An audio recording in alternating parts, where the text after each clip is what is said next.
Number 11, Welham Square, by Herbert Stephen. We were sitting in the drawing-room of our house at Bayswater one evening after dinner, in high good humour. I had that day been appointed to a certain post at the British Museum, which would afford me ample opportunity for the studies in which I was most interested, and put me in possession of what I expected to find an ample competence. We had been talking over my prospects, and the only cloud I could discern upon the horizon was that I should have to be at my post at an earlier hour in the morning than was comfortably compatible with the 3-mile walk from our house to the museum. "What a pity," said my younger sister Patricia, "that we don't still live in the dear old house in Welham Square. You could have got to the museum from there in 5 minutes." I was born after we left Welham Square, but Patricia was 6 years my senior, and could remember her nursery days there. "Not at all," said my father very abruptly. "The walk will do you all the good in the world." As the old gentleman had been, to all appearance, fast asleep for at least 10 minutes, I was rather surprised at the energy with which he spoke. Looking up, I saw my mother making anxious signals to Patricia, which she followed up by instantly changing the subject. A few days afterwards, as I descended reluctantly into the bowels of the earth at Edgware Road Metropolitan Station on the way to my new work for the first time, this episode recurred to my mind, and I began to speculate upon what might be the reasons that made the mention of Welham Square distasteful to my parents. I determined to consult my eldest sister Ellen on the subject, and from her, and some other sources, I gradually accumulated the facts, which I will present here in the form of a continuous narrative. Number 11 Welham Square has always been the freehold property of my family. It was built, together with several adjoining houses, about the beginning of the 18th century by the owner of a plot of land in which the houses stand, a retired attorney who had 2 nephews. These were Andrew Maisie, my great-great-great-grandfather, and his cousin Ronald Maisie. Ronald, who was generally thought to be his uncle's favourite and probable heir, was an exceedingly tall and powerful young man, with a forbidding and melancholy expression of countenance. As a boy, he was singularly backward, and his incapacity for mental exertion seemed to develop, as he grew up, into something not far removed from downright idiocy. His weakness of mind caused him to be remarkably subject to the influence of those with whom he lived, and in particular his cousin Andrew, my ancestor, was supposed to exercise over him an influence almost amounting to fascination, and to be able to mould him to all the purposes of an exceptionally vigorous will. Shortly after the building of the houses in what is now Welham Square, the uncle of these 2 men died, and Andrew took possession of all his property under the provisions, as he asserted, of a will, the existence of which no one except Ronald had any interest in disputing, and which no one except Andrew, the sole executor and devisee, ever saw. Shortly before his uncle's death, Ronald had become engaged to a young lady named Lettice White, to whom he was passionately attached, and it was generally supposed among the neighbours that upon his accession to the avuncular wealth the marriage would take place. But when a barely decent interval had occurred since the old gentleman's obsequies, the fair Lettice was led to the altar, not by the impecunious Ronald, but by his more fortunate cousin Andrew. The newly married pair took up their residence in number 11, and Ronald came to live with them.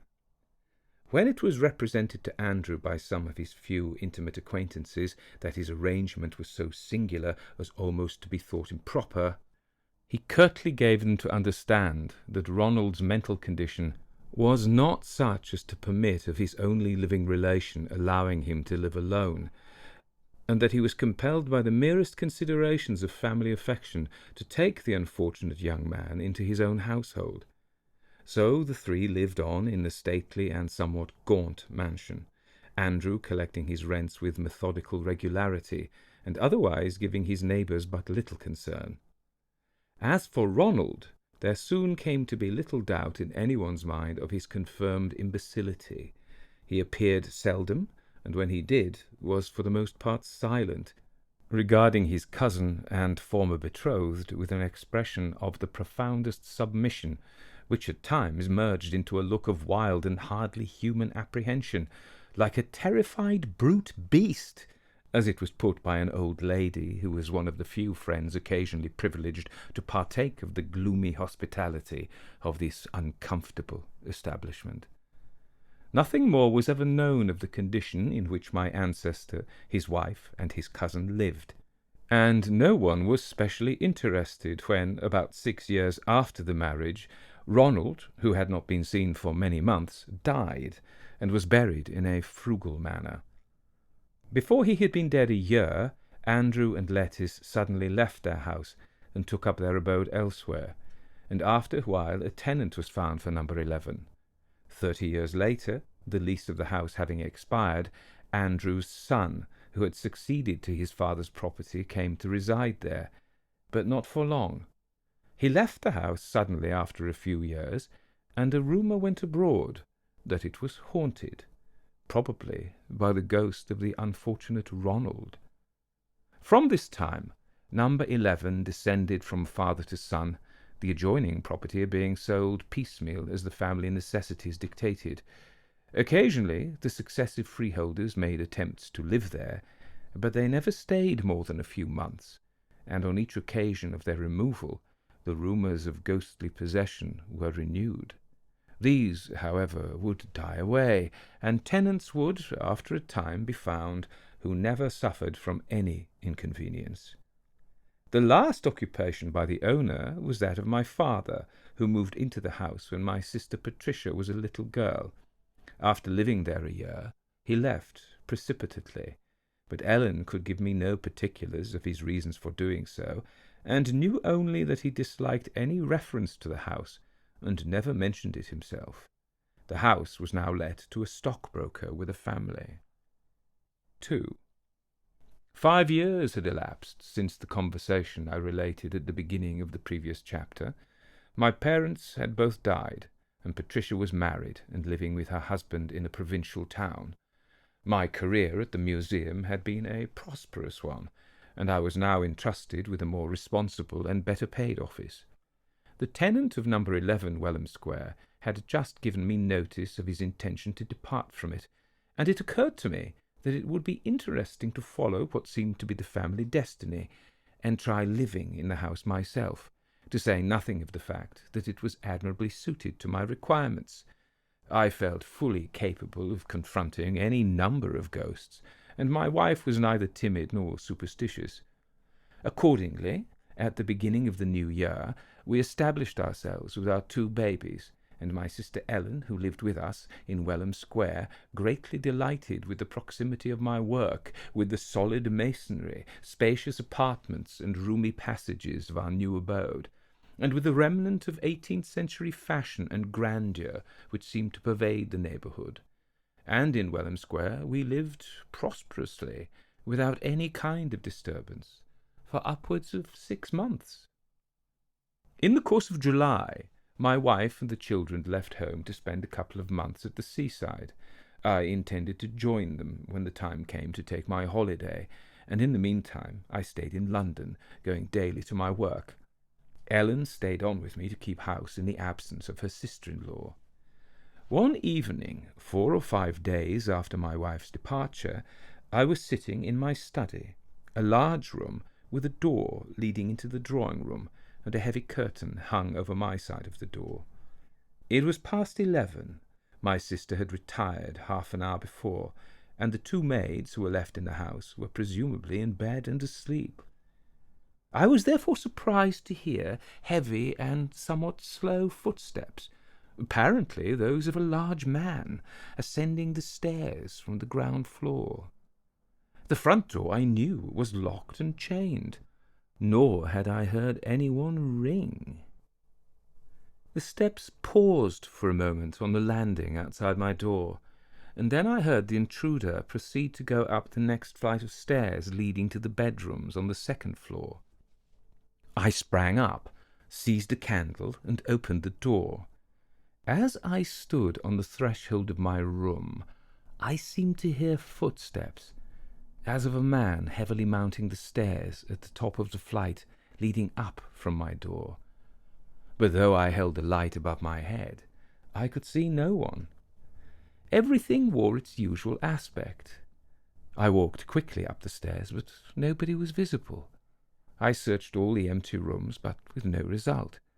I called up Ellen and the maids, but none of them had seen or heard anything.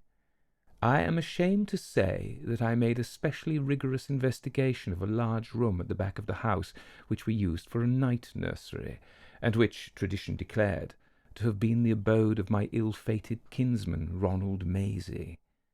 I then went downstairs and completed my search of the entire premises. Everything was in order, and at the end of an hour I went back to my study and my book, rather annoyed with myself for having spent so much time in so fruitless an exploration, and determined to think nothing more about the matter. It was the next night after this that I suddenly started up very wide awake with a conviction that somebody was in my bedroom. I seemed to hear, still ringing in my ears, the sound of a long-drawn human sigh. I sat up, trembling with excitement, and looked about in the dim twilight of dawn in late July. I could see no one, but I did not feel alone. The feeling of suspense became unbearable. I jumped out of bed and walked with nervous determination to the window, where I turned round and faced the room, such light as there was being behind me. I saw no one. Again I walked across the room, and as I did so, I felt unmistakably that wave of air that meets one walking in the streets when someone on foot passes close to him in the opposite direction. I seemed to feel the light graze of a passing substance against my nightgown. I was dimly conscious of a faint, indescribable odour, calling up recollections of a life long but indefinably past. And while I stood fixed to the spot with surprise and horror, my heart beating violently, I heard distinctly 4 long, heavy steps passing from me towards the window. The floor creaked under their weight.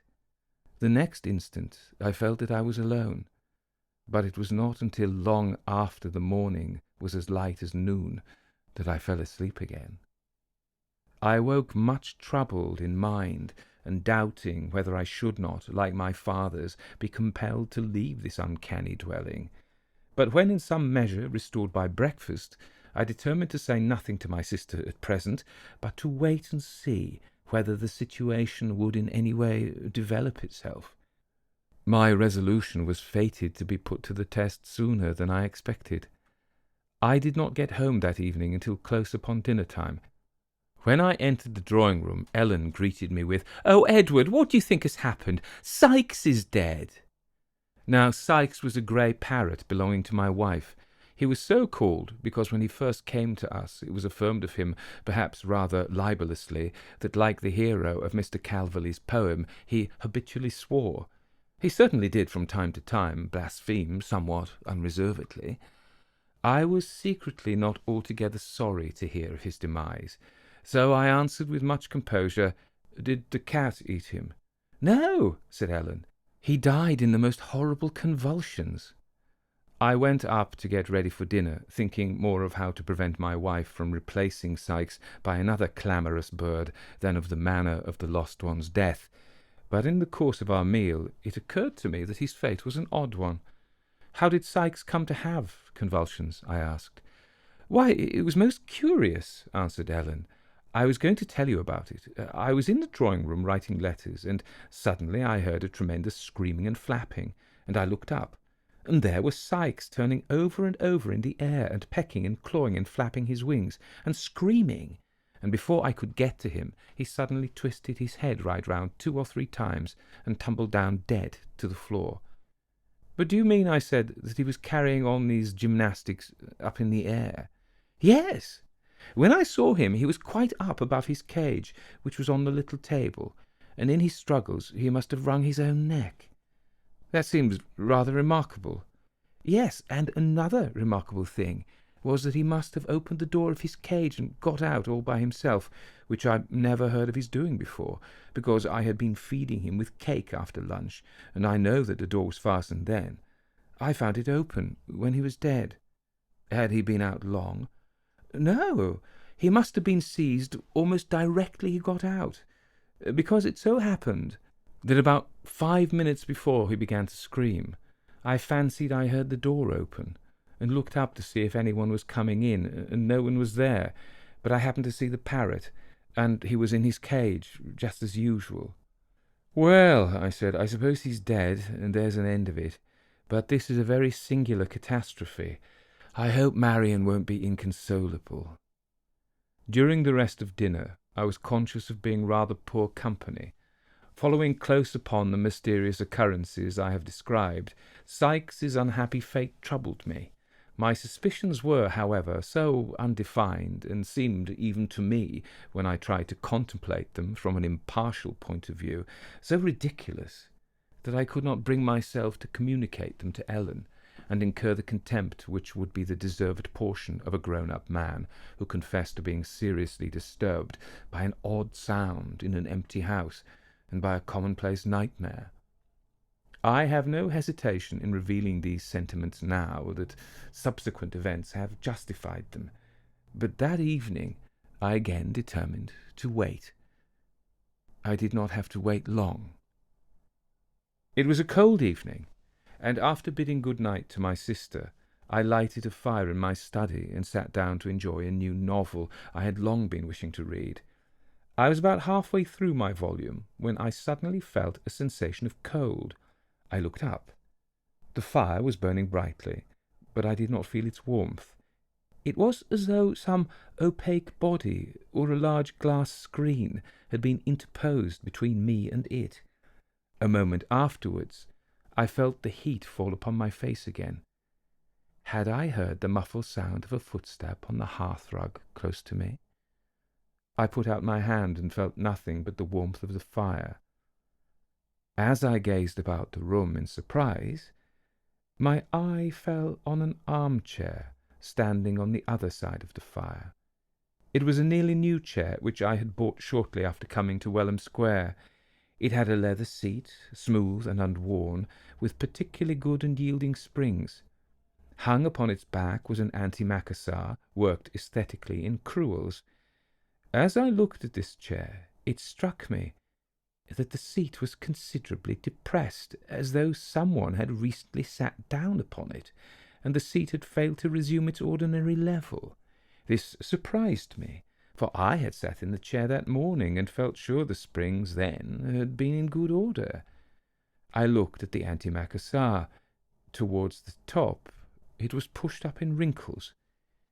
As I looked, it occurred to me that it was impossible for it to hang in such a manner by itself.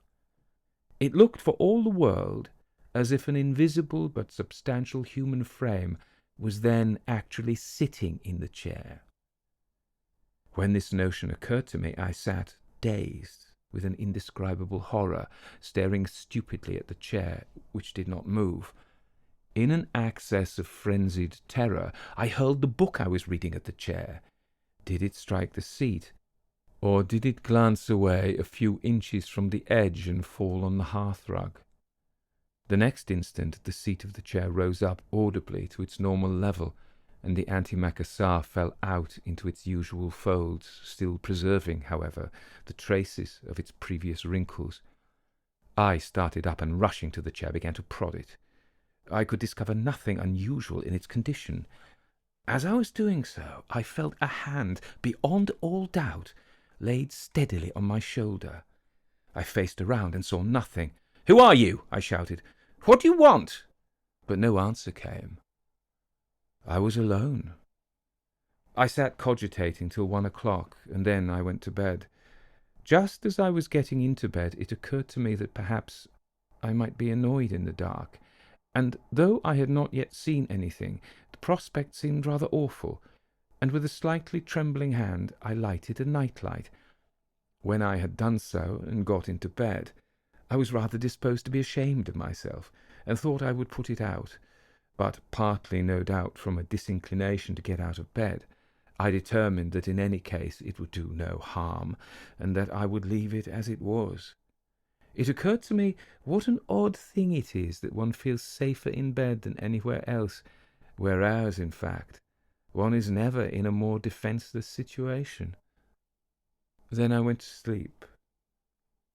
I do not know what time I woke. It seemed to me that the air was blowing in upon my chest, where the bedclothes should have covered me up, and yes, certainly, there was a cold depression on my pillow, close in front of my face, as if some heavy weight were pressing it down. I put up my hand to investigate. I touched something on the pillow. I caught hold of it and turned cold with terror, for I held tightly in my hand another hand, neither cold nor warm, but large and solid. My light was still burning, and there was no one to be seen. The hand was suddenly jerked away from me. I sprang out of bed and rushed to the fireplace with a despairing feeling that someone followed close behind me. I seized the poker, turned round, and struck wildly at the air. Whether I hit anything or not, I do not know. I remember only that as I was recovering myself from a frantic lunge at nothing, I received a sharp and stunning blow on the back of my head. When I came to myself, it was 6 a.m, and I was lying on the floor where I had fallen. The night light was out, and the morning sunlight was streaming in at my window. There was a very large and painful bruise where I had been struck. 3. I felt that this was getting beyond a joke. It was all very well to frighten me, but when my ghostly enemy took to knocking me down like a 9-pin, I was not going to keep it to myself any longer. I had no intention of surrendering, for the blood of the Maisies was up, and the fact that each of my ancestors since the house was built had sooner or later evacuated the premises made me all the more determined not to be driven away without making some further resistance. So I revealed to my sister Ellen the whole of my experience in the matter. She was decidedly sceptical about the ghost, if ghost it could be called, and suggested that I was not well. I vowed that I was as well as any man with a great hole in the back of his head could be, and she consented to the arrangement that I proposed, that she should sit up for a night or two in the drawing-room while I was in my study with the door open between us, and that if any remarkable incident occurred, I should call her in. In order not to be wholly without male assistance in case I should be attacked, I invited a college friend of mine named Prescott, a strong, sensible, and energetic young doctor who lived near us, to keep my sister company in the drawing-room. He, when he heard my story, was, as befitted a scientific young professional man, exceedingly facetious at my expense, but he willingly consented to share our watch and to sleep in the house. That evening I sat up as usual in my study, while Prescott and Ellen beguiled the hours in the drawing-room with light literature until about 2:30, when, nothing having occurred, we settled to go to bed and separated. Prescott, divided between high spirits at the temporary triumph of incredulity and a tinge of disappointment at the non-occurrence of anything in the shape of a row, and Ellen rather indignant with me for having kept her up so long to no purpose. After the stormy experiences of the 2 preceding nights, I thoroughly enjoyed an unbroken sleep. I prevailed upon my sister and my friend to give the ghost one more chance, and the next evening saw us again comfortably established in the 2 rooms, separated only by the curtain which hung over the door of communication. It may have been 11 o'clock when I heard a board creak just behind my chair. Uttering a shout, I sprang up and dashed at the spot from which the noise had come. I came into heavy contact with what felt like a gigantic human figure. Prescott and Ellen hurried into the room and beheld me wildly grappling, apparently with nothing at all.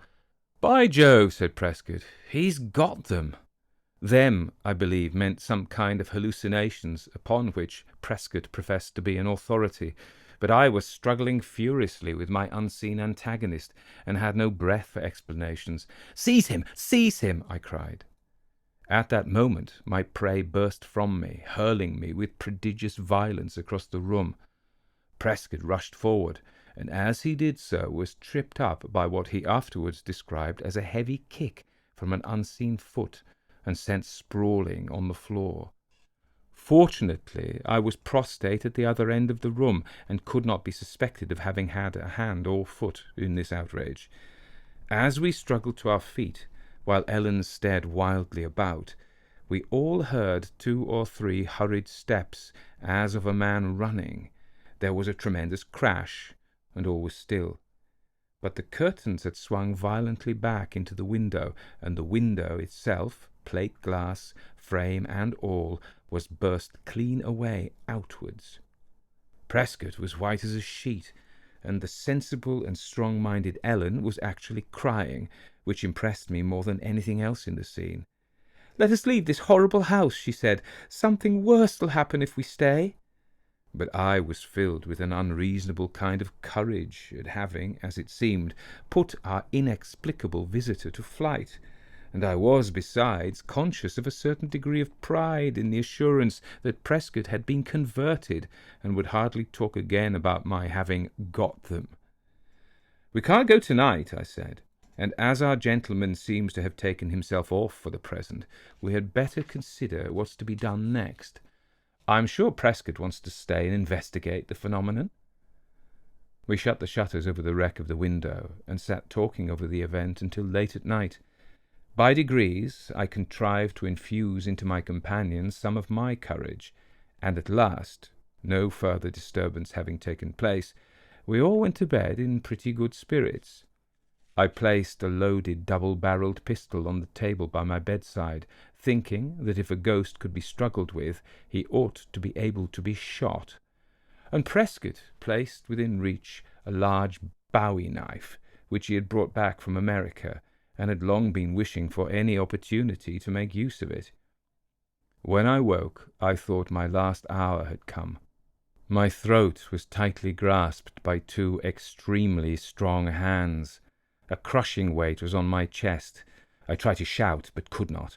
I was rapidly being strangled, and as I lay writhing, my eyes, forced half out of their sockets, glared through the light of the night-light at the opposite wall, which looked precisely as usual, except that, as the squeezing of my throat grew more and more intolerable, my view of the room slowly darkened. But of the horrible and only too palpable form that was killing me, I could see no trace. In unavailing despair, I clutched at the iron wrists that held me down. In another moment, I believe, I should have become unconscious. Then a last gleam of hope, the thought of my pistol, flashed through my mind. I stretched out my hand, and as I lay, I could just reach the end of the barrel. I drew it towards me, and with an expiring effort, pushed the muzzle of it close against what I took to be the invisible body of my tormentor, and fired. We never found the bullet, or any trace of it afterwards. Instantly the hands relaxed their grip on my throat a little, and with a violent effort I wrenched my neck away. Then a heavy body fell sideways from my bed to the ground, and I fell too, grappling with it. At that moment Ellen and Prescott, who had been aroused by the sound of the shot, burst into the room. There they saw me struggling, partly on the floor and partly kneeling, apparently on space. They rushed to my assistance. Both of them felt the thing. Both of them grappled with it. The struggles of our enemy became fainter. Managing to get one hand free, I repossessed myself of the pistol which had fallen on the floor, and emptied the second barrel into what I judged to be the breast of the spectre. I fired straight downwards, apparently at the floor, but of that bullet we saw no more than of the other.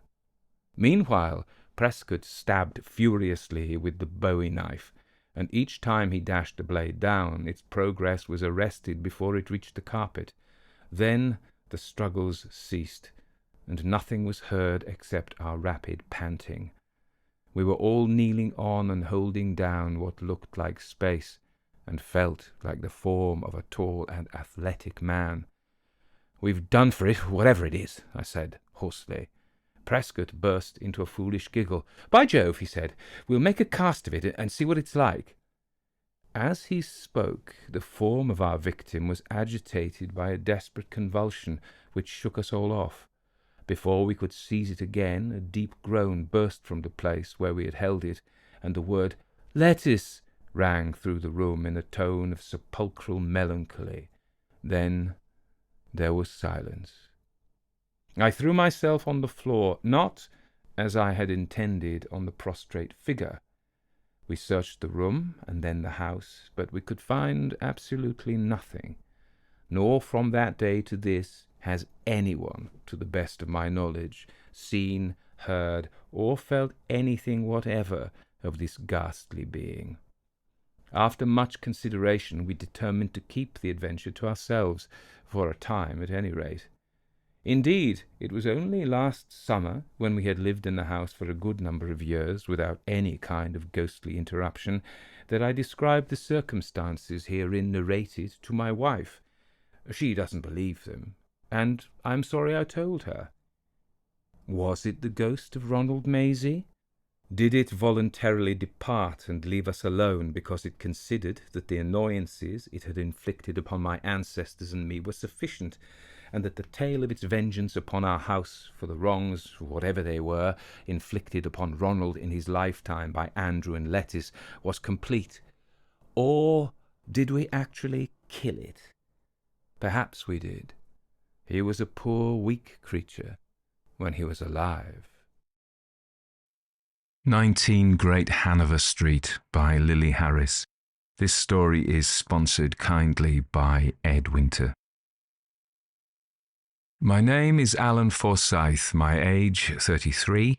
I stand 6 feet 1 inch and a half in my stockinged feet. I am sound in wind and limb.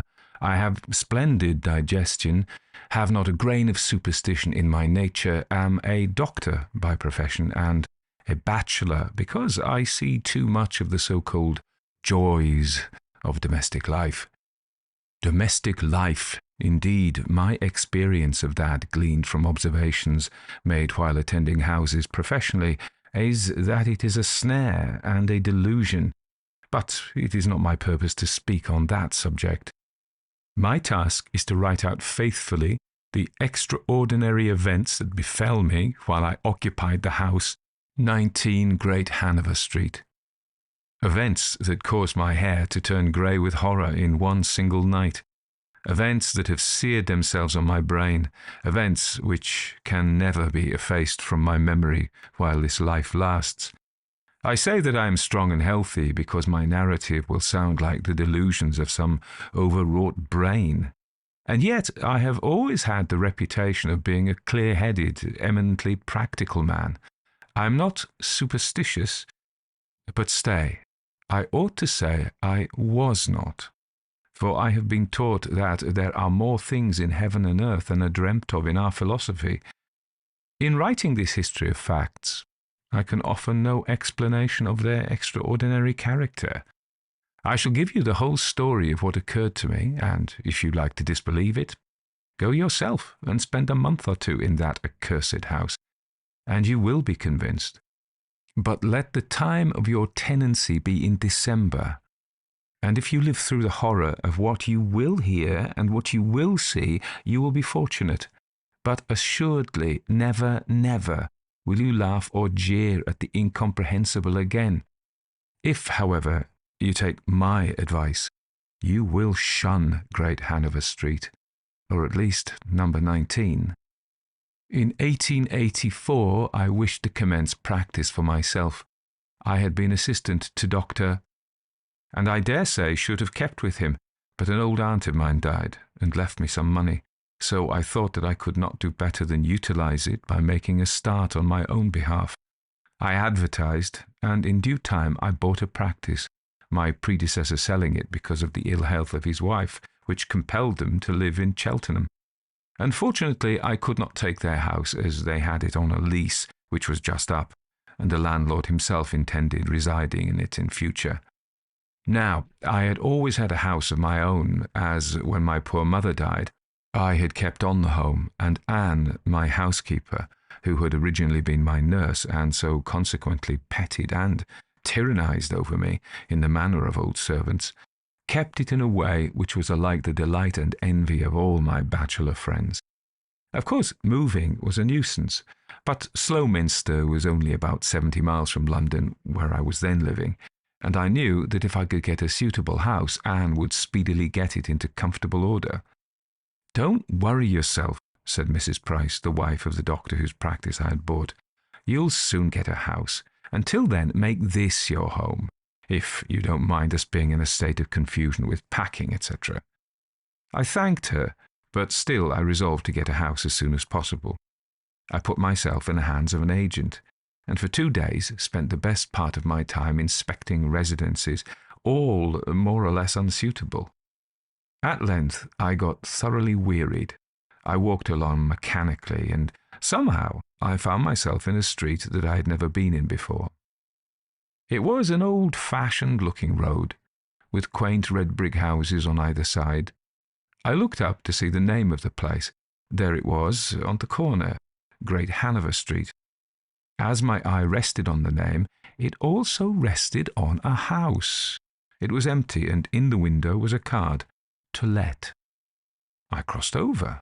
It was a corner house, well on to the pavement, but round the corner was a large square garden, and through the high iron railings mounted on a brick wall I could see a side door. The very house for me, I thought triumphantly. A quiet, respectable neighbourhood. The door at the side would do excellent for the surgery. There's a nice garden. I think I'll look over it. The "To Let" card informed me that the keys and full particulars were to be obtained at Mr. Hunt's, Howard Row. So I took out my pocketbook and jotted down the address, and then looked at the number of the house. It was 19 Great Hanover Street. As I strode along, I saw a hansom and hailed it, and was soon bowling off to Howard Row. Mr. Hunt, I found from the brass plate on the door, was a land agent, and this was his office. On entering, I saw that there were some 6 young fellows all busily engaged in writing. One of them got off his stool at my entrance. "I've come for some particulars concerning a house," I said. "Yes, sir," he answered, courteously but indifferently. The office was very quiet. The pens of the 5 clerks went scratching over the paper, and I was conscious of a vague and insane desire that they would lift up their heads and not be so aggravatingly industrious. "What house is it?" 19 Great Hanover Street, I answered. There was a dead pause. My wish was gratified. The clerks had left off writing, and with one common accord had turned round to stare at me. 19 Great Hanover Street, I repeated impatiently. The young fellow gazed at me, all indifference gone. He seemed amazed. "I think," he commenced in a quick, eager voice, strangely at variance with his former languid tone, when he was interrupted by the entrance of a small, brisk-looking gentleman, who I rightly imagined was Mr. Hunt. "What can we do for you, sir?" he asked. "I want some information about the house, 19 Great Hanover Street," I replied. Was it my fancy, or did the ruddy colour fade from his cheek? Anyhow, he stared at me with the same blank look that I'd noticed with the clerk. "Certainly," he responded, recovering himself with an effort. "I take it you are a stranger to the town?"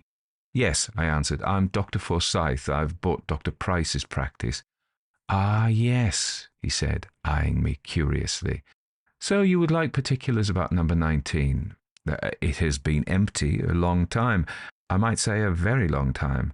But the owners will be glad to do it up thoroughly for a good tenant." And then he gave me particulars as to accommodation, rent, etc. The finish of it was that Hunt and I drove to see the house, but I was conscious that our departure in the hansom was watched with much interest by the clerks. I was delighted with the house.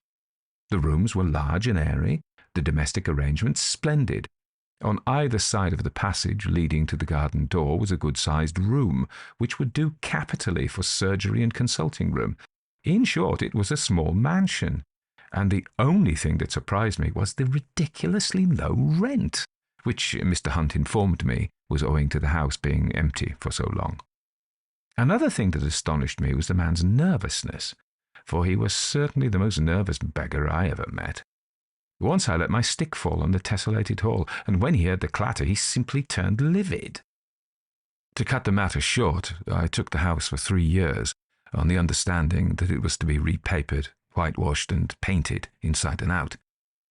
I was staying at the Prices, but they were both in Cheltenham, making final arrangements for their removal there. And I heard nothing about my house till nearly a fortnight after I'd taken it.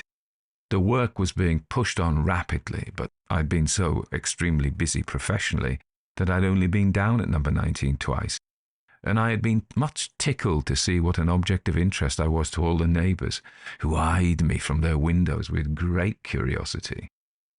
The Prices returned in the evening, and at dinner I said to Mrs. Price, "I've got a house, and hope to be able to move in next week." "I'm awfully glad to hear that you're suited at last," she replied cordially. "Where is it?" 19 Great Hanover Street, I answered. There was a pause and a smash. A glass that she held in her hand fell to the ground. "Oh, Doctor, not that red brick corner house," she said. "Not the one with the corner garden." "Yes, that's the one," I laughed rather impatiently. "What's the matter with it? Is it haunted?" "Yes," she answered. "Don't take it. I can't tell you how or why it is haunted, but it is.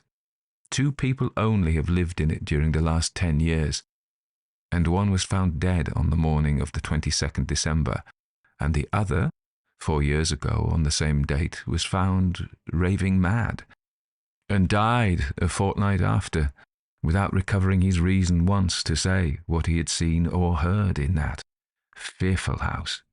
I burst out laughing, and my merriment only ceased when I saw how thoroughly offended my hostess looked.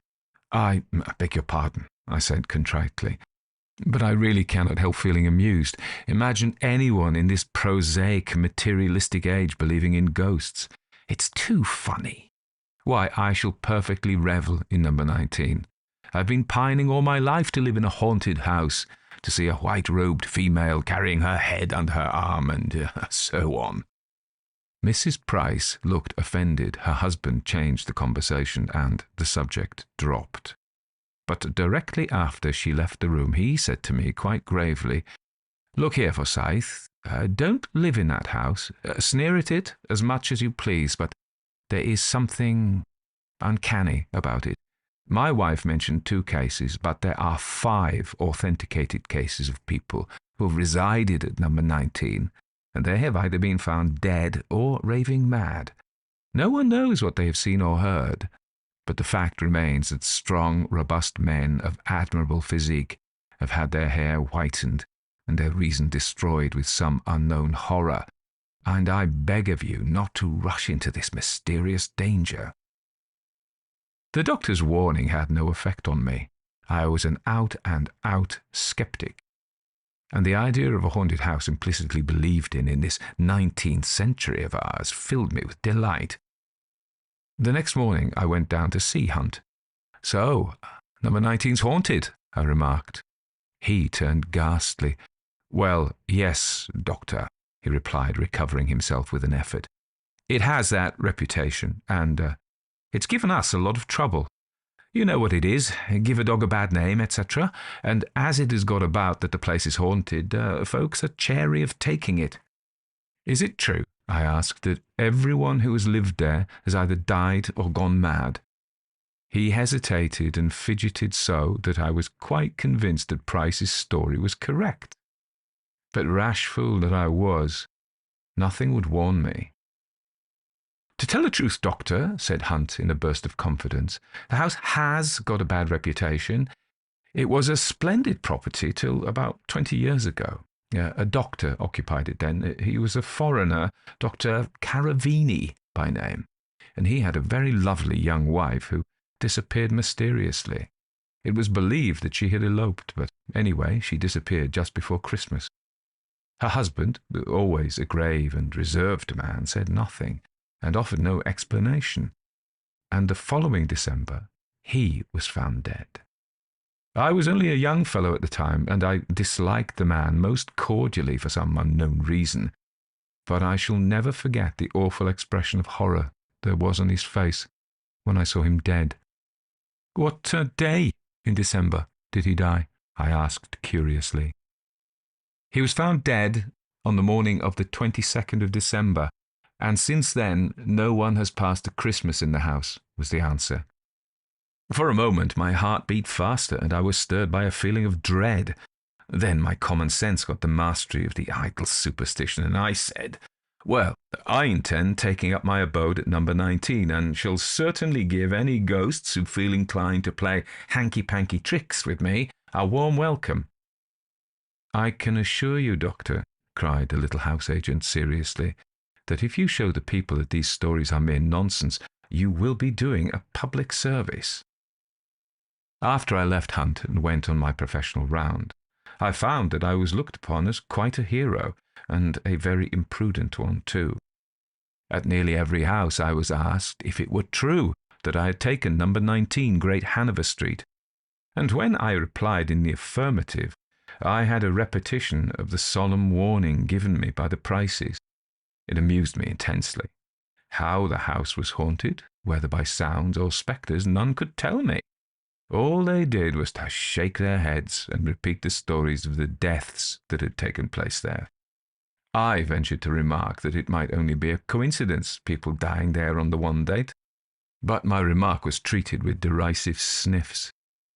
The time passed quickly, the house was finished, and as no expense had been spared over it, it looked splendid. So bright and cheerful, the sun gaily streamed into all the rooms, birds sang in the garden.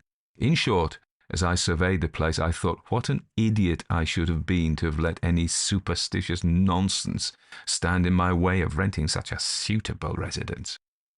Anne had arrived with all my goods and chattels. The only thing that annoyed me was that not a Slowminster girl would accept service in the house. It was an easy place. I offered high wages, but nothing would induce a local girl to come. They all said the same thing. I'd come in the daytime, but I wouldn't sleep in number 19 for wealth untold. Fortunately for me, Anne was an eminently practical woman. I had told her of the reputation that the house had, and she laughed with me at the idea of some people believing in such rubbish. So when she found that Slowminster servants wouldn't come, she wrote to 2 of her cousins who wanted situations and engaged them. And when they came, they were as much amused as she and I were at the idea of ghosts. Soon the house was put to rights, and it was the admiration of all my friends who called to see me. The plate-glass windows were veiled with the daintiest of lace curtains.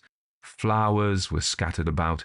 The street door, which stood hospitably open, showed a wide, tessellated marble hall, littered with skin rugs and furnished in carved oak. Altogether, it needed but one thing only, and that was a lady to preside over it and share it with me. My patients used the side door in the garden, and a red lamp was conspicuously placed over the gate with the word surgery on it. As time passed on, I was more and more charmed with the house. The most timid person could not have detected even a suspicious sound. The wind never howled or moaned in the chimneys in an objectionable manner. Doors never opened ghostily. In short, it was as quiet and as well regulated as a house could possibly be. My practice was growing apace. I had been fortunate enough to perform a couple of very intricate operations successfully, and it had got my name well up with the local medical men. My consulting hours at home were from 9 to 10 in the morning, 2 to 3 in the afternoon, and 6:30 to 8:30 in the evening. During the latter 2 hours I was generally kept very busy. Sometimes I used to go out for a stroll after 8:30. But if I were tired, I stayed in my consulting room and had a quiet rest and read. I liked this room very much. It was large, had a southerly aspect, and the outlook in the garden was exceedingly pleasant. My lady friends declared that it was the snuggest as well as the best furnished room in the house. It had an oak suite upholstered in crimson leather, and I had as well several very large and delightfully cosy easy chairs scattered about. Heavy velvet curtains draped the door, and successfully shut out all draughts. One side of the wall was lined with bookshelves, filled with the works of my favourite authors, as well as the various scientific books needed in my profession. In the alcoves by the handsome black marble fireplace were carved oak cabinets, in which I blush to confess was a small but choice collection of wines, spirits, and cigars, comforts very dear to the heart of man. A long bay window looked, as I have said before, into the garden, and altogether it was the most comfortable room. Things went on very happily and smoothly, and I constantly congratulated myself on my wisdom in not allowing superstition to have any influence over me. The winter of 1884 was an unusually severe one in Slowminster, and I was kept exceedingly busy. So much so that I had to decline all invitations for social enjoyments, and was seriously thinking of the advisability of taking a partner. It wanted but a few days to Christmas. A patient of mine was dangerously ill, and I went to see her at night about 10 o'clock. When I returned home, I let myself in with my latchkey, for it was one of the strict domestic rules that was rigidly adhered to, that the servants, including Anne, went to bed punctually at 10. I strolled into my consulting room, kicked off my boots, lit a cigar, and sat down to have a good long read and rest, for I rarely, if ever, retired till the small hours of morning. Nip, my fox terrier, a pure-bred dog, and my constant and most faithful companion, lay at my feet. I suppose that I must have dozed off, for suddenly I was awakened by the book dropping from my hand, and at that moment came a howl of terror from the dog. "Nip, old boy," I said, "it's all right." But to my astonishment, I saw that he was standing upright, his head positively bristling with fear, his ears thrown back, and every now and again he emitted the most blood-curdling howls. I looked round. There was absolutely nothing to see to account for the dog's terror. I went to my desk, took a revolver from my drawer, and called Nip to follow me, but he could only stand shaking, an abject object of fear. I picked him up in my arms and went into the passage. There his howls were fearful, and his eyes seemed starting out of their sockets, but still there was nothing to see. When I got to the front portion of the house, he was quiet. I looked into all the rooms. Everything was in its normal state, so I calmly went to bed, taking Nip up with me as usual. As I turned in, I looked at my watch, nearly 1:30. I slept splendidly, and came down to breakfast with a flourishing appetite. Just as I was finishing my bacon, Anne came in. "Morning, sir," she said. "How are you?" "All right, thanks," I answered. "How is your patient?" she asked. I stared at Anne curiously, faithful servant that she was. She had never hitherto displayed any such interest in my patients. "Out of danger," I replied, "and I hope we'll pull through all right now." "Must have been a frightful case," she went on. Well, acute pleuropneumonia is always rather dangerous," I answered impatiently. "Pleuropneumonia," echoed the woman. "I don't mean that. I mean the fearful accident that was brought in last night. I wish, Mr. Allen, you'd rung me up, as I might have been of some assistance." "Accident?" I repeated blankly. "What accident?" "Last night, sir," she answered. There was no accident I know of last night," I declared emphatically, "and I was in the consulting room till past 1. "No accident?" gasped Anne, and I saw that she was ghastly white, and was trembling so that she had to hold on to the table for support. "Sir, there must have been, for both the surgery passage and consulting room were swimming with blood this morning." "Nonsense," I cried. "You've had a nightmare." "I tell you, sir, it's a fact," she said. "When Jane went to clean the side door step this morning, she came back saying that there must have been a bad accident last night, for the place was covered with blood. She had turned so faint that I went myself, and from the door right along the passage into the consulting room, there it was. Oh, a horrible, horrible sight." "Is it all cleaned up yet?" I asked. "Not quite," answered Anne. I left my breakfast, and as I strode along, I nearly fell over Jane, who on her knees was busily engaged wiping up blood. Yes, I saw it myself. From the garden door a horrible red rivulet ran, and here and there the wall was splashed as if someone had wantonly dabbled in and thrown up the liquid. Sick and dizzy, I went into the consulting room. There was a scarlet trail right along, and just by the fireplace there was a large, hideous pool of blood soaking into the carpet and leaving ghastly stains around. I'm not ashamed to confess that my brain reeled. The mysterious horror overcame me, and for a moment I thought that I was going to disgrace myself by fainting. Then common sense asserted itself, and I recovered. "Someone has been playing a scandalous practical joke here," I said sternly, "and you may be sure that I shall spare no expense to bring the perpetrator to justice." The servants looked but half convinced, and I even heard Anne mutter something about a haunted house. Although I affected to treat the matter lightly, yet I was sorely perplexed. I was quite convinced that it was a practical joke, but I was puzzled as to how the perpetrator or perpetrators could have got into the house. Then where did they get the blood from? And how silent must they have been?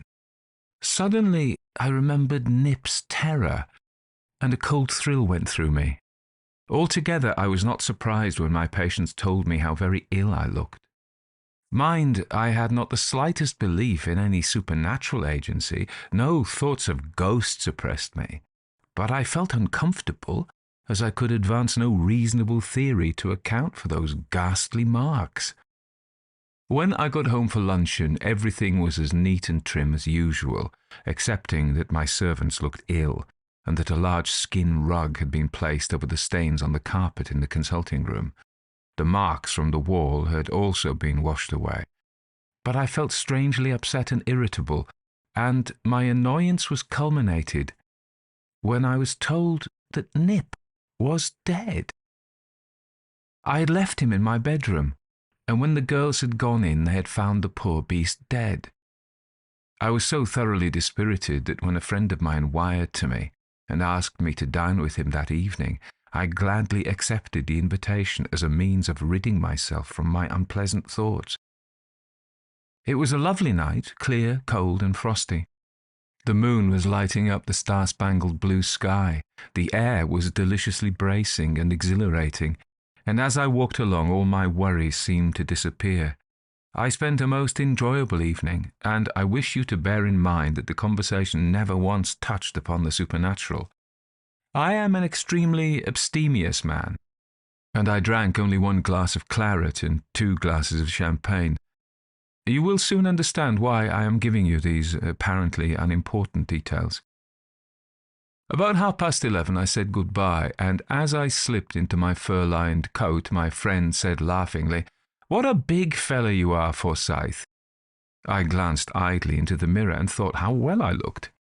The gas shone on my diamond studs, and my curly hair was as dark brown as it could possibly be without being actually black.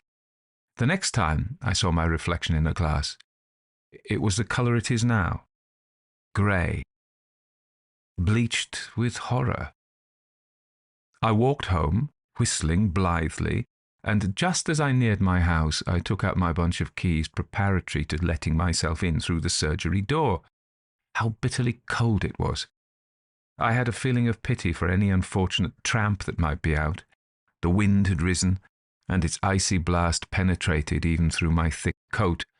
When I got to the garden gate, judge of my astonishment when I saw crouching by the wall the figure of a woman. She rose when she heard my footsteps. I noticed that she wore a long black cloak and a black hood covered her head. She advanced to meet me, and the grace of her movement struck me with admiration. "For the love of God," she said in a low, melodious voice, "will you help me?" I put my hand into my pocket mechanically and drew out half a crown, which I handed to her. She looked at it idly. "I don't want money," she said sadly. "It is of no use to me. I want shelter, for I am so cold." "What do you require?" I queried impatiently. "I'll give you another half-crown, and for 5 shillings you can get a bed anywhere." She put out her hands and laid them on my arm. How small and white they were. What an exquisite shape. The pretty rosy filbert nails, the slender tapering fingers on which blazed some costly diamond rings. At their touch a thrill went through me. "I'm so cold," she repeated with infinite pathos. "Take me in with you and give me shelter." "You must be mad to ask me such a thing," I said angrily. "Go to an hotel." "They will be all shut," she replied, "and I am so cold that I shall die." As she spoke, the moon came out from a bank of cloud and lit up the unknown's face with a soft golden glory. Good heavens, what a face! Never could I have conceived of anything earthly so lovely. Even now, waking and sleeping, I can see it before me. It was a purely oval face with a delicate creamy complexion, absolutely colourless. The mouth was small and scarlet, and the lips were tremulous and pouting like a child's. I felt a mad desire to kiss them into smiling content. The nose was perfect, but the eyes were the chief beauty. Large, liquid, violet eyes, shaded with long black lashes, eyes that in their dreamy sensuousness were sufficient to make a man lose his soul, but for one glance of love from them. Rings of soft yellow curly hair escaped from the hood and clustered over the low white brow. I stood fascinated and gazed upon this dream of female loveliness.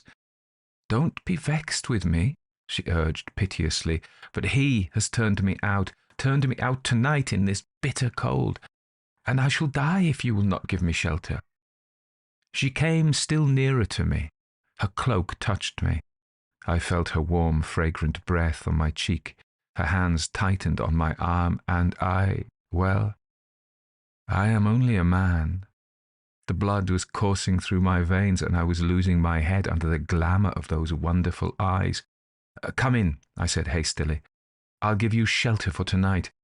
It would kill a wee frail thing like you to be exposed to the cold much longer." She laughed gratefully, a low, rippling laugh like the tinkle of bells. "You are good," she murmured. She followed me up the path. I opened the door, and as she came in, I was vaguely struck by an impression that she knew her way about the house. I took her into the consulting room. A bright fire was crackling in the grate, and she went to it at once. "I am so cold," she said again, and she held out her white hands to the blaze. I turned up the gas. My brain was on fire. This was an adventure with a vengeance. But what would become of my reputation if it were to be known that a strange and lovely young woman had passed the night under my bachelor roof? As I looked at her, all my selfish doubts vanished. Laugh, sneer, if you like, but I, Alan Forsyth, was madly in love with a woman whose very name I did not know, and whose acquaintance I had made not a quarter of an hour back. She had loosened her cloak and stood in the bravery of her finery. She wore a gown of pale pink silk made in a style that I had never seen before. The bodice was cut low in front and showed a bosom perfectly modelled and as spotlessly white as marble. Amongst the laces that fell and rose with every breath was a cluster of half-blown roses, and their faint, sweet perfume seemed to madden me. They were fastened by a diamond brooch. The beautiful arms were bare to the shoulder, but diamond bracelets were clasped about them.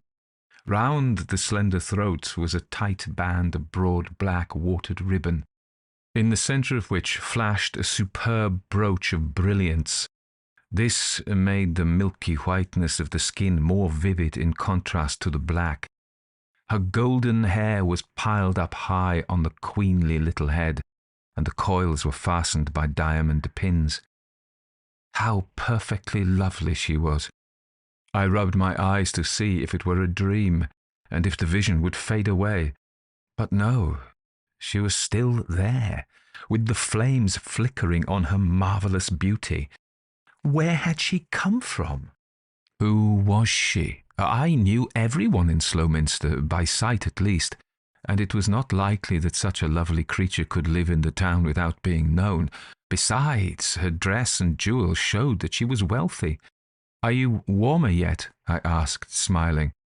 "No, I am so cold," she repeated wearily. "Do you think I will ever be warm again?" I curbed the inclination to take the slender form in my arms and warm it with the fervour of my embraces. I put some brandy on the table and mixed a little with water, which I handed to her. She took it with a grateful smile and sipped it, and I was relieved to see a tinge of pink come into the colourless cheeks. "You must tell me who you are," I remarked gently, "so that I can communicate with your friends." "My friends," she repeated vacantly. "I have no friends. He will not allow me to have any. He is so jealous. And tonight he turned me out into the snow and rain, although he knows how I dread the cold." "It was not snowing or raining tonight," I said, "but who is this he that treats you so cruelly?" "My husband, of course," she answered. "But don't let us talk of him. I hate him, and oh, I am so afraid of him. Whenever his eyes are upon me, I turn cold with dread, and when he attempts to kiss me, I all but faint. And then he says that I have a lover and that he will murder me. And I am so unhappy." How can I convey any idea of the inexpressible mournfulness of her tone, of the piteous look in her eyes? Hazardous as her conduct was, I felt convinced of her goodness and purity, for who could doubt it after once looking into the exquisite, innocent face? "Do not think of him," I said, "but rest here and get warm, and in the morning we'll talk matters over, and if you'll allow me, I will assist you in all my power." "How good you are to me," she murmured. "Yes, let us be happy tonight, for who knows where I shall be in the morning." I drew one of the easy chairs close to the fire for her, and I bade her to be seated. She nestled in its depths with a sigh of content. I had flung off my coat, and kneeling on the rug was endeavouring to rub some warmth into her small numbed hands. She bent forward to me and patted my face. "How handsome you are," she said, "and how nice you look in evening dress." I kissed her fingers passionately, but their dead coldness went to my heart with a chill. "I'm so cold," she again repeated. She stretched out her tiny feet, and as I saw the fine black silk stockings and the thin kid shoes with their dainty bows and diamond buckle, I mentally execrated the man who had turned a woman out of doors clothed like this on such a night. I took off her shoes and rubbed her feet and made her swallow some more brandy. I added coals to the fire and wrapped my coat round her bare shoulders. Every trivial event of that night is impressed on my memory and will only be effaced with death. Once I asked her if she would like me to wake up the servants and let them take her to bed, but she refused with a gentle smile. "Let me stay here," she entreated. "It is warm, and you know I am so cold." She walked up and down the room, and once drew aside the curtains and blind from the window and looked out into the garden. "I always hated that garden," she said. "Why?" cried I in astonishment. "Do you know it, then?" She smiled inscrutably and looked at me. She stretched out her arms, and I forgot everything. Forgot that she was married, that being under my roof she should have been sacred. I say I forgot everything. But before you condemn me, think of my temptation. I was only young. The blood of youth leaped through my veins. She held out her hands to me, and I rushed to her. I caught her in my arms, and I nearly crushed her slender form in the fervour of my embrace. I clasped her tightly to my throbbing, passionate heart, and rained hot kisses on her sweet face. I pressed my lips to hers and tried to thaw their icy chill by the warmth of mine. I murmured endearing words to her and swore that, come what might, She should never leave me. In those few blissful moments, I felt the very ecstasy of love. My very soul went out of me. I was dizzy and blinded with emotion. I felt the supple form grow heavy in my arms, and she said faintly, "Let me rest." I lifted her into the chair, and I was alarmed to see how ill she looked. Her eyes were half closed, her whole figure dejected and helpless. "Forgive me, darling," I said remorsefully. "I forgot myself." She opened her eyes wearily. "I'm so cold," she said, "and so faint. Undo this band for the love of heaven, for I choke and die." She half rose with her hand to her throat and then sank nervelessly back into the easy chair. I bent over her and took the brooch from the band of black watered ribbon about her throat, and, great God, how can I write it? How can I steady my hand so as to pen the words? As I undid the ribbon, so did that lovely head drop off. Oh, the horror of it! There, where but one moment before was a beautiful breathing woman, was now a headless trunk, and at my feet was the head, hideous and bloody, the eyes open and glassy, and with an awful expression of terror in their depths, the teeth biting through the lips with a dumb agony. I looked round madly. Everywhere was blood. The rug was soaked in it. It fell from the easy chair to the ground with a hollow splash. A trail of it went to the door. The curtains where her hands had touched were stained scarlet. I looked down again at the head. I was frozen with horror. It was there. But oh, terrible sight. No longer the head of a young and beautiful woman, but a hideous skull. One mass of vile corruption. It was too much for me. I gave one yell of terror that rung through the quiet house, and just then my eye caught sight of the calendar. It was the 21st of December. I tried to move, but the smell of blood sickened me. With a moan, I fell to the ground, senseless. When again I recovered my senses, it was June. For 6 months I had been raving mad. On the morning of the 22nd of December, Anne had found me lying on the floor of the consulting room. The apartment looking precisely the same as usual, and for weeks and months I was insane. But thanks to clever doctors, good nursing, and a strong constitution, I pulled round. Directly I was strong enough, I went abroad to endeavour to efface the memory of that awful night. But although some of the terror has gone, I shall never forget it, and never shall I marry while the sight of that lovely face is still in my memory. I can give no explanation of the mysterious occurrence, excepting that some 6 months after I had returned to my professional duties from my illness, I attended an old lady who had known Dr. and Mrs. Caravini, who had once lived at number 19. I asked her what she was like, and the answer was, "A very beautiful girl, with an oval face and golden hair, and the most lovely violet eyes I ever saw. He was madly jealous of her, and, I believe, treated her very badly." I dare not ask anything more, but since then I have often wondered whether the doctor had murdered his fair young wife and buried her remains in the garden. This, however, is one of the mysteries that will never be revealed till the great day of judgment shall come, when the hidden secrets of all hearts shall be disclosed. Needless to say, I removed from the house without waiting for my 3 years' tenancy to expire, for I felt that another such night would kill me. As I drove past the other day, I saw that the "To Let" card was still up at 19 Great Hanover Street. A Strange Christmas Game by Charlotte Riddell. When, through the death of a distant relative, I, John Lester, succeeded to the Martingale estate, There could not have been found in the length and breadth of England a happier pair than myself and my only sister Claire.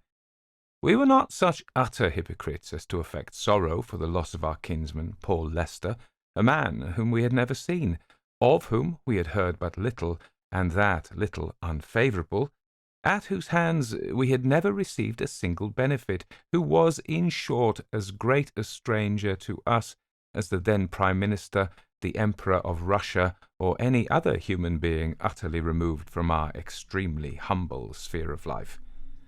His loss was very certainly our gain. His death represented to us not a dreary parting from one long loved and highly honoured, but the accession of lands, houses, consideration, wealth to myself, John Lester, Esquire, Martingale, Bedfordshire, Welham John Lester, artist and second-floor lodger at 32 Great Smith Street, Bloomsbury. Not that Martingale was much of an estate as country properties go. The Lesters, who had succeeded to that domain from time to time during the course of a few hundred years, could by no stretch of courtesy have been called prudent men.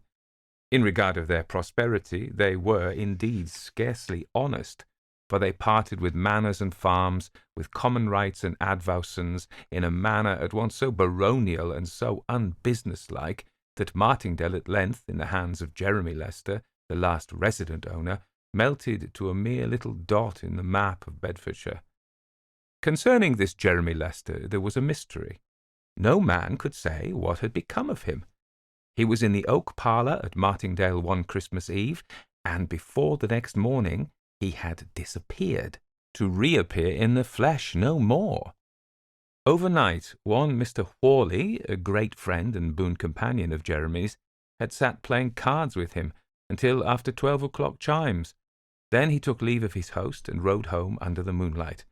After that, no person, as far as could be ascertained, ever saw Jeremy Lester alive. His ways of life had not been either the most regular or the most respectable, and it was not until a new year had come in without any tidings of his whereabouts reaching the house that his servants became seriously alarmed concerning his absence. Then inquiries were set on foot concerning him, inquiries which grew more urgent as weeks and months passed by without the slightest clue being obtained as to his whereabouts. Rewards were offered, advertisements inserted, but still Jeremy made no sign. And so, in the course of time, the heir-at-law, Paul Lester, took possession of the house, and went down to spend the summer months at Martingale with his rich wife and her 4 children by a first husband. Paul Lester was a barrister, an overworked barrister, who everybody supposed would be glad enough to leave the bar and settle at Martingale, where his wife's money and the fortune he had accumulated could not have failed to give him a good standing even among the neighbouring country families, and perhaps it was with such intention that he went down into Bedfordshire.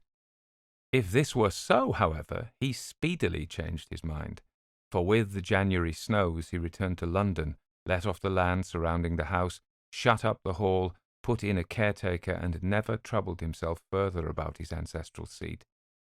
Time went on, and people began to say the house was haunted, that Paul Lester had seen something, and so forth, all which stories were duly repeated for our benefit when, 41 years after the disappearance of Jeremy Lester, Claire and I went down to inspect our inheritance. I say our because Claire had stuck bravely to me in poverty, grinding poverty, and prosperity was not going to part us now.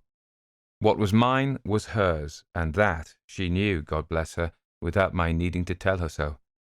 The transition from rigid economy to comparative wealth was, in our case, the more delightful also, because we had not in the least degree anticipated it. We never expected Paul Lester's shoes to come to us, and accordingly it was not upon our consciences that we ever had in our dreariest moods wished him dead. Had he made a will, no doubt we should never have gone to Martingale, and I, consequently, never written this story, but luckily for us he died intestate, and the Bedfordshire property came to me. As for the fortune, he had spent it in travelling and in giving great entertainments at his grand house in Portman Square. Concerning his effects, Mrs. Lester and I came to a very amicable arrangement. and she did me the honour of inviting me to call upon her occasionally, and, as I heard, spoke of me as a very worthy and presentable young man for my station, which, of course, coming from so good an authority, was gratifying. Moreover, she asked me if I intended residing at Martingale, and on my replying in the affirmative, hoped I should like it. It struck me at the time that there was a certain significance in her tone, and when I went down to Martingale and heard the absurd stories which were afloat concerning the house being haunted, I felt confident that if Mrs. Lester had hoped much, she had feared more. People said Mr. Jeremy walked at Martingale. He had been seen, it was averred, by poachers, by gamekeepers, by children who had come to use the park as a near cut to school, by lovers who kept their tryst under the elms and beeches.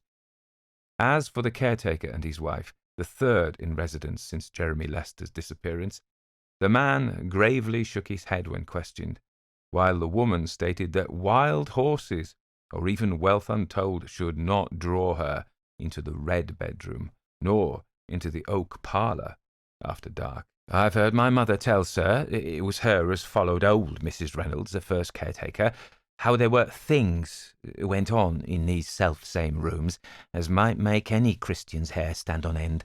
Such stamping and swearing and knocking about on furniture, and then tramp, tramp, up the great staircase and along the corridor, and so into the red bedroom, and then bang, and tramp, tramp again.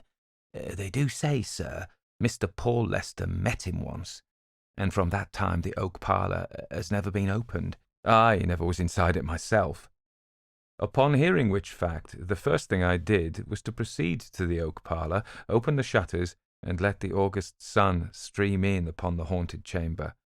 It was an old-fashioned, plainly furnished apartment, with a large table in the centre, a smaller in a recess by the fireplace, chairs ranged against the walls, and a dusty, moth-eaten carpet upon the floor.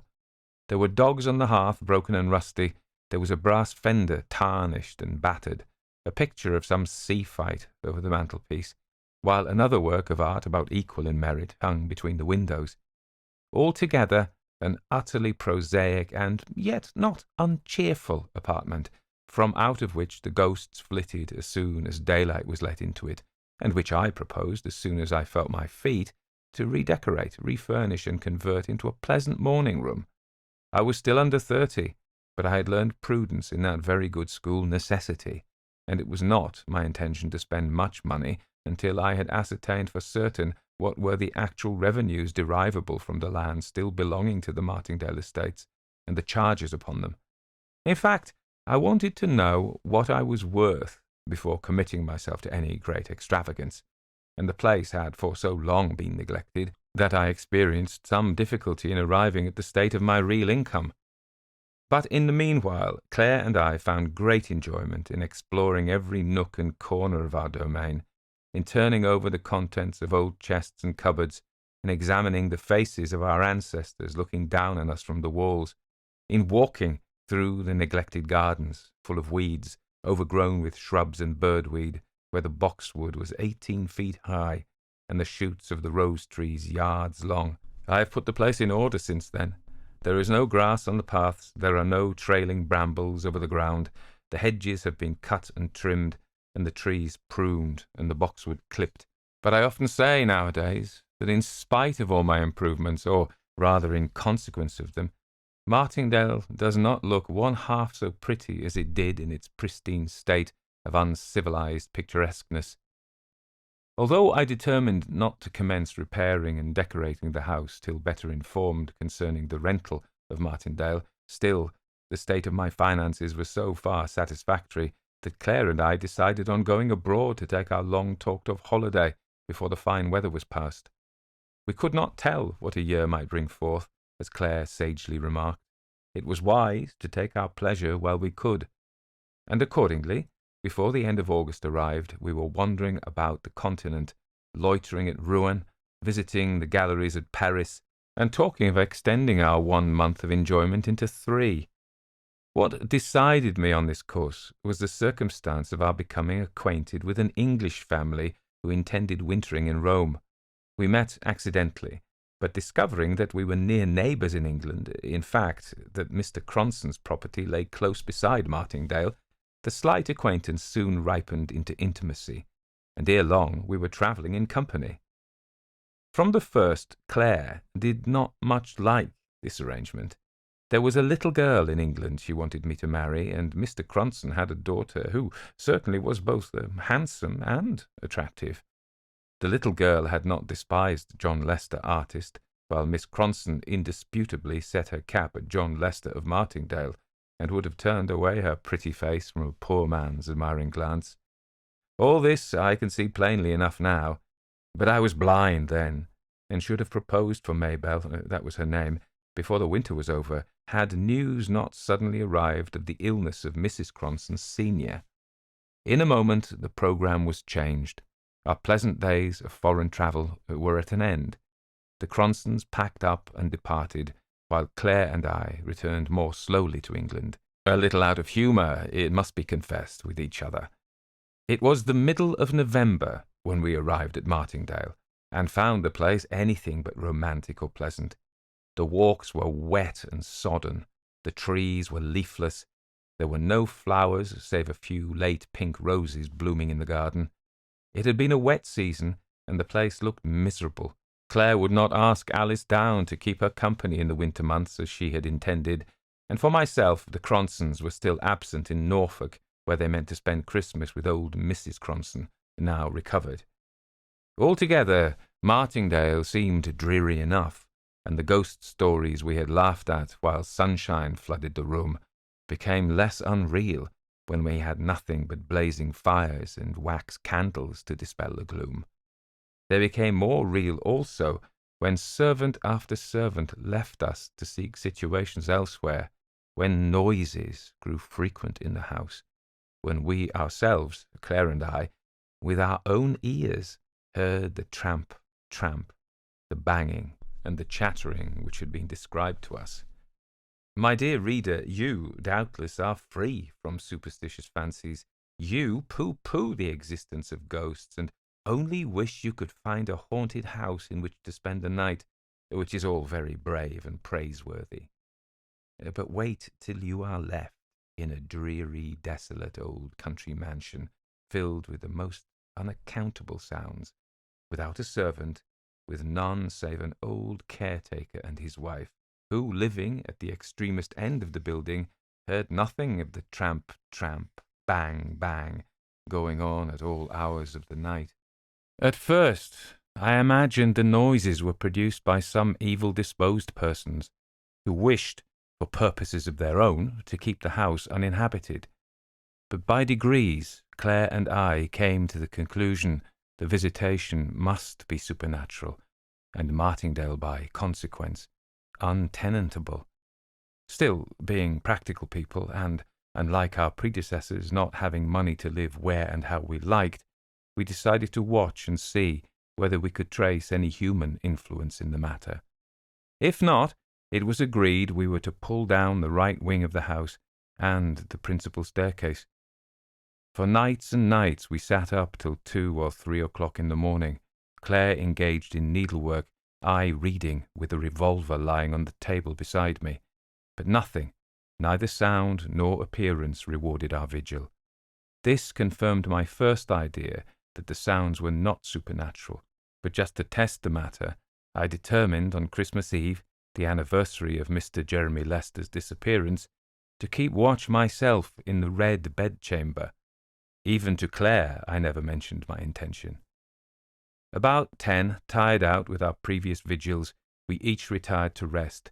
Somewhat ostentatiously, perhaps, I noisily shut the door of my room, and when I opened it half an hour afterwards, no mouse could have pursued its way along the corridor with greater silence and caution than myself. Quite in the dark, I sat in the Red Room. For over an hour I might as well have been in my grave for anything I could see in the apartment. But at the end of that time the moon rose and cast strange lights across the floor and upon the wall of the haunted chamber.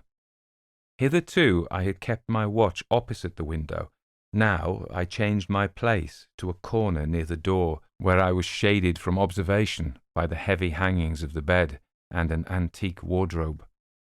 Still I sat on, but still no sound broke the silence. I was weary with many nights watching and tired of my solitary vigil. I dropped at last into a slumber, from which I wakened by hearing the door softly opened. "John?" said my sister, almost in a whisper. "John, are you here?" "Yes, Claire," I answered, "but what are you doing up at this hour?" "Come downstairs," she replied. "They are in the oak parlour." I did not need any explanation as to whom she meant, but crept downstairs after her, warned by an uplifted hand of the necessity for silence and caution. By the door, by the open door of the oak parlour, she paused, and we both looked in. There was the room we left in darkness overnight, with a bright wood fire blazing on the hearth, candles on the chimney-piece, the small table pulled out from its accustomed corner, and 2 men seated beside it, playing at cribbage. We could see the face of the younger player. It was that of a man about 25, of a man who had lived hard and wickedly, who had wasted his substance and his health, who had been, while in the flesh, Jeremy Lester. It would be difficult for me to say how I knew this, how in a moment I identified the features of the player with those of the man who had been missing for 41 years. 41 years, that very night. He was dressed in the costume of a bygone period. His hair was powdered, and round his wrists were the ruffles of lace. He looked like one who, having come from some great party, had sat down after his return home to play cards with an intimate friend. On his little finger there sparkled a ring. In the front of his shirt there gleamed a valuable diamond. There were diamond buckles in his shoes, and according to the fashion of his time, he wore knee breeches and silk stockings, which showed off advantageously the shape of a remarkably good leg and ankle. He sat opposite the door, but never once lifted his eyes to it. His attention seemed wholly concentrated on the cards. For a time there was utter silence in the room, broken only by the momentous counting of the game. In the doorway we stood, holding our breath, terrified, and yet fascinated by the scene that was being acted before us. The ashes dropped on the hearth softly, and like the snow. We could hear the rustle of the cards as they were dealt out and fell upon the table. We listened to the count, 15-1, 15-2, and so forth. But there was no other word spoken till at length the player, whose face we could not see, exclaimed, "I win! The game is mine!" Then his opponent took up the cards, sorted them over negligently in his hand, put them close together, and flung the whole pack in his guest's face, exclaiming, "Cheat! Liar! Take that!" There was a bustle and confusion, a flinging over of chairs and fierce gesticulation, and such a noise of passionate voices mingling that we could not hear a sentence which was uttered. All at once, however, Jeremy Lester strode out of the room in so great a hurry that he almost touched us where we stood, out of the room, and tramp, tramp, up the staircase to the Red Room, whence he descended in a few minutes with a couple of rapiers under his arm. When he re-entered the room, he gave, as it seemed to us, the other man his choice of the weapons, and then he flung open the window, and after ceremoniously giving place for his opponent to pass out first, he walked forth into the night air, Claire and I following. We went through the garden and down a narrow, winding walk to a smooth piece of turf, sheltered from the north by a plantation of young fir trees. It was a bright moonlight night by this time, and we could distinctly see Jeremy Lester measuring off the ground. "When you say 3, he said at last to the man whose back was still towards us. They had drawn lots for the ground, and the lot had fallen against Mr. Lester. He stood thus with the moonbeams falling upon him, and a handsomer fellow I would never desire to behold. 1, began the other. 2, and before our kinsman had the slightest suspicion of his design, he was upon him, and his rapier through Jeremy Lester's breast. At the sight of that cowardly treachery, Claire screamed aloud. In a moment the combatants had disappeared, the moon was obscured behind a cloud, and we were standing in the shadow of the fir plantation, shivering with cold and terror. But we knew at last what had become of the late owner of Martingale, that he had fallen, not in a fair fight, but foully murdered by a false friend. When late on Christmas morning I awoke, it was to see a white world, to behold the ground and trees and shrubs all laden and covered with snow. There was snow everywhere, such snow as no person could remember having fallen for 41 years. "It was on just such a Christmas as this that Mr. Jeremy disappeared," remarked the old sexton to my sister, who had insisted on dragging me through the snow to church, whereupon Claire fainted away and was carried into the vestry, where I made a full confession to the vicar of all we had beheld the previous night.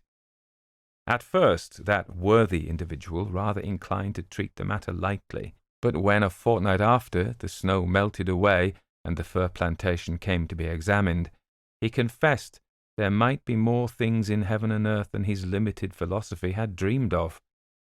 In a little clear space just within the plantation, Jeremy Lester's body was found. We knew it by the ring and the diamond buckles and the sparkling breastpin, and Mr. Cronson, who in his capacity as magistrate came over to inspect these relics, was visibly perturbed at my narrative. "Pray, Mr. Lester, did you see in your dream the face of the gentleman, your kinsman's opponent?" "No," I answered. "He sat and stood with his back to us all the time." "There's nothing more, of course, to be done in the matter," observed Mr. Cronson. "Nothing," I replied, and there the affair would doubtless have terminated, but that a few days afterwards, when we were dining at Cronson Park, Claire all of a sudden dropped the glass of water she was carrying to her lips, and exclaiming, "Look, John, there he is!" rose from her seat, and with a face as white as the tablecloth, pointed to a portrait hanging on the wall. "I saw him for an instant when he turned his head towards the door as Jeremy Lester left it," she explained. "That is he." Of what followed after this identification, I have only the vaguest recollections. Servants rushed hither and thither, Mrs. Cronson dropped off her chair into hysterics, the young ladies gathered round their mamma. Mr. Cronson, trembling like one in an ague fit, attempted some kind of an explanation, while Claire kept praying to be taken away, only to be taken away. I took her away, not merely from Cronson Park, but from Martingale. Before we left the latter place, however, I had an interview with Mr. Cronson, who said the portrait Claire had identified was that of his wife's father, the last person who saw Jeremy Lester alive. "He's an old man now," finished Mr. Cronson, "a man of over 80, who has confessed everything to me. You won't bring further sorrow and disgrace upon us by making this matter public. I promised him I would keep silence, but the story gradually oozed out, and the Cronsons left the country. My sister never returned to Martingale. She married and is living in London. Though I assure her there are no strange noises in my house, she will not visit Bedfordshire, where the little girl she wanted me so long ago to think of seriously is now my wife and the mother of my children.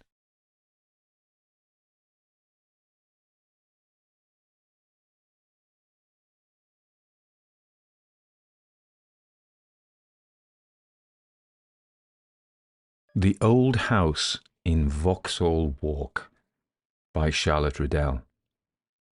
Chapter 1. Houseless, homeless, hopeless. Many a one who had before him trodden that same street must have uttered the same words, the weary, the desolate, the hungry, the forsaken, the waifs and strays of struggling humanity that are always coming and going, cold, starving and miserable, over the pavements of Lambeth parish. But it is open to question whether they were ever previously spoken with a more thorough conviction of their truth, or with a feeling of keener self-pity than by the young man who hurried along Vauxhall Walk one rainy winter's night, with no overcoat on his shoulders and no hat on his head. A strange sentence for 21 to give expression to, and it was stranger still to come from the lips of a person who looked like, and who was, a gentleman. He did not appear either to have sunk very far down in the good graces of fortune. There was no sign or token which would have induced a passer-by to imagine he had been worsted after a long fight with calamity. His boots were not worn down at the heels or broken at the toes, as many, many boots were which dragged and shuffled and scraped along the pavement.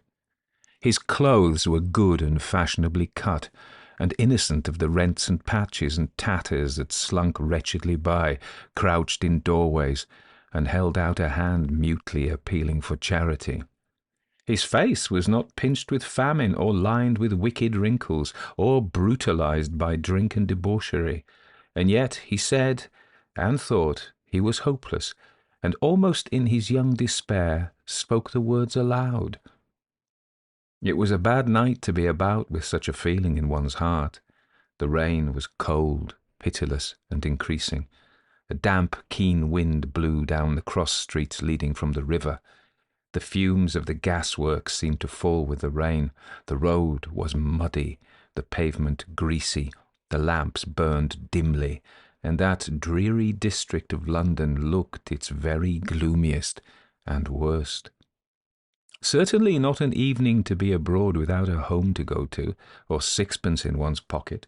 Yet this was the position of the young gentleman who, without a hat, strode along Vauxhall Walk, the rain beating on his unprotected head. Upon the houses, so large and good, once inhabited by well-to-do citizens, now let out for the most part in floors to weekly tenants, he looked enviously. He would have given much to have had a room, or even part of one. He had been walking for a long time, ever since dark in fact, and dark falls soon in December. He was tired and cold and hungry, and he saw no prospect save of pacing the streets all night.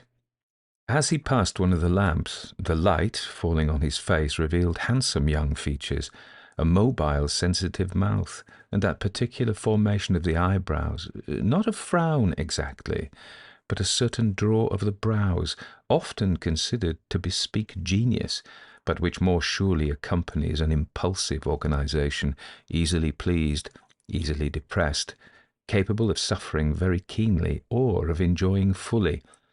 In his short life he had not enjoyed much, and he had suffered a good deal. That night, when he walked bareheaded through the rain, affairs had come to a crisis. So far as he in his despair felt able to see or reason, the best thing he could do was to die. The world did not want him. He would be better out of it. The door of one of the houses stood open, and he could see in the dimly lighted hall some few articles of furniture waiting to be removed. A van stood beside the curb, and two men were lifting a table into it as he for a second paused. Ah, he thought, even those poor people have some place to go to, some shelter provided, while I have not a roof to cover my head, or a shilling to get a night's lodging. And he went on fast, as if memory were spurring him, so fast that a man running after had some trouble to overtake him. "Master Graham! Master Graham!" this man exclaimed breathlessly, and thus addressed, the young fellow stopped, as if he had been shot. "Who are you that know me?" he asked, facing round. "I'm William. Don't you remember William, Master Graham? And, Lord's sake, sir, what are you doing out on a night like this without your hat?" "I forgot it," was the answer, "and I didn't care to go back and fetch it." "Then why don't you buy another, sir? You'll catch your death of cold, and besides, you'll excuse me, sir, but he does look odd." "I know that," said Master Graham grimly, "but I haven't a halfpenny in the world." "Have you and the master, then—" began the man, but there he hesitated and stopped. "Had a quarrel?" "Yes, and one that will last us our lives," finished the other with a bitter laugh. "And where are you going now?" "Going? Nowhere, except to seek out the softest paving stone or the shelter of an arch." "You're joking, sir." I don't feel much in the mood for jesting either. Will you come back with me, Master Graham? We're just at the last of our moving, but there's a spark of fire still in the grate, and it would be better talking out of this rain. Will you come, sir? Come? Of course I'll come, said the young fellow, and turning, they retraced their steps to the house he had looked into as he passed along. An old, old house, with long, wide hall, stairs low, easy of ascent, with deep cornices to the ceilings, and oak floorings, and mahogany doors which still spoke mutely of the wealth and stability of the original owner, who had lived before the Tradescants and Ashmoles were thought of, and had been sleeping far longer than they, in St. Mary's churchyard, hard by the Archbishop's palace. Step upstairs, sir, entreated the departing tenant. It's cold down here, with the door standing wide. Had you the whole house, then, William? Asked Graham Coulton in some surprise. The whole of it, and right sorry I, for one, am to leave it, but nothing else would serve my wife. This room, sir. And with little conscious pride, William, doing the honours of his late residence, asked his guest into a spacious apartment occupying the full width of the house on the first floor. Tired though he was, the young man could not repress an exclamation of astonishment. "Why, we have nothing so large as this at home, William," he said. "It's a fine house," answered William, raking the embers together as he spoke and throwing some wood upon them. "But, like many a good family, it has come down in the world." There were 4 windows in the room, shuttered close. They had deep, low seats, suggestive of pleasant days gone by, when, well curtained and well cushioned, they formed snug retreats for the children, and sometimes for adults also. There was no furniture left, unless an oaken settle beside the hearth, and a large mirror let into the panelling at the opposite end of the apartment, with a black marble console table beneath it, could be so considered. But the very absence of chairs and tables enabled the magnificent proportions of the chamber to be seen to full advantage, and there was nothing to distract the attention from the ornamented ceiling, the panelled walls, the old-world chimney-piece so quaintly carved, and the fireplace lined with tiles, each one of which contained a picture of some scriptural or allegorical subject. "Had you been staying on here, William," said Coulton, flinging himself wearily on the settle, "I'd have asked you to let me stop where I am for the night." "If you can make shift, sir, there's nothing, as I am aware of, to prevent you stopping," answered the man, fanning the wood into a flame. "I shan't take the key back to the landlord till tomorrow, and this would be better for you than the cold streets, at any rate." "Do you really mean what you say?" asked the other eagerly. "I should be thankful to lie here. I feel dead beat." "Then stay, Master Graham, and welcome. I'll fetch a basket of coals I was going to put in the van and make up a good fire so that you can warm yourself. Then I must run round to the other house for a minute or two, but it's not far, and I'll be back as soon as ever I can." "Thank you, William. You were always good to me," said the young man gratefully. "This is delightful." And he stretched his numbed hands over the blazing wood and looked round the room with a satisfied smile. "I didn't expect to get into such quarters," he remarked, as his friend in need reappeared, carrying a half-bushel basket full of coals, with which he proceeded to make up a roaring fire. "I'm sure the last thing I could have imagined was meeting with anyone I knew in Vauxhall Walk." "Where were you coming from, Master Graham?" asked William curiously. "From old Melfield's. I was at his school once, you know, and he's now retired, and is living upon the proceeds of years of robbery in Kennington Oval.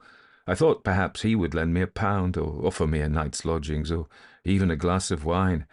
But oh dear, no. He took the moral tone, and observed he could have nothing to say to a son who defied his father's authority.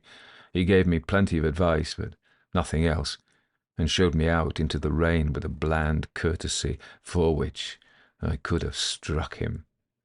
William muttered something under his breath which was not a blessing, and added aloud, "You're better here, sir, I think. At any rate, I'll be back in less than half an hour." Left to himself, young Coulton took off his coat and, shifting the settle a little, hung it over the end to dry. With his handkerchief he rubbed some of the wet out of his hair. Then, perfectly exhausted, he lay down before the fire and, pillowing his hand on his arm, fell fast asleep. He was awakened nearly an hour afterwards by the sound of someone gently stirring the fire and moving quietly about the room. Starting into a sitting posture, he looked around him, bewildered for a moment, and then, recognizing his humble friend, said, laughing, "I lost myself. I couldn't imagine where I was." "I'm sorry to see you here, sir," was the reply, "but still this is better than being out of doors. It's come on a nasty night. I brought a rug round with me that perhaps you could wrap yourself in." "I wish at the same time you had brought me something to eat," said the young man, laughing. "Are you hungry then, sir?" asked William in a tone of concern. "Yes, I've had nothing to eat since breakfast. The governor and I commenced rowing the minute we sat down to luncheon, and I rose and left the table. But hunger does not signify. I'm dry and warm, and I can forget the other matter in sleep." "And it's too late now to buy anything," soliloquized the man. "The shops are all shut long ago. Do you think, sir," he added, brightening, "you could manage some bread and cheese?" "Do I think? I should call it a perfect feast," answered Graham Coulton. "But never mind about food tonight, William. You have had trouble enough and to spare already." William's only answer was to dart to the door and run downstairs. Presently he reappeared, carrying in one hand bread and cheese wrapped up in paper, and in the other a pewter measure full of beer. "It's the best I could do, sir," he said apologetically. "I had to beg this from the landlady." "Here's to her good health!" exclaimed the young fellow gaily, taking a long pull at the tankard. "This tastes better than champagne in my father's house." "Won't he be uneasy about you?" ventured William, who, having by this time emptied the coals, was now seated on the inverted basket, looking wistfully at the relish with which the son of the former master was eating his bread and cheese. "No," was the decided answer. "When he hears it pouring cats and dogs, he'll only hope I am out in the deluge, and say a good drenching will cool my pride." "I don't think you're right there," remarked the man. "But I am sure I am. My father always hated me, as he hated my mother." "Begging your pardon, sir, he was over fond of your mother." "If you had heard what he said about her today, you might find reason to alter your opinion. He told me I resembled her in mind as well as body, that I was a coward, a simpleton, and a hypocrite." "He didn't mean it, sir." "He did, every word. He does think I'm a coward because I... And the young fellow broke into a passion of hysterical tears. "I don't half like leaving you here alone," said William, glancing round the room with a quick trouble in his eyes. "But I have no place fit to ask you to stop, and I'm forced to go myself because I'm night watchman and must be on at 12 o'clock.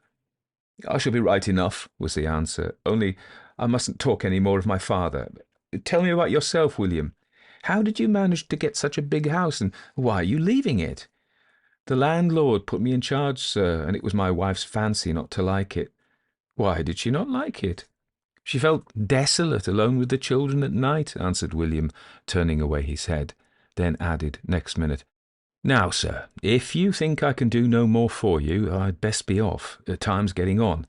I'll look round tomorrow morning." "Good night," said the young fellow, stretching out his hand, which the other took as freely and frankly as it was offered. "What should I have done this evening if I'd not chanced to meet you?" "I don't think there is much chance in the world, Master Graham," was the quiet answer. "I do hope you'll rest well, and not be the worse for your wetting." "No fear of that," was the rejoinder. And the next minute the young man found himself all alone in the old house in Vauxhall Walk. 2. Lying on the settle, with the fire burnt out, and the room in total darkness, Graham Coulton dreamed a curious dream. He thought he awoke from deep slumber to find a log smouldering away upon the hearth, and the mirror at the end of the apartment reflecting fitful gleams of light. He couldn't understand how it came to pass that, far away as he was from the glass, he was able to see everything in it, but he resigned himself to the difficulty without astonishment, as people generally do in dreams. Neither did he feel surprised when he beheld the outline of a female figure seated beside the fire, engaged in picking something out of her lap and dropping it with a despairing gesture. He heard the mellow sound of gold, and knew she was lifting and dropping sovereigns.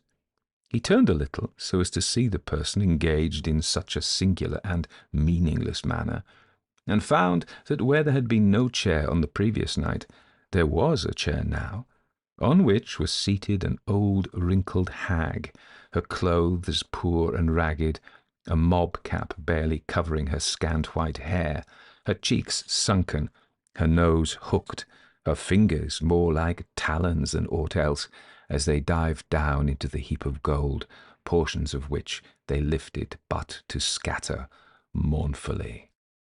"Oh, my lost life!" she moaned in a voice of bitterest anguish. "Oh, my lost life! For one day! For 1 hour of it again!" Out of the darkness, out of the corner of the room where the shadows lay deepest, out from the gloom abiding near the door, out from the dreary night with their sodden feet and wet dripping from their heads, came the old men and the young children, the worn women and the weary hearts whose misery that gold might have relieved, but whose wretchedness it mocked. Round that miser, who once sat gloating as she now sat lamenting, they crowded, all those pale, sad shapes, the aged of days, the infant of hours, the sobbing outcast, honest poverty, repentant vice. But one low cry proceeded from those pale lips, a cry for help she might have given, but which she withheld. They closed about her all together as they had done singly in life. They prayed, they sobbed, they entreated.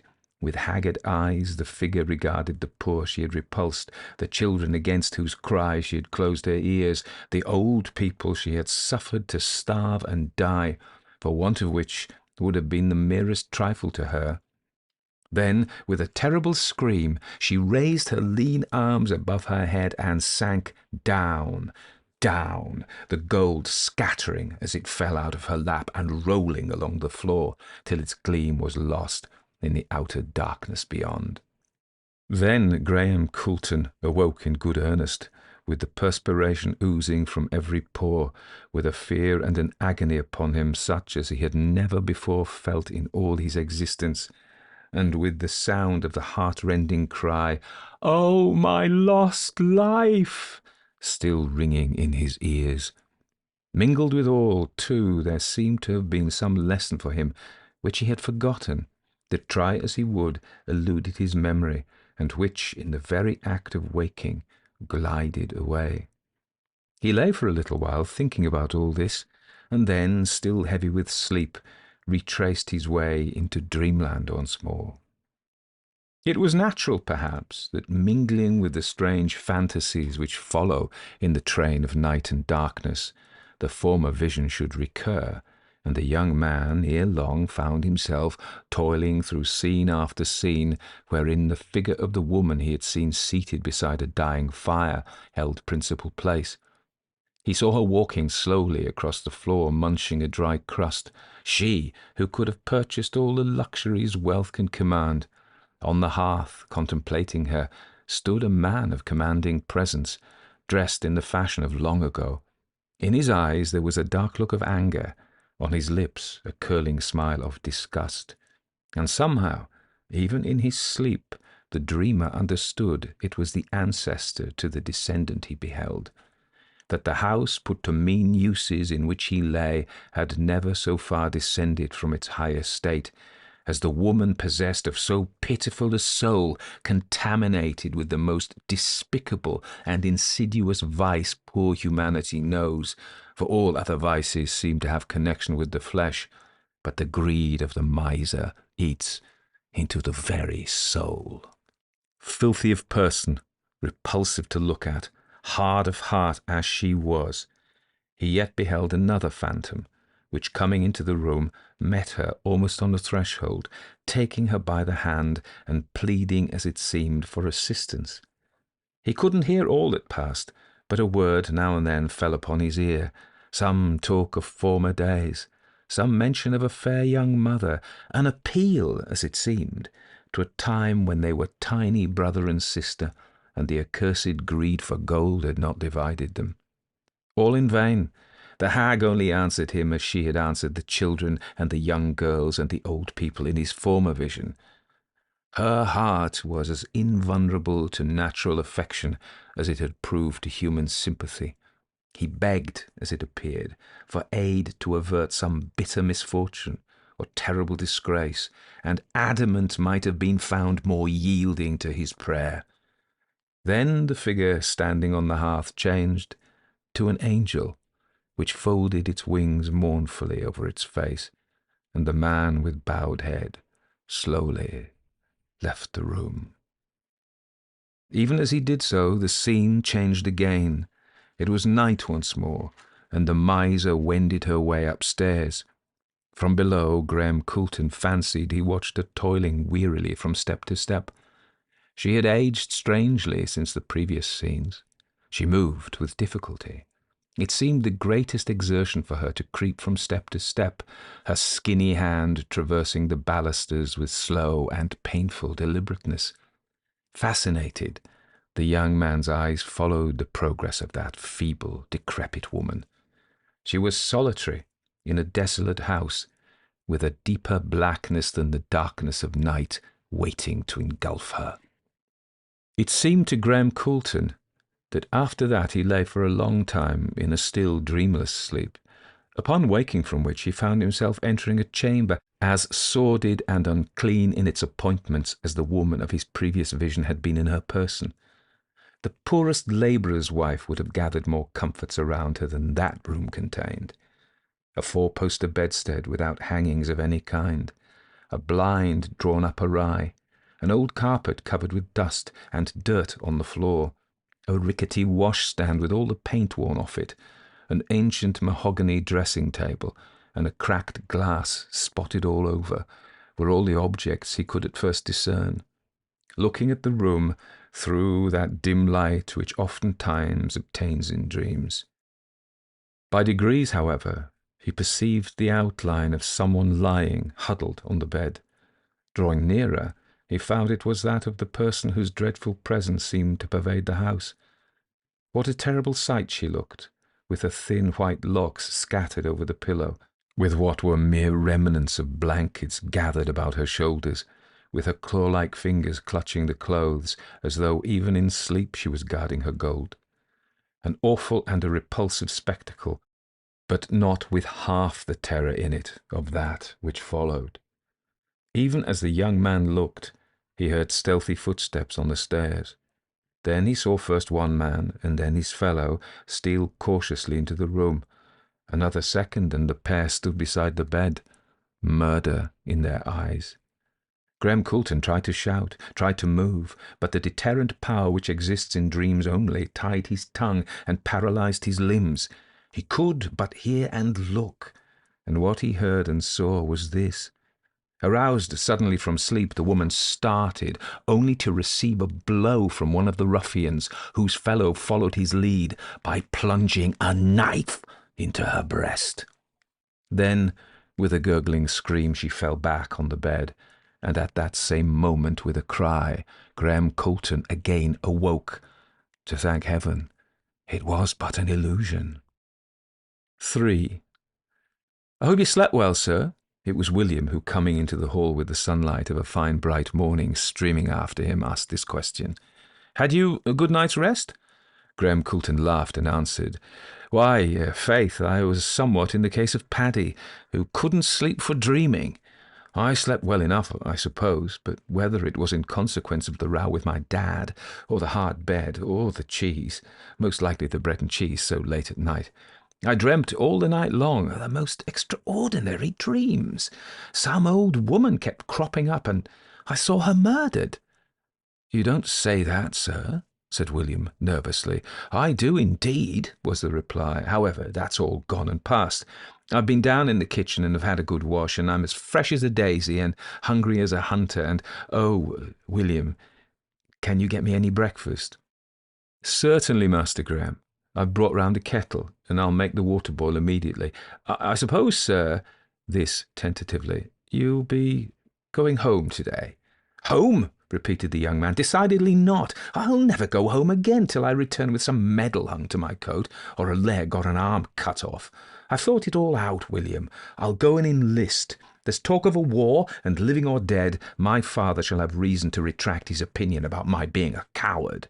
"I'm sure the Admiral never thought you anything of the sort, sir," said William. "Why, you have the pluck of 10. "Not before him," answered the young fellow sadly. "You'll do nothing rash, Master Graham. You won't go listing or aught of that sort in your anger." "If I don't, what's to become of me?" asked the other. "I cannot dig to beg. I am ashamed.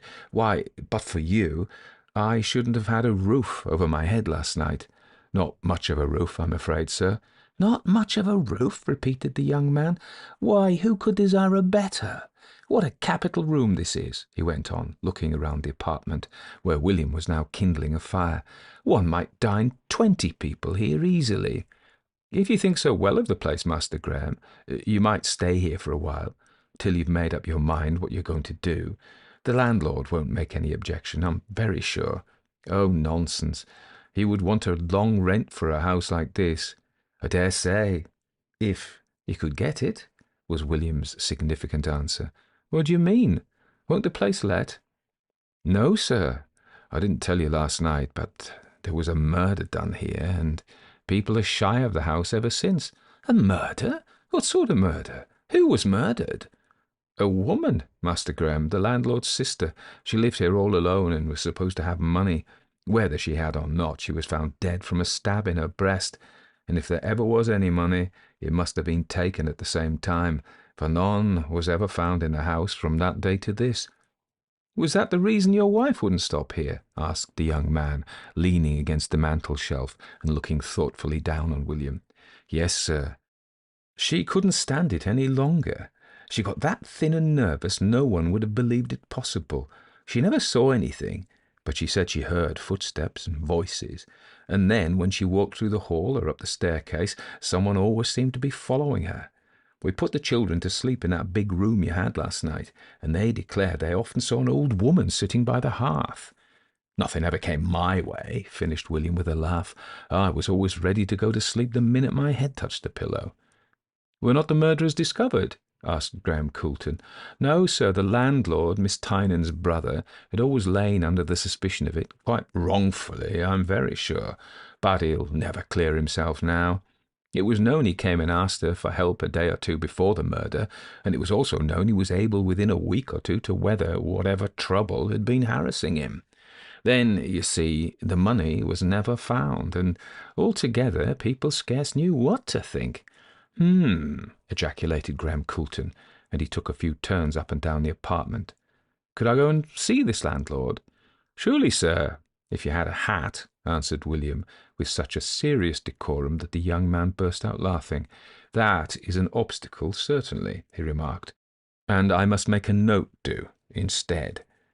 I have a pencil in my pocket, so here goes." Within half an hour from the dispatch of that note, William was back again with a sovereign, the landlord's compliments, and he would be much obliged if Mr. Coulton could step round. "You'll do nothing rash, sir," entreated William. "Why, man," answered the young fellow, "one may as well be picked off by a ghost as a bullet. What is there to be afraid of?" William only shook his head. He didn't think his young master was made of the stuff likely to remain alone in a haunted house and solve the mystery it assuredly contained by dint of his own unassisted endeavours. And yet, when Graham Coulton came out of the landlord's house, he looked more bright and gay than usual, and walked up the Lambeth Road to the place where William awaited his return, humming an air as he paced along. "We've settled the matter," he said, "and now if the dad wants his son for Christmas, it'll trouble him to find him." "Don't say that, Master Graham, don't," entreated the man with a shiver. "Maybe after all it would have been better if you'd never happened to chance upon Vauxhall Walk." "Don't croak, William," answered the young man. "If it was not the best day's work I ever did for myself, I'm a Dutchman." During the whole of that forenoon and afternoon, Graham Coulton searched diligently for the missing treasure Mr. Tynan assured him had never been discovered. Youth is confident and self-opinionated, and this fresh explorer felt satisfied that, though others had failed, he would be successful. On the second floor he found one door locked, but he didn't pay much attention to that at the moment, as he believed if there was anything concealed it was more likely to be found in the lower than the upper part of the house. Late into the evening, he pursued his researches in the kitchen and cellars and old-fashioned cupboards, of which the basement had an abundance. It was nearly 11 when, engaged in poking about amongst the empty bins of a wine cellar as large as a family vault, he suddenly felt a rush of cold air at his back. Moving, his candle was instantly extinguished, and in the very moment of being left in darkness, he saw, standing in the doorway, a woman resembling her who had haunted his dreams overnight. He rushed with outstretched hands to seize her, but clutched only air. He relit his candle and closely examined the basement, shutting off communication with the ground floor ere doing so. All in vain. Not a trace could he find of living creature. Not a window was opened. Not a door unbolted. It is very odd, he thought, as, after securely fastening the door at the top of the staircase, he searched the whole upper portion of the house, with the exception of the one room mentioned. I must get the key of that tomorrow, he decided, standing gloomily with his back to the fire and his eyes wandering about the drawing-room, where he had once again taken up his abode.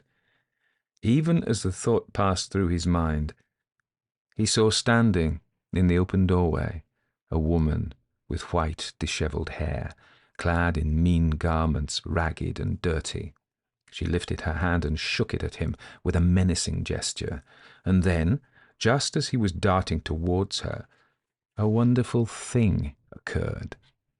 From behind the great mirror there glided a second female figure, at the sight of which the first turned and fled, uttering piercing shrieks as the other followed her from story to story.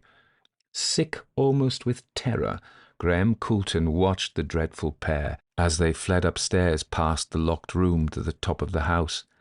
It was a few minutes before he recovered his self-possession. When he did so and searched the upper apartments, he found them totally empty. That night, ere lying down before the fire, he carefully locked and bolted the drawing-room door. Before he did more, he drew the heavy settle in front of it, so that if the lock were forced, no entrance could be effected without considerable noise. For some time he lay awake, then dropped into a deep sleep, from which he was awakened suddenly by a noise as if of something scuffling stealthily behind the wainscot. He raised himself on his elbow and listened, and to his consternation beheld seated at the opposite side of the hearth the same woman he had seen before in his dreams, lamenting over her gold. The fire was not quite out, and at that moment shot up a last tongue of flame. By the light, transient as it was, he saw that the figure pressed a ghostly finger to its lips, and by the turn of its head and the attitude of its body seemed to be listening. He listened also. Indeed, he was too much frightened to do aught else. More and more distinct grew the sounds which had aroused him, a stealthy rustling coming nearer and nearer, up and up, it seemed, behind the wainscot. "It is rats," thought the young man, though indeed his teeth were almost chattering in his head with fear. But then in a moment he saw what disabused him of that idea, the gleam of a candle or lamp through a crack in the panelling. He tried to rise, he strove to shout, all in vain, and sinking down remembered nothing more till he awoke to find the grey light of an early morning stealing through one of the shutters he had left partially unclosed. For hours after his breakfast, which he scarcely touched, long after William had left him at midday, Graham Coulton, having in the morning made a long and close survey of the house, sat thinking before the fire. Then, apparently having made up his mind, he put on the hat he had bought and went out. When he returned, the evening shadows were darkening down, but the pavements were full of people going marketing, for it was Christmas Eve, and all who had money to spend seemed bent on shopping. It was terribly dreary inside the old house that night. Through the deserted rooms, Graham could feel that ghostly semblance was wandering mournfully. When he turned his back, he knew she was flitting from the mirror to the fire, from the fire to the mirror. But he was not afraid of her now. He was far more afraid of another matter he had taken in hand that day. The horror of the silent house grew and grew upon him. He could hear the beating of his own heart in the dead quietude which reigned from garret to cellar. At last William came, but the young man said nothing to him of what was on his mind. He talked to him cheerfully, and hopefully enough wondered where his father would think he'd got to, and hoped Mr. Tynan might send him some Christmas pudding. Then the man said it was time for him to go, and when Mr. Coulton went downstairs to the hall door, remarked the key was not in it. "No," was the answer. "I took it out today to oil it." "It wanted oiling," agreed William, "for it worked terribly stiff." Having uttered which truism, he departed. Very slowly the young man retraced his way to the drawing-room, where he only paused to lock the door on the outside. Then, taking off his boots, he went up to the top of the house, where, entering the front attic, he waited patiently, in darkness and in silence.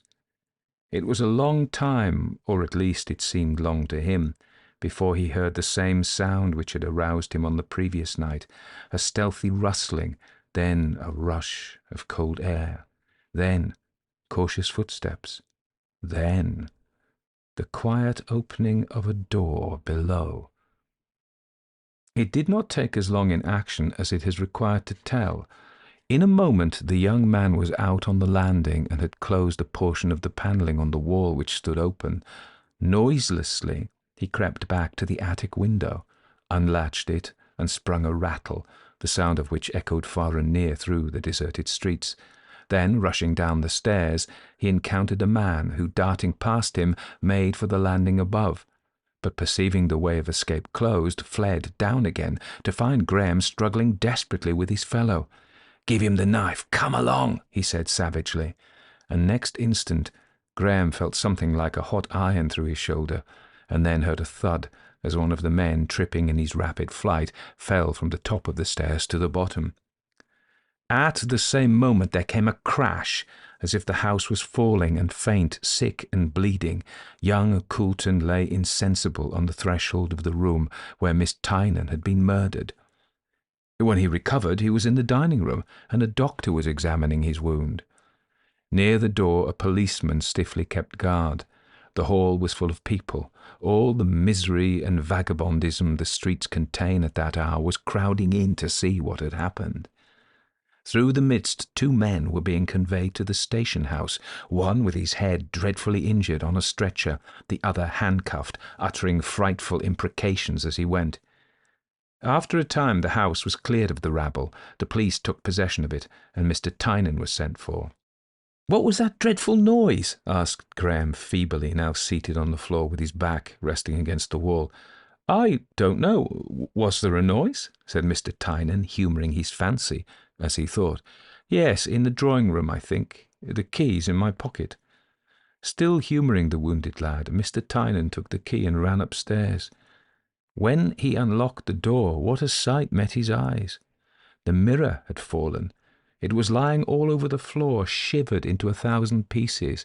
The console table had been borne down by its weight, and the marble slab was shattered as well.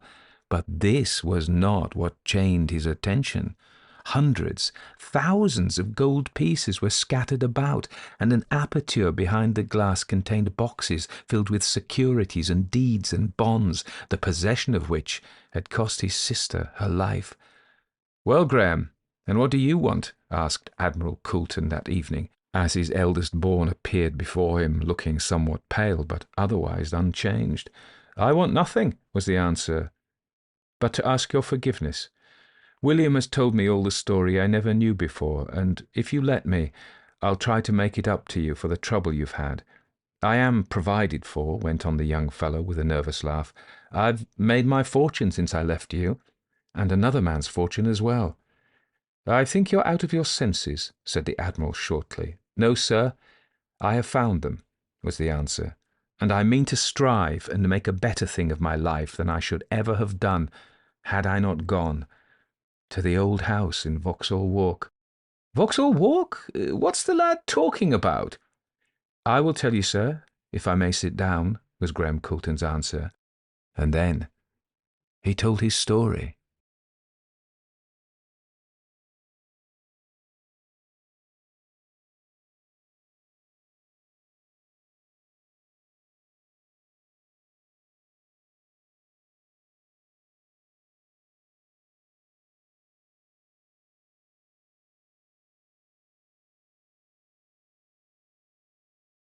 The Open Door by Charlotte Riddell.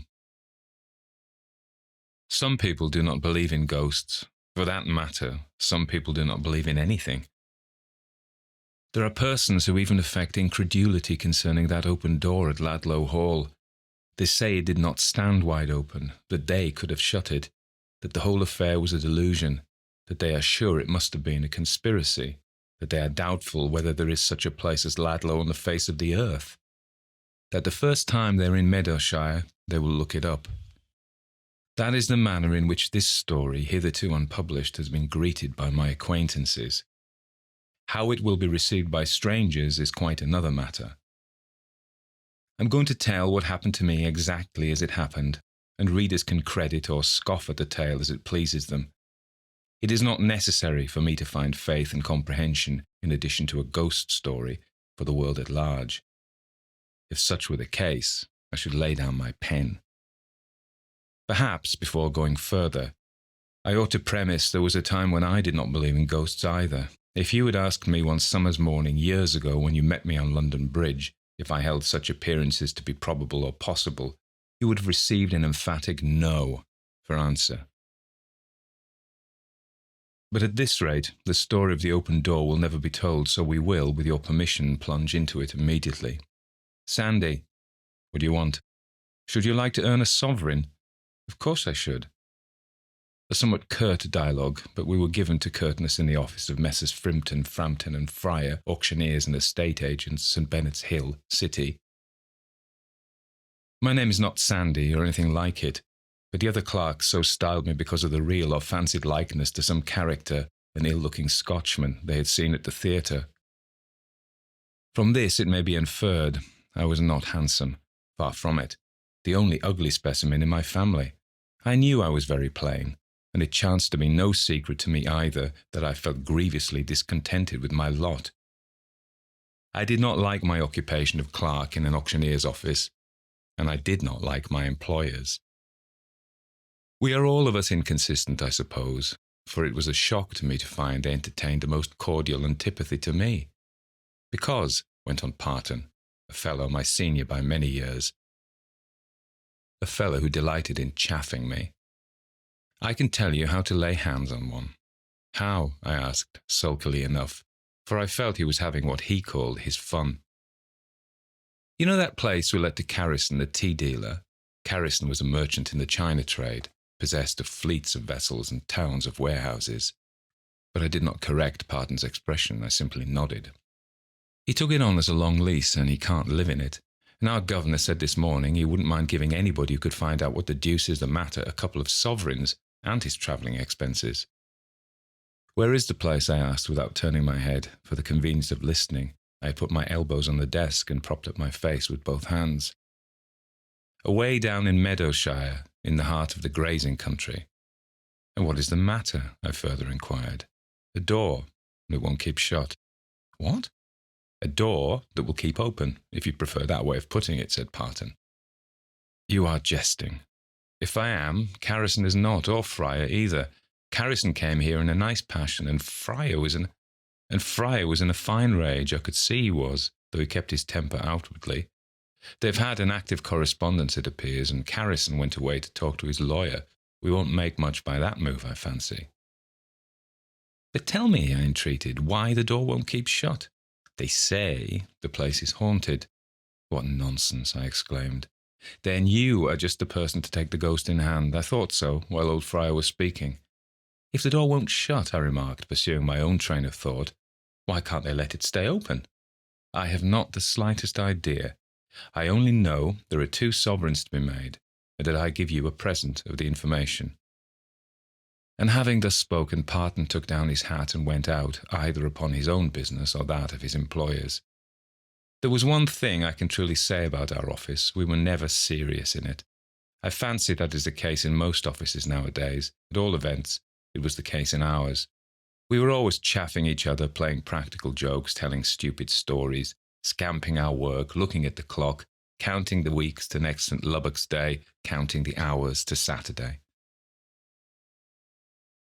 For all that, we were all very earnest in our desire to have our salaries raised, and unanimous in the opinion no fellows ever before received such wretched pay. I had £20 a year, which I was aware did not half.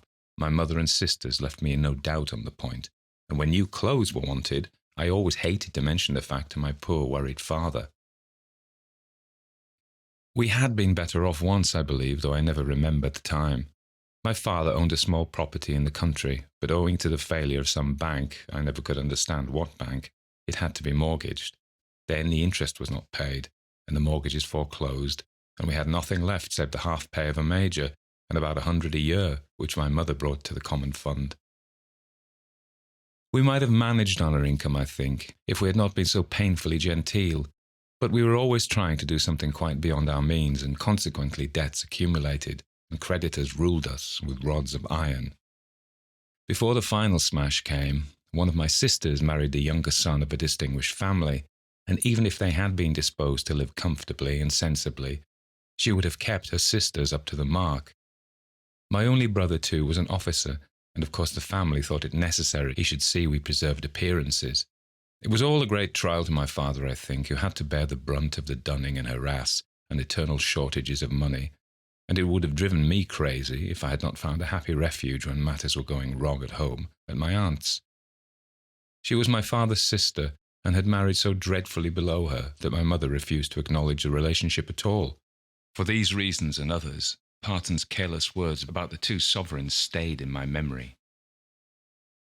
I wanted money badly. I may say I never had sixpence in the world of my own, and I thought if I could earn 2 sovereigns I might buy some trifles I needed for myself, and present my father with a new umbrella. Fancy is a dangerous little jade to flirt with, as I soon discovered. She led me on and on. First I thought of the 2 sovereigns, then I recalled the amount of the rent Mr. Carrison agreed to pay for Ladlow Hall. Then I decided he would gladly give more than 2 sovereigns if he could only have the ghost turned out of possession. I fancied I might get £10, £20. I considered the matter all day, and I dreamed of it all night, and when I dressed myself next morning, I was determined to speak to Mr. Fryer on the subject. I did so. I told that gentleman Parton had mentioned the matter to me, and that if Mr. Fryer had no objection, I would like to try whether I could not solve the mystery. I told him I had been accustomed to lonely houses, and that I should not feel at all nervous, that I did not believe in ghosts, and as for burglars, I was not afraid of them. "I don't mind your trying," he said at last. "Of course you understand it is no cure, no pay. Stay in the house for a week. If at the end of that time you can keep the door shut, locked, bolted, or nailed up, telegraph for me, and I will go down. If not, come back. If you like to take a companion, there is no objection." I thanked him, but said I would rather not have a companion. "There is only one thing, sir, I should like," I ventured. "And that," he interrupted, "is a little more money. If I lay the ghost, or find out the ghost, I think I ought to have more than 2 sovereigns." "How much more do you think you ought to have?" he asked. His tone quite threw me off guard. It was so civil and conciliatory, and I answered boldly, "Well, if Mr. Carrison cannot now live in the place, perhaps he wouldn't mind giving me a £10 note." Mr. Fryer turned and opened one of the books lying on his desk. He did not look at it or refer to it in any way. I saw that. "You have been with us now how long, Edlyd?" he said. 11 months tomorrow, I replied. "And our arrangement was, I think, quarterly payments, at 1 month's notice on either side." "Yes, sir?" I heard my voice tremble, though I could not have said what frightened me. "Then you will please take your notice now. Come in before you leave this evening, and I'll pay you 3 months' salary, and then we shall be quits." "I don't think I quite understand," I was beginning, when he broke in. "But I understand, and that's enough. I have had enough of you and your airs and your indifference and your insolence here. I never had a clerk I disliked as I do you, coming and dictating terms, forsooth. No, you shan't go to Ladlow, many a poor chap. He said devil.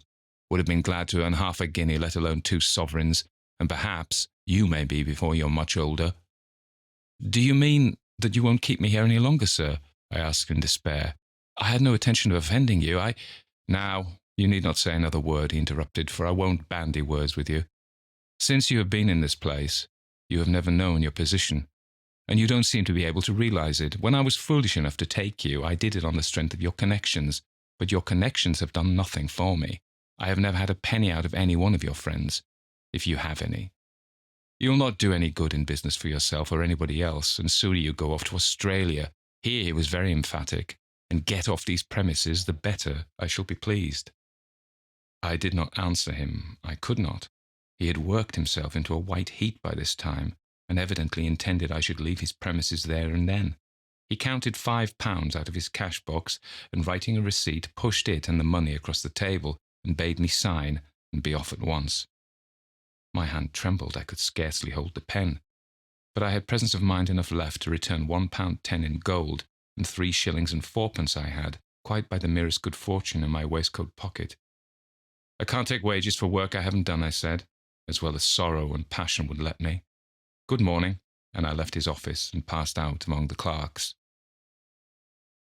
I took from my desk the few articles belonging to me, left the papers it contained in order, and then, locking it, asked Parton if he would be so good as give the key to Mr. Fryer. What's up? He asked. Are you going? I said. Yes, I am going. Got the sack? That is exactly what has happened. Welham, exclaimed Mr. Parton. I did not stop to hear any further commentary on the matter, but bidding my fellow clerks good-bye, shook the dust of Frimpton's estate and agency office from off my feet. I did not like to go home and say I was discharged, so I walked about aimlessly, and at length found myself in Regent Street. There I met my father, looking more worried than usual. Do you think, Phil, he said, my name's Theophilus, you could get £2 or £3 for your employers? Maintaining a discreet silence regarding what had passed, I answered, No doubt I could. I should be glad if you will then, my boy, he went, for we are badly in want of it. I did not ask him what was the special trouble. Where would have been the use? There was always something, gas or water, or poor rates, or the butcher, or the baker, or the bootmaker. Well, it didn't much matter, for we were well accustomed to the life, but I thought, if I ever marry, we will keep within our means.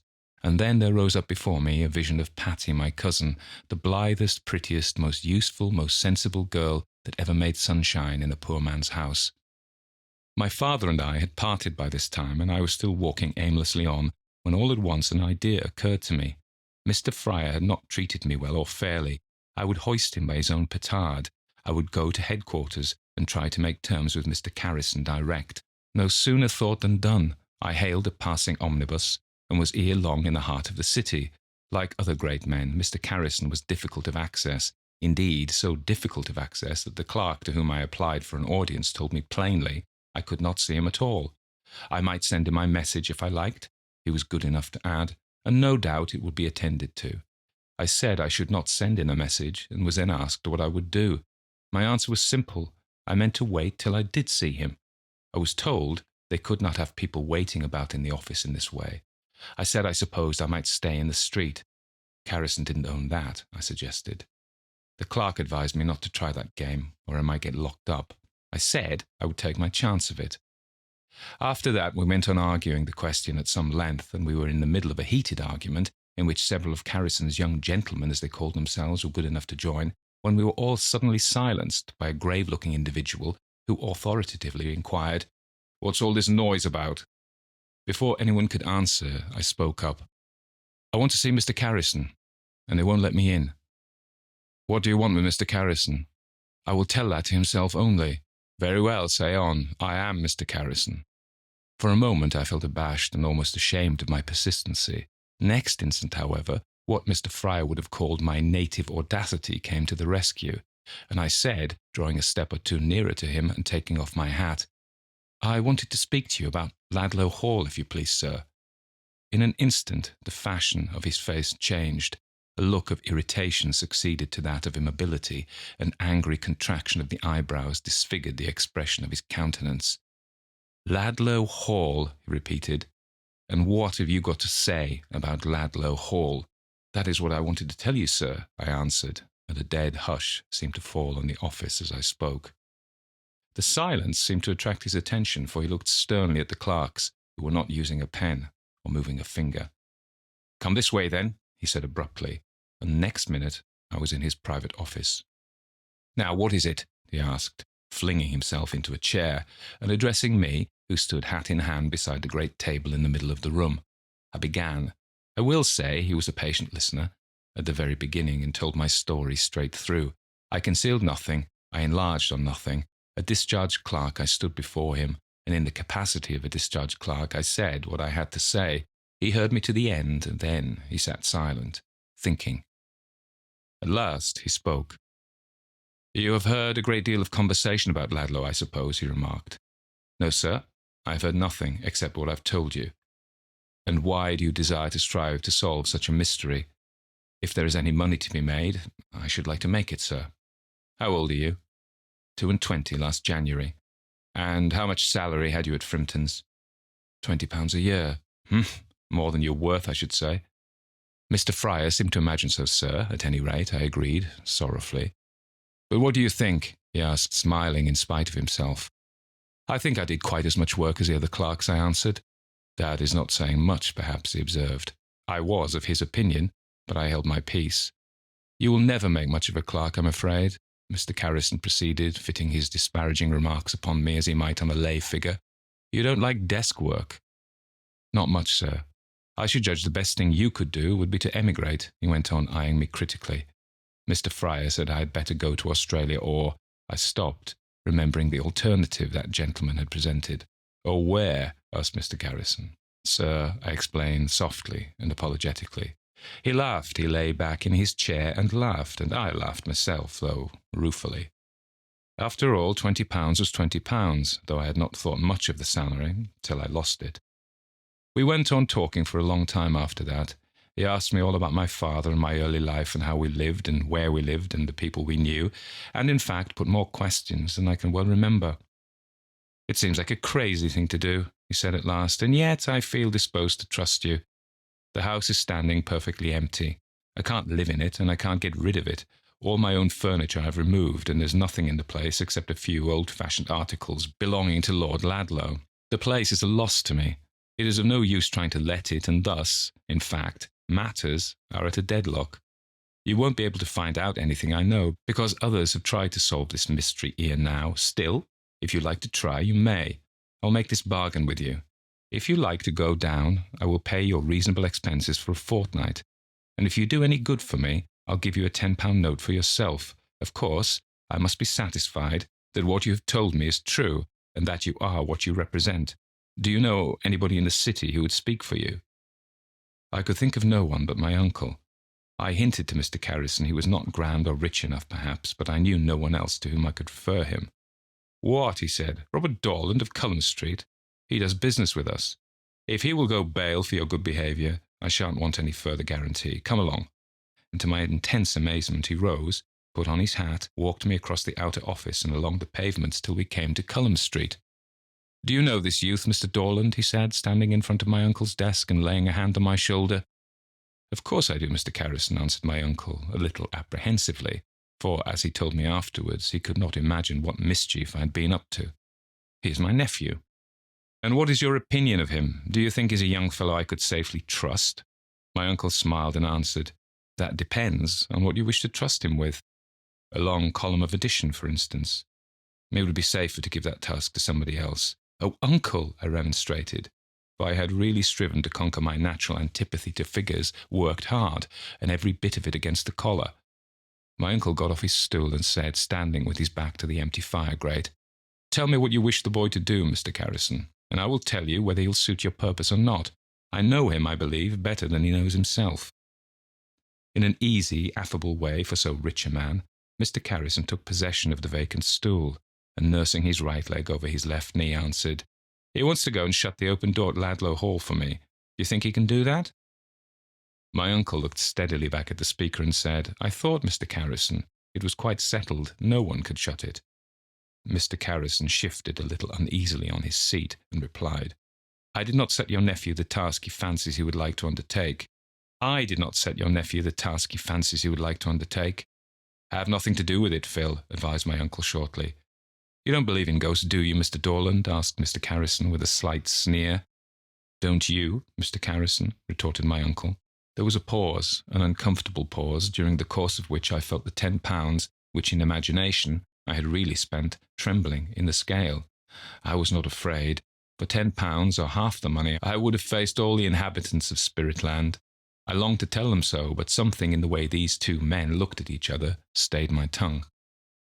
If you ask me the question here in the heart of the city, Mr. Dorland, said Mr. Carrison at length, slowly and carefully, I answer no. But if you were to put me on a dark night at Ladlow, I should beg time to consider.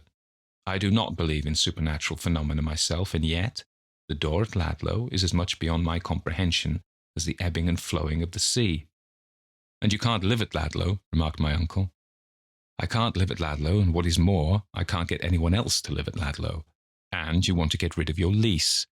I want so much to get rid of my lease that I told Fryer I would give him a handsome sum if he could induce anyone to solve the mystery.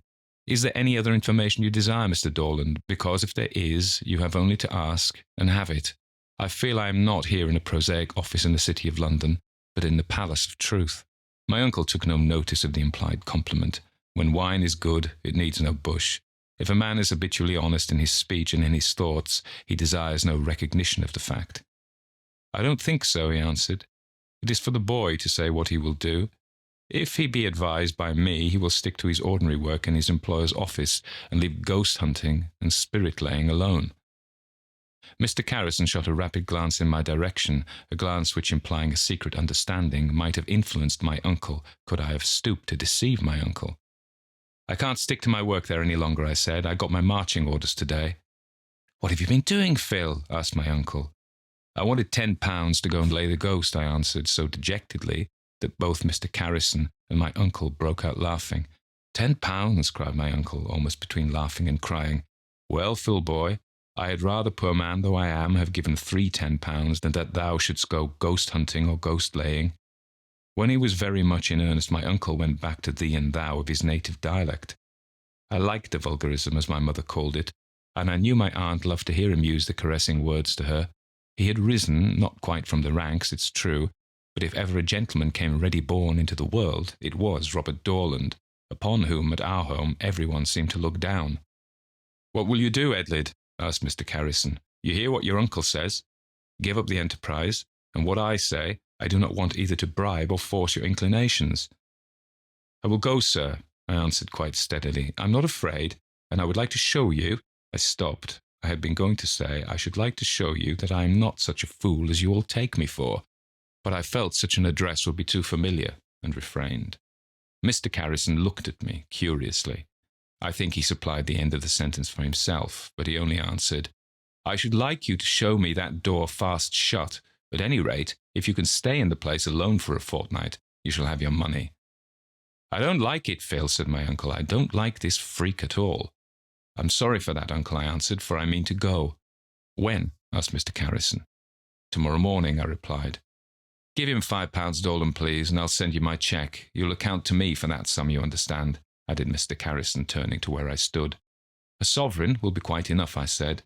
You'll take £5 and account to me for it, repeated Mr. Carrison firmly. Also, you will write to me every day to my private address, and if at any moment you feel the thing too much for you, throw it up. Good afternoon. And without more formal leave-taking, he departed. It's of no use talking to you, Phil, I suppose, said my uncle. I don't think it is, I replied. You won't say anything to them at home, will you? I'm not very likely to meet any of them, am I? He answered without a shade of bitterness, merely stating a fact. I suppose I shall not see you again before I start, I said, so I will bid you goodbye now. Goodbye, my lad. I wish I could see you a bit wiser and steadier. I didn't answer him. My heart was very full, and my eyes too. I had tried, but office work was not in me, and I felt it was just as vain to ask me to sit on a stool and pore over writing and figures as to think a person born destitute of musical ability could compose an opera. Of course, I went straight to Patty, though we were not then married, though sometimes it seemed to me as if we never should be married. She was my better half then, as she is my better half now. She didn't throw cold water on the project. She didn't discourage me. What she said, with her dear face aglow with excitement, was, "I only wish, Phil, I was going with you." Heaven knows, so did I. Next morning, I was up before the milkman. I had told my people overnight I should be going out of town on business. Patty and I settled the whole plan in detail. I was to breakfast and dress there, for I meant to go down to Ludlow in my volunteer garments. That was a subject upon which my poor father and I could never agree. He called volunteering child's play, and other things equally hard to bear, whilst my brother, a very carpet warrior to my mind, was never weary of ridiculing the force and chaffing me for imagining I was a soldier. Patty and I had talked matters over and settled, as I have said, that I should dress at her father's. A young fellow I knew had won a revolver at a raffle and willingly lent it to me. With that and my rifle, I felt I could conquer an army. It was a lovely afternoon when I found myself walking through leafy lanes in the heart of Meadowshire. With every vein of my heart I loved the country, and the country was looking its best just then. Grass ripe for the mower, grain forming in the ear, rippling streams, dreamy rivers, old orchards, quaint cottages. Oh, that I had never to go back to London, I thought, for I am one of the few people left on earth who love the country and hate cities. I walked on. I walked a long way, and being uncertain as to my road, asked a gentleman who was slowly riding a powerful roan horse under arching trees, a gentleman accompanied by a young lady mounted on a stiff white pony, my way to Ludlow Hall. "That is Ludlow Hall," he answered, pointing with his whip over the fence to my left hand. I thanked him and was going on when he said, "No one's living there now." "I'm aware of that," I answered. He didn't say anything more, only courteously bade me good day, and rode off. The young lady inclined her head in acknowledgment of my uplifted cap, and smiled kindly. Altogether I felt pleased. Little things always did please me. It was a good beginning, halfway to a good ending. When I got to the lodge, I showed Mr. Carrison's letter to the woman and received the key. "You're not going to stop up at the hall alone, are you, sir?" she asked. "Yes, I am," I answered uncompromisingly, so uncompromisingly that she said no more. The avenue led straight to the house. It was uphill all the way, and bordered by rows of the most magnificent limes I ever beheld. A light iron fence divided the avenue from the park, and between the trunks of the trees I could see the deer browsing and the cattle grazing. Ever and anon there came likewise to my ear the sound of a sheep bell. It was a long avenue, but at length I stood in front of the hall, a square, solid-looking, old-fashioned house, 3 stories high, with no basement. A flight of steps up to the principal entrance, 4 windows to the right of the door, 4 windows to the left, the whole building flanked and backed with trees, all the blinds pulled down, a dead silence brooding over the place, the sun westering behind the great trees studding the park. I took all this in as I approached, and afterwards, as I stood for a moment under the ample porch, then remembering the business which had brought me so far, I fitted the great key in the lock, turned the handle, and entered Ludlow Hall. For a minute, stepping out of the bright sunlight, the place looked to me so dark that I could scarcely distinguish the objects by which I was surrounded.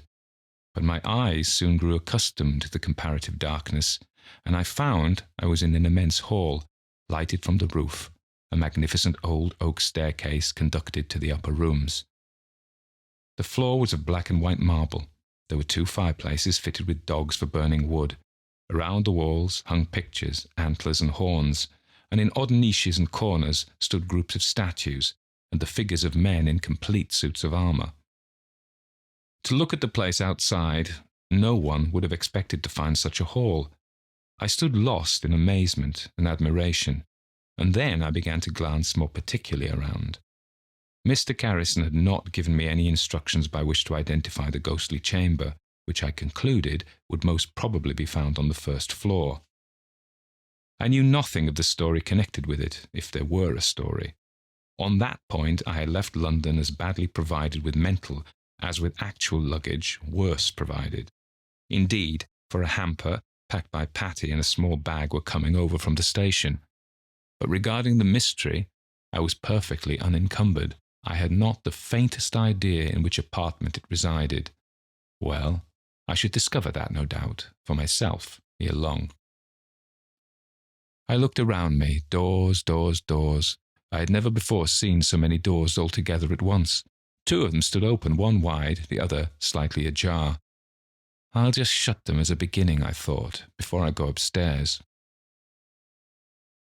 The doors were of oak, heavy, well-fitting, furnished with good locks and sound handles. After I'd closed them, I tried them. Yes, they were quite secure.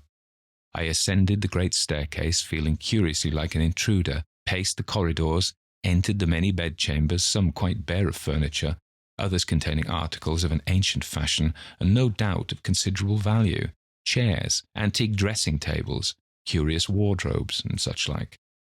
For the most part, the doors were closed, and I shut those that stood open before making my way into the attics.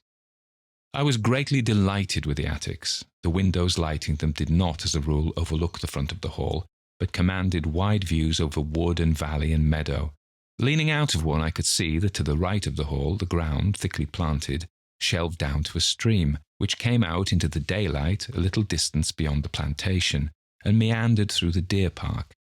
At the back of the hall, the windows looked out on nothing, save a dense wood and a portion of the stable yard, whilst on the side nearest the point from whence I had come, there were the spreading gardens surrounded by thick yew hedges, and kitchen gardens protected by high walls, and further on a farmyard, where I could perceive cows and oxen, and further still luxuriant meadows, and fields glad with waving corn. "What a beautiful place," I said. "Garrison must have been a duffer to leave it." And then I thought what a great ramshackle house it was for anyone to be all alone in. Getting heated with my long walk, I suppose, made me feel chilly, for I shivered as I drew my head in from the last dormer window and prepared to go downstairs again. In the attics, as in the other parts of the house I had as yet explored, I closed the doors, when there were keys locking them, when there were not, trying them, and in all cases leaving them securely fastened. When I reached the ground floor, the evening was drawing on apace, and I felt that if I wanted to explore the whole house before dusk, I must hurry my proceedings. I'll take the kitchens next, I decided, and so made my way out to a wilderness of domestic offices lying to the rear of the great hall. Stone passages, great kitchens, an immense servants' hall, larders, pantries, coal cellars, beer cellars, laundries, brew-houses, housekeeper's room. It was not of any use lingering over these details. The mystery that troubled Mr. Garrison could scarcely lodge amongst cinders and empty bottles, and there did not seem much else left in this part of the building. I would go through the living room and then decide as to the apartments I should occupy myself. The evening shadows were drawing on apace, so I hurried back into the hall, feeling it was a weird position to be in there all alone with those ghostly, hollow figures of men in armour, and the statues on which the moon's beams must fall so coldly. I would just look through the lower apartments and then kindle a fire. I had seen quantities of wood in a cupboard close at hand, and felt that beside a blazing hearth, and after a good cup of tea, I should not feel the solitary sensation which was oppressing me.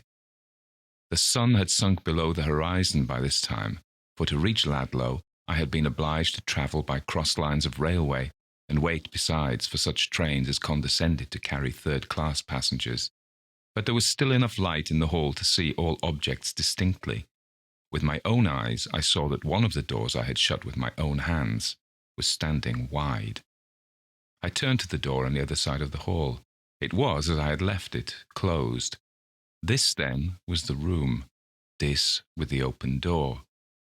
For a second I stood appalled. I think I was fairly frightened. That did not last long, however. There lay the work I had desired to undertake, the foe I had offered to fight. So, without more ado, I shut the door and tried it. Now I will walk to the end of the hall and see what happens, I considered. I did so. I walked to the foot of the grand staircase and back again and looked. The door stood wide open. I went into the room. After just a spasm of irresolution, went in and pulled up the blinds. A good-sized room, 20 by 20, I know, because I paced it afterwards, lighted by 2 long windows. The floor of polished oak was partially covered with a Turkey carpet.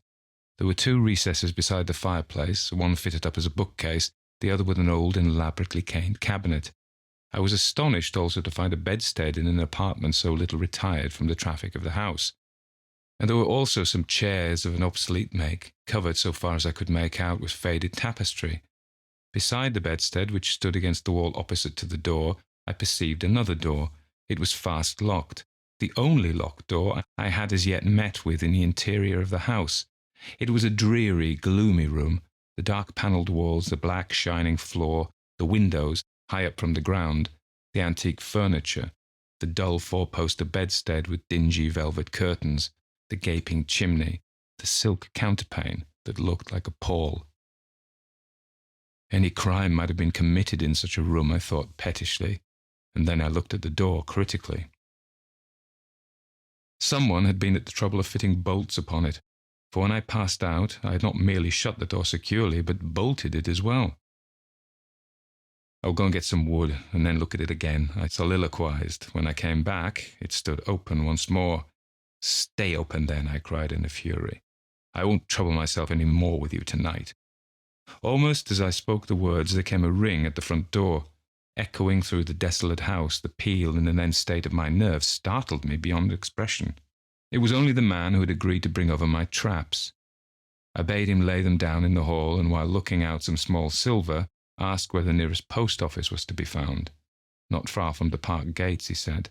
"If I wanted any letter sent," he said, "he would drop it in the box for me.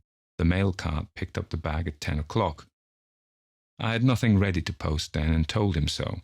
Perhaps the money I gave was more than he expected, or perhaps the dreariness of my position impressed him as it had impressed me, for he paused with his hand on the lock and asked, "Are you going to stop here all alone, master?"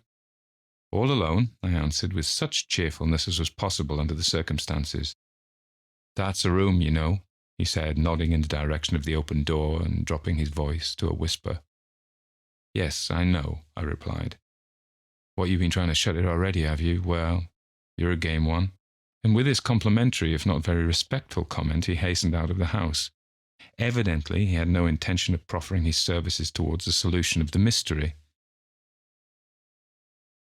I cast one glance at the door. It stood wide open. Through the windows I had left bare to the night, moonlight was beginning to stream cold and silvery. Before I did aught else, I felt I must write to Mr. Garrison and Patty, so straightforward I hurried to one of the great tables in the hall, and lighting a candle my thoughtful link girl had provided with many other things, sat down and dashed off the 2 epistles.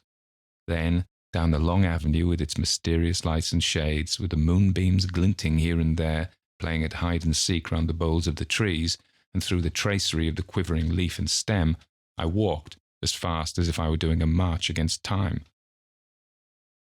It was delicious, the scent of the summer odours, the smell of the earth. If it had not been for the door, I should have felt too happy.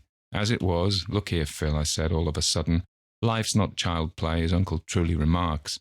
The door is just the trouble you have now to face, and you must face it. But for that door, you would never have been here. I hope you're not going to turn coward the very first night. Courage, that is your enemy. Conquer it." "I will try," my other self answered back. "I can but try. I can but fail." The post office was at Ladlow Hollow, a little hamlet through which the stream I had remarked dawdling on its way across the park flowed swiftly, spanned by an ancient bridge. As I stood by the door of the little shop asking some questions of the postmistress, the same gentleman I had met in the afternoon mounted on his roan horse passed on foot. He wished me good night as he went by, and nodded familiarly to my companion, who curtsied her acknowledgments. "His lordship ages fast," she remarked, following the retreating figure with her eyes. "His lordship," I repeated. "Of whom are you speaking?" "Of Lord Ladlow," she said. "Oh, I've never seen him," I answered, puzzled. "Why, that was Lord Ladlow," she exclaimed. You may be sure I had something to think about as I walked back to the hall, something beside the moonlight and the sweet night scents and the rustle of beast and bird and leaf that makes silence seem more eloquent than noise way down in the heart of the country. Lord Ladlow, my word! I thought he was hundreds, thousands of miles away, and here I find him, he walking in the opposite direction from his own home, I an inmate of his desolate abode. What was that? I heard a noise in a shrubbery close at hand, and in an instant I was in the thick of the underwood. Something shot out and darted into cover of the further plantation. I followed, but I could never catch a glimpse of it. I didn't know the lie of the ground sufficiently to course with success, and I had at length to give up my hunt, heated baffled and annoyed.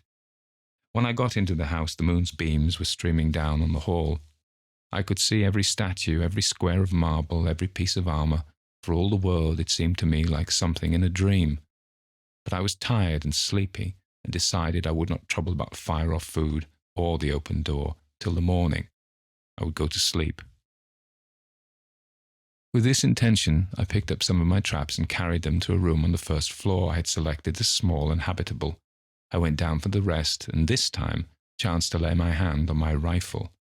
It was wet. I touched the floor. It was wet likewise. I never felt anything like the thrill of delight which shot through me.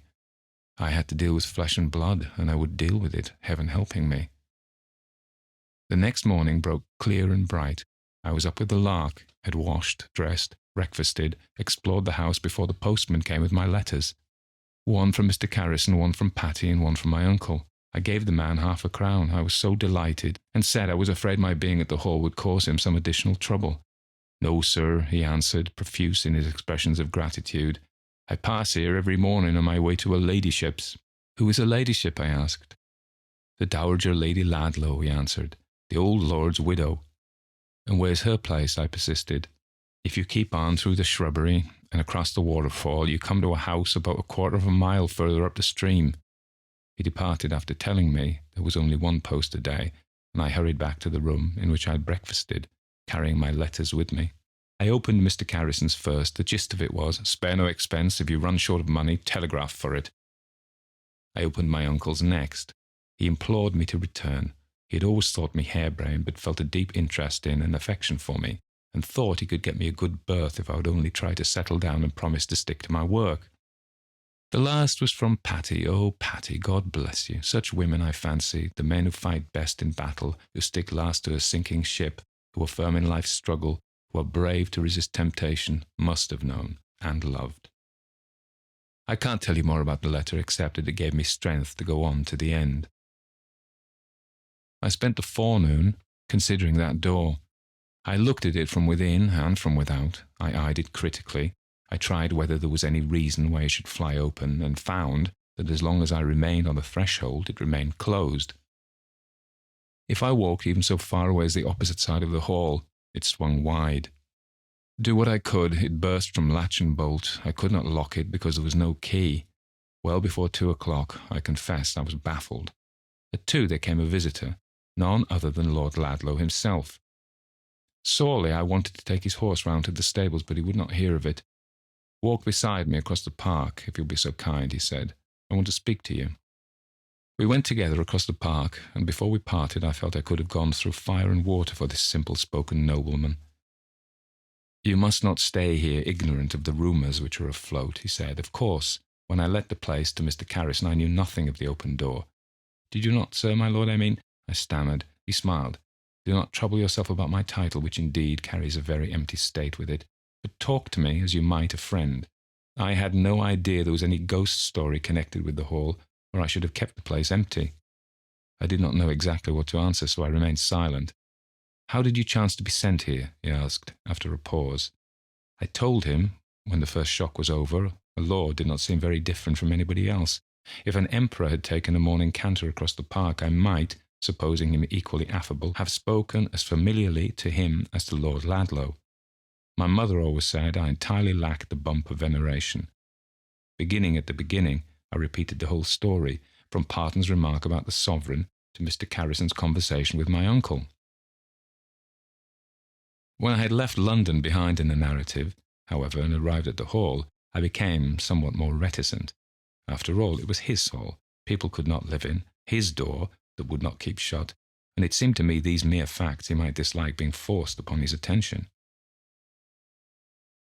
But he would have it. What had I seen? What did I think of the matter? Very honestly, I told him I didn't know what to say. The door certainly wouldn't remain shut. There seemed to me no human agency to account for its persistent opening. But then, on the other hand, ghosts generally did not tamper with firearms, and my rifle, though not loaded, had been tampered with. I was sure of that. My companion listened attentively. "You're not frightened, are you?" he inquired at length. "Not now," I answered. "The door did give me a start last evening, but I'm not afraid of that since I find someone is afraid of a bullet." He did not answer for a minute, then said, "The theory people have set about the open door is this. As in that room my uncle was murdered, they say the door will never remain shut till the murderer is discovered." Murdered? I did not like the word at all. It made me feel chill and uncomfortable. Yes, he was murdered sitting in his chair, and the assassin has never been discovered. At first, persons inclined to the belief that I killed him indeed. Many of them are of that opinion still. But you did not, sir. There is not a word of truth in that story, is there? He laid his hand on my shoulder as he said, "No, my lad, not a word. I loved the old man tenderly, even when he disinherited me for the sake of his young wife. I was sorry, but not angry.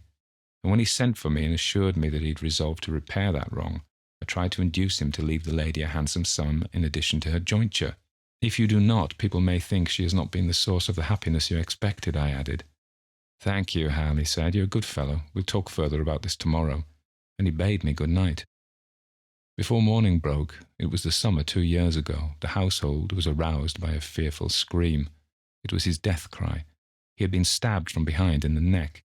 He was seated in his chair writing a letter to me. But for that I might have found it harder to clear myself than was the case. For his solicitors came forward and said he had signed a will, leaving all his personalty to me. He was very rich, unconditionally, only 3 days previously. That, of course, supplied the motive, as my lady's lawyer put it. She was very vindictive, spared no expense in trying to prove my guilt, and said openly she would never rest till she saw justice done, if it cost her the whole of her fortune. The letter lying before the dead man, over which his blood had spurted, she declared must have been placed on his table by me, but the coroner saw that there was an animus in this, for the few opening lines stated my uncle's desire to confide in me his reasons for changing his will. Reasons, he said, that involved his honour, as they had destroyed his peace. In the statement you'll find sealed up with my will in, at that point, he was dealt his death blow. The papers were never found, and the will was never proved. My lady put in the former will, leaving her everything. Ill as I could afford to go to law, I was obliged to dispute the matter, and the lawyers are at it still, and very likely will continue at it for years. When I lost my good name, I lost my good health, and had to go abroad. And while I was away, Mr. Carrison took the hall. Till I returned, I never heard a word about the open door. My solicitor said Mr. Carrison was behaving badly, but I think now I must see them or him and consider what can be done in this affair. As for yourself, it is of vital importance to me that this mystery should be cleared up, and if you are really not timid, stay on. I am too poor to make rash promises, but you won't find me ungrateful."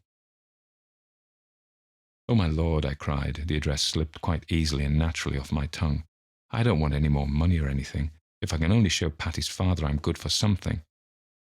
"Who is Patty?" he asked. He read the answer in my face, for he said no more. "Should you like to have a good dog for company?" he inquired after a pause. I hesitated, then I said, "No, thank you. I'd rather watch and hunt for myself." And as I spoke, the remembrance of that something in the shrubbery recurred to me, and I told him I thought there had been someone about the place the previous evening. "Poachers," he suggested, but I shook my head. "A girl or a woman, I imagine. However, I think a dog might hamper me." He went away, and I returned to the house. I never left it all day. I did not go into the garden or the stable yard or the shrubbery or anywhere. I devoted myself solely and exclusively to that door. If I shut it once, I shut it 100 times, and always with the same result. Do what I could, it swung wide. Never, however, when I was looking at it. So long as I could endure to remain, it stayed shut. The instant I turned my back, it stood open. About 4 o'clock I had another visitor, no other than Lord Ludlow's daughter, the Honourable Beatrice, riding her funny little white pony. She was a beautiful girl of 15 or thereabouts, and she had the sweetest smile you ever saw. "Papa sent me with this," she said. "He would not trust any other messenger," and she put a piece of paper in my hand. "Keep your food under lock and key, buy what you require yourself, get your water from the pump in the stable yard. I'm going from home, but if you want anything, go or send to my daughter." "Any answer?" she asked, patting her pony's neck. "Tell his lordship, if you please, I will keep my powder dry," I replied. "You have made Papa look so happy," she said, still patting that fortunate pony. "If it is in my power, I will make him look happier still, miss," and I hesitated, not knowing how to address her. "Call me Beatrice," she said with enchanting grace, then added slyly, Papa promises me I shall be introduced to Patty ere long. And before I could recover from my astonishment, she had tightened the bit and was turning across the park. "One moment, please," I cried. "You can do something for me." "What is it?" And she came back, trotting over the great sweep in the front of the house. "Lend me your pony for a minute." She was off before I could even offer to help her alight, off and gathering up her habit dexterously with one hand, led the docile old sheep forward with the other. I took the bridle. When I was with horses, I felt amongst my own kind, stroked the pony, pulled his ears, and let him thrust his nose into my hand. Miss Beatrice is a countess now, and a happy wife and mother, but I sometimes see her, and the other night she took me carefully into a conservatory and added, "Do you remember Toddy, Mr. Edlid?" "Remember him?" I exclaimed. "I can never forget him." "He is dead," she told me, and there were tears in her beautiful eyes as she spoke the words. "Mr. Edlid, I loved Toddy." Well, I took Toddy up to the house, and under the third window to the right hand. He was a docile creature, and let me stand on the saddle while I looked into the only room in Ladlow Hall I had been unable to enter. It was perfectly bare of furniture. There was not a thing in it, not a chair or table, not a picture on the walls or ornament on the chimney-piece. "That is where my granduncle's valet slept," said Miss Beatrice. "It was he who first ran in to help him the night he was murdered." "Where is the valet?" I asked. "Dead," she answered. "The shock killed him. He loved his master more than he loved himself." I had seen all I wished, so I jumped off the saddle, which I had carefully dusted with a branch plucked from a lilac tree. Between jest and earnest, pressed the hem of Miss Beatrice's habit to my lips as I arranged its folds, saw her wave a hand as she went at hand gallop across the park, and then turned back once again into the lonely house, with a determination to solve the mystery attached to it, or die in the attempt. Why, I cannot explain, but before I went to bed that night, I drove a gimlet I found in the stables hard into the floor, and said to the door, "Now I'm keeping you open." When I went down in the morning, the door was close shut, and the handle of the gimlet broken off, lying in the hall. I put my hand to wipe my forehead. It was dripping with perspiration. I did not know what to make of the place at all. I went out into the open air for a few minutes. When I returned, the door again stood wide. If I were to pursue in detail the days and nights that followed, I should weary my readers. I can only say they changed my life. The solitude, the solemnity, the mystery produced an effect I do not profess to understand, but that I cannot regret. I have hesitated about writing of the end, but it must come, so let me hasten to it. Though feeling convinced that no human agency did or could keep the door open, I was certain that some living person had means of access to the house that I could not discover. This was made apparent in trifles which might have escaped unnoticed that several or even two people occupied the mansion, but that in my solitary position it was impossible to overlook. A chair would be misplaced, for instance. A path would be visible over a dusty floor. My papers, I found, were moved, my clothes touched. Letters I carried about with me and kept under my pillow at night. Still, the fact remained that when I went to the post office, or while I was asleep, someone did wander over the house. On Lord Ladlow's return, I meant to ask him for some further particulars of his uncle's death, and I was about to write to Mr. Carrison and beg permission to have the door where the valet had slept broken open, when one morning, very early indeed, I spied a hairpin lying close to it. What an idiot I had been! If I wanted to solve the mystery of the open door, of course I must keep watch in the room itself.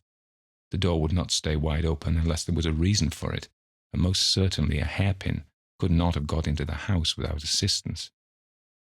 I made up my mind what I should do, that I would go to the post early and take up my position about the door.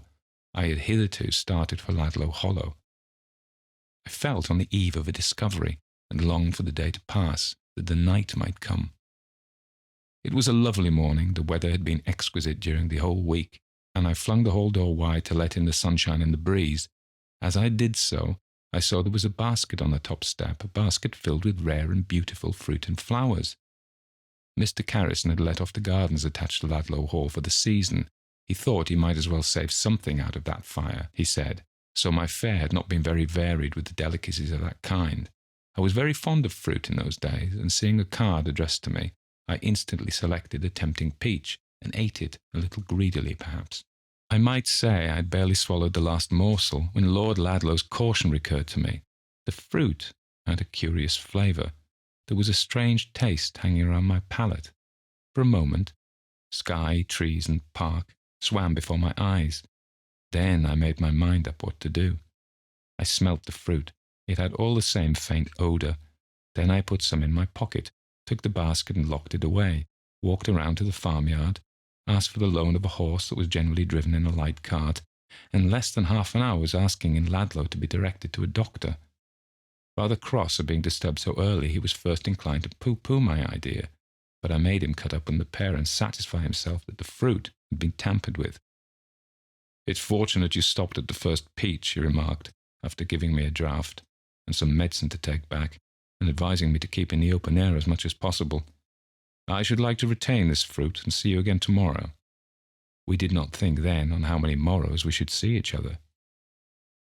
Riding across to Ludlow, the postman had given me 3 letters, but I did not read them till I was seated under a great tree in the park, with a basin of milk and a piece of bread beside me.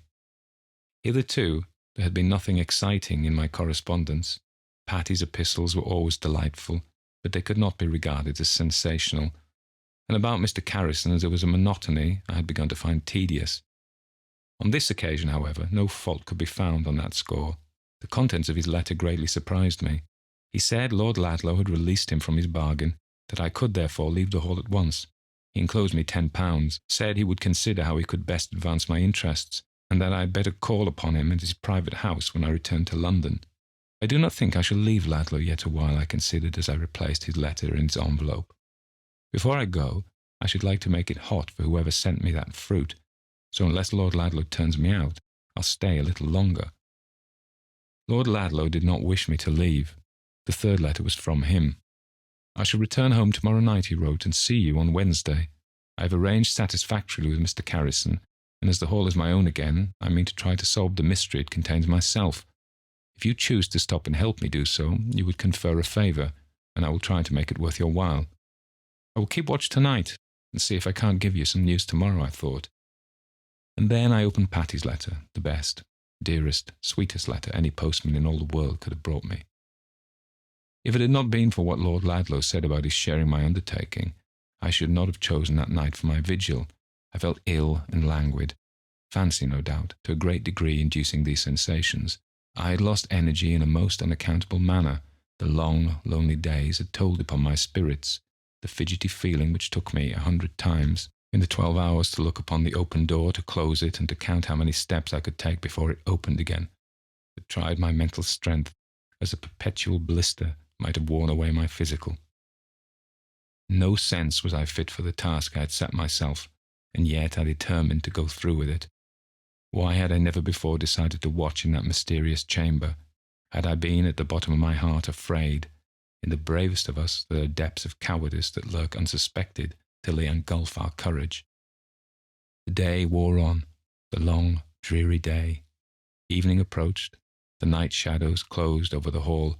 The moon would not rise for a couple of hours more. Everything was still as death. The house had never before seemed to me so silent and so deserted. I took a light and went up to my accustomed room, moving about for a time as though preparing for bed. Then I extinguished the candle, softly opened the door, turned the key, and put it in my pocket. Slipped softly downstairs, across the hall, through the open door. Then I knew I had been afraid, for I felt a thrill of terror as in the dark I stepped over the threshold. I paused and listened. There was not a sound. The night was still and sultry as though a storm were brewing. Not a leaf seemed moving. The very mice remained in their holes. Noiselessly, I made my way to the other side of the room. There was an old-fashioned easy-chair between the bookshelves and the bed.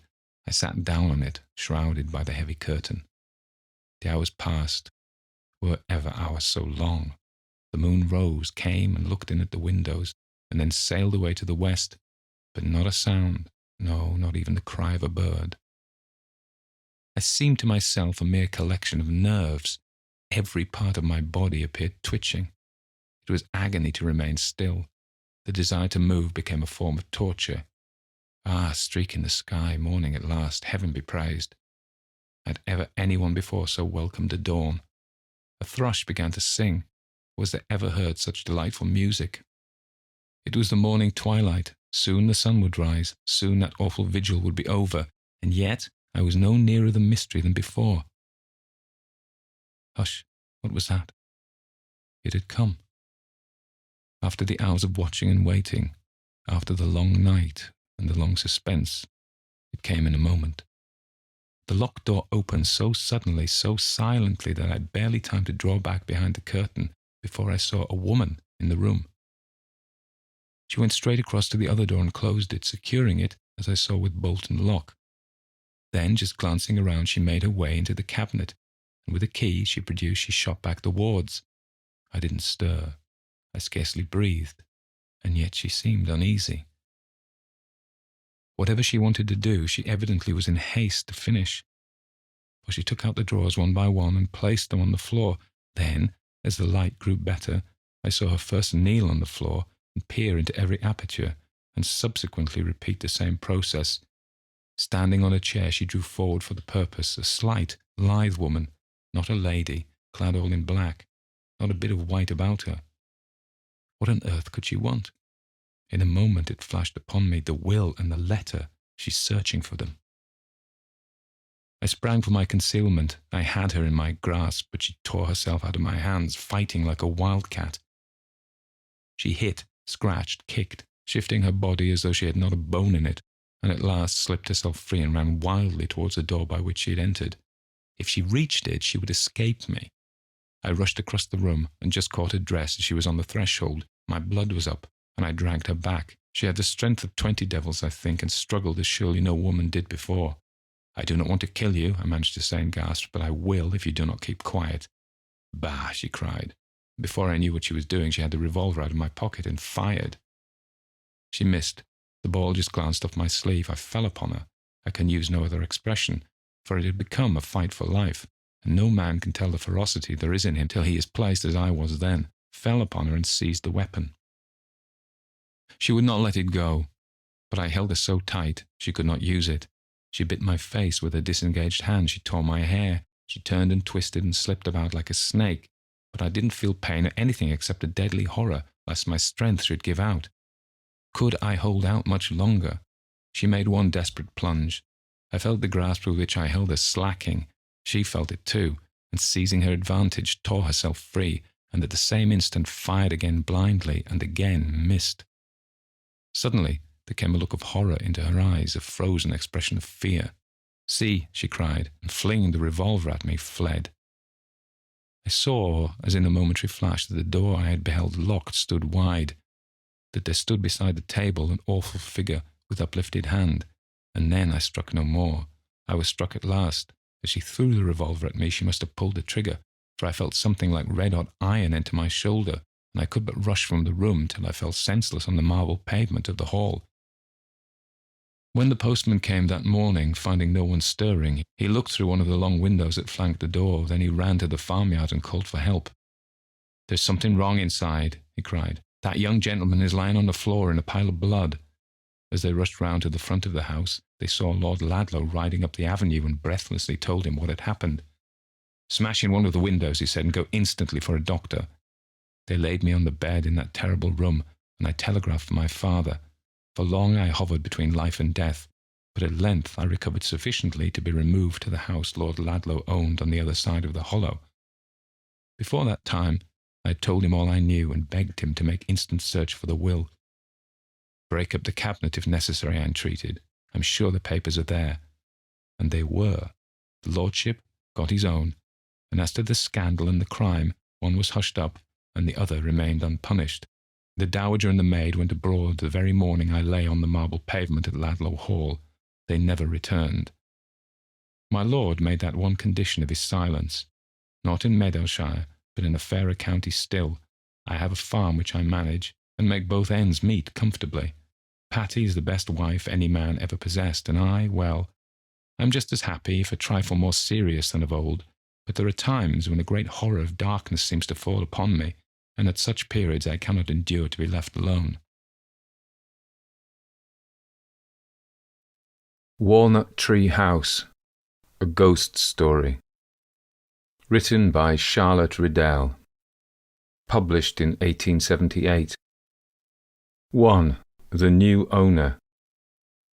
Many years ago, there stood at the corner of a street leading out of Upper Kennington Lane a great red brick mansion, which, one very wet evening, in an autumn the leaves of which have been long dead and gone, looked more than ordinarily desolate and deserted. There was not a sign of life about it. For 7 years no one had been found to live in it. For 7 years it had remained empty, while its owner wore out existence in fits of moody dejection or of wild frenzy in the madhouse close at hand. And now that owner was dead and buried and forgotten, and the new owner was returning to take possession. This new owner had written to his lawyers, or rather he had written to the lawyers of his late relative, begging them to request the person in charge of the house to have rooms prepared for his arrival. And when the train drew into the station, he was met by one of Messrs. Timpson and Co. clerks, who, picking out Mr. Stainton, delivered to that gentleman a letter from the firm, and said he would wait to hear if there were any message in reply. Mr. Stainton read the letter, looked at the blank flyleaf, and then, turning back to the first words, read what his solicitors had to say all through once again. Said the new owner, after he had finished. "I'll go and take a look at the place, anyhow. Is it far from here, do you know?" he asked, turning to the young man from Timpson's. "No, sir, not very far." "Can you spare time to go over there with me?" inquired Mr. Stainton. The young man believed that he could, adding, "If you want to go into the house, we'd better call for the key. It's at an estate agent's in the Westminster Bridge Road." "I cannot say I have any great passion for hotels," remarked the new owner as he took his seat in the cab. "Indeed, sir?" "No, either they don't suit me, or I don't suit them. I've led a wild sort of life, not much civilization in the bush or at the goldfields, I can tell you. Then I've not been well, and I can't stand noise and the trampling of feet. I had enough of that on board ship, and I used to lie awake at nights and think how pleasant it would be to have a big house all to myself, to do as I liked in." "Yes, sir," agreed the clerk. "You see, I've been accustomed to roughing it, and I can get along very well for a night without servants. No doubt, sir. I suppose the house is in substantial repair, roof-tight and all that sort of thing?" "I can't say, I'm sure, sir." "Well, if there's a dry corner where I can spread a rug, I shall sleep there tonight." The clerk coughed. He looked out of the window, and then he looked at Messrs. Timpson's client. "I do not think," he began apologetically, and then stopped. "You don't think what?" asked the other. "You'll excuse me, sir, but I really do not think, if I were you, I'd stay in that house tonight."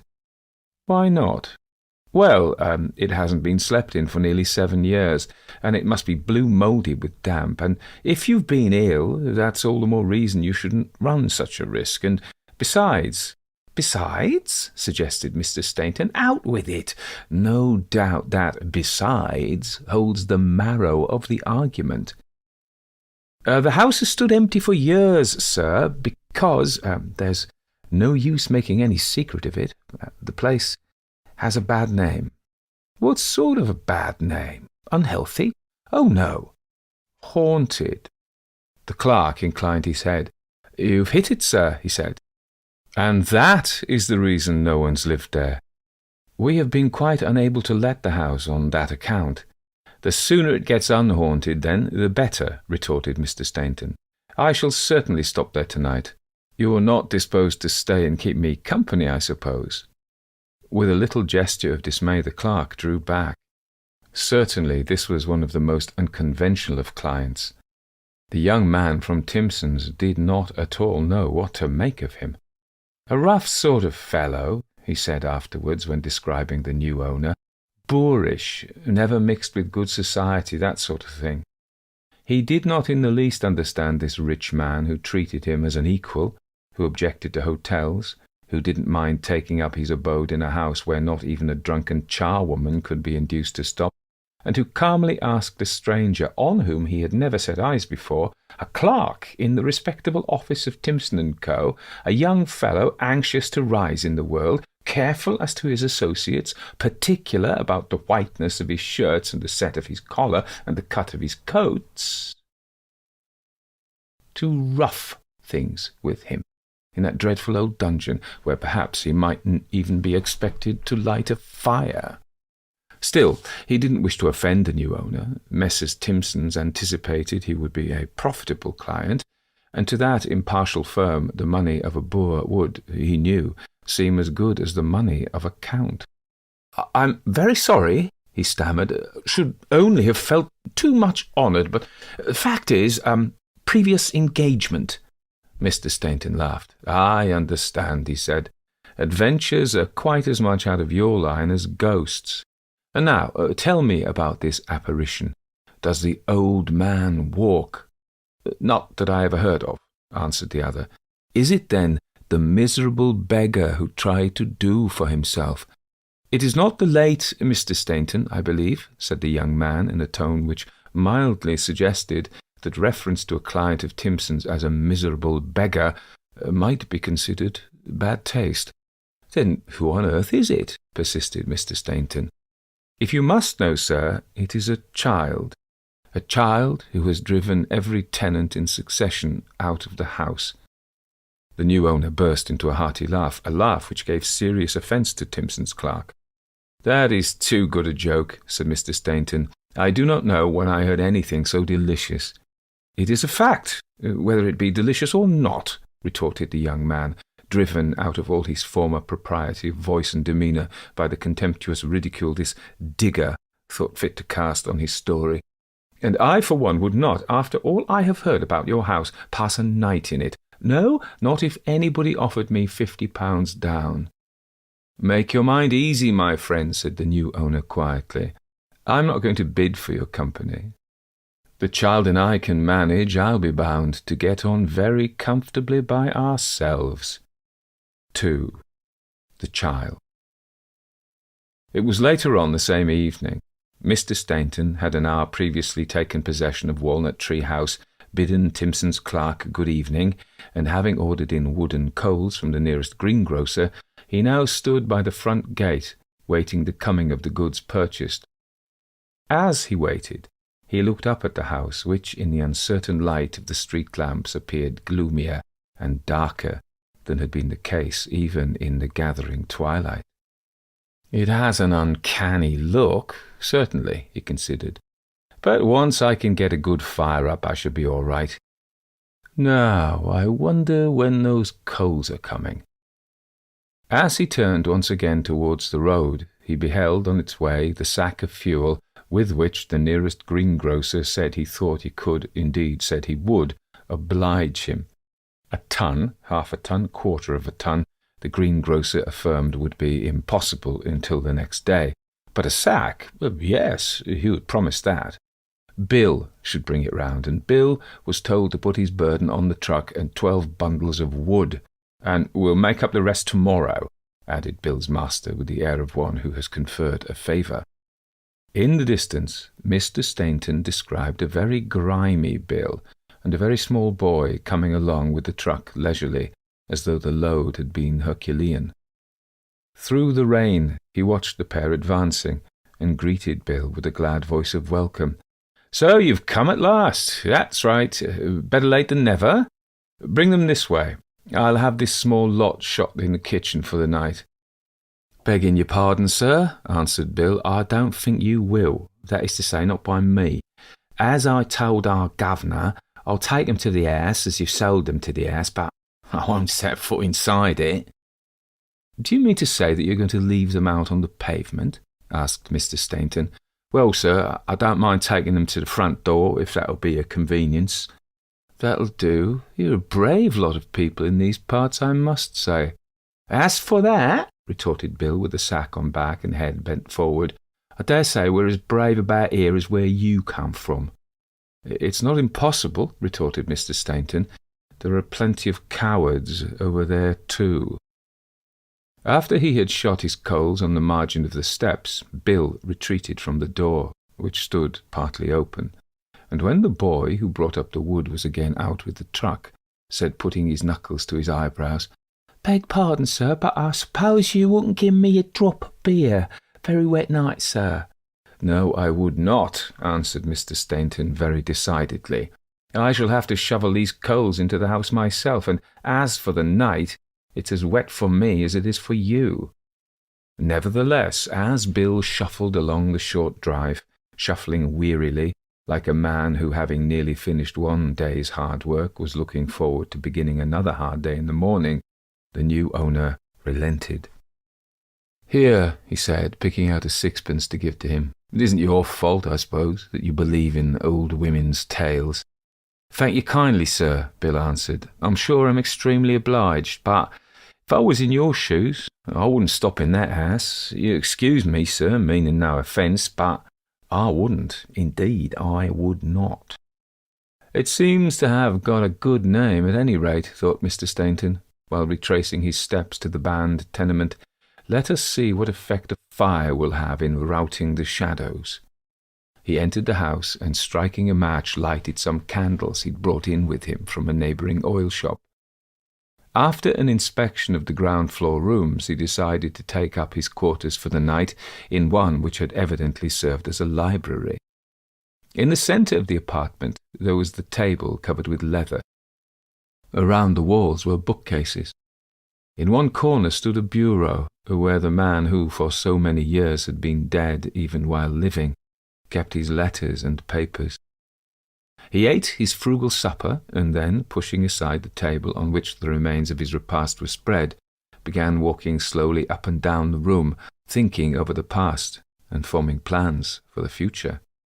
Buried in reflection, the fire began to die down without his noticing the fact.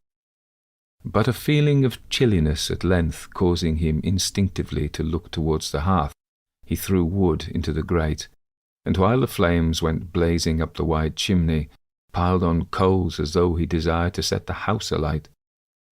While he was so engaged, there came a knock at the door of the room, a feeble, hesitating knock, which was repeated more than once before it attracted Mr. Stainton's attention. When it did, being still busy with the fire and forgetting he was alone in the house, he called out, "Come in!" Along the panels there stole a rustling sort of touch, as if someone were feeling uncertainly for the handle. A curious noise, as of a weak hand fumbling about the door in the dark. Then, in similar manner, the person seeking admittance tried to turn the lock. "Come in, can't you?" repeated Mr. Stainton. But even as he spoke, he remembered he was, or ought to be, the sole occupant of the mansion. He was not alarmed, he was too much accustomed to solitude and danger for that, but he rose from his stooping position and instinctively seized his revolver, which he had chanced, while unpacking some of his effects, to place on the top of the bureau. "Come in, whoever you are," he cried. But seeing the door still remained closed, though the intruder was evidently making futile efforts to open it, he strode halfway across the room and then stopped, amazed. For suddenly the door opened, and there entered, shyly and timidly, a little child. A child with the saddest face mortal ever beheld. A child with wistful eyes and long, ill-kept hair. A child poorly dressed, wasted and worn, and with the mournfullest expression on its countenance that face of child ever wore. What a hungry-looking little beggar, thought Mr. Stainton. "Well, young one, and what do you want here?" he added aloud. The boy never answered, never took the slightest notice of his questioner, but simply walked slowly round the room, peering into all the corners as if looking for something, searching the embrasures of the windows, examining the recesses beside the fireplace, pausing on the hearth to glance under the library table, and finally, when the doorway was reached once more, turning round to survey the contents of the apartment with an eager and yet hopeless scrutiny. "What is it you want, my boy?" asked Mr. Stainton, glancing as he spoke at the child's poor thin legs, and short shabby frock, and shoes well nigh worn out, and arms bare and lean and unbeautiful. "Is it anything I can get for you?"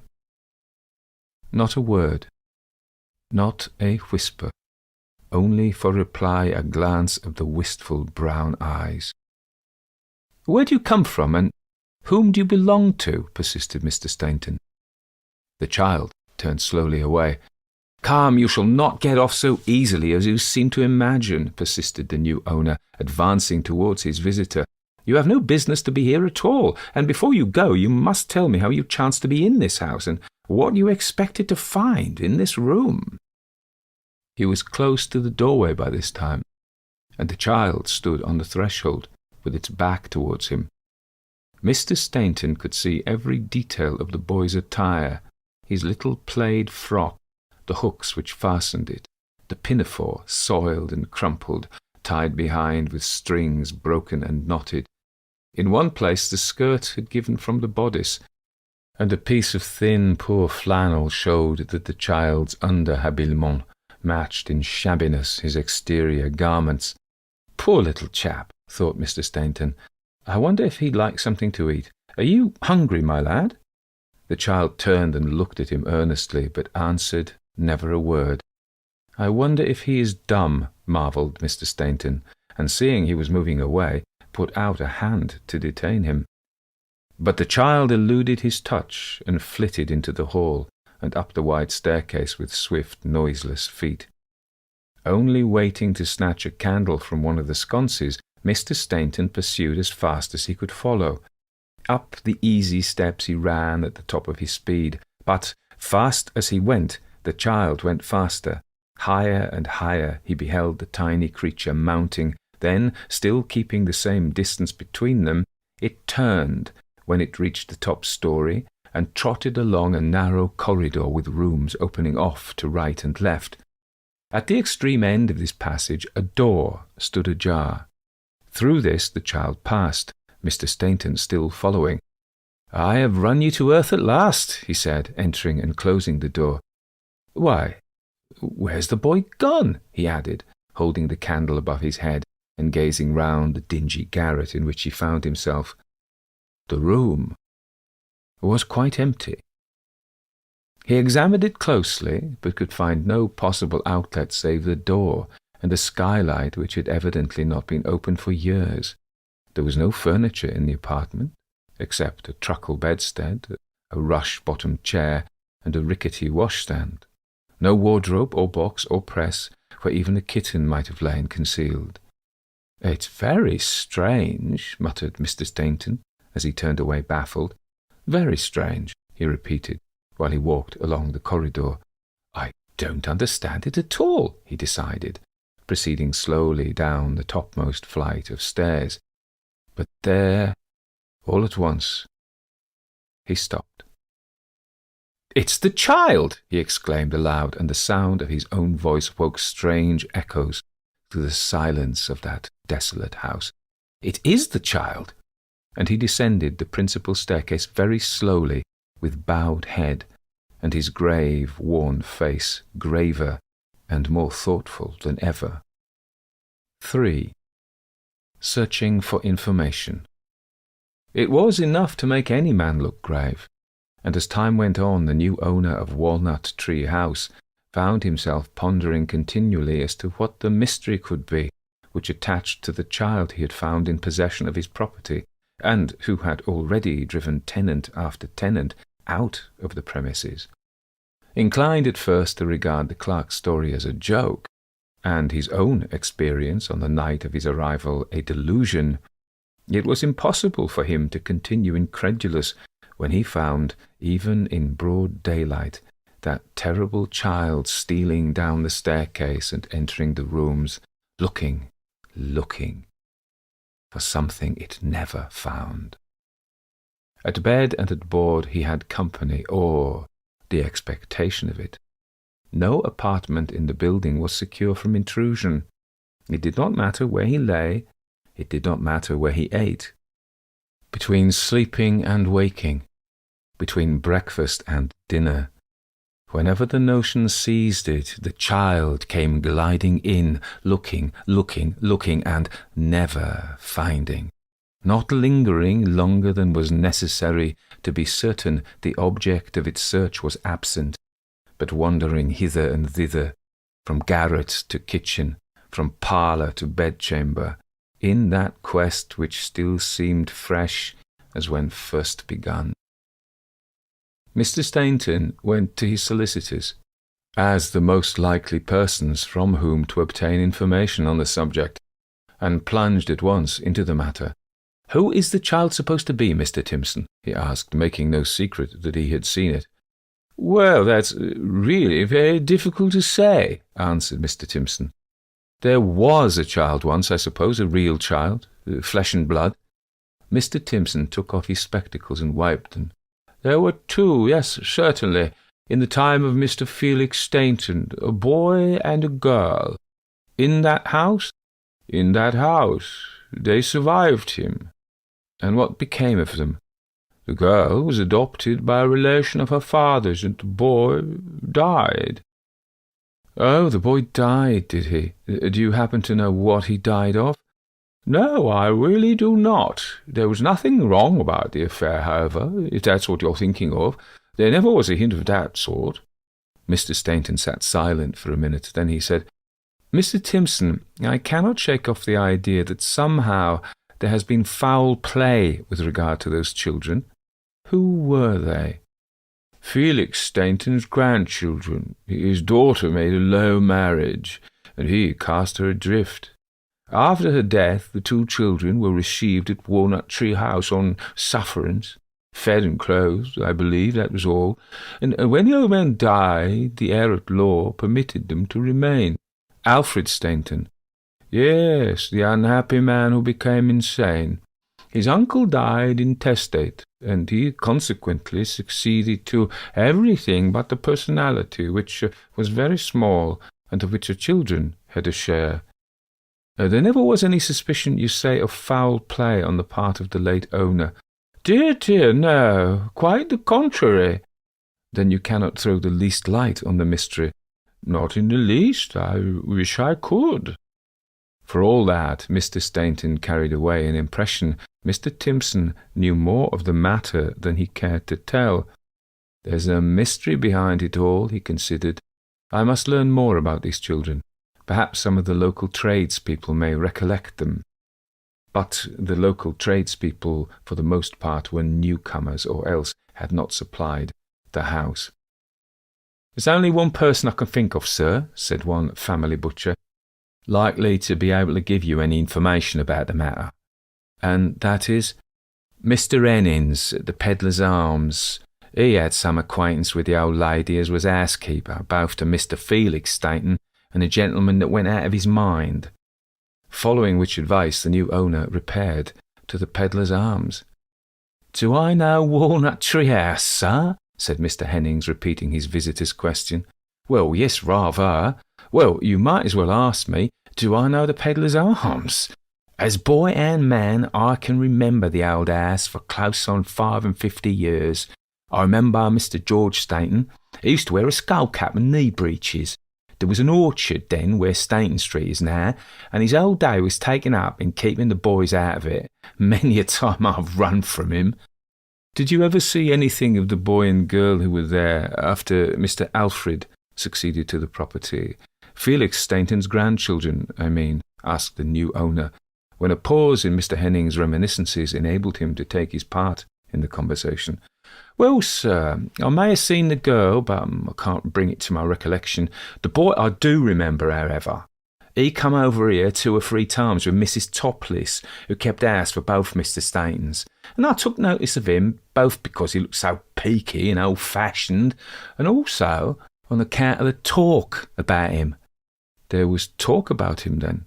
"Bless you, sir, yes. As much talk while he was living as since he died. Everybody thought he ought to be in the air. But if you want to hear all about him, sir, Mr. Topless is the one to tell you. If you have a mind to give a shilling to a poor old lady who always did to try to keep herself respectable, and who, I will say, paid her way honourable as long as she had a sixpence to pay it honourable with. You cannot do better than to go and see Mrs. Topless, who will talk to you for hours about the time she lived at Walnut Tree House." And with this delicate hint that his minutes were more valuable than the days of Mrs. Topless, Mr. Jennings would have closed the interview, but that his visitor asked where he should be able to find the housekeeper. "1,000 pardons," answered the publican with an air. "Forgetting the very cream and marrow of it, wasn't I? Mrs. Topless, sir, is to be found in Lambeth Workhouse. And a pity, too." Edgar Stainton turned away, heartsick. Was this all wealth had done for his people and those connected with them? 4. Brother and sister. Mr. Stainton had expected to find Mrs. Topless a decrepit crone, bowed with age and racked with rheumatism, and it was therefore like a gleam of sunshine streaming across his path to behold a woman, elderly, certainly, but carrying her years with ease, ruddy-cheeked, clear-eyed, upright as a dart, who welcomed him with respectful enthusiasm. "And so you are Mr. Edgar, the son of the dear old captain," she said, after the first greetings and explanations were over, after she had wiped her eyes and uttered many ejaculations of astonishment and expressions of delight. "Hey, I remember him coming to the house just after he was married and telling me about the dear lady, his wife. I never heard a gentleman speak so proud. He never seemed tired of saying the words, 'my wife.'" "She was a dear lady," answered the new owner. "And so the house has come to you, sir. Well, I wish you joy. I hope you may have peace and health and happiness and prosperity in it, and I don't see why you should not. No, indeed, sir." Edgar Stainton sat silent for a minute, thinking how he should best approach his subject. "Mrs. Topless," at last he began, plunging into the very middle of the difficulty, "I want you to tell me all about it. I have come here on purpose to ask you what it all means." The old woman covered her face with her hands, and he could see that she trembled violently. You need not be afraid to speak openly to me," he went on. "I'm quite satisfied there was some great wrong done in the house, and I want to put it right, if it lies in my power to do so. I am a rich man. I was rich when the news of this inheritance reached me, and I would gladly give up the property tomorrow if I could only undo whatever may have been done amiss." Mrs. Topless shook her head. "Ah, sir, you can't do that," she said. "Money can't bring back the dead to life, and if it could, I doubt if even you would prove as good a friend to the poor child sleeping in the churchyard yonder as his Maker did when he took him out of this troublesome world. It was just soul-rending to see the boy in the last few months of his life. I can't bear to think of it, sir. Often at night I wake in a fright, fancying I still hear the patter-patter of his poor little feet upon the stair. Do you know, it's a curious thing, but he doesn't frighten me," said Mr. Stainton. "That is, when I am in the house, although when I am away from it, the recollection seems to dog every step I take." "What?" cried Mrs. Topless. "Have you then seen him too? There, what am I talking about? I hope, sir, you will forgive my foolishness." "I see him constantly," was the calm reply. "I wonder what it means. I wonder what it can mean," exclaimed the housekeeper, wringing her hands in dire perplexity and dismay. "I do not know," answered the new owner philosophically, "but I want you to help me find out. I suppose you remember the children coming there at first?" "Well, sir, well. They were poor Miss Mary's son and daughter. She ran away, you know, with a Mr. Fenton, made a very bad match, but I believe he was kind to her. When they were brought to us, a shivering little pair, my master was for sending them here. Aye, and he would have done it too, if somebody hadn't said he could be made to pay for their keep. You never saw brother and sister so fond of one another. Never. They were twins, but law, he was more like a father to the little girl than aught else. He'd have kept an apple a month rather than eat it unless she had half, and the same with all else. I think it was seeing that, watching the love they had, he for her and she for him, coming upon them unsuspected with their little arms round one another's necks, made the old gentleman alter his mind about leaving the place to Mr. Alfred, For he said to me one day, thoughtful-like, pointing to them, "Wonderful fond topless." And I answered, "Yes, sir, for all the world like the babes in the wood," not thinking of how lonely that meant. Shortly afterwards, he took to his bed, and while he was lying there, no doubt, better thoughts came to him, for he used to talk about his wife and Miss Mary and the captain, your father, sir, and ask if the children were gone to bed and such like, things he never used to mention before. So when he made the will Mr. Quinance drew up, I was not surprised, no, well, not one bit, though before that time he always spoke of Mr. Alfred as his heir and treated him as such. That will was never found, suggested Mr. Stainton, anxious to get at another portion of the narrative. Never, sir. We hunted for it high and low. Perhaps I wronged him, but I always thought Mr. Alfred knew what became of it. After the old gentleman's death, the children were treated shameful. I don't mean beaten or such like, but half starved and neglected. He wouldn't buy 'em proper clothes, and he wouldn't suffer them to wear decent things if anybody else bought 'em. It's just the same with their food. I durstn't give 'em even a bit of bread and butter unless it was on the sly, and indeed there was not much to give in that house. He turned regular miser. Hoarding came into the family with Mrs. Lancelot Stainton, Mr. Alfred's great-grandmother, and they went on from bad to worse, each one closer and nearer than the last. Begging your pardon for saying so, sir, but it's the truth. I fear so, Mrs. Topless, agreed the man, who certainly was neither close nor near. Well, sir, at last, when the little girl was about 6 years old, she fell sick, and we didn't think she would get over the illness. While she was about at her worst, Mrs. May, her father's sister, chanced to be stopping up in London, and as Mr. Alfred refused to let a doctor inside his doors, she made no more ado but wrapped the child up in blankets, sent for a cab, and carried her off to her own lodgings. Mr. Alfred made no objection to that. All he said as she went through the hall was, "If you take her now, remember, you must keep her." "Very well," she replied, "I will keep her." "And the boy, cried Mr. Stainton in an agony of impatience. "I'm coming to him, sir, if you please. He just dwined away after his sister and he were parted, and died in December, as she was taken in the July." "What did he die of?" "Broken heart, sir. Seems a queer thing to say about a child, but if ever a heart was broken, his was. At first he was always going about the house looking for her, but towards the end he used to go up to his room and stay there all by himself. At last I wrote to Mrs. May, but she was ill when the letter got to her, and when she did come up he was dead. My word, she talked to Mr. Alfred. I never heard any one person say so much to another. She declared he had first cheated the boy of his inheritance and then starved him to death, but that wasn't true. The child broke his heart fretting after his sister." "Yes, and when he was dead?" "Sir, I don't like to speak of it, but as true as I am sitting here, the night he was put in his coffin, he come pattering down just as usual, looking for his sister.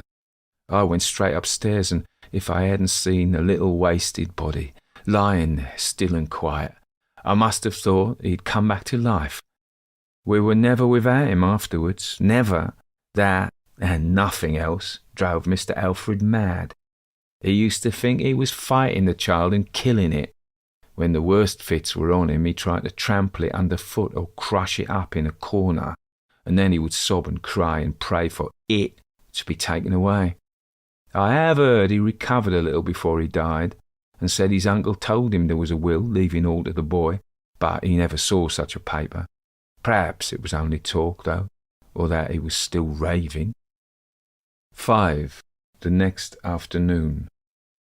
Mr. Stainton was trying to work off some portion of his perplexities by pruning the grimy evergreens in front of Walnut Tree House and chopping away at the undergrowth of weeds and couch grass which had, in the course of years, matted together beneath the shrubs, when his attention was attracted to two ladies who stood outside the great iron gate looking up at the house.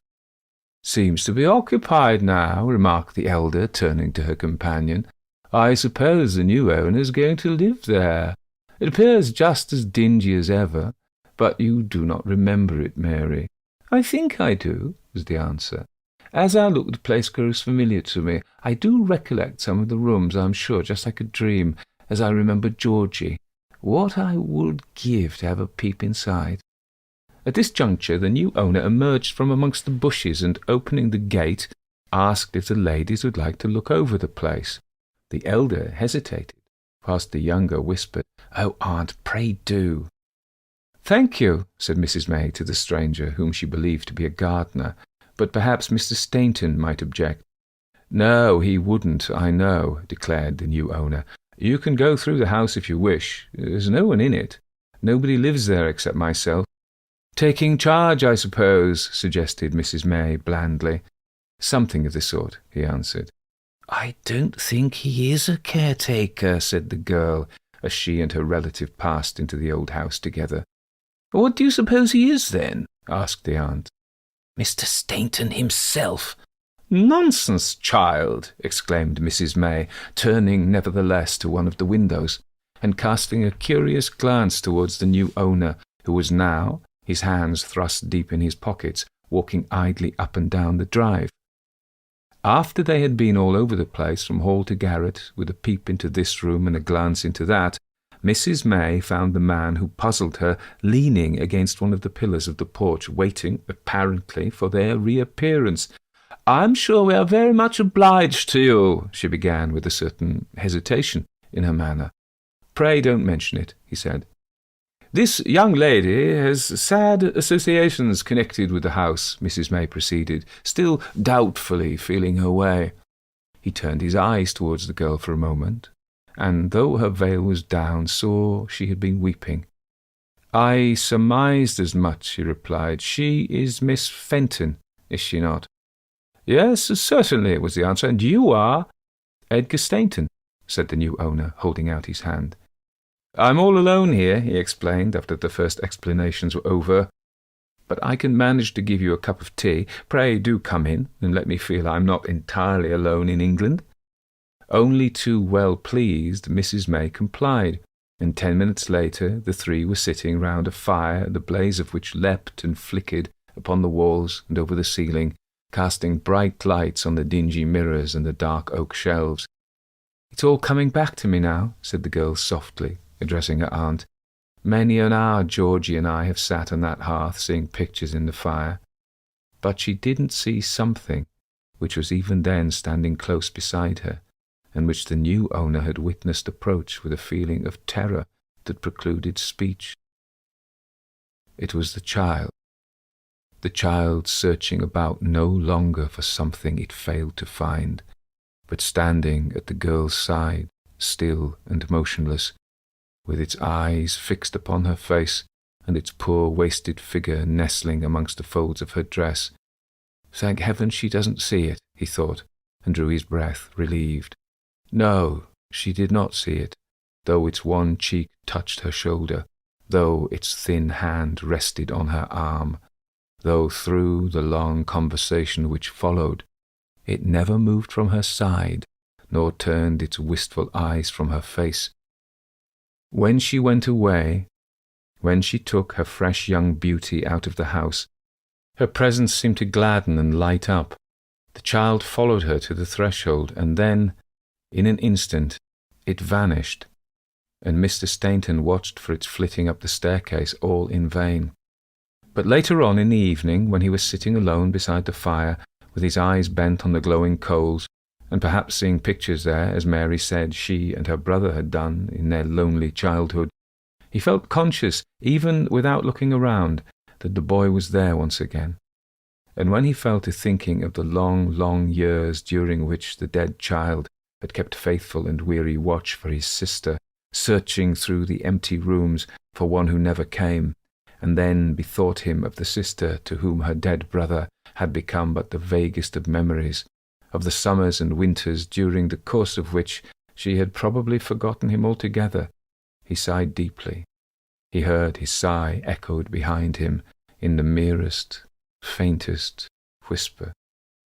More, when he, thinking about his newly found relative, and trying to recall each feature in her face, each tone of her voice, found it impossible to dissociate the girl grown to womanhood from the child he had pictured to himself.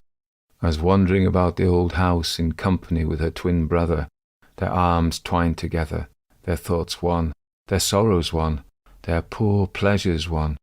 He felt a touch on his hand, and knew the boy was beside him, looking with wistful eyes into the firelight too.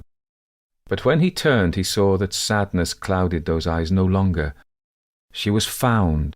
The lost had come again to meet a living friend on the once desolate hearth, and up and down the wide desolate staircase those weary little feet pattered no more. The quest was over, the search ended. Into the darksome corners of that dreary house the child's glance peered no longer. She was come. Through years he had kept faithful watch for her, but the waiting was ended now. 6. The missing will. Ere long there were changes in the old house. Once again Mrs. Topless reigned there, but this time with servants under her, with maids she could scold and lads she could harass. The larder was well plenished, the cellars sufficiently stocked, windows formerly closely shuttered now stood open to admit the air, and on the drive grass grew no longer.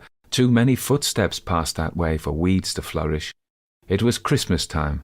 The joints in the butcher's shops were gay with ribbons. The grocer's windows were tricked out to delight the eyes of the children, young and old, who passed along. In Mr. May's house up the Clapham Road all was excitement, for the whole of the family, father, mother, grown-up sons and daughters, girls still in short frocks and boys in round jackets, were going to spend Christmas Eve with their newly found cousin, whom they had adopted as a relation with a unanimity as rare as charming. Cousin Mary also was going. Cousin Mary had got a new dress for the occasion. It was having her hair done up in a specially effective manner by Chrissy May, when the toilette proceedings were interrupted by half a dozen young voices announcing, "Gentleman in the parlour wants to see you, Mary. Pa says you to make haste and come down immediately." Obediently, Mary made haste as bidden and descended to the parlour, to find there the clerk from Timpson's, who met Mr. Stainton on his arrival in London. His business was simple but important. Once again he was the bearer of a letter from Timpson and Co., this time announcing to Miss Fenton that the will of Mr. Felix Stainton had been found, and that under it she was entitled to the interest of £10,000 secured upon the houses in Stainton Street. "Oh, aunt, oh, uncle, how rich we shall be!" cried the girl, running off to tell her cousins.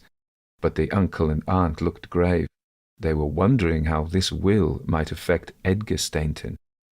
While they were still talking it over, after Timpson's young man had taken his departure, Mr. Edgar Stainton himself arrived. "That's all right," he said in answer to their questions. "I found the will in the room where Felix Stainton died. Walnut Tree House and all the freeholds were left to the poor little chap who died, chargeable with Mary's £10,000, 500 to Mrs. Topless and a few other legacies. Failing George, the property was to come to me. I have been to Quinance's successor and found out that the old man and Alfred had a grievous quarrel, and that in consequence he determined to cut him off altogether. Where's Mary? I want to wish her joy." Mary was in the little conservatory searching for a rose to put in her pretty brown hair.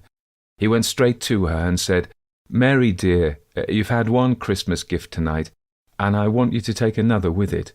"What is it, Cousin Edgar?" she asked. But when she looked in his face, she must have guessed his meaning, for she drooped her head and began pulling her sweet rose to pieces. He took the flower, and with it her fingers. "Will you have me, dear?" he asked. "I am but a rough fellow, but I am true, and I love you dearly." Somehow she answered him as she wished, and they all spent a very happy evening in the old house. Once, when he was standing close beside her in the familiar room, hand clasped in hand, Edgar Stainton saw the child looking at them. There was no sorrow or yearning in his eyes as he gazed, only a great peace, a calm which seemed to fill and light them up with an exquisite beauty.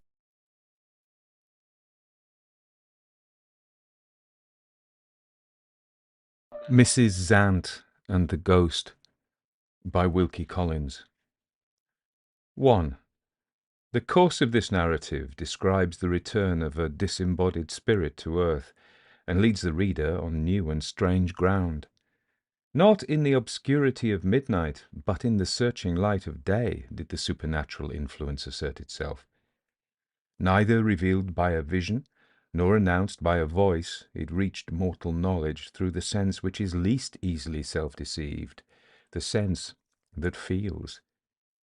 The record of this event will of necessity produce conflicting impressions. It will raise in some minds the doubt which reason asserts. It will invigorate in other minds the hope which faith justifies, and it will leave the terrible question of the destinies of man, where centuries of vain investigation have left it, in the dark. Having only undertaken in the present narrative to lead the way along a succession of events, the writer declines to follow modern examples by thrusting himself and his opinions on the public view. He returns to the shadow from which he has emerged, and leaves the opposing forces of incredulity and belief to fight the old battle over again, on the old ground. 2. The events happened soon after the first 30 years of the present century had come to an end. On a fine morning, early in the month of April, a gentleman of middle age named Raeburn took his little daughter Lucy out for a walk in the woodland pleasure ground of western London called Kensington Gardens. The few friends whom he possessed reported of Mr. Raeburn, not unkindly, that he was a reserved and solitary man. He might have been more accurately described as a widower devoted to his only surviving child. Although he was not more than 40 years of age, the one pleasure which made life enjoyable to Lucy's father was offered by Lucy herself. Playing with her ball, the child ran on to the southern limit of the gardens, at that part of it which still remains nearest to the old palace of Kensington. Observing close at hand one of these spacious covered seats, called in England alcoves, Mr. Raeburn was reminded that he had the morning's newspaper in his pocket, and that he might do so well as to rest and read. At that early hour the place was a solitude. "Go on playing, my dear," he said, "but take care to keep where I can see you." Lucy tossed up her ball, and Lucy's father opened his newspaper. He had not been reading for more than 10 minutes when he felt a familiar little hand laid on his knee. "Tired of playing?" he inquired, with his eyes still on the newspaper. "I'm frightened, Papa." He looked up directly. The child's pale face startled him. He took her on his knee and kissed her. "You oughtn't to be frightened, Lucy, when I'm with you," he said gently. "What is it?" He looked out of the alcove as he spoke and saw a little dog among the trees. "Is it the dog?" he asked. Lucy answered, "It's not the dog. It's the lady." The lady was not visible from the alcove. "Has she said anything to you?" Mr. Raeburn inquired. "No." "What has she done to frighten you?" The child put her arms round her father's neck. "Whisper, Papa," she said. "I'm afraid of her hearing us.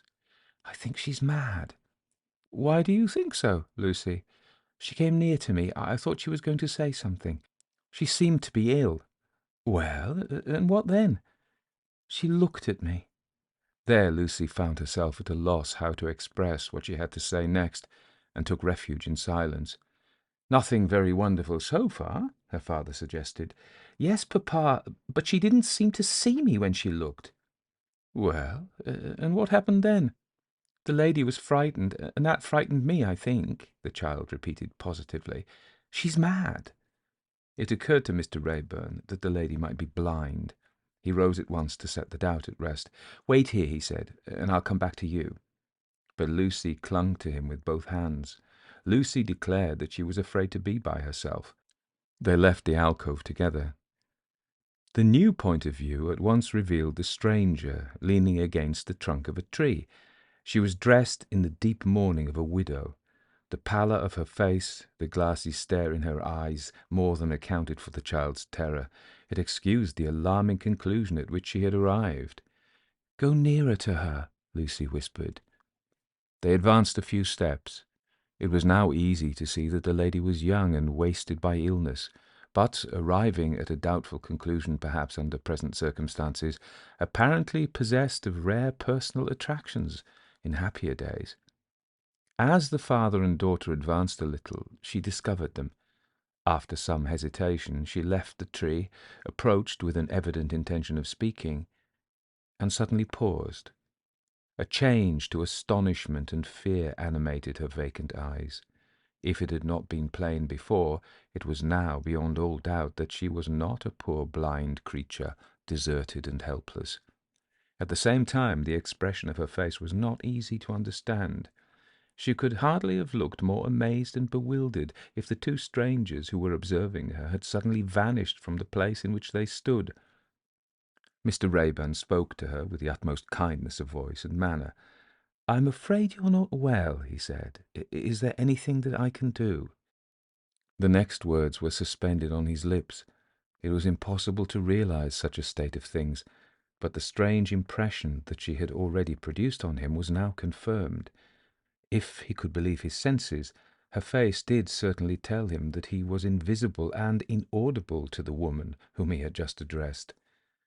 She moved slowly away with a heavy sigh, like a person disappointed and distressed.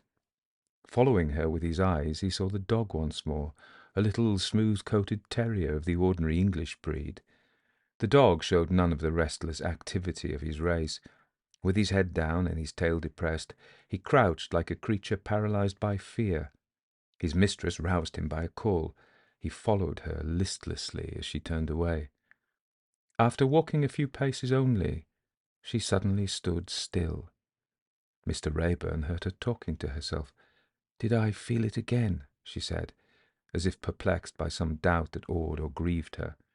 After a while, her arms rose slowly and opened with a gentle caressing action, an embrace strangely offered to the empty air.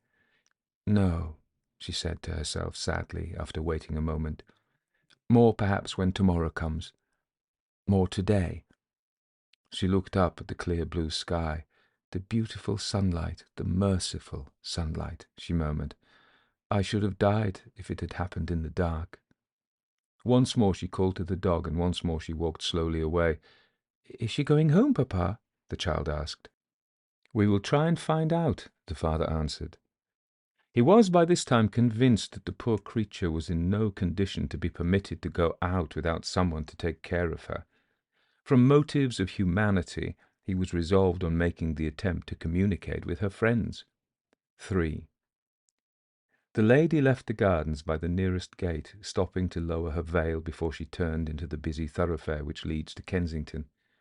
Advancing a little way along the High Street, she entered a house of respectable appearance, with a card in one of the windows, which announced that apartments were to let.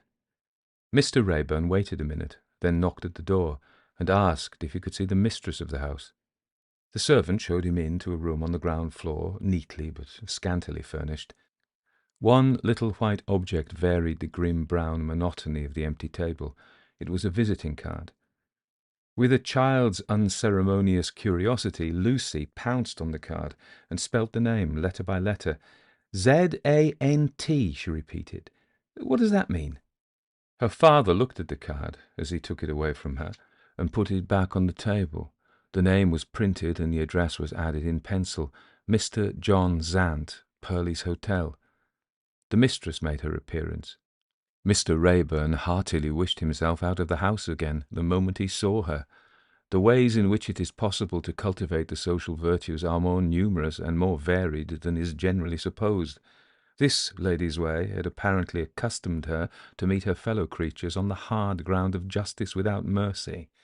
Something in her eyes, when she looked at Lucy, said, "I wonder whether that child gets punished when she deserves it." "Do you wish to see the rooms which I have to let?" she began. Mr. Raeburn at once stated the object of his visit, as clearly, as civilly, and as concisely as a man could do it. He was conscious, he added, that he had been guilty perhaps of an act of intrusion.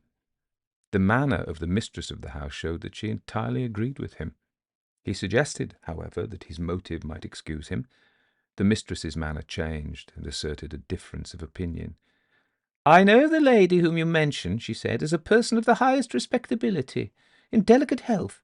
She has taken my first-floor apartments with excellent references, and she gives remarkably little trouble. I have no claim to interfere with her proceedings, and no reason to doubt that she is capable of taking care of herself." Mr. Raeburn unwisely attempted to say a word in his own defence. "Allow me to remind you," he began. "Of what, sir?" "What I observed when I happened to see the lady in Kensington Gardens." "I am not responsible for what you observed in Kensington Gardens. If your time is of any value, pray don't let me detain you." Dismissed in those terms, Mr. Raeburn took Lucy's hand and withdrew. He had just reached the door when it was opened from the outer side. The lady of Kensington Gardens stood before him. In the position which he and his daughter now occupied, their backs were towards the window. Would she remember having seen them for a moment in the gardens? "Excuse me for intruding on you," she said to the landlady. "Your servant tells me my brother-in-law called when I was out. He sometimes leaves a message on his card." She looked for the message and appeared to be disappointed. There was no writing on the card. Mr. Raeburn lingered a little in the doorway on the chance of hearing something more. The landlady's vigilant eyes discovered him. "Do you know this gentleman?" she said maliciously to her lodger. "Not that I remember." Replying in those words, the lady looked at Mr. Raeburn for the first time, and suddenly drew back from him. "Yes," she said, correcting herself. I think we met." Her embarrassment overpowered her. She could say no more. Mr. Raeburn compassionately finished the sentence for her. "We met accidentally in Kensington Gardens," he said. She seemed to be incapable of appreciating the kindness of his motive. After hesitating a little, she addressed a proposal to him, which seemed to show distrust of the landlady. "Will you let me speak to you upstairs in my own room?" she asked. Without waiting for a reply, she led the way to the stairs. Mr. Raeburn and Lucy followed. They were just beginning the ascent to the first floor, when the spiteful landlady left the lower room and called to her lodger over their heads, "Take care what you say to this man, Mrs. Zant. He thinks you're mad." Mrs. Zant turned round on the landing and looked at him. Not a word fell from her lips. She suffered, she feared, in silence. Something in the sad submission of her face touched the springs of innocent pity in Lucy's heart. The child burst out crying.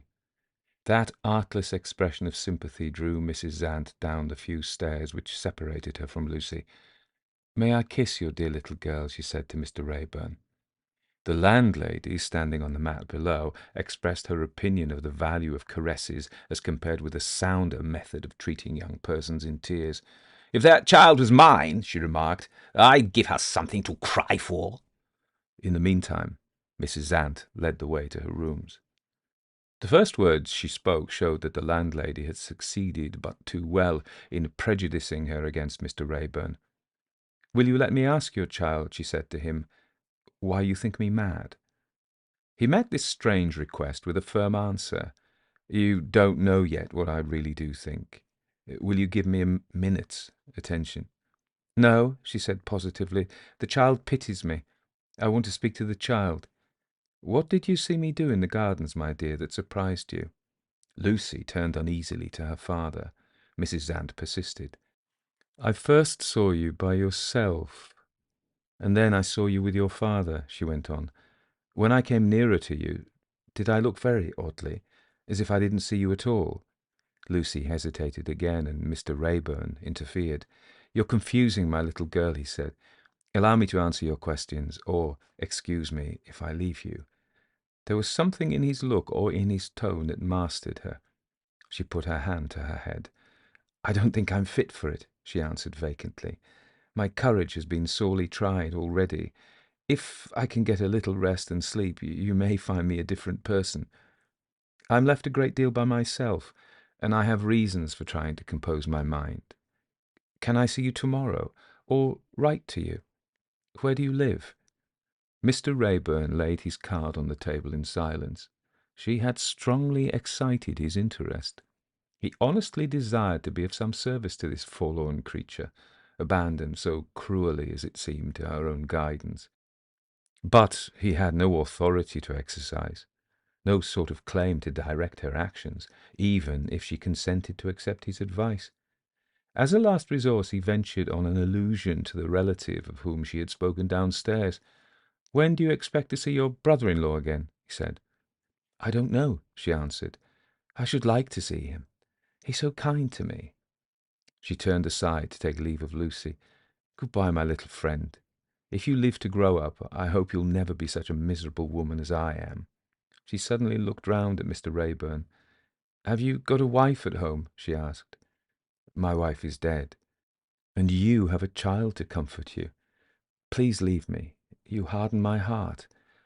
Oh, sir, don't you understand? You make me envy you." Mr. Raeburn was silent when he and his daughter were out in the street again. Lucy, as became a dutiful child, was silent too. But there are limits to human endurance, and Lucy's capacity for self-control gave way at last. "Are you thinking of the lady, Papa?" she said. He only answered by nodding his head. His daughter had interrupted him at that critical moment in a man's reflections when he is on the point of making up his mind. Before they were home again, Mr. Raeburn had arrived at a decision. Mr. Zant's brother-in-law was evidently ignorant of any serious necessity for his interference, or he would have made arrangements for immediately repeating his visit. In this state of things, if any evil happened to Mrs. Zant, silence on Mr. Raeburn's part might indirectly be to blame for a serious misfortune. Arriving at that conclusion, he decided upon running the risk of being rudely received for the second time by another stranger. Leaving Lucy under the care of her governess, he went at once to the address that had been written on the visiting card left at the lodging-house, and sent in his name. A courteous message was returned. Mr. John Zant was at home, and would be happy to see him. 4. Mr. Raeburn was shown into one of the private sitting-rooms of the hotel. He observed that the customary position of the furniture in the room had been in some respects altered.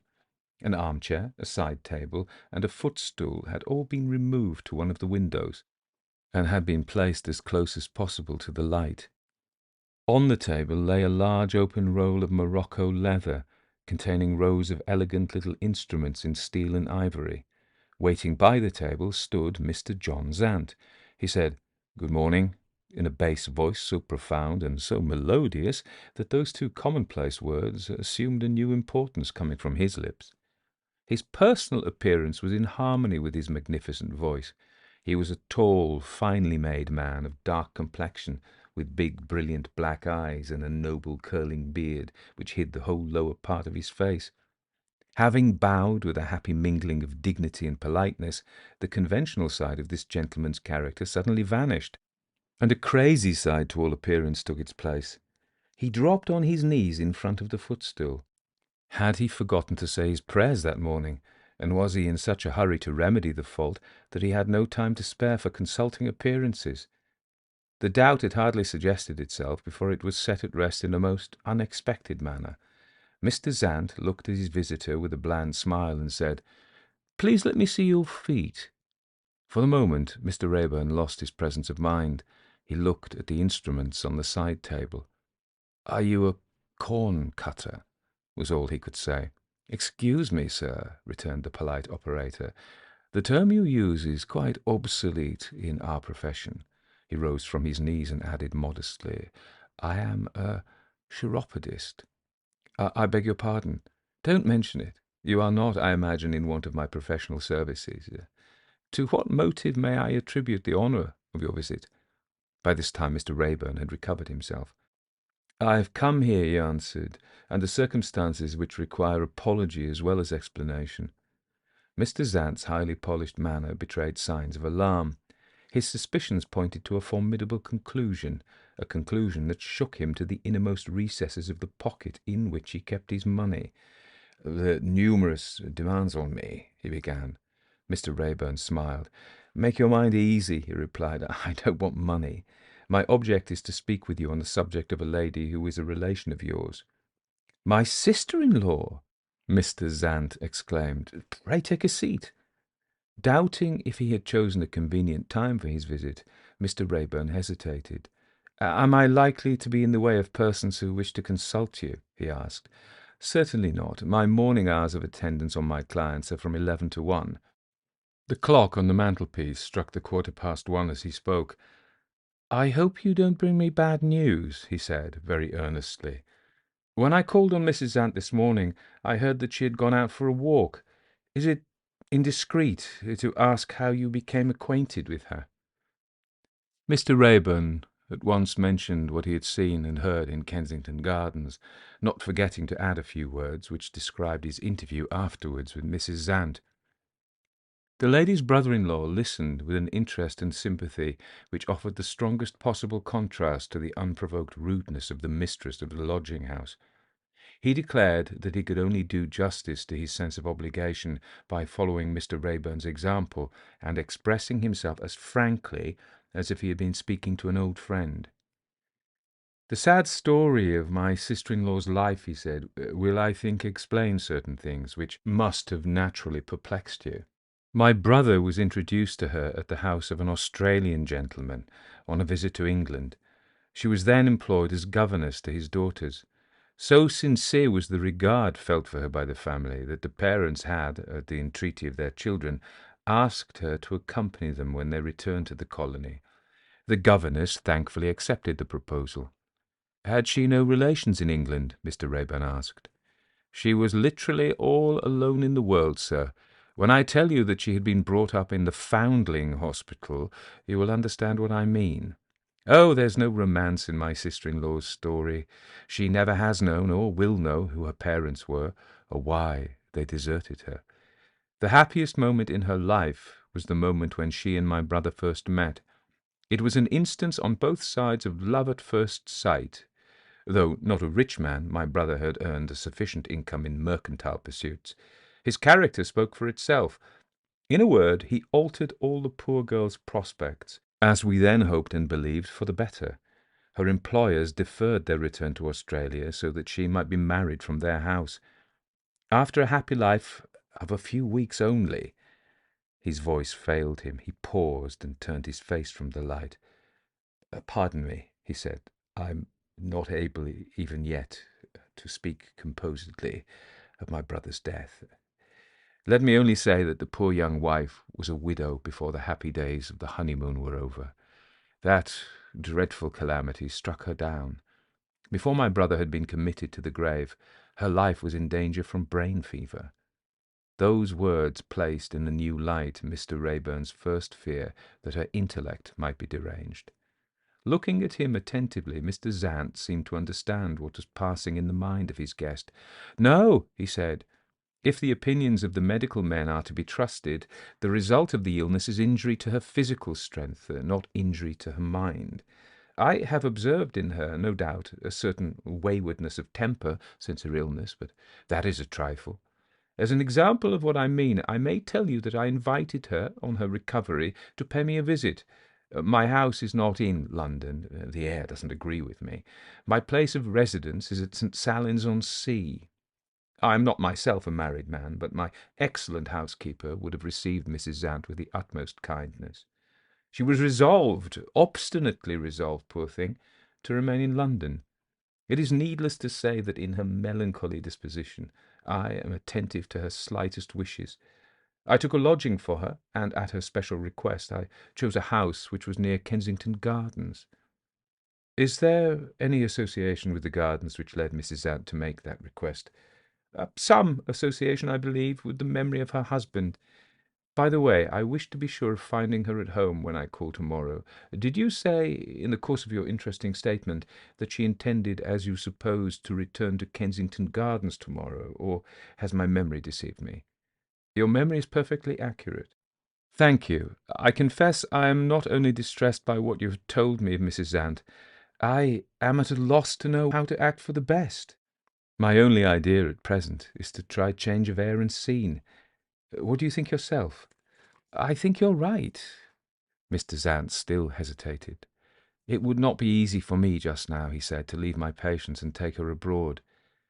The obvious reply to this occurred to Mr. Raeburn. A man of larger worldly experience might have felt certain suspicions, and might have remained silent. Mr. Raeburn spoke. "Why not renew your invitation and take her to your house at the seaside?" he said. In the perplexed state of Mr. Zant's mind, this plain course of action had apparently failed to present itself. His gloomy face brightened directly. "The very thing," he said. "I'll certainly take your advice. If the air of St. Salins does nothing else, it will improve her health and help her to recover her good looks. Did she strike you as having been, in happier times, a pretty woman?" This was a strangely familiar question to ask, almost an indelicate question under the circumstances. A certain furtive expression in Mr. Zant's fine eyes seemed to imply that it had been put with a purpose. Was it possible that he suspected Mr. Raeburn's interest in his sister-in-law to be inspired by any motive which was not perfectly unselfish and perfectly pure? To arrive at such a conclusion as this might be to judge hastily and cruelly of a man who was perhaps only guilty of a want of delicacy of feeling.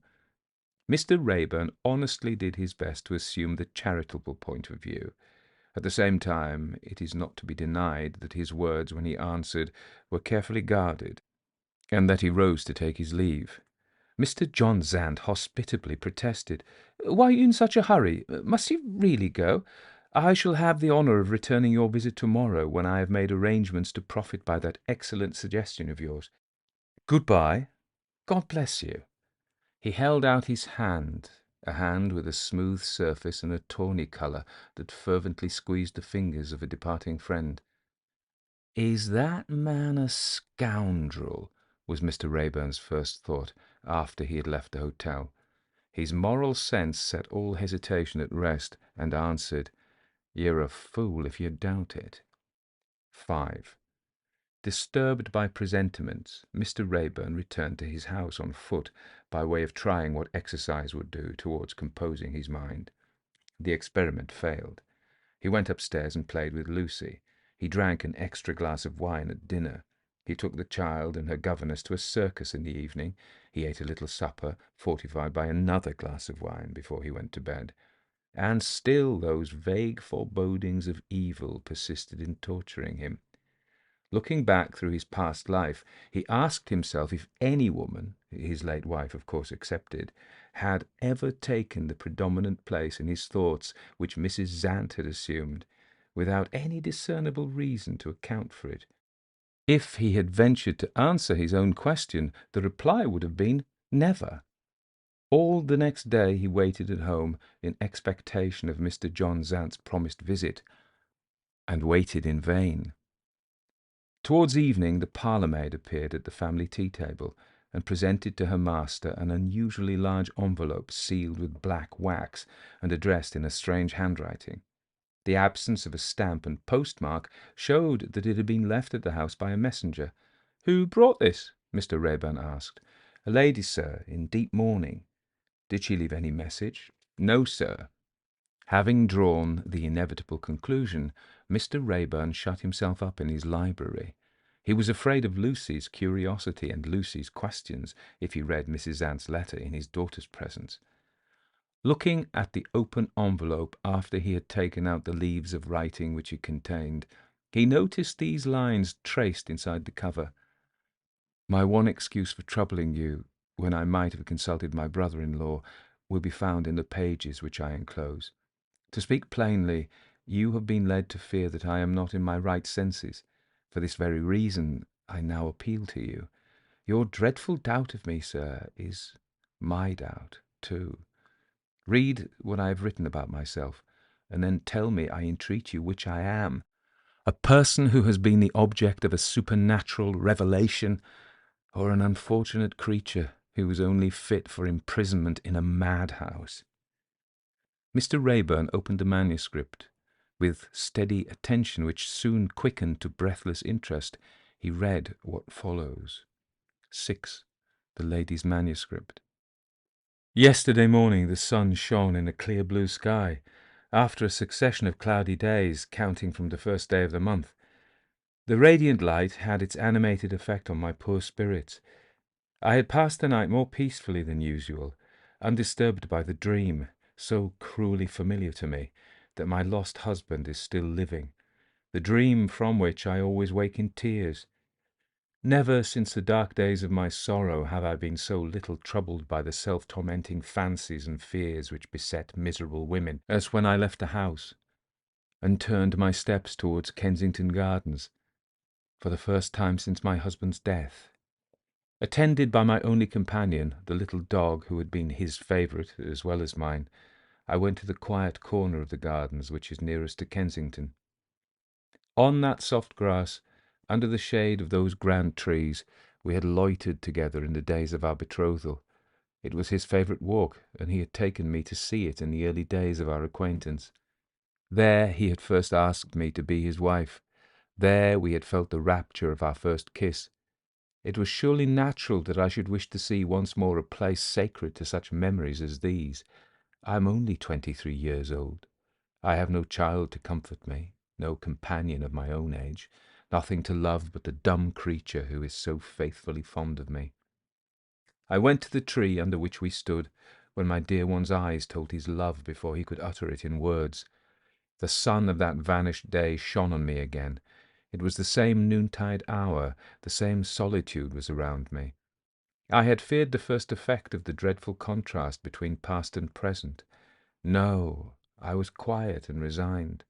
My thoughts, rising higher than earth, dwelt on the better life beyond the grave. Some tears came into my eyes, but I was not unhappy. My memory of all that happened may be trusted, even in trifles which relate only to myself. I was not unhappy. The first object that I saw when my eyes were clear again was the dog. He crouched a few paces away from me, trembling pitiably, but uttering no cry. What had caused the fear that overpowered him? I was soon to know. I called to the dog. He remained immovable, conscious of some mysterious coming thing that held him spellbound. I tried to go to the poor creature and fondle and comfort him. At the first step forward that I took, something stopped me. It was not to be seen and not to be heard. It stopped me. The still figure of the dog disappeared from my view. The lonely scene round me disappeared, excepting the light from heaven, the tree that sheltered me, and the grass in front of me. A sense of unutterable expectation kept my eyes riveted on the grass. Suddenly I saw its myriad blades rise erect and shivering. The fear came to me of something passing over them with the invisible swiftness of the wind.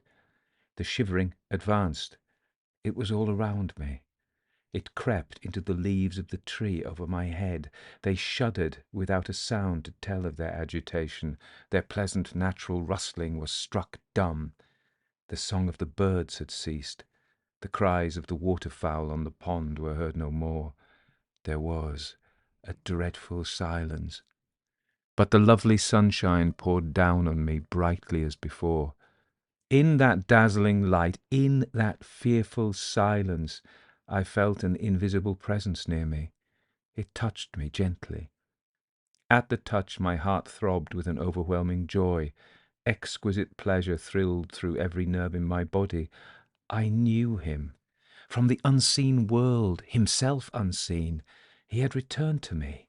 Oh, I knew him.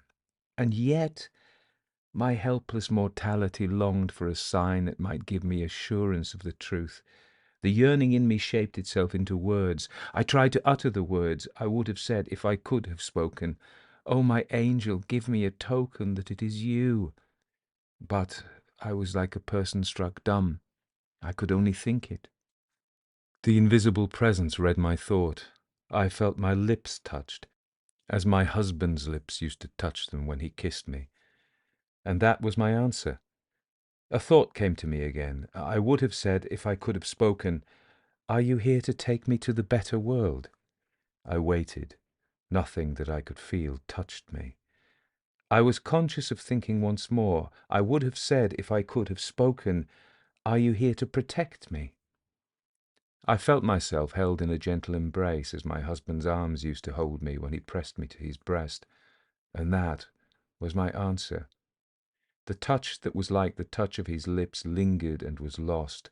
The clasp that was like the clasp of his hands pressed me and fell away. The garden scene resumed its natural aspect. I saw a human creature near. a lovely little girl looking at me.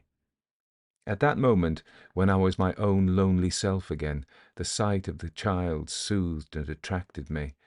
I advanced, intending to speak to her. To my horror, I suddenly ceased to see her.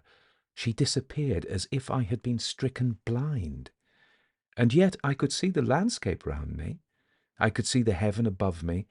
A time passed, only a few minutes, as I thought, and the child became visible to me again, walking hand in hand with her father. I approached them. I was close enough to see that they were looking at me with pity and surprise. My impulse was to ask if they saw anything strange in my face or my manner. Before I could speak, the horrible wonder happened again. They vanished from my view. Was the invisible presence still near me?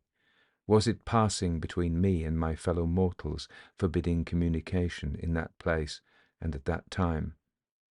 It must have been so. When I turned away in my ignorance with a heavy heart, the dreadful blankness which had twice shut out from me the beings of my own race was not between me and my dog. The poor little creature filled me with pity. I called him to me. He moved at the sound of my voice and followed me languidly, not quite awakened yet from the trance of terror that had possessed him. Before I had retired by more than a few steps, I thought I was conscious of the presence again. I held out my longing arms to it. I waited in the hope of a touch to tell me that I might return. Perhaps I was answered by indirect means. I only know that a resolution to return to the same place at the same hour came to me and quieted my mind. The morning of the next day was dull and cloudy, but the rain held off. I set forth again to the gardens. My dog ran on before me into the street and stopped, waiting to see in which direction I might lead the way. When I turned towards the gardens, he dropped behind me. In a little while I looked back. He was following me no longer. He stood irresolute. I called to him. He advanced a few steps, hesitated, and ran back to the house. I went on by myself. Shall I confess my superstition? I thought the dog's desertion of me a bad omen. Arrived at the tree, I placed myself under it. The minutes followed each other uneventfully. The cloudy sky darkened. The dull surface of the grass showed no shuddering consciousness of an unearthly creature passing over it. I still waited, with an obstinacy which was fast becoming the obstinacy of despair. How long an interval elapsed while I kept watch on the ground before me, I am not able to say. I only know that a change came. Under the dull grey light, I saw the grass move, but not as it had moved on the day before. It shrivelled as if a flame had scorched it. No flame appeared. The brown underlying earth showed itself winding onward in a thin strip, which might have been a footpath traced in fire. It frightened me. I longed for the protection of the invisible presence. I prayed for a warning of it, if danger was near. A touch answered me. It was as if a hand unseen had taken my hand, had raised it little by little, had left it, pointing to the thin brown path that wound towards me under the shrivelled blades of grass. I looked to the far end of the path. The unseen hand closed on my hand with a warning pressure. The revelation of the coming danger was near me. I waited for it. I saw it. The figure of a man appeared, advancing towards me along the thin brown path. I looked in his face as he came nearer. It showed me dimly the face of my husband's brother, John Zant. The consciousness of myself as a living creature left me. I knew nothing. I felt nothing. I was dead. When the torture of revival made me open my eyes, I found myself on the grass. Gentle hands raised my head at the moment when I recovered my senses. Who had brought me to life again? Who was taking care of me? I looked upwards and saw, bending over me, John Zant. 7. There the manuscript ended. Some lines had been added on the last page, but they had been so carefully erased as to be illegible. These words of explanation appeared below the cancelled sentences. I had begun to write the little that remains to be told when it struck me that I might, unintentionally, be exercising an unfair influence on your opinion. Let me only remind you that I believe absolutely in the supernatural revelation which I have endeavoured to describe. Remember this, and decide for me what I dare not decide for myself. There was no serious obstacle in the way of compliance with this request. Judged from the point of view of the materialist, Mrs. Zant might no doubt be the victim of illusions produced by a diseased state of the nervous system, which have been known to exist, as in the celebrated case of the bookseller Nicolai of Berlin, without being accompanied by derangement of the intellectual powers. But Mr. Raeburn was not asked to solve any such intricate problem as this. He had been merely instructed to read the manuscript and to say what impression it had left on him of the mental condition of the writer, whose doubt of herself had been in all probability first suggested by remembrance of the illness from which she had suffered, brain fever. Under these circumstances there could be little difficulty in forming an opinion. The memory which had recalled, and the judgment which had arranged, the succession of events related in the narrative, revealed a mind in full possession of its resources. Having satisfied himself so far, Mr. Raeburn abstained from considering the more serious question suggested by what he had read. At any time his habits of life and his ways of thinking would have rendered him unfit to weigh the arguments which assert or deny supernatural revelation among the creatures of earth. But his mind was now so disturbed by the startling record of experience which he had just read, that he was only conscious of feeling certain impressions, without possessing the capacity to reflect on them. That his anxiety on Mrs. Zant's account had been increased, and that his doubts of Mr. John Zant had been encouraged, were the only practical results of the confidence placed in him, of which he was thus far aware. In the ordinary exigencies of life, a man of hesitating disposition, his interest in Mrs. Zant's welfare, and his desire to discover what had passed between her brother-in-law and herself after their meeting in the gardens, urged him to instant action. In half an hour more he had arrived at her lodgings. He was at once admitted. 8. Mrs. Zant was alone in an imperfectly lit room. "I hope you'll excuse the bad light," she said. "My head's been burning as if the fever had come back again. Oh, don't go away. After what I have suffered, you don't know how dreadful it is to be alone." The tone of her voice told him that she had been crying. He at once tried the best means of setting the poor lady at ease by telling her of the conclusion at which he had arrived after reading her manuscript. The happy result showed itself instantly. Her face brightened, her manner changed, she was eager to hear more. "Have I produced any other impression on you?" she asked. He understood the allusion. Expressing sincere respect for her own convictions, he told her honestly that he was not prepared to enter on the obscure and terrible question of supernatural interposition. Grateful for the tone which he had answered her, she wisely and delicately changed the subject. "I must speak to you of my brother-in-law," she said. "He has told me of your visit, and I am anxious to know what you think of him. Do you like Mr. John Zant?" Mr. Raeburn hesitated. The careworn look appeared again in her face. "If you had felt as kindly towards him as he feels towards you," she said, "I might have gone to St. Salins with a lighter heart." Mr. Raeburn thought of the supernatural appearances described at the close of her narrative. "You believe in that terrible warning," he remonstrated, "and yet you go to your brother-in-law's house." "I believe," she answered, "in the spirit of the man who loved me in the days of his earthly bondage. I am under his protection. What have I to do but to cast away my fears and to wait in faith and hope? It might have helped my resolution if a friend had been near to encourage me." She paused and smiled sadly. "I must remember," she resumed, "that your way of understanding my position is not my way. I ought to have told you that Mr. John Zant feels needless anxiety about my health. He declares that he will not lose sight of me until his mind is at ease. It is useless to attempt to alter his opinion. He says my nerves are shattered, and who that sees me can doubt it? He tells me that my only chance of getting better is to try change of air and perfect repose. How can I contradict him?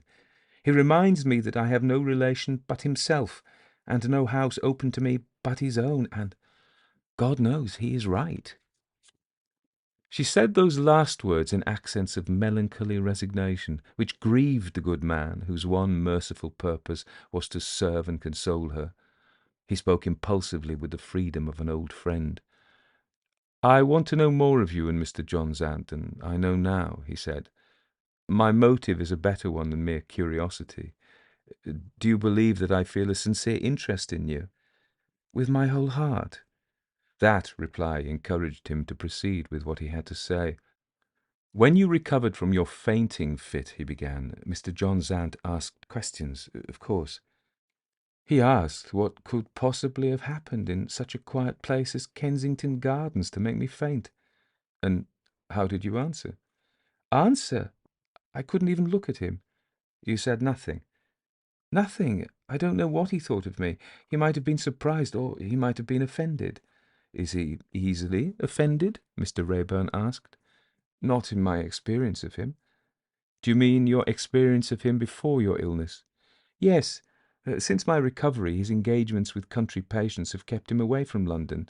I haven't seen him since he took those lodgings for me. But he's always considerate. He has written more than once to beg that I will not think him neglectful, and to tell me, what I knew already through my poor husband, that he has no money of his own and must live by his profession." "And in your husband's lifetime, were the two brothers on good terms?" "Always. The one complaint I ever heard my husband make of John Zant was that he didn't come to see us often enough after our marriage. Is there some wickedness in him which we have never suspected? It may be, but how can it be? I have every reason to be grateful to the man against whom I have been supernaturally warned.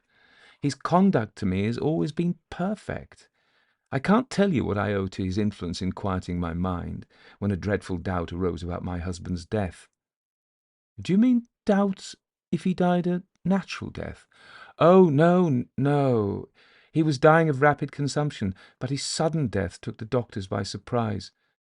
One of them thought that he might have taken an overdose of his sleeping drops by mistake. The other disputed this conclusion, or there might have been an inquest in the house. Oh, don't speak of it any more. Let us talk of something else. Tell me when I shall see you again." "I hardly know. When do you and your brother-in-law leave London?" "Tomorrow." She looked at Mr. Raeburn with a piteous entreaty in her eyes.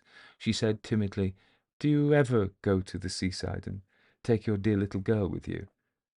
The request, at which she had only dared to hint, touched on the idea which was at that moment in Mr. Raeburn's mind.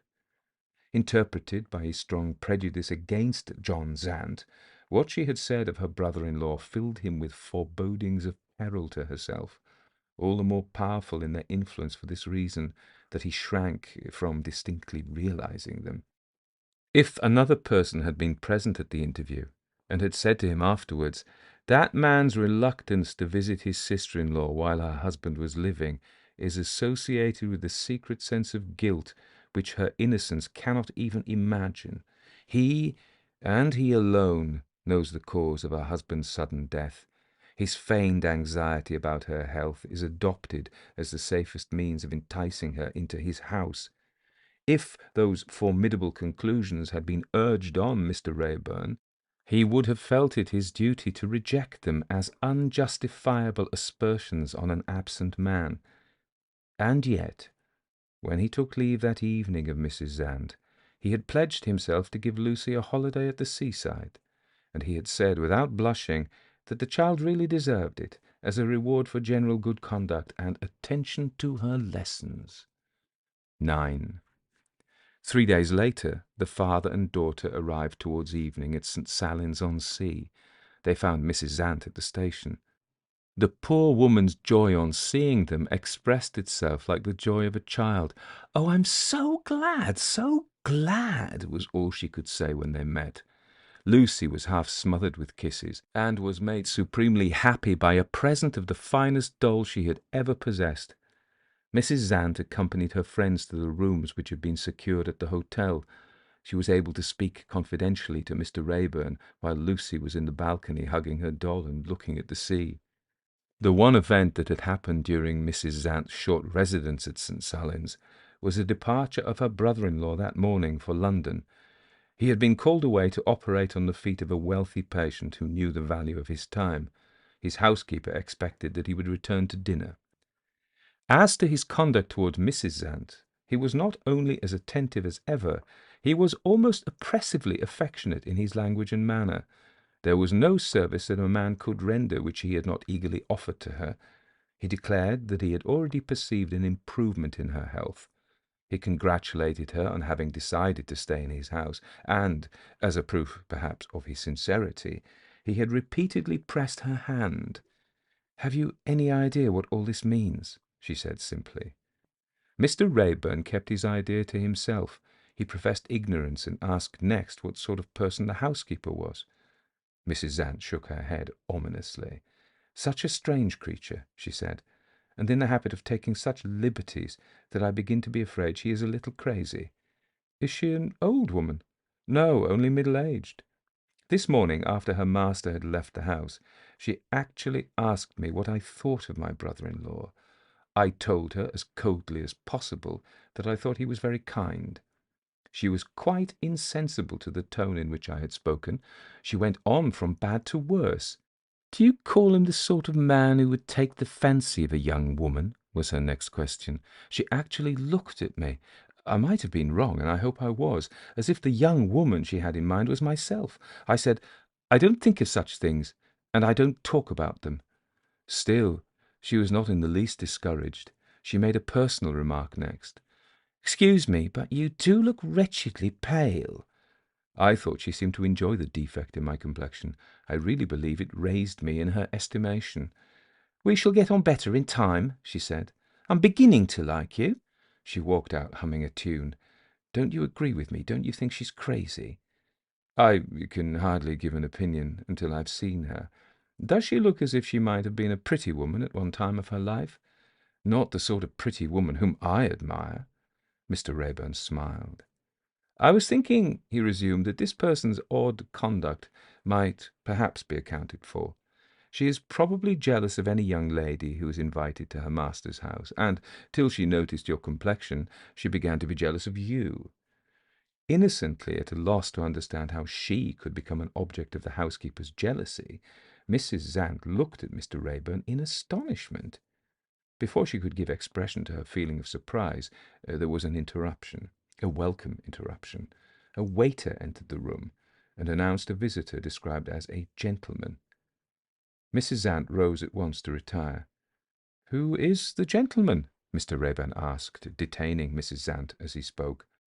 A voice which they both recognized answered gaily from the outer side of the door. "A friend from London." 10. "Welcome to St. Salins," cried Mr. John Zant. "I knew that you were expected, my dear sir, and I took my chance at finding you at the hotel." He turned to his sister-in-law and kissed her hand with an elaborate gallantry worthy of Sir Charles Grandison himself. "When I reached home, my dear, and heard that you had gone out, I guessed that your object was to receive our excellent friend. You have not felt lonely while I have been away?" "That's right, that's right." He looked toward the balcony and discovered Lucy at the open window, staring at the magnificent stranger. "Your little daughter, Mr. Raeburn. Dear child, come and kiss me." Lucy answered in one positive word. "No." Mr. John Zant was not easily discouraged.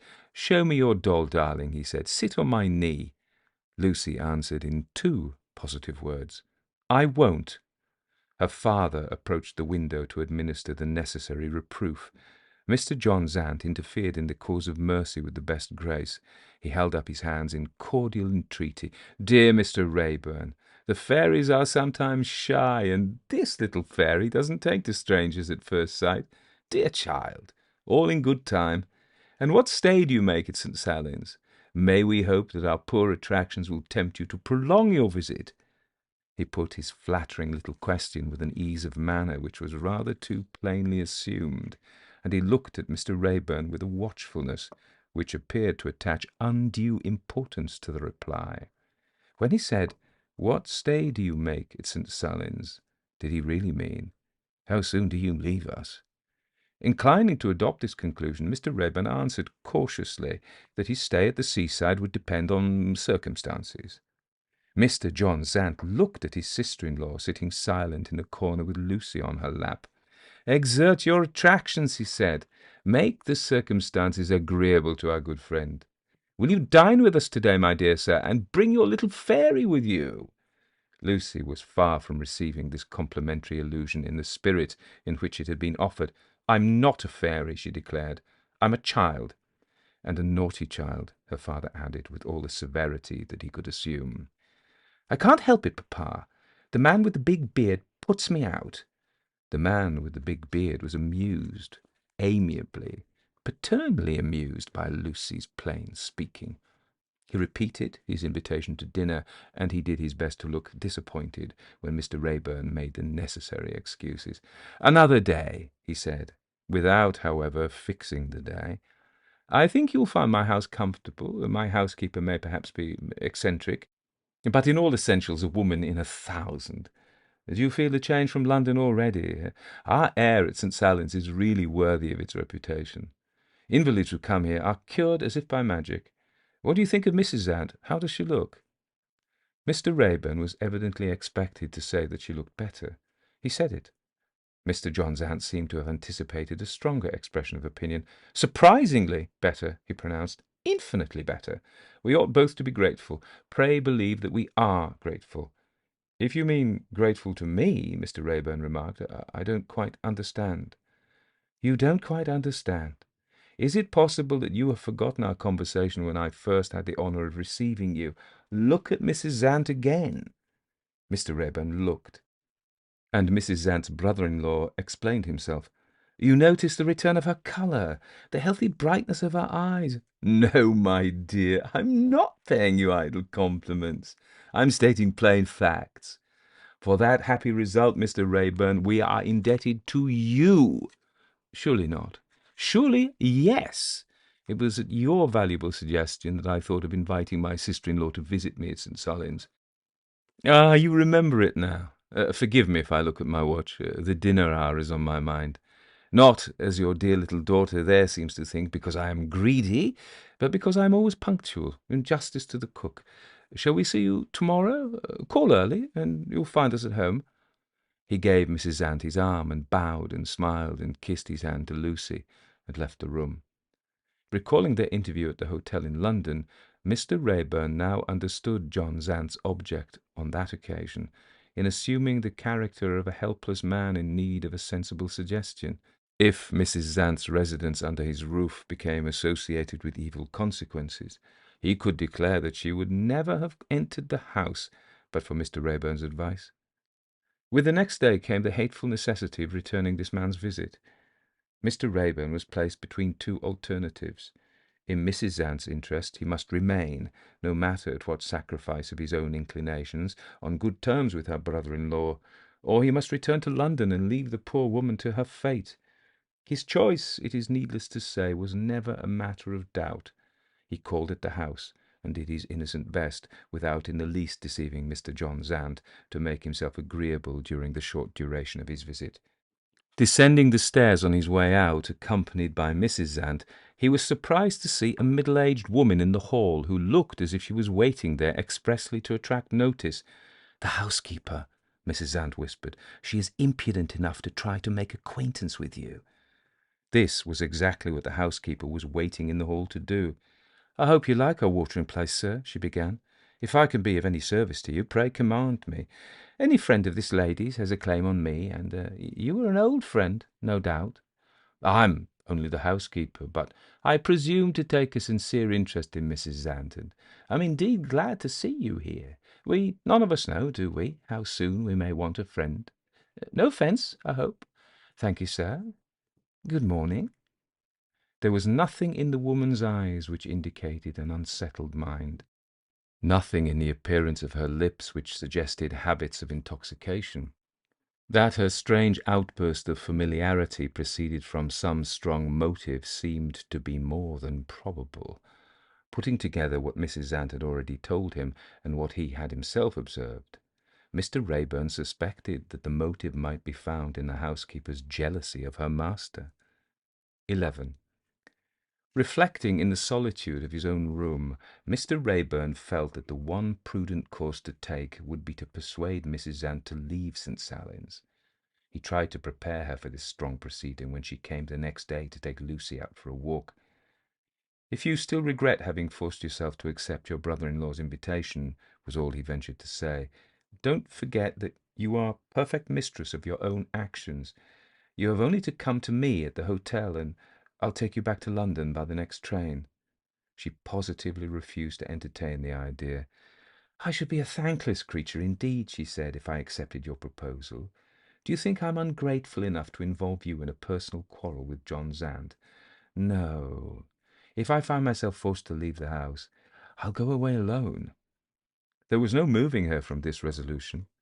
When she and Lucy had gone out together, Mr. Raeburn remained at the hotel with a mind ill at ease.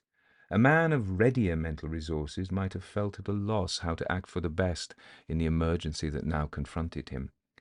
While he was still as far as ever from arriving at a decision, some person knocked at the door. Had Mrs. Zant returned? He looked up as the door was opened, and saw, to his astonishment, Mr. John Zant's housekeeper. "Don't let me alarm you, sir," the woman said. "Mrs. Zant has been taken a little faint at the door of our house. My master's attending to her." "Where's the child?" Mr. Raeburn asked. "I was bringing her back to you, sir, when we met a lady and a little girl at the door of the hotel. They were on their way to the beach, and Miss Lucy begged hard to be allowed to go with them. The lady said the two children were playfellows, and she was sure you wouldn't object." "The lady's quite right. Mrs. Zant's illness is not serious, I hope?" "I think not, sir, but I should like to say something in her interests. May I?" "Thank you." She advanced a step nearer to him and spoke her next words in a whisper. "Take Mrs. Zant away from this place, and lose no time in doing it." Mr. Raeburn was on his guard. He merely asked, "Why?" The housekeeper answered in a curiously indirect manner, partly in jest, as it seemed, and partly in earnest. "When a man's lost his wife," she said, "there's some difference of opinion in Parliament, as I hear, whether he does right or wrong if he marries his wife's sister. Wait a bit, I'm coming to the point. My master is one who has a long head on his shoulders. He sees consequences which escape the notice of people like me. In his way of thinking, if one man may marry his wife's sister and no harm done, where's the objection if another man pays a compliment to the family and marries his brother's widow? My master, if you please, is that other man. Take the widow away before she marries him." This was beyond endurance. "You insult Mrs. Zant," Mr. Raeburn answered, "if you suppose that such a thing is possible." "Oh, insult her, do I? Listen to me. One of three things will happen. She'll be entrapped into consenting to it, or frightened into consenting to it, or drugged into consenting to it." Mr. Raeburn was too indignant to let her go on. "You're talking nonsense," he said. "There can be no marriage. The law forbids it." "Are you one of the people who see no farther than their noses?" she asked insolently. "Won't the law take his money? Is he obliged to mention that he is related to her by marriage when he buys the license?" She paused. Her humour changed. She stamped furiously on the floor. The true motive that animated her showed herself in her next words, and warned Mr. Raeburn to grant a more favourable hearing than he had accorded to her yet. "If you won't stop it," she burst out, "I will. If he marries anybody, he's bound to marry me. Will you take her away? I ask you for the last time. Will you take her away?" The tone in which she made that final appeal to him had its effect. "I'll go back with you to John Zant's house," he said, "and judge for myself." She laid her hand on his arm. "I must go first, or you may not be let in. Follow me in 5 minutes, and don't knock at the street door." On the point of leaving him, she abruptly returned. "We've forgotten something," she said. "Suppose my master refuses to see you. His temper might get the better of him. He might make it so unpleasant for you that you would be obliged to go."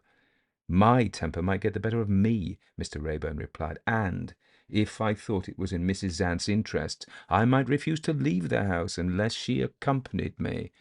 "That will never do, sir." "Why not?" "Because I should be the person to suffer." "In what way?" "In this way. If you picked a quarrel with my master, I should be blamed for it because I showed you upstairs. Besides, think of the lady. You must frighten her out of her senses if it came to a struggle between you two men." The language was exaggerated, but there was a force in this last objection which Mr. Raeburn was obliged to acknowledge. "And, after all," the housekeeper continued, "he has more right over her than you have. He's related to her, and you are only her friend." Mr. Raeburn declined to let himself be influenced by this consideration. "Mr. John Zant is only related to her by marriage," he said. "If she prefers trusting in me, come what may of it, I will be worthy of her confidence." The housekeeper shook her head. "That only means another quarrel," she answered. "The wise way, with a man like my master, is the peaceable way. We must manage to deceive him. I don't like deceit. In that case, sir, I wish you good-bye. We will leave Mrs. Zant to do the best she can for herself." Mr. Raeburn was unreasonable. He positively refused to adopt this alternative. "Will you hear what I've got to say?" the housekeeper asked. "There can be no harm in that," he admitted. "Go on." She took him at his word. "When you called at our house," she began, "did you notice the doors in the passage on the first floor?" "Very well. One of them is the door to the drawing-room, and the other is the door of the library. Do you remember the drawing-room, sir?" "I thought it a large, well-lit room," Mr. Raeburn answered, "and I noticed a doorway in the wall with a handsome curtain hanging over it." "That's enough for our purpose," the housekeeper resumed. "On the other side of the curtain, if you'd looked in, you would have found the library. Suppose my master is as polite as usual and begs to be excused for not receiving you because it's an inconvenient time, and suppose you are polite on your side and take yourself off by the drawing-room door. You find me waiting downstairs on the first landing. Do you see it now?" "I can't say I do." "You surprise me, sir. What is to prevent us from getting back softly into the library by the door in the passage? And why shouldn't we use that second way into the library as a means of discovering what may be going on in the drawing-room? Safe behind the curtain, you'll see him if he behaves uncivilly to Mrs. Zant, or you'll hear if she calls for help. In either case, you may be as rough and ready with my master as you find needful. It will be he who has frightened her, and not you. And who can blame the poor housekeeper because Mr. Raeburn did his duty and protected a helpless woman? There's my plan, sir." "Is it worth trying?" he answered sharply enough. "I don't like it." The housekeeper opened the door again and wished him good-bye. If Mr. Raeburn had felt no more than an ordinary interest in Mrs. Zant, he would have let the woman go. As it was, he stopped her, and after some further protest, which proved to be useless, he ended in giving way. "You promise to follow my directions," she stipulated. He gave the promise. She smiled, nodded, and left him. True to his instructions, Mr. Raeburn reckoned 5 minutes by his watch before he followed her. 12. The housekeeper was waiting for him, with the street door ajar. "They're both in the drawing-room," she whispered, leading the way upstairs. "Step softly and take him by surprise." A table of oblong shape stood midway between the drawing-room walls. At the end of it, which was nearest the window, Mrs. Zant was pacing to and fro across the breadth of the room. At the opposite end of the table, John Zant was seated. Taken completely by surprise, he showed himself in his true character. He started to his feet and protested with an oath against the intrusion which had been committed on him. Heedless of his action and his language, Mr. Raeburn could look at nothing, could think of nothing but Mrs. Zant. She was still walking slowly to and fro, unconscious of the words of sympathy which he addressed to her, insensible even, as it seemed, to the presence of other persons in the room. John Zant's voice broke the silence. His temper was under control again. He had his reasons for still remaining on friendly terms with Mr. Raeburn. "I'm sorry I forgot myself just now," he said. Mr. Raeburn's interest was concentrated on Mrs. Zant. He took no notice of the apology. "When did this happen?" he asked. "About a quarter of an hour ago. I was fortunately at home. Without speaking to me, without noticing me, she walked upstairs like a person in a dream." Mr. Raeburn suddenly pointed to Mrs. Zant. "Look at her," he said. "There's a change." All restlessness in her movements had come to an end. She was standing at the farther end of the table, which was nearest to the window, in the full flow of sunlight pouring at that moment over her face. Her eyes looked out straight before her, void of all expression. Her lips were a little parted. Her head drooped slightly towards her shoulder in an attitude which suggested listening for something, or waiting for something. In the warm, brilliant light, she stood before the two men, a living creature, self-isolated in a stillness like the stillness of death. John Zant was ready with the expression of his opinion. "A nervous seizure," he said. "Something resembling catalepsy, as you see." "Have you sent for a doctor?" "A doctor's not wanted." "I beg your pardon. It seems to me that medical help is absolutely necessary." "Be so good as to remember," Mr. John Zant answered, "that the decision rests with me as the lady's relative. I am sensible of the honour which your visit confers on me, but the time has been unhappily chosen. Forgive me if I suggest that you will do well to retire." Mr. Raeburn had not forgotten the housekeeper's advice, or the promise which she had exacted from him, but the expression in John Zant's face was a serious trial to his self-control. He hesitated and looked back at Mrs. Zant. If he provoked a quarrel by remaining in the room, the one alternative would be the removal of her by force.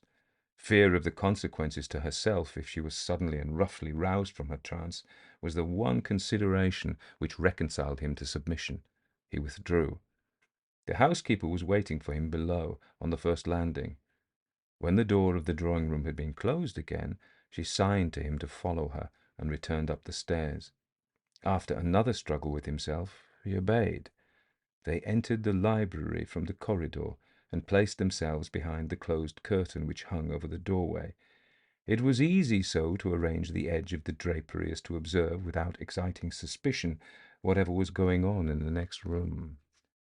Mrs. Zant's brother-in-law was approaching her at the time when Mr. Raeburn saw him again. In the instant afterwards she moved, before he had completely passed over the space between them. Her still figure began to tremble. She lifted her drooping head. For a moment there was a shrinking in her, as if she had been touched by something. She seemed to recognize the touch.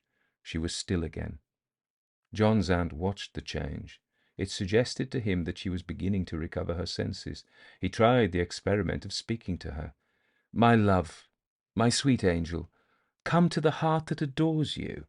He advanced again. He passed into the flood of sunlight pouring over her. "Rouse yourself," he said. She still remained in the same position, apparently at his mercy, neither hearing him nor seeing him. "Rouse yourself," he repeated. My darling, come to me." At the instant when he attempted to embrace her, at the instant when Mr. Raeburn rushed into the room, John Zant's arms, suddenly turning rigid, remained outstretched. With a shriek of horror, he struggled to draw them back, struggled in the empty brightness of the sunshine, as if some invisible grip had seized him. "What has got me?" the wretch screamed. "Who is holding my hands? Oh, the cold of it! The cold of it!" His features became convulsed.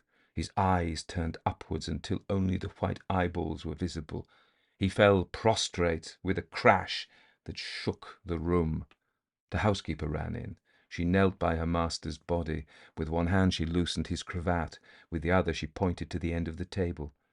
Mrs. Zant still kept her place, but there was another change.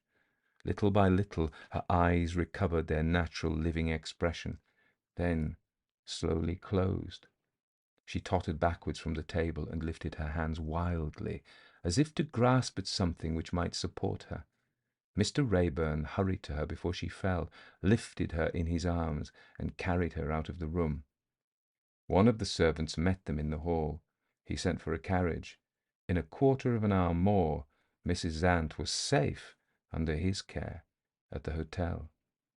13. That night a note written by the housekeeper was delivered to Mrs. Zant. "The doctors give little hope. The paralytic stroke is spreading upwards to his face. If death spares him, he will live a helpless man. I shall take care of him to the last. As for you, forget him." Mrs. Zant gave the note to Mr. Raeburn. "Read it and destroy it," she said. "It is written in ignorance of the terrible truth." He obeyed and looked at her in silence, waiting to hear more. She hid her face. The few words she had addressed to him after a struggle with herself fell slowly and reluctantly from her lips. She said, "No mortal hand held the hands of John Zant. The guardian spirit was with me. The promised protection was with me. I know it. I wish to know no more." Having spoken, she rose to retire. He opened the door for her, seeing that she needed rest in her own room. Left by himself, he began to consider the prospect that was before him in the future. How was he to regard the woman who had just left him? As a poor creature weakened by disease, the victim of her own nervous delusion? Or as the chosen object of a supernatural revelation, unparalleled by any similar revelation that he had heard of or had found recorded in books? His first discovery of the place that she really held in his estimation dawned on his mind when he felt himself recoiling from the conclusion which presented her to his pity, and yielding to the nobler conviction which felt with her faith and raised her to a place apart among other women. 14. They left St. Salins the next day. Arrived at the end of the journey, Lucy held fast by Mrs. Zant's hand. Tears were rising in the girl's eyes. "Are we to bid her good-bye?" she said sadly to her father. He seemed to be unwilling to trust himself to speak. He only said, "My dear, ask her yourself." But the result justified him, and Lucy was happy again. A Terribly Strange Bed by Wilkie Collins. Shortly after my education at college was finished, I happened to be staying at Paris with an English friend. We were both young men then, and lived, I am afraid, rather a wild life, in the delightful city of our sojourn. One night we were idling about the neighbourhood of the Palais Royal, doubtful to what amusement we should next betake ourselves. My friend proposed a visit to Frascati's, but his suggestion was not to my taste. I knew Frascati's, as the French saying is, by heart, had lost and won plenty of 5-franc pieces there, merely for amusement's sake, until it was amusement no longer, and was thoroughly tired, in fact, of all the ghastly respectabilities of such a social anomaly as a respectable gambling house. "For heaven's sake," said I to my friend, "let us go somewhere where we can see a little genuine, blackguard, poverty-stricken gaming, with no false gingerbread glitter thrown over it all. Let us get away from fashionable Frascati's to a house where they don't mind letting in a man with a ragged coat, or a man with no coat, ragged or otherwise." "Very well," said my friend. "We needn't go out of the Palais Royal to find the sort of company you want. Here's the place, just before us, as blackguard a place by all report as you could possibly wish to see." In another minute we arrived at the door and entered the house. When we got upstairs and had left our hats and sticks with the doorkeeper, we were admitted into the chief gambling room. We did not find many people assembled there, but few as the men were who looked up at us on our entrance, there were all types, lamentably true types, of their respective classes. We had come to see blackguards, but these men were something worse. There is a comic side more or less appreciable in all blackguardism. Here there was nothing but tragedy, mute, weird tragedy. The quiet in the room was horrible. The thin, haggard, long-haired young man whose sunken eyes fiercely watched the turning up of the cards never spoke. The flabby, fat-faced, pimply player who pricked his piece of pasteboard perseveringly to register how often black won and how often red, never spoke. The dirty, wrinkled old man with the vulture eyes and the darned greatcoat, who had lost his last sou and still looked on desperately after he could play no longer, never spoke. Even the voice of the croupier sounded as if it were strangely dulled and thickened in the atmosphere of the room. I had entered the place to laugh, but the spectacle before me was something to weep over. I soon found it necessary to take refuge in excitement from the depression of spirits which was fast stealing on me, and fortunately I sought the nearest excitement by going to the table, beginning to play. Still more unfortunately, as the event will show, I won. Won prodigiously, won incredibly, won at such a rate that the regular players at the table crowded round me, and staring at my stakes with hungry, superstitious eyes, whispered to one another that the English stranger was going to break the bank. The game was rouge et noir. I had played it in every city in Europe, without, however, the care or the wish to study the theory of chances, that philosopher's stone of all gamblers. And a gambler, in the strict sense of the word, I had never been. I was heart-whole from the corroding passion for play. My gaming was a mere idle amusement. I never resorted to it by necessity, because I never knew what it was to want money. I never practised it so incessantly as to lose more than I could afford, or gain more than I could coolly pocket without being thrown off my balance by my good luck. In short, I had hitherto frequented gambling tables, just as I frequented ballrooms and opera houses, because they amused me, and because I had nothing better to do with my leisure hours. But on this occasion, it was very different. Now, for the first time in my life, I felt what the passion for play really was. My success first bewildered, and then, in the most literal meaning of the word, intoxicated me. Incredible as it may appear, it is nevertheless true that I only lost when I attempted to estimate chances and played according to previous calculation. If I left everything to luck and staked without any care or consideration, I was sure to win in the face of every recognized probability in favour of the bank. At first, some of the men present ventured their money safely enough on my colour, but I speedily increased my stakes to sums which they dared not risk. One after another they left off playing, and breathlessly looked on at my game. Still, time after time I staked higher and higher, and still won. The excitement in the room rose to fever pitch. The silence was interrupted by a deep-muttered chorus of oaths and exclamations in different languages. Every time the gold was shovelled across to my side of the table, even the imperturbable croupier dashed his rake on the floor in a French fury of astonishment at my success. But one man present preserved his self-possession, and that man was my friend. He came to my side and, whispering in English, begged me to leave the place, satisfied with what I had already gained. I must do him the justice to say that he repeated his warnings and entreaties several times, and only left me and went away after I had rejected his advice. I was, to all intents and purposes, gambling drunk, in terms which rendered it impossible for him to address me again that night. Shortly after he had gone, a hoarse voice behind me cried, "Permit me, my dear sir, permit me to restore to their proper place 2 Napoleons which you have dropped. Wonderful luck, sir. I pledge you my word of honour as an old soldier. In the course of my long experience in this sort of thing, I never saw such luck as yours. Never. Go on, sir, sacre mille bombes. Go on boldly, and break the bank." I turned round and saw, nodding and smiling at me with inveterate civility, a tall man, dressed in a frogged and beaded surtout. If I had been in my senses, I should have considered him personally as being rather a suspicious specimen of an old soldier.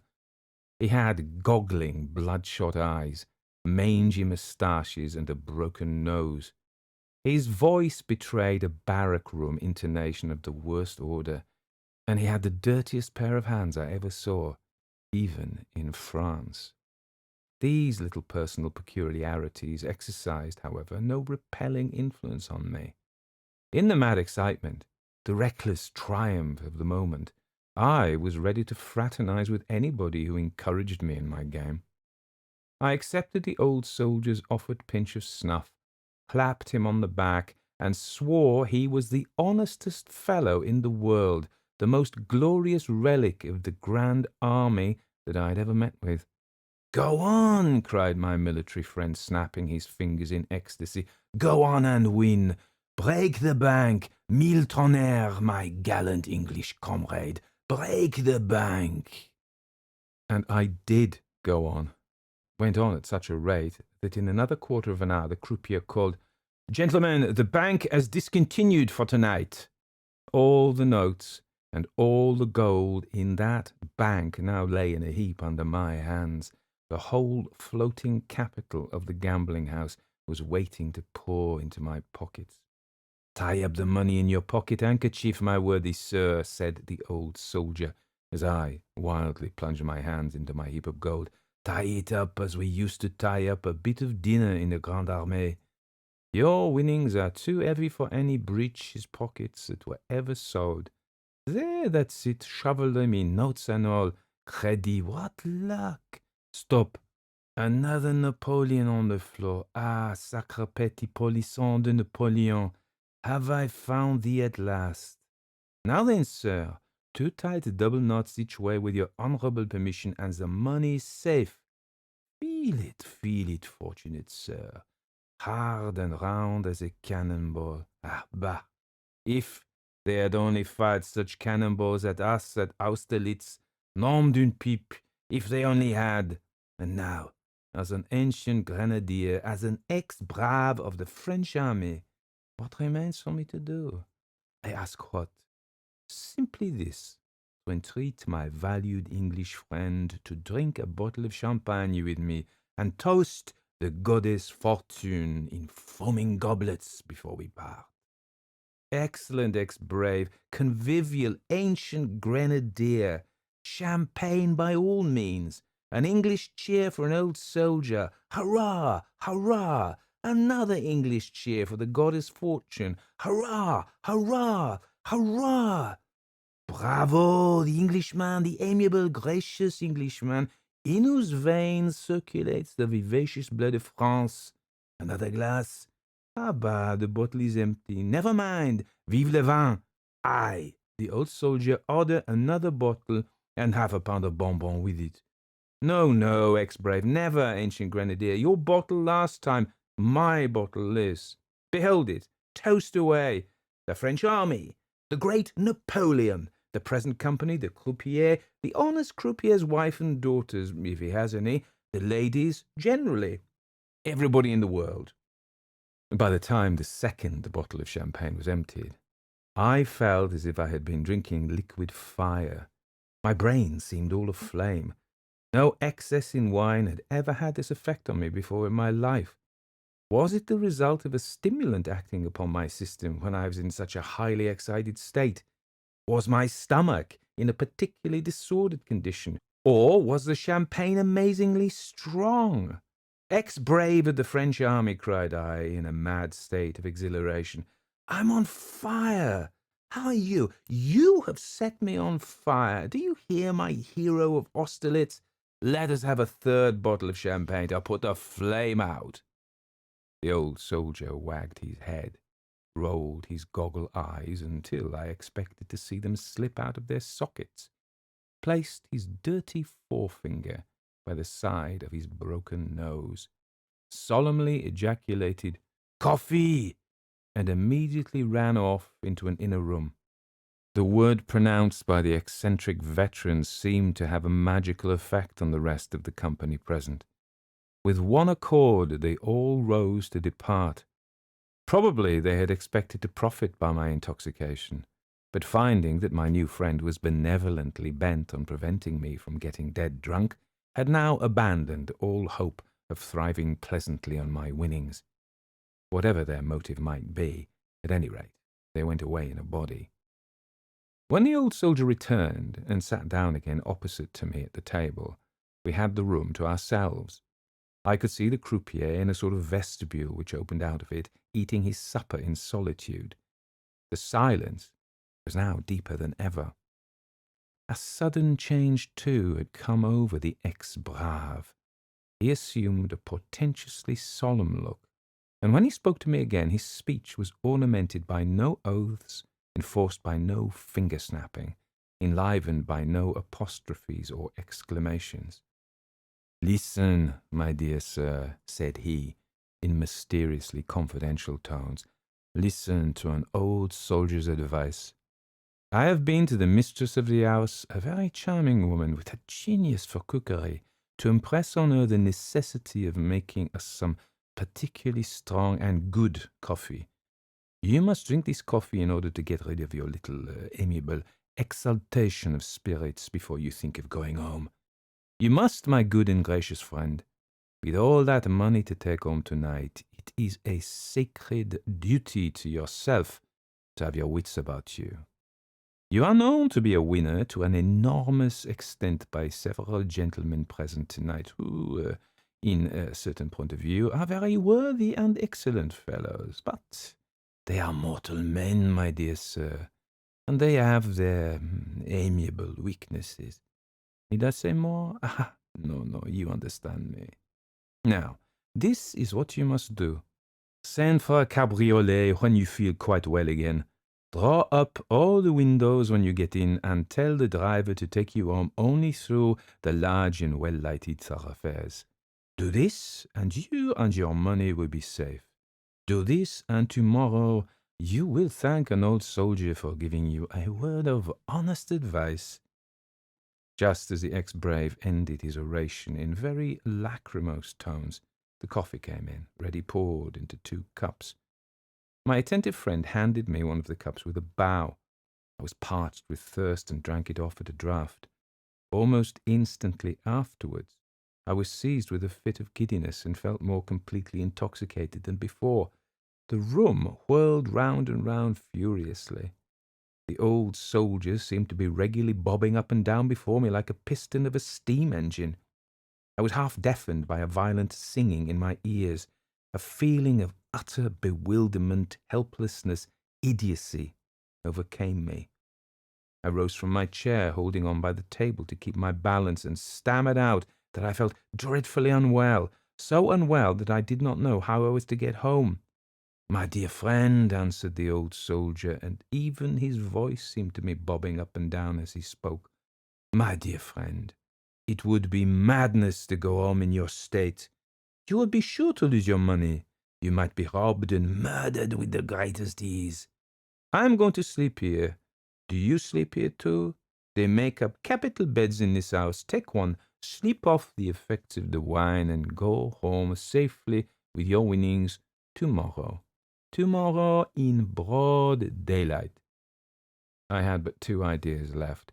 One, that I must never let go of my handkerchief full of money. The other, that I must lie down somewhere immediately and fall off into a comfortable sleep. So I agreed to the proposal about the bed, and took the offered arm of the old soldier, carrying my money with my disengaged hand. Preceded by the croupier, we passed along some passages and up a flight of stairs into the bedroom which I was to occupy. The ex-brave shook me warmly by the hand, proposed that we should breakfast together, and then, followed by the croupier, left me for the night. I ran to the washstand, drank some of the water in my jug, poured the rest out, and plunged my face into it, then sat down in a chair and tried to compose myself. I soon felt better. The change for my lungs from the fetid atmosphere of the gambling room to the cool air of the apartment I now occupied, the almost equally refreshing change for my eyes from the glaring gaslights of the salon to the dim, quiet flicker of one bedroom candle, aided wonderfully the restorative effects of cold water. The giddiness left me, and I began to feel a little like a reasonable being again. My first thought was of the risk of sleeping all night in a gambling house. My second, of the still greater risk of trying to get out after the house was closed, and of going home alone at night through the streets of Paris with a large sum of money about me. I had slept in worse places than this on my travels, so I determined to lock, bolt, and barricade my door, and take my chance till the next morning. Accordingly, I secured myself against all intrusion, looked under the bed and into the cupboard, tried the fastening of the window, and then, satisfied that I had taken every proper precaution, pulled off my upper clothing, put my light, which was a dim one, on the hearth among a feathery litter of wood ashes, and got into bed, with the handkerchief, full of money, under my pillow. I soon felt not only that I could not go to sleep, but that I could not even close my eyes. I was wide awake and in a high fever. Every nerve in my body trembled. Every one of my senses seemed to be preternaturally sharpened. I tossed and rolled, and tried every kind of position, and perseveringly sought out the cold corners of the bed, and all to no purpose. Now I thrust my arms over the clothes, now I poked them under the clothes. Now I violently shot my legs straight out down to the bottom of the bed. Now I convulsively coiled them up as near my chin as they would go. Now I shook out my crumpled pillow, changed it round to the cool side, patted it flat, and lay down quietly on my back. Now I fiercely doubled it in two, set it up on end, thrust it against the board of the bed, and tried a sitting posture. Every effort was in vain. I groaned with vexation as I felt that I was in for a sleepless night. What could I do? I had no book to read. And yet, unless I found out some method of diverting my mind, I felt certain that I was in the condition to imagine all sorts of horrors, to rack my brain with forebodings of every possible and impossible danger. In short, to pass the night in suffering all conceivable varieties of nervous terror. I raised myself on my elbow and looked about the room, which was brightened by a lovely moonlight pouring straight through the window, to see if it contained any pictures or ornaments that I could at all clearly distinguish. While my eyes wandered from wall to wall, a remembrance of La Maister's delightful little book, Voyage autour de ma chambre, occurred to me. I resolved to imitate the French author, and find occupation and amusement enough to relieve the tedium of my wakefulness by making a mental inventory of every article of furniture I could see, and by following up to their sources the multitude of associations which even a chair, a table, or a wash-hand-stand may be made to call forth. In the nervous, unsettled state of my mind at that moment, I found it much easier to make my inventory than to make my reflections, and thereupon soon gave up all hope of thinking in Le Maistre's fanciful track, or indeed of thinking at all. I looked about the room at the different articles of furniture, and did nothing more. There was, first, the bed I was lying in, a four-post bed, of all things in the world to meet with in Paris. Yes, a thoroughly clumsy British four-poster, with the regular top lined with chintz, the regular fringed valance all around, the regular stifling, unwholesome curtains which I remembered having mechanically drawn back against the posts, without particularly noticing the bed when I first got into the room. Then there was the marble-topped wash-hand-stand, from which the water I had spilled, in my hurry to pour it out, was still dripping slowly and more slowly onto the brick floor. Then two small chairs with my coat, waistcoat, and trousers flung on them. Then a large elbow chair covered with dirty white dimity, with my cravat and shirt collar thrown over the back. Then a chest of drawers with two of the brass handles off, and a tawdry, broken china inkstand placed on it by way of ornament for the top. Then the dressing table, adorned by a very small looking-glass and a very large pincushion. Then the window, an unusually large window. Then a dark old picture, which the feeble candle dimly showed me. It was a picture of a fellow in a high Spanish hat, crowned with a plume of towering feathers, a swarthy, sinister ruffian, looking upward, shading his eyes with his hand, and looking intently upward. It might be at some tall gallows at which he was going to be hanged. At any rate, he had the appearance of thoroughly deserving it. This picture put a kind of constraint upon me to look upward too, at the top of the bed. It was a gloomy and not an interesting object, and I looked back at the picture. I counted the feathers in the man's hat, They stood out in relief, 3 white, 2 green. I observed the crown of his hat, which was of conical shape, according to the fashion supposed to have been favoured by Guido Fawkes. I wondered what he was looking up at. It couldn't be at the stars. Such a desperado was neither astrologer nor astronomer. It must be at the high gallows, and he was going to be hanged presently. Would the executioner come into possession of his conical-crowned hat and plume of feathers? I counted the feathers again. 3 white, 2 green. While I still lingered over this very improving and intellectual employment, my thoughts insensibly began to wander. The moonlight shining into the room reminded me of a certain moonlight night in England, the night after a picnic party in a Welsh valley.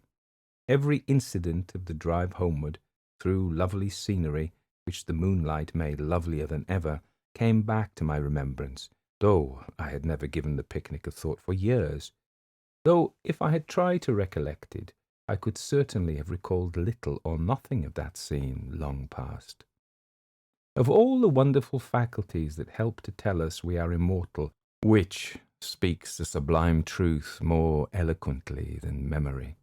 Here was I, in a strange house of the most suspicious character, in a situation of uncertainty and even of peril, which might seem to make the cool exercise of my recollection almost out of the question. Nevertheless, remembering quite involuntarily places, people, conversations, minute circumstances of every kind, which I had thought forgotten forever, which I could not possibly have recalled at will, even under the most favourable auspices. And what cause had produced in a moment the whole of this strange, complicated, mysterious effect? Nothing but some rays of moonlight shining in at my bedroom window. I was still thinking of the picnic, of our merriment on the drive home, of the sentimental young lady who would quote Childe Harold because it was moonlight. I was absorbed by these past scenes and past amusements when, in an instant, the thread on which my memories hung snapped asunder. My attention immediately came back to present things more vividly than ever, and I found myself, I neither knew why nor wherefore, looking hard at the picture again. Looking? For what? Good God, the man had pulled his hat down on his brow. No, the hat itself was gone. Where was the conical crown? Where the feathers? 3 white, 2 green. Not there. In place of the hat and feathers, what dusky object was it that now hid his forehead, his eyes, his shading hand? Was the bed moving? I turned on my back and looked up. Was I mad, drunk, dreaming, giddy again? Or was the top of the bed really moving down, sinking slowly, regularly, silently, horribly, right down throughout the whole of its length and breadth, right down upon me as I lay underneath? My blood seemed to stand still. A deadly, paralyzing coldness stole all over me as I turned my head round on the pillow and determined to test whether the bed top was really moving or not by keeping my eye on the man in the picture. The next look in that direction was enough. The dull, black, frowsy outline of the valance above me was within an inch of being parallel with his waist. I still looked breathlessly, and steadily and slowly, very slowly. I saw the figure and the line of frame below the figure vanish as the valance moved down before it. I am, constitutionally, anything but timid. I have been on more than one occasion in peril of my life, and have not lost my self-possession for an instant. But when the conviction first settled on my mind that the bed-top was really moving, was steadily and continuously sinking down upon me, I looked up, shuddering, helpless, panic-stricken beneath the hideous machinery for murder which was advancing closer and closer to suffocate me where I lay. I looked up, motionless, speechless, breathless.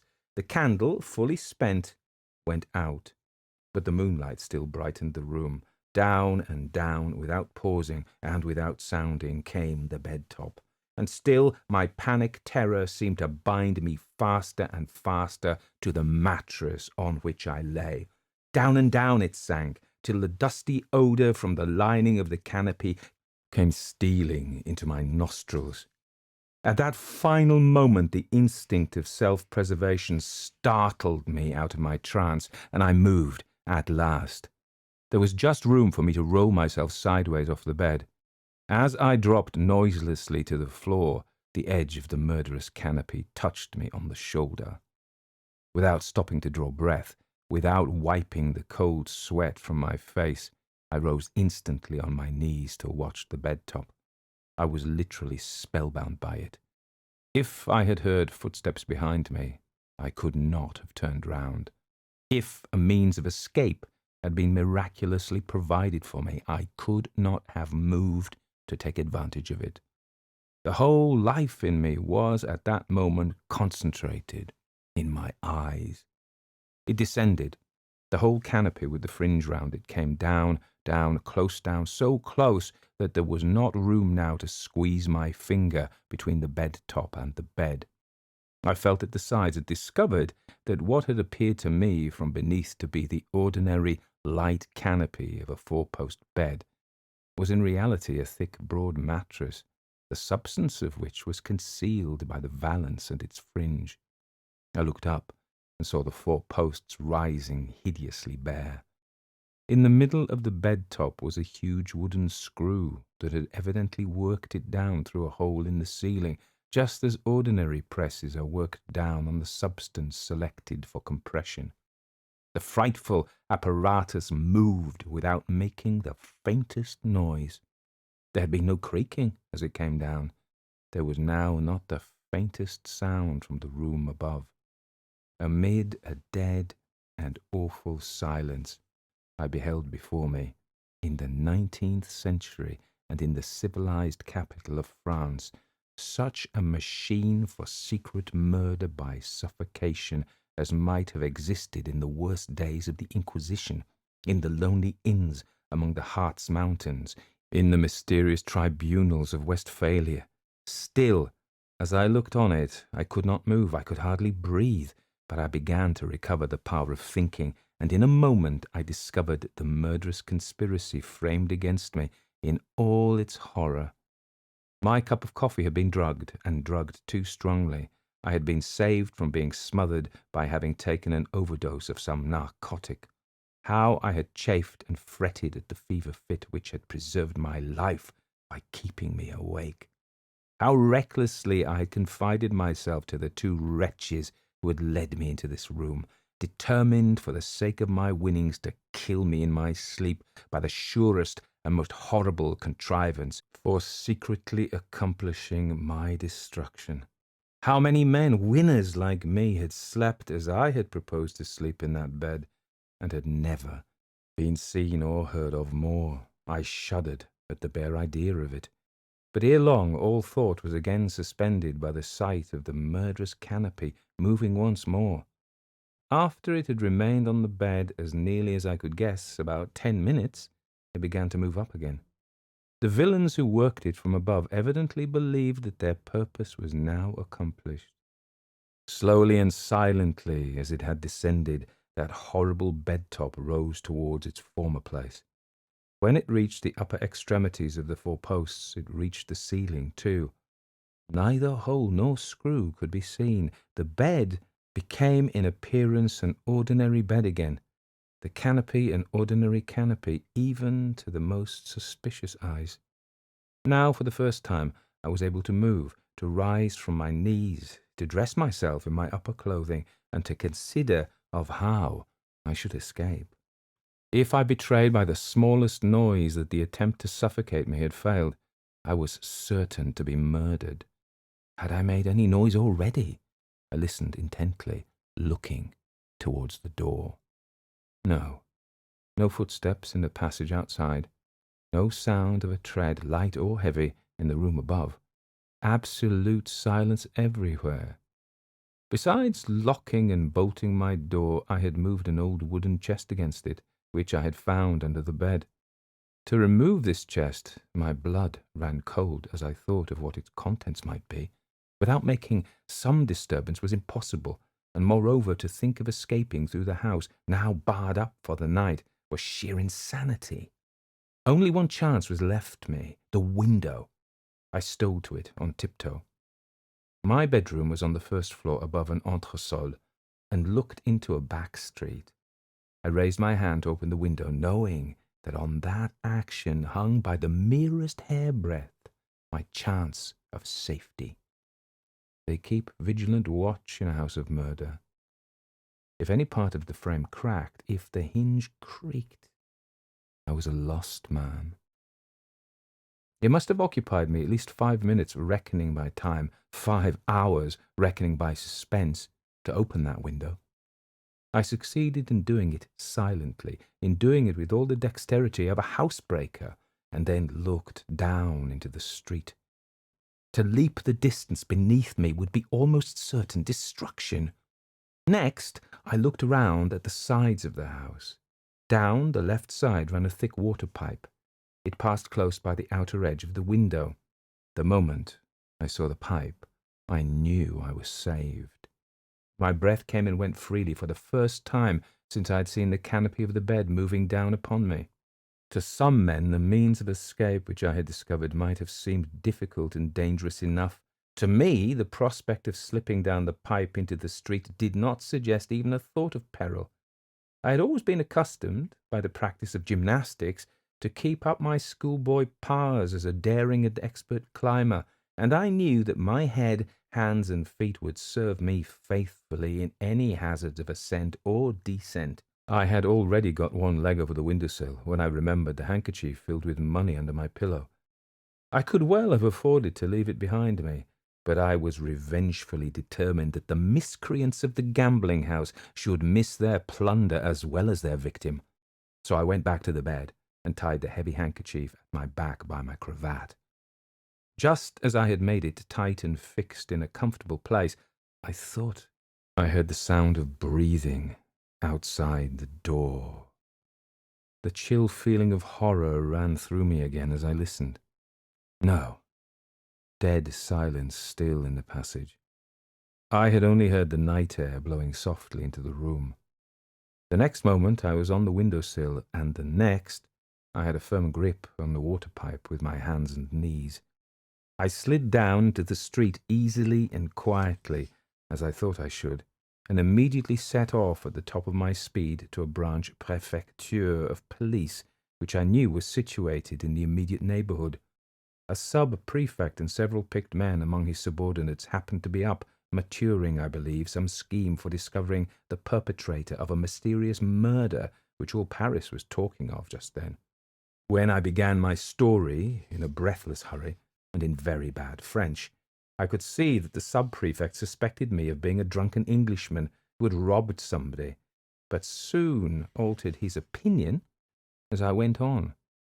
And before I had anything like concluded, he shoved all the papers before him into a drawer, put on his hat, supplied me with another, for I was bareheaded, ordered a file of soldiers, desired his expert followers to get ready all sorts of tools for breaking open doors and ripping up brick flooring, and took my arm in the most friendly and familiar manner possible to lead me with him out of the house.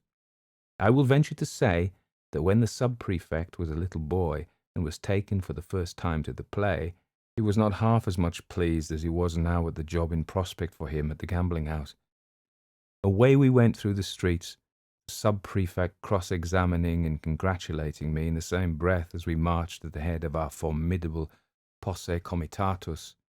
Sentinels were placed at the back and front of the house the moment we got to it. A tremendous battery of knocks was directed against the door. A light appeared at a window. I was told to conceal myself behind the police. Then came more knocks and a cry of "Open in the name of the law!" At that terrible summons, bolts and locks gave way before an invisible hand, and the moment after the sub-prefect was in the passage, confronting a waiter half-dressed and ghastly pale. This was the short dialogue which immediately took place. "We want to see the Englishman who is sleeping in this house. He went away hours ago." "He did no such thing." His friend went away. He remained. Show us to his bedroom. I swear to you, Monsieur le Sous-Préfet, he is not here. I swear to you, Monsieur le Garçon, he is. He slept here. He didn't find your bed comfortable. He came to us to complain of it. He is among my men, and here I am, ready to look for a flea or two in his bedstead. Renaudin, calling to one of the subordinates and pointing to the waiter, collar that man and tie his hands behind him. Now then, gentlemen, let us walk upstairs. Every man and woman in the house was secured, the old soldier the first. Then I identified the bed in which I had slept, and we went into the room above. No object that was at all extraordinary appeared in any part of it. The sub-prefect looked round the place, commanded everybody to be silent, stamped twice on the floor, called for a candle, looked attentively at the spot he had stamped on, and ordered the flooring there to be carefully taken up. This was done in no time. Lights were produced, and we saw a deep raftered cavity between the floor of this room and the ceiling of the room beneath.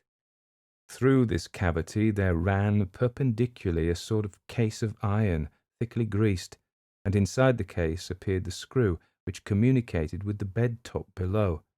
Extra lengths of screw, freshly oiled, levers covered with felt, all the complete upper works of a heavy press, constructed with infernal ingenuity so as to join the fixtures below, and when taken to pieces again to go into the smallest possible compass, were next discovered and pulled out on the floor.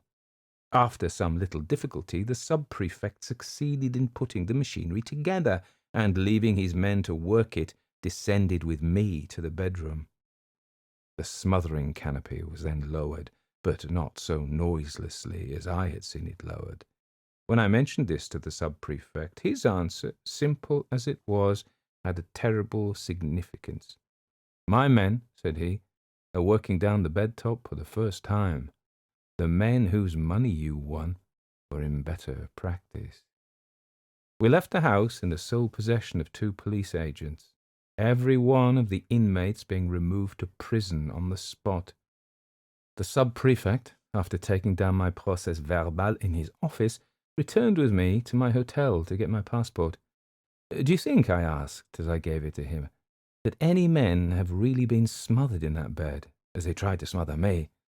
"I have seen dozens of drowned men laid out at the morgue," answered the sub-prefect, "in whose pocket-books were found letters stating that they had committed suicide in the Seine, because they had lost everything at the gaming table. Do I know how many of those men entered the same gambling house that you entered, won as you won, took that bed as you took it, slept in it, were smothered in it, and were privately thrown into the river with a letter of explanation written by the murderers and placed in their pocket-books? No man can say how many or how few have suffered the fate from which you have escaped. The people of the gambling house kept their bedstead machinery a secret from us, even from the police. The dead kept the rest of the secret for them. Good night, or rather good morning, Monsieur Faulkner. Be at my office again at 9 o'clock. In the meantime, au revoir. The rest of my story is soon told. I was examined and re-examined. The gambling house was strictly searched all through from top to bottom. The prisoners were separately interrogated, and 2 of the less guilty among them made a confession. I discovered that the old soldier was master of the gambling house.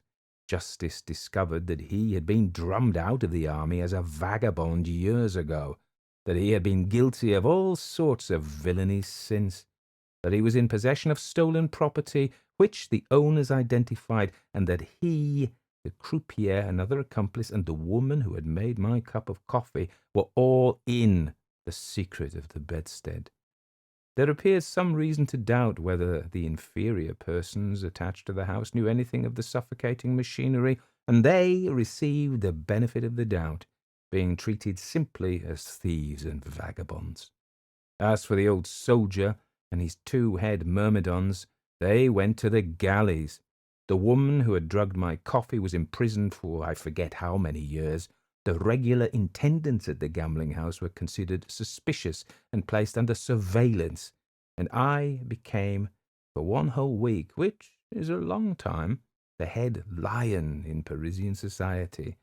My adventure was dramatized by 3 illustrious playmakers, but never saw theatrical daylight, for the censorship forbade the introduction on the stage of a correct copy of the gambling house bedstead. One good result was produced by my adventure, which any censorship must have approved.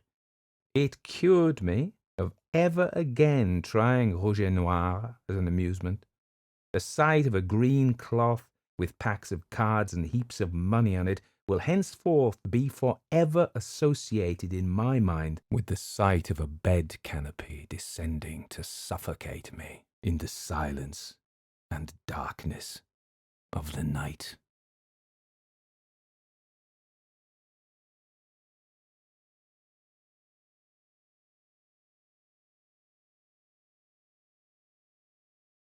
An account of some strange disturbances in Anger Street by J. Sheridan Le Fanu. It's not worth telling, this story of mine, at least not worth writing. Told, indeed, as I have sometimes been called upon to tell it, to a circle of intelligent and eager faces, lighted up by a good after-dinner fire on a winter's evening, with a cold wind rising and wailing outside, and all snug and cosy within, it has gone off, though I say it who should not, indifferent well. But it is a venture to do as you would have me. Pen, ink, and paper are cold vehicles for the marvellous, and a reader decidedly a more critical animal than a listener. If, however, you can induce your friends to read it after nightfall, and when the fireside talk has run for a while on thrilling tales of shapeless terror, in short, if you will secure me the mollia tempora fandi, I will go to my work, and say my say, with better heart. Well then, these conditions presupposed, I shall waste no more words, but tell you simply how it all happened. My cousin, Tom Ludlow, and I studied medicine together. I think he would have succeeded had he stuck to the profession, but he preferred the church, poor fellow, and died early, a sacrifice to contagion, contracted in the noble discharge of his duties. For my present purpose, I say enough of his character when I mention that he was of a sedate but frank and cheerful nature, very exact in his observance of truth, and not by any means like myself, of an excitable or nervous temperament. My uncle Ludlow, Tom's father, while we were attending lectures, purchased 3 or 4 old houses on Anger Street, one of which was unoccupied. He resided in the country, and Tom proposed that we should take up our abode in the untenanted house, so long as it should continue unlet, a move which would accomplish the double end of settling us nearer alike to our lecture rooms and to our amusements, and of relieving us from the weekly charge of rent for our lodgings. Our furniture was very scant, our whole equipage remarkably modest and primitive, and in short, our arrangements pretty nearly as simple as those of a bivouac. Our new plan was, therefore, executed almost as soon as conceived. The front drawing-room was our sitting-room. I had the bedroom over it, and Tom the back bedroom on the same floor, which nothing could have induced me to occupy. The house, to begin with, was a very old one. It had been, I believe, newly fronted about 50 years before. But with this exception, it had nothing modern about it. The agent who bought it and looked into the titles for my uncle told me that it was sold, along with much other forfeited property, at Chichester House, I think in 1702, and had belonged to Sir Thomas Hacket, who was Lord Mayor of Dublin in James II's time. How old it was then, I can't say, but at all events it had seen years and changes enough to have contracted all that mysterious and saddened air, at once exciting and depressing, which belongs to most old mansions. There had been very little done in the way of modernizing details, and perhaps it was better so, for there was something queer and bygone in the very walls and ceilings, in the shape of doors and windows, in the odd diagonal sight of the chimney-pieces, in the beams and ponderous cornices, not to mention the singular solidity of all the woodwork from the banisters to the window frames, which hopelessly defied the skies, and would have emphatically proclaimed their antiquity through any conceivable amount of modern finery and varnish.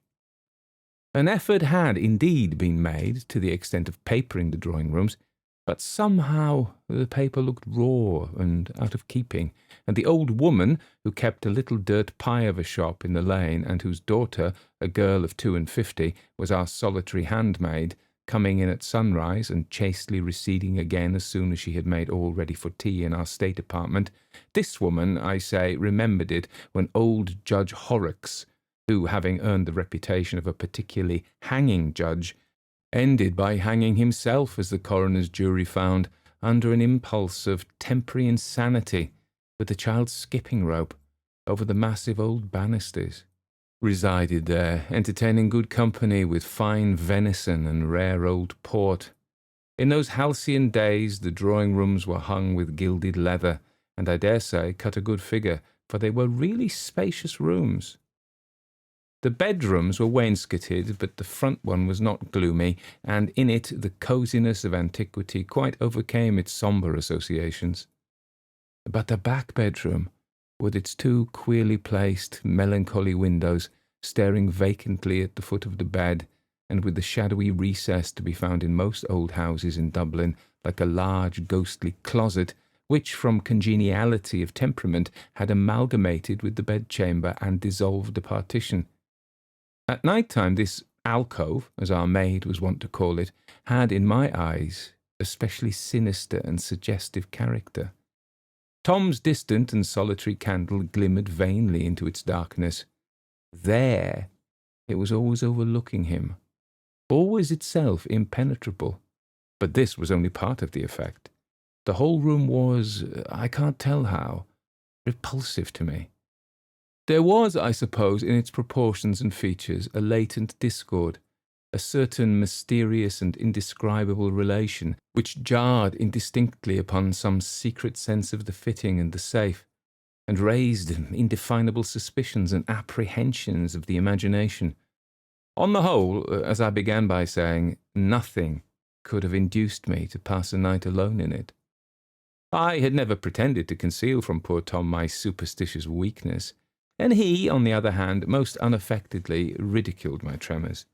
The sceptic was, however, destined to receive a lesson, as you shall hear. We had not been very long in occupation of our respective dormitories when I began to complain of uneasy nights and disturbed sleep.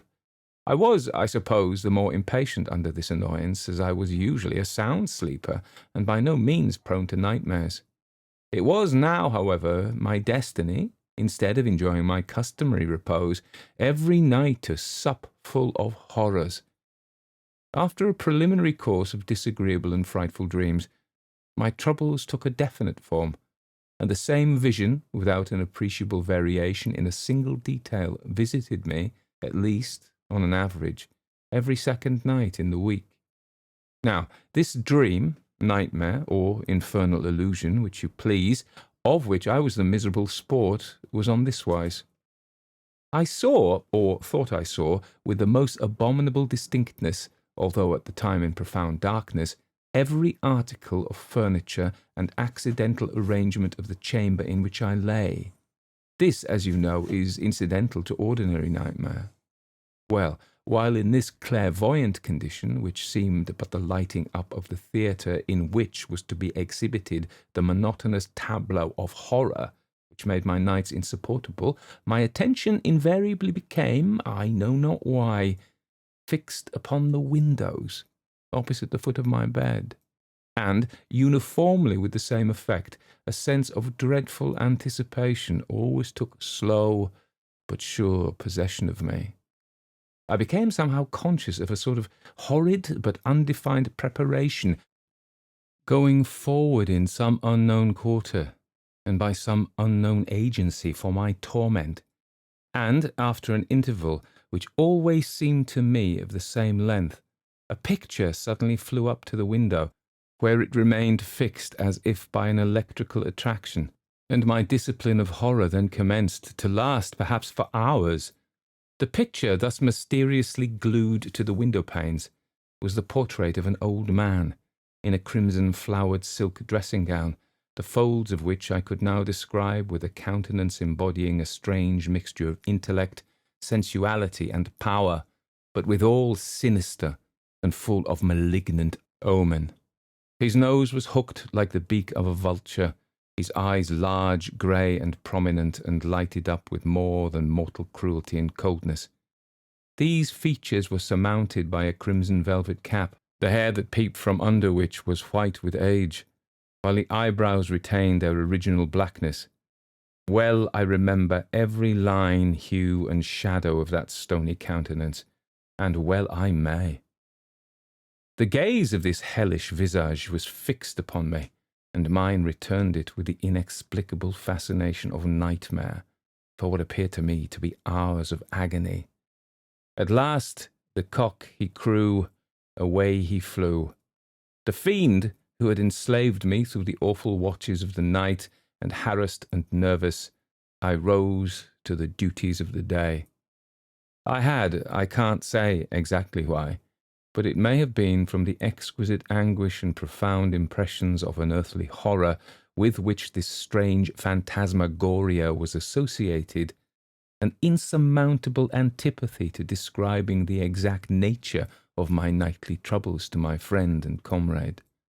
Generally, however, I told him that I was haunted by abominable dreams, and true to the imputed materialism of medicine, we put our heads together to dispel my horrors, not by exorcism, but by a tonic. I will do this tonic justice, and frankly admit that the accursed portrait began to intermit its visits under its influence. What of that? Was this singular apparition, as full of character as of terror, therefore the creature of my fancy, or the invention of my poor stomach? Was it, in short, subjective, to borrow the technical slang of the day, and not the palpable aggression and intrusion of an external agent?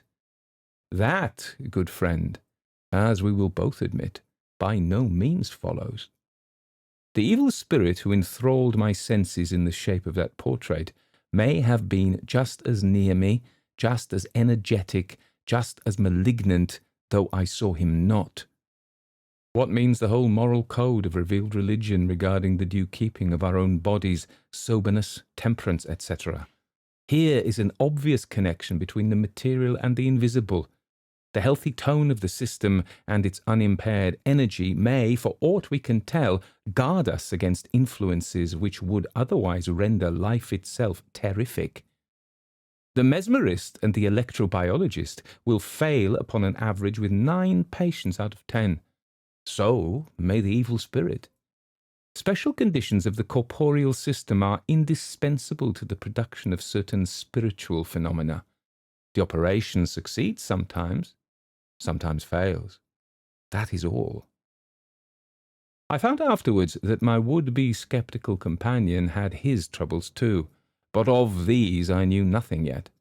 One night, for a wonder, I was sleeping soundly, when I was roused by a step on the lobby outside my room, followed by the loud clang of what turned out to be a large brass candlestick, flung with all his force by poor Tom Ludlow over the banisters, and rattling with a rebound down the second flight of stairs, and almost concurrently with this, Tom burst open my door and bounced into my room backwards in a state of extraordinary agitation. I had jumped out of bed and clutched him by the arm before I had any distinct idea of my own whereabouts. There we were, in our shirts, standing before the open door, staring through the great old banister opposite at the lobby window, through which the sickly light of a clouded moon was gleaming. "What's the matter, Tom? What's the matter with you?" "What the devil's the matter with you, Tom?" I demanded, shaking him with nervous impatience. He took a long breath before he answered me, and then, it was not very coherently, "It's nothing, nothing at all. Did I speak? What did I say? Where's the candle, Richard? It's dark. I had a candle." "Yes, dark enough," I said, "but what's the matter? What is it? Why don't you speak, Tom? Have you lost your wits? What is the matter?" The matter? Oh, it's all over. It must have been a dream. Nothing at all but a dream. Don't you think so? It couldn't be anything more than a dream. Of course, said I, feeling uncommonly nervous. It was a dream. I thought, he said, there was a man in my room, and I jumped out of bed, and where's the candle? In your room, most likely, I said. Shall I go and bring it? No, stay here. Don't go. It's no matter. Don't, I tell you. It was all a dream. Bolt the door, Dick. I'll stay here with you. I feel nervous. So, Dick, like a good fellow, light your candle and open the window. I'm in a shocking state. I did as he asked me, and robing himself like Gronwell in one of my blankets, he seated himself close beside my bed. Everybody knows how contagious is fear of all sorts, but more especially that particular kind of fear under which poor Tom was at that moment labouring. I would not have heard, nor, I believe, would he have recapitulated just at that moment, for half the world, the details of the hideous vision which had so unmanned him. Don't mind telling me anything about your nonsensical dream, Tom, said I, affecting contempt, really, in a panic. Let's talk about something else. But it's quite plain that this dirty old house disagrees with us both. And hang me if I stay here any longer to be pestered with indigestion and bad nights. So we may as well look out for lodgings. Don't you think so? At once. Tom agreed, and after an interval said, I've been thinking, Richard, that it's a long time since I saw my father, and I have made up my mind to go down tomorrow and return in a day or two, and you can take rooms for us in the meantime. I fancy that this resolution, obviously the result of the vision which had so profoundly scared him, would probably vanish next morning with the damps and shadows of night. But I was mistaken. Off went Tom at peep of day to the country, having agreed that so soon as I had secured suitable lodgings, I was to recall him by letter from his visit to my Uncle Ludlow. Now, anxious as I was to change my quarters, it so happened, owing to a series of petty procrastinations and accidents, that nearly a week elapsed before my bargain was made, and my letter of recall on the wing to Tom, and in the meantime a trifling adventure or two had occurred to your humble servant, which, absurd as they now appear, diminished by distance, did certainly at the time serve to whet my appetite for change considerably. A night or two after the departure of my comrade, I was sitting by my bedroom fire, the door locked and the ingredients of a tumbler of hot whisky punch upon the crazed spider table, for, as the best mode of keeping the black spirits and white, blue spirits and grey, with which I was environed at bay, I had adopted the practice recommended by the wisdom of my ancestors, and kept my spirits up by pouring spirits down. I had thrown aside my volume of anatomy, and was treating myself by way of a tonic, preparatory to my punch and bed, to 6 pages of the Spectator, when I heard a step on the flight of stairs descending from the attics. It was 2 o'clock, and the streets were as silent as a churchyard. The sounds were, therefore, perfectly distinct. There was a slow, heavy tread, characterized by the emphasis and deliberation of age, descending by the narrow staircase from above, and what made the sound more singular, it was plain that the feet which produced it were perfectly bare, measuring the descent with something between a pound and a flop. Very ugly to hear. I knew quite well that my attendant had gone away many hours before, and that nobody but myself had any business in the house. It was quite plain also that the person who was coming downstairs had no intention whatever of concealing his movements, but, on the contrary, appeared disposed to make even more noise, and proceed more deliberately than was at all necessary. When the step reached the foot of the stairs outside my room, it seemed to stop, and I expected every moment to see my door open spontaneously and give admission to the original of my detested portrait. I was, however, relieved in a few seconds by hearing the descent renewed, just in the same manner, upon the staircase leading down to the drawing-rooms, and thence, after another pause, down the next flight, and so on to the hall, whence I heard no more. Now, by the time the sound had ceased, I was wound up, as they say, to a very unpleasant pitch of excitement. I listened, but there was not a stir. I screwed up my courage to a decisive experiment, opened my door, and in a stentorian voice bawled over the banisters, "Who's there?" There was no answer but the ringing of my own voice through the empty old house. No renewal of the movement. Nothing, in short, to give my unpleasant sensations a definite direction. There is, I think, something most disagreeably disenchanting in the sound of one's own voice under such circumstances, exerted in solitude and in vain. It redoubled my sense of isolation, and my misgivings increased on perceiving that the door, which I certainly thought I had left open, was closed behind me. In a vague alarm, lest my retreat should be cut off, I got again into my room as quickly as I could, where I remained in a state of imaginary blockade, and very uncomfortable indeed, till morning. Next night brought no return of my barefooted fellow-lodger. But the night following, being in my bed and in the dark, somewhere, I suppose about the same hour as before, I distinctly heard the old fellow again descending from the garrets. This time I had had my punch, and the morale of the garrison was consequently excellent. I jumped out of bed, clutched the poker as I passed the expiring fire, and in a moment was upon the lobby. The sound had ceased by this time. The dark and chill were discouraging, and guess my horror when I saw, or thought I saw, a black monster. Whether in the shape of a man or a bear, I could not say, standing, with its back to the wall, on the lobby, facing me, with a pair of great greenish eyes shining dimly out. Now, I must be frank and confess that the cupboard which displayed our plates and cups stood just there, though at the moment I did not recollect it. At the same time, I must honestly say that, making every allowance for an excited imagination, I never could satisfy myself that I was made the dupe of my own fancy in this matter. For this apparition, after one or two shiftings of shape, as if in the act of incipient transformation, began, as it seemed on second thoughts, to advance upon me in its original form. From an instinct of terror rather than courage, I hurled the poker with all my force at its head, and to the music of a horrid crash made my way into my room and double-locked the door. Then, in a minute more, I heard the horrid bare feet walk down the stairs, till the sound ceased in the hall, as on the former occasion.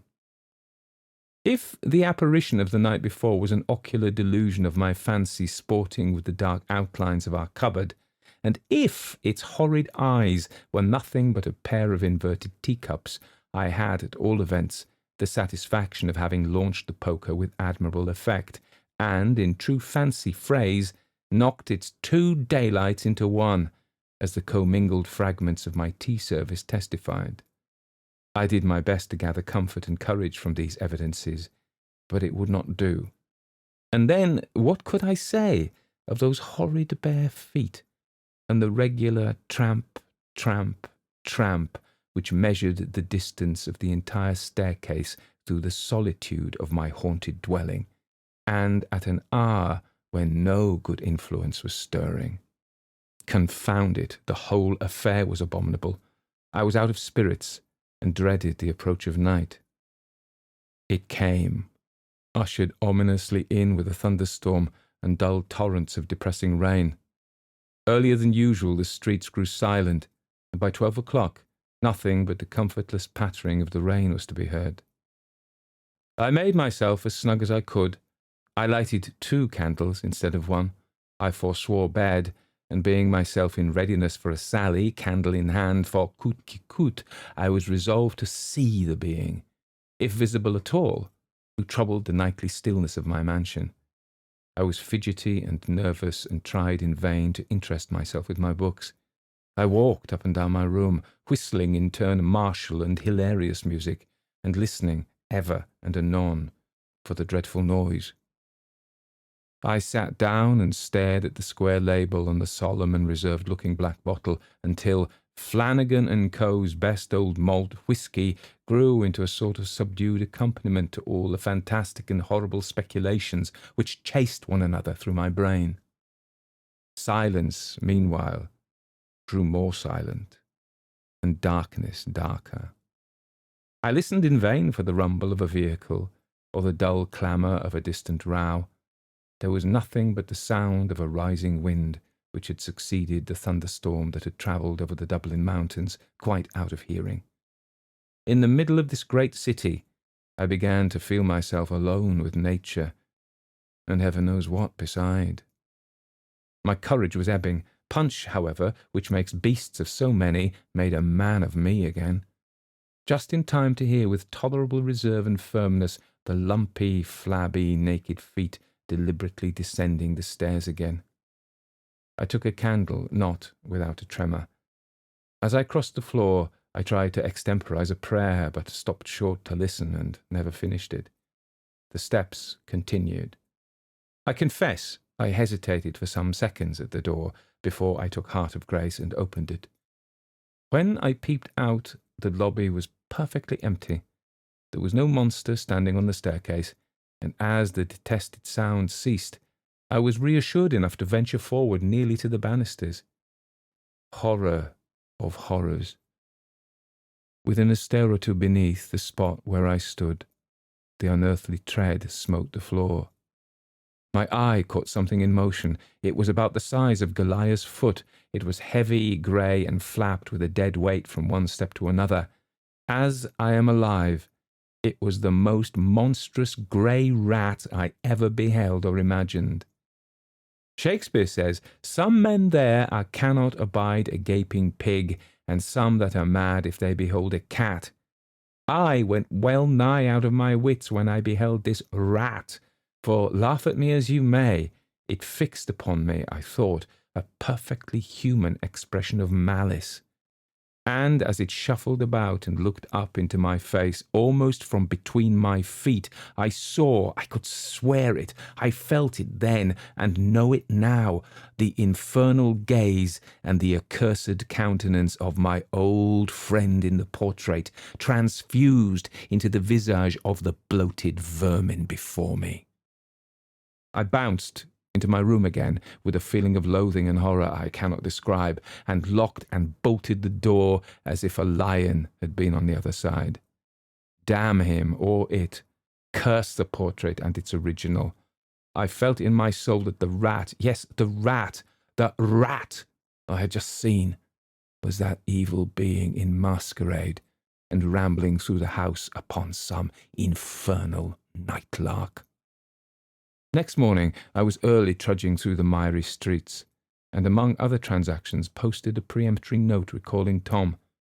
On my return, however, I found a note from my absent chum, announcing his intended return next day. I doubly rejoiced at this, because I had succeeded in getting rooms, and because the change of scene and return of my comrade were rendered specially pleasant by the last night's half-ridiculous, half-horrible adventure. I slept extemporaneously in my new quarters in Digg Street that night, and next morning returned for breakfast to the haunted mansion, where I was certain Tom would call immediately on his arrival. I was quite right. He came in, and almost his first question referred to the primary object of our change of residence. "Thank God," he said, with genuine fervour, on hearing that all was arranged. "On your account, I am delighted. As to myself, I assure you that no earthly consideration could have induced me ever again to pass a night in this disastrous old house." "Confound the house!" I ejaculated, with a genuine mixture of fear and detestation. "We have not had a pleasant hour since we came to live here." And so I went on, and related incidentally my adventure with the plethoric old rat. "Well, if that were all," said my cousin, affecting to make light of the matter, "I don't think I should have minded it very much." "Ah, but its countenance, my dear Tom," urged I. "If you had seen that, you would have felt it might be anything but what it seemed." "I incline to think the best conjurer in such a case would be an able-bodied cat," he said, with a provoking chuckle. "But let us hear your own adventure," I said tartly. In this challenge he looked uneasily around him. I had poked up a very unpleasant recollection. "You shall hear it, Dick. I'll tell it to you," he said. "By gad, sir, I should feel quite queer, though, telling it here, though we are too strong a body for ghosts to meddle with just now." Though he spoke this like a joke, I think it was a serious calculation. Our Hebe was in the corner of the room packing our cracked Delft tea and dinner services into a basket. She soon suspended operations and, with mouth and eyes wide open, became an absorbed listener. Tom's experiences were told nearly in these words. "I saw it 3 times, Dick. 3 distinct times, and I'm perfectly certain it meant me some infernal harm. I was, I say, in danger, in extreme danger, for if nothing else had happened, my reason would most certainly have failed me unless I had escaped so soon. Thank God I did escape. The first night of this hateful disturbance, I was lying in the attitude of sleep in that lumbering old bed. I hate to think of it. I was really wide awake, though I had put out my candle and was lying as quietly as if I had been asleep. And although accidentally restless, my thoughts were running in a cheerful and agreeable channel. I think it must have been 2 o'clock at least when I thought I heard a sound in that odious dark recess at the far end of the bedroom. It was as if someone was drawing a piece of cord slowly along the floor, lifting it up and dropping it softly down again in coils. I sat up once or twice in my bed, but could see nothing, so I concluded it must be mice in the wainscot. I felt no emotion graver than curiosity, and after a few minutes ceased to observe it. While lying in this state, strange to say, without at first a suspicion of anything supernatural, on a sudden I saw an old man, rather stout and square, in a sort of roan-red dressing-gown, and with a black cap on his head, moving stiffly and slowly in a diagonal direction from the recess across the floor of the bedroom, passing my bed at the foot and entering the lumber closet at the left. He had something under his arm. His head hung a little at one side. And merciful God, when I saw his face... Tom stopped for a while and then said, "That awful countenance, which living or dying I can never forget, disclosed what he was." Without turning to the right or left, he passed beside me and entered the closet by the bed's head. While this fearful and indescribable type of death and guilt was passing, I felt that I had no more power to speak or stir than if I had been myself a corpse. For hours after it had disappeared, I was too terrified and weak to move.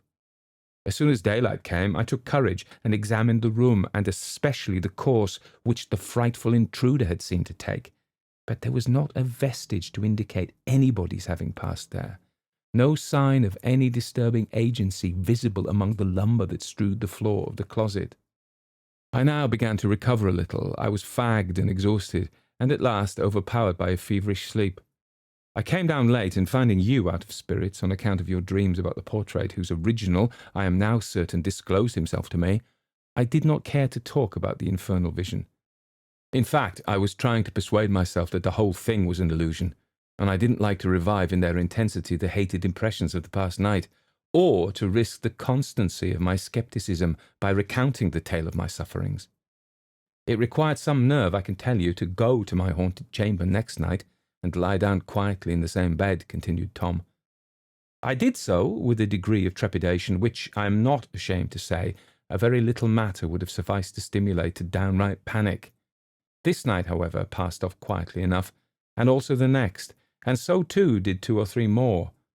I grew more confident, and began to fancy that I believed in the theories of spectral illusions with which I had at first vainly tried to impose upon my convictions. The apparition had been, indeed, altogether anomalous. It had crossed the room without any recognition of my presence. I had not disturbed it, and it had no mission to me. What, then, was the imaginable use of its crossing the room in a visible shape at all? Of course, it might have been in the closet instead of going there, as easily as it introduced itself into the recess without entering the chamber in a shape discernible by the senses. Besides, how the deuce had I seen it? It was a dark night. I had no candle, there was no fire, and yet I saw it as distinctly in colouring and outline as ever I beheld human form. A cataleptic dream would explain it all, and I was determined that a dream it should be. One of the most remarkable phenomena connected with the practice of mendacity is the vast number of deliberate lies we tell ourselves, whom, of all persons, we can least expect to deceive. In all this, I need hardly tell you, Dick, I was simply lying to myself, and did not believe one word of the wretched humbug. Yet I went on as men will do, like persevering charlatans and impostors who tire people into credulity by the mere force of reiteration. So I hoped to win myself over at last to a comfortable scepticism about the ghost. He had not appeared a second time, that certainly was a comfort, and what, after all, did I care for him and his queer old toggery and strange looks? Not a fig.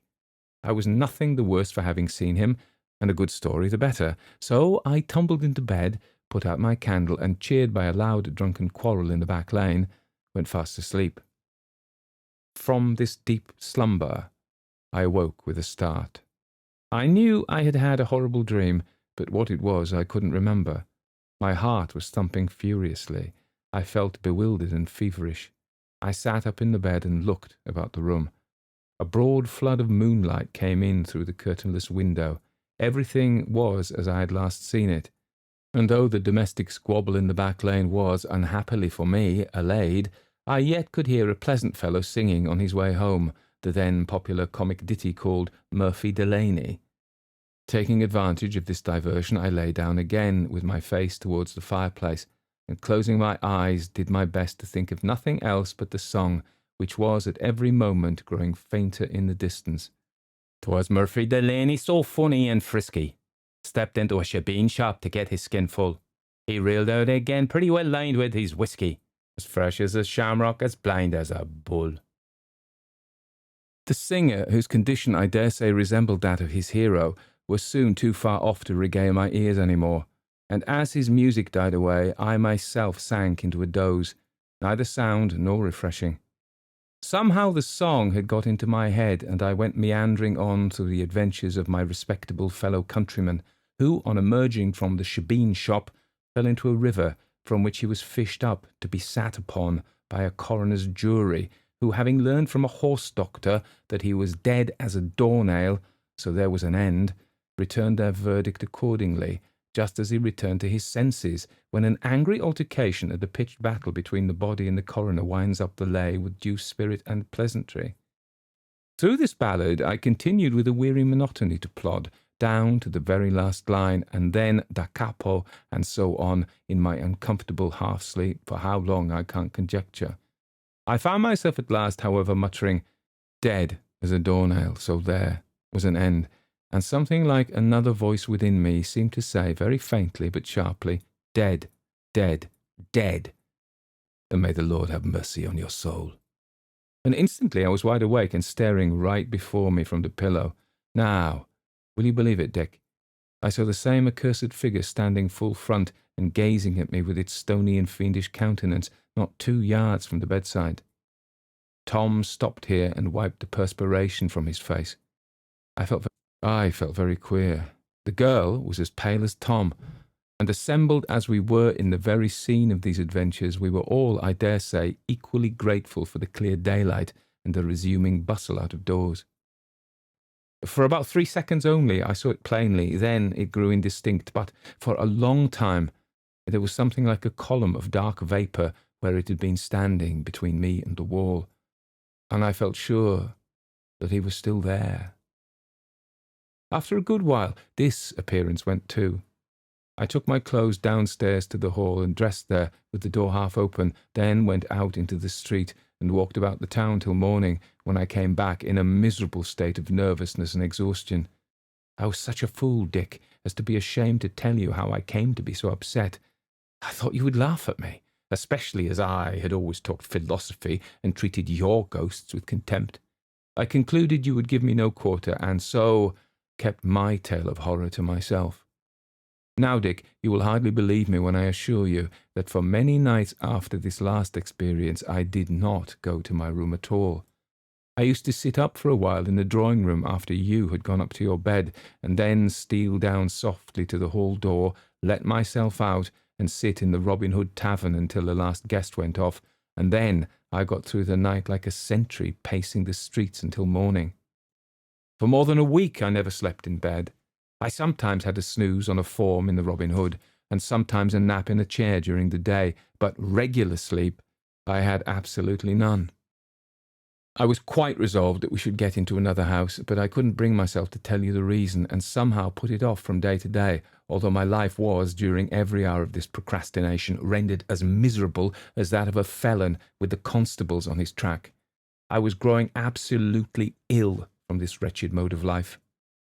One afternoon I determined to enjoy an hour's sleep upon your bed.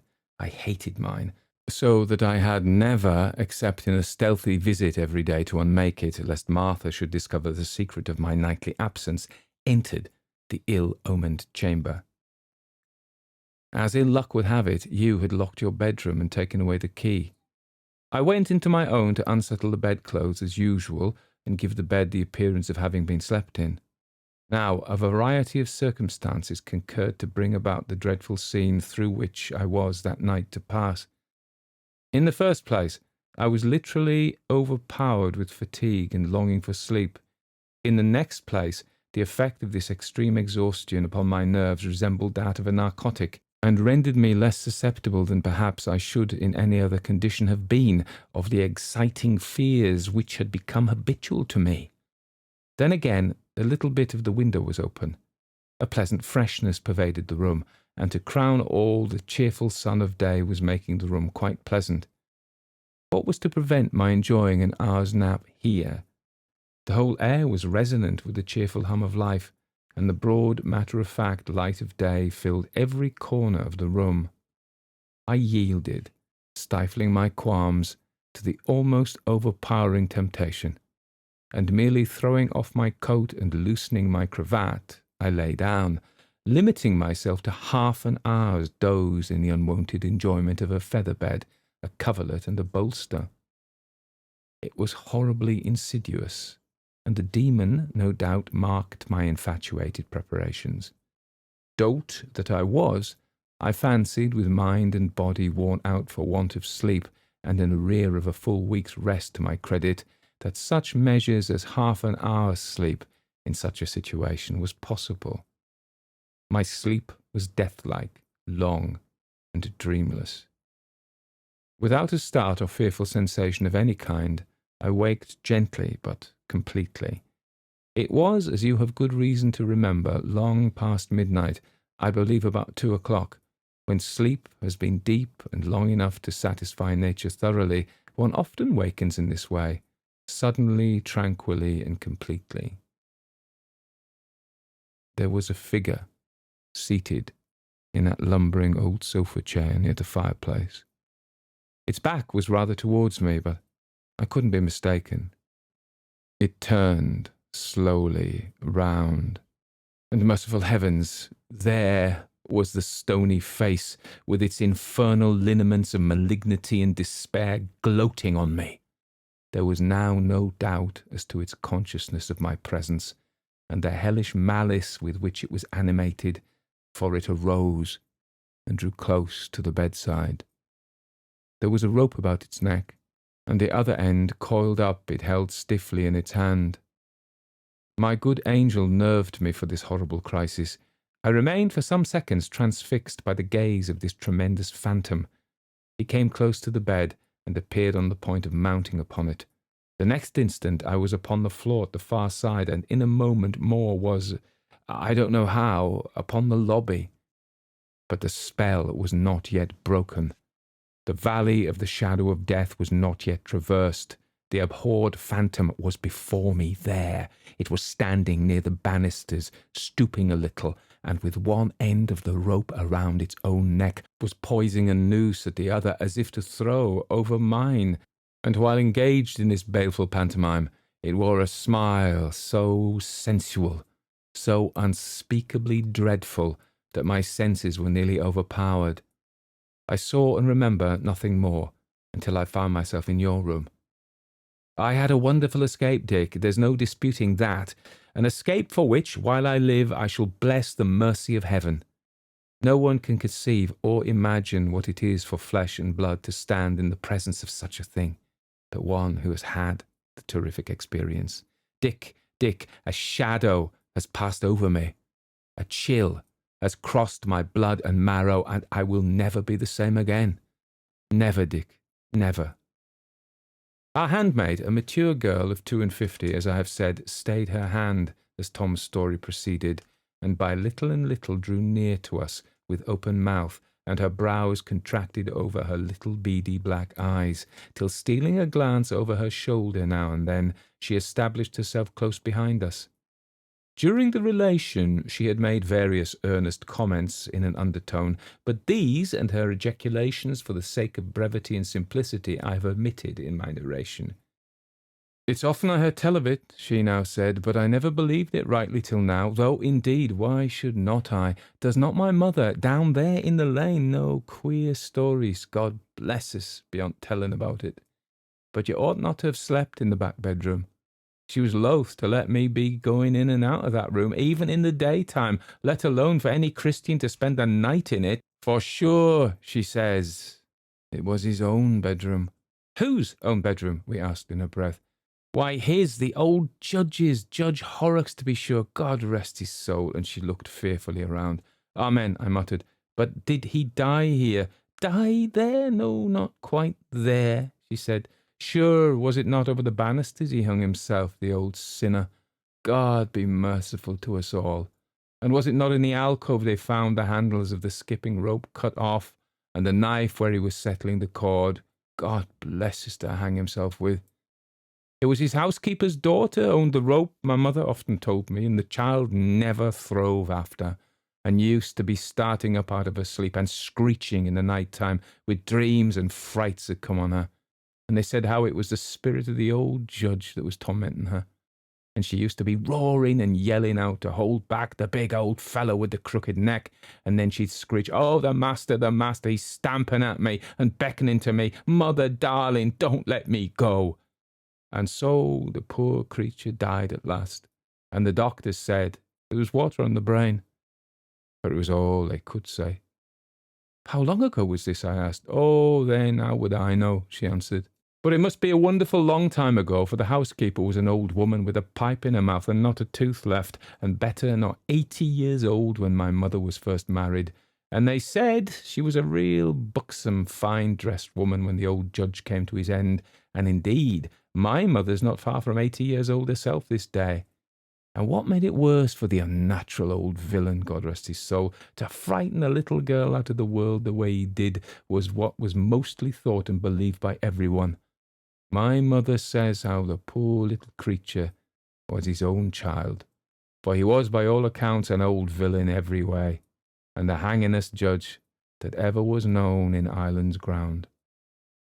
From what you say about the danger of sleeping in that bedroom, said I suppose there were stories about the ghost having appeared there to others.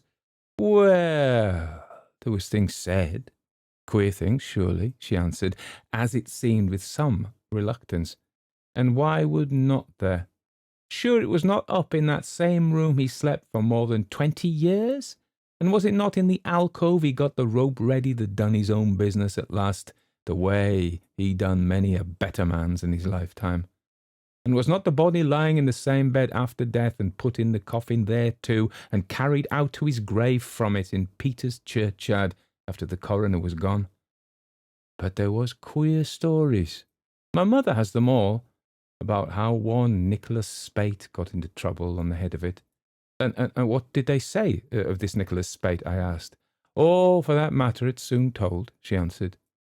And she certainly did relate a very strange story, which so piqued my curiosity that I took occasion to visit the ancient lady, her mother, from whom I learned many very curious particulars. Indeed, I am tempted to tell the tale, but my fingers are weary, and I must defer it. But if you wish to hear it another time, I shall do my best. When we had heard the strange tale I have not told you, we put one or two further questions to her about the alleged spectral visitations to which the house had, ever since the death of the wicked old judge, been subjected. No one ever had luck in it, she told us. There was always cross accidents, sudden deaths, and short times in it. The first that took, it was a family, I forget the name, but at any rate there was 2 young ladies and their papa. He was about 60, and a stout, healthy gentleman as you'd wish to see at that age. Well, he slept in that unlucky back bedroom, and God between us and harm. Sure enough, he was found dead one morning, half out of the bed, with his head as black as a sloe and swelled like a pudding, hanging down near the floor. It was a fit, they said. He was as dead as a mackerel, and so he could not say what it was, but the old people was all sure that it was nothing at all but the old judge, God bless us, that frightened him out of his senses and his life together. Some time after, there was a rich old maiden lady took the house. I don't know which room she slept in, but she lived alone, and at any rate one morning the servants, going down early to their work, found her sitting on the passage stairs, shivering and talking to herself, quite mad. And never a word more could any of them or her friends get from her ever afterwards. But don't ask me to go, for I promised to wait for him.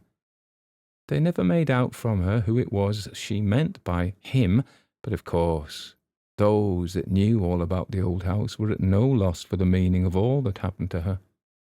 Then afterwards, when the house was let out in lodgings, there was Mickey Byrne that took the same room with his wife and 3 little children, and sure I heard Mrs. Byrne myself telling how the children used to be lifted up in the bed at night, she couldn't see by what means, and how they were started and screeching every hour, just all as one as the housekeeper's little girl that died. Till at last one night poor Mickey had a drop in him, the way he used to, now and again, and what do you think? In the middle of the night he thought he heard a noise on the stairs, and being in liquor, nothing less to do him but out he must go himself to see what was wrong. Well, after that, all she ever heard of him was himself saying, "Oh God," and a tumble that shook the very house, and there, sure enough, he was lying on the lower stairs under the lobby, with his neck smashed double under him, where he was flung over the banisters. Then the handmaiden added, "I'll go down to the lane and send up Joe Gavey to pack up the rest of the things, and bring all the things to cross to your new lodgings."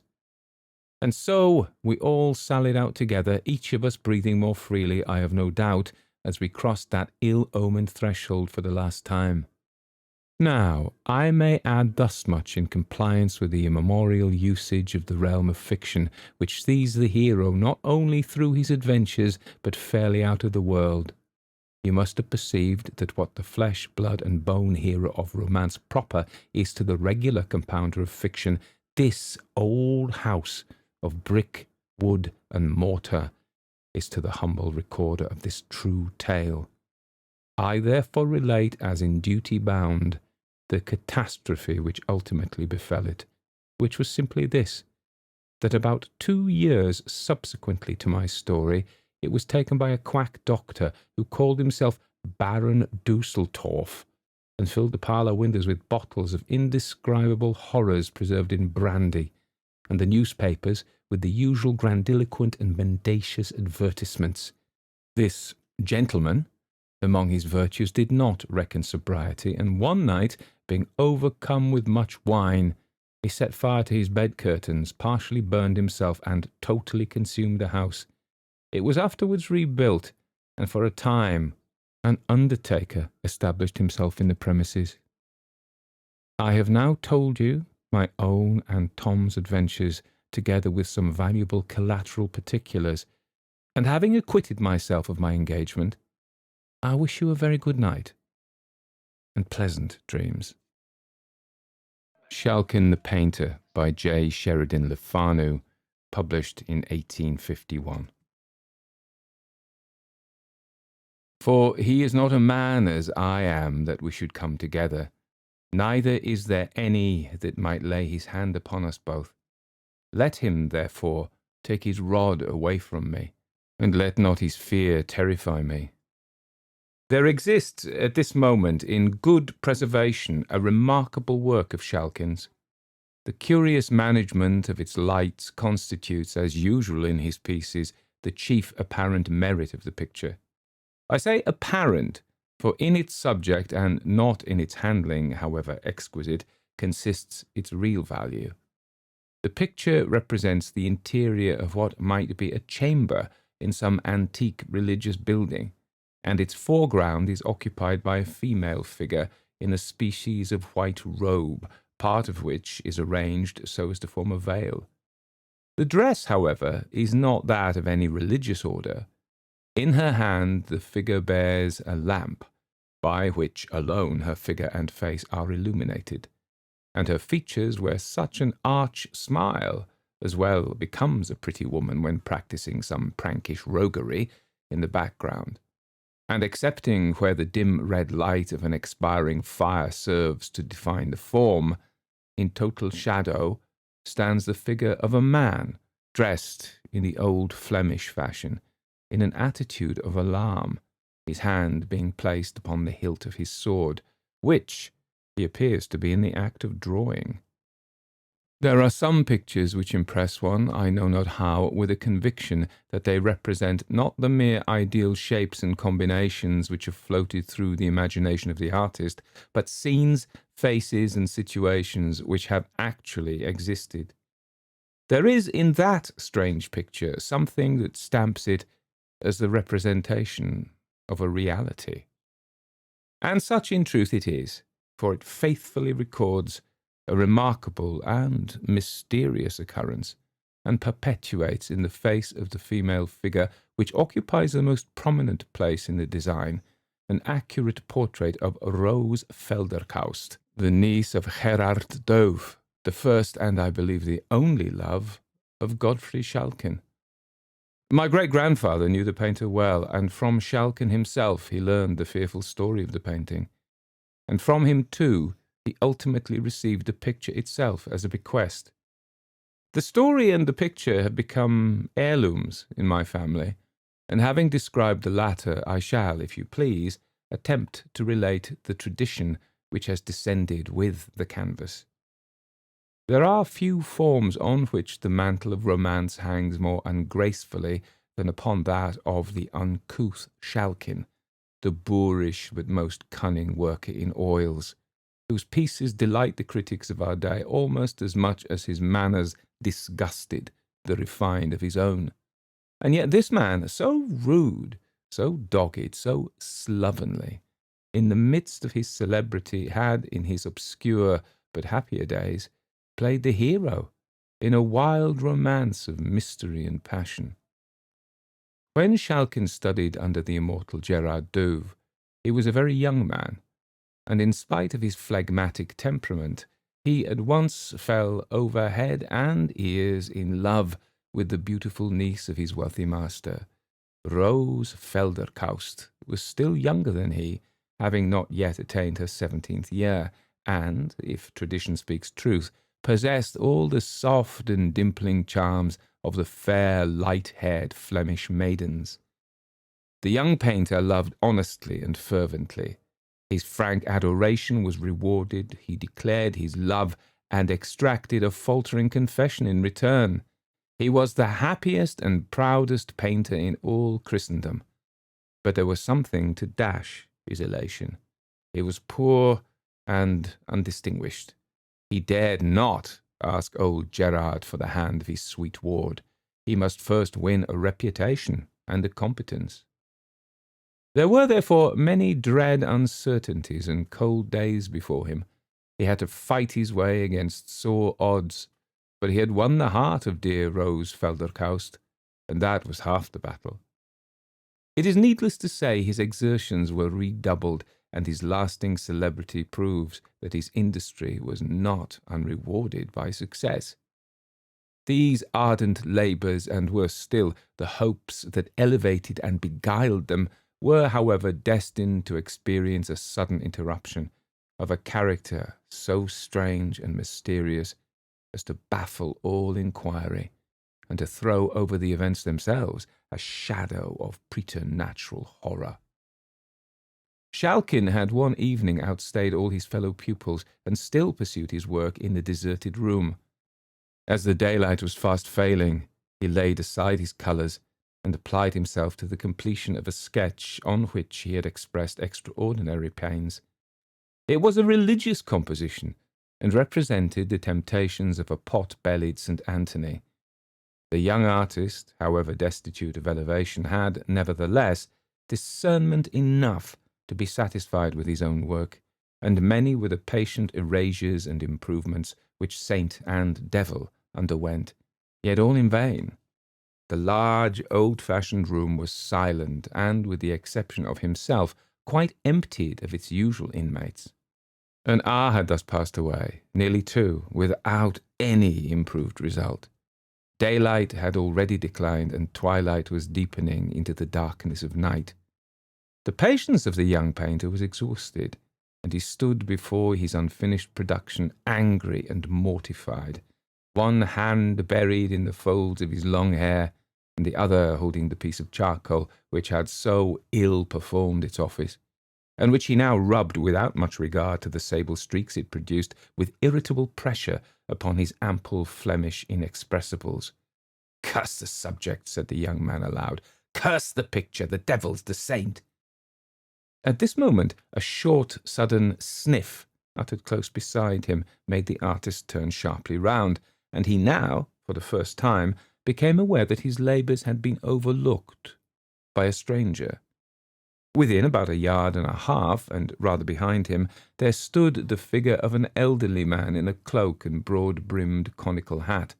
In his hand, which was protected with a heavy gauntlet-shaped glove, he carried a long ebony walking-stick, surmounted with what appeared, as it glittered dimly in the twilight, to be a massive head of gold, and upon his breast, through the folds of the cloak, there shone the links of a rich chain of the same metal. The room was so obscure that nothing further of the appearance of the figure could be ascertained, and his hat threw his features into profound shadow. It would not have been easy to conjecture the age of the intruder, but a quantity of dark hair escaping from beneath this sombre hat, as well as his firm and upright carriage, served to indicate that his years could not yet exceed 60 or thereabouts. There was an air of gravity and importance about the garb of the person, and something indescribably odd, I might say awful, in the perfect, stone-like stillness of the figure, that effectually checked the testy comment which had at once risen to the lips of the irritated artist. He, therefore, as soon as he had sufficiently recovered his surprise, asked the stranger civilly to be seated, and desired to know if he had any message to leave for his master. "Tell Gerardo," said the unknown, without altering his attitude in the smallest degree, "that Mynheer van der Hausen of Rotterdam desires to speak with him on tomorrow evening at this hour, and if he please in this room, upon matters of weight. That is all." The stranger, having finished this message, turned abruptly, and with a quick but silent step quitted the room, before Schalken had time to say a word in reply. The young man felt a curiosity to see in what direction the burgher of Rotterdam would turn on quitting the studio, and for that purpose he went directly to the window which commanded the door. A lobby of considerable extent intervened between the inner door of the painter's room and the street entrance, so that Schalken occupied the post of observation before the old man could possibly have reached the street. He watched in vain, however. There was no other mode of exit. Had the queer old man vanished, or was he lurking about in the recesses of the lobby for some sinister purpose? This last suggestion filled the mind of Schalken with a vague uneasiness, which was so unaccountably intense as to make him alike afraid to remain in the room alone, and reluctant to pass through the lobby. However, with an effort which appeared very disproportioned to the occasion, he summoned resolution to leave the room, and having locked the door and thrust the key in his pocket, without looking to the right or left, he traversed the passage which had so recently, perhaps still, contained the person of this mysterious visitant, scarcely venturing to breathe till he had arrived in the open street. "Mynheer van der Hausen," said Gerardo within himself, as the appointed hour approached. "Mynheer van der Hausen of Rotterdam. I never heard of the man till yesterday. What can he want of me? A portrait, perhaps, to be painted, or a poor relation to be apprenticed, or a collection to be valued, or, sure, there's no one in Rotterdam to leave me a legacy. Well, whatever the business may be, we shall soon know it all. It was now the close of day, and again every easel, except that of Schalkin, was deserted. Gerard Dow was pacing the apartment with the restless step of impatient expectation, sometimes pausing to glance over the work of one of his absent pupils, but more frequently placing himself at the window, from whence he might observe the passengers who threaded the obscure by-street in which his studio was placed.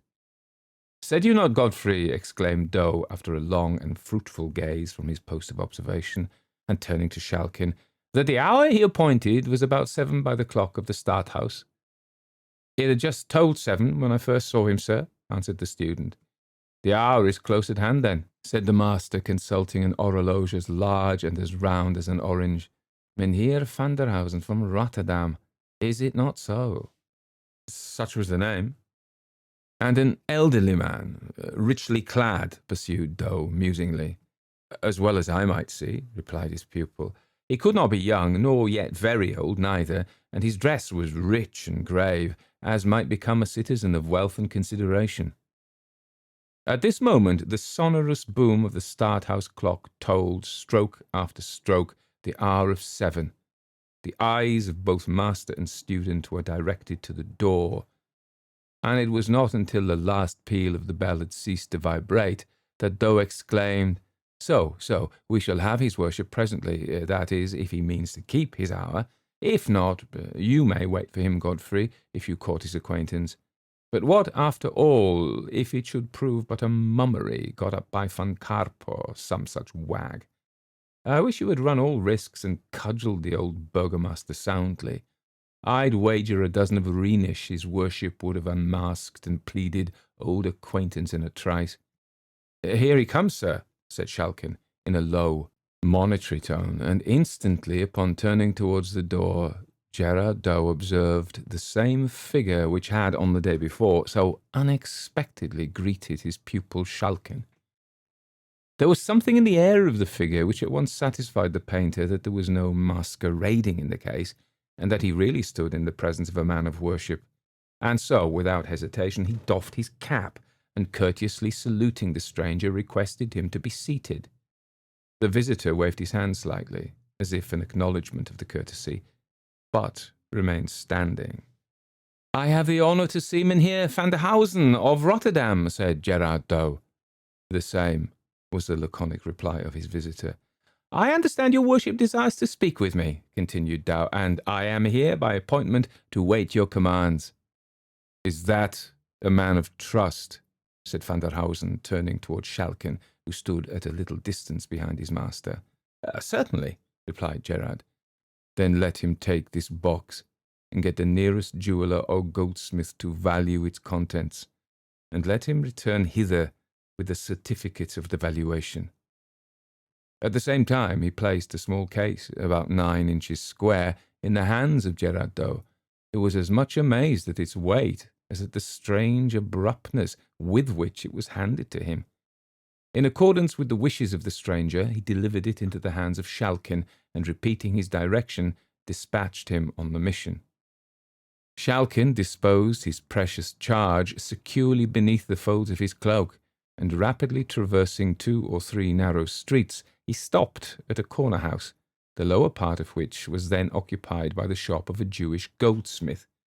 He entered the shop, and calling the little Hebrew into the obscurity of its back recesses, he proceeded to lay before him van der Hausen's casket.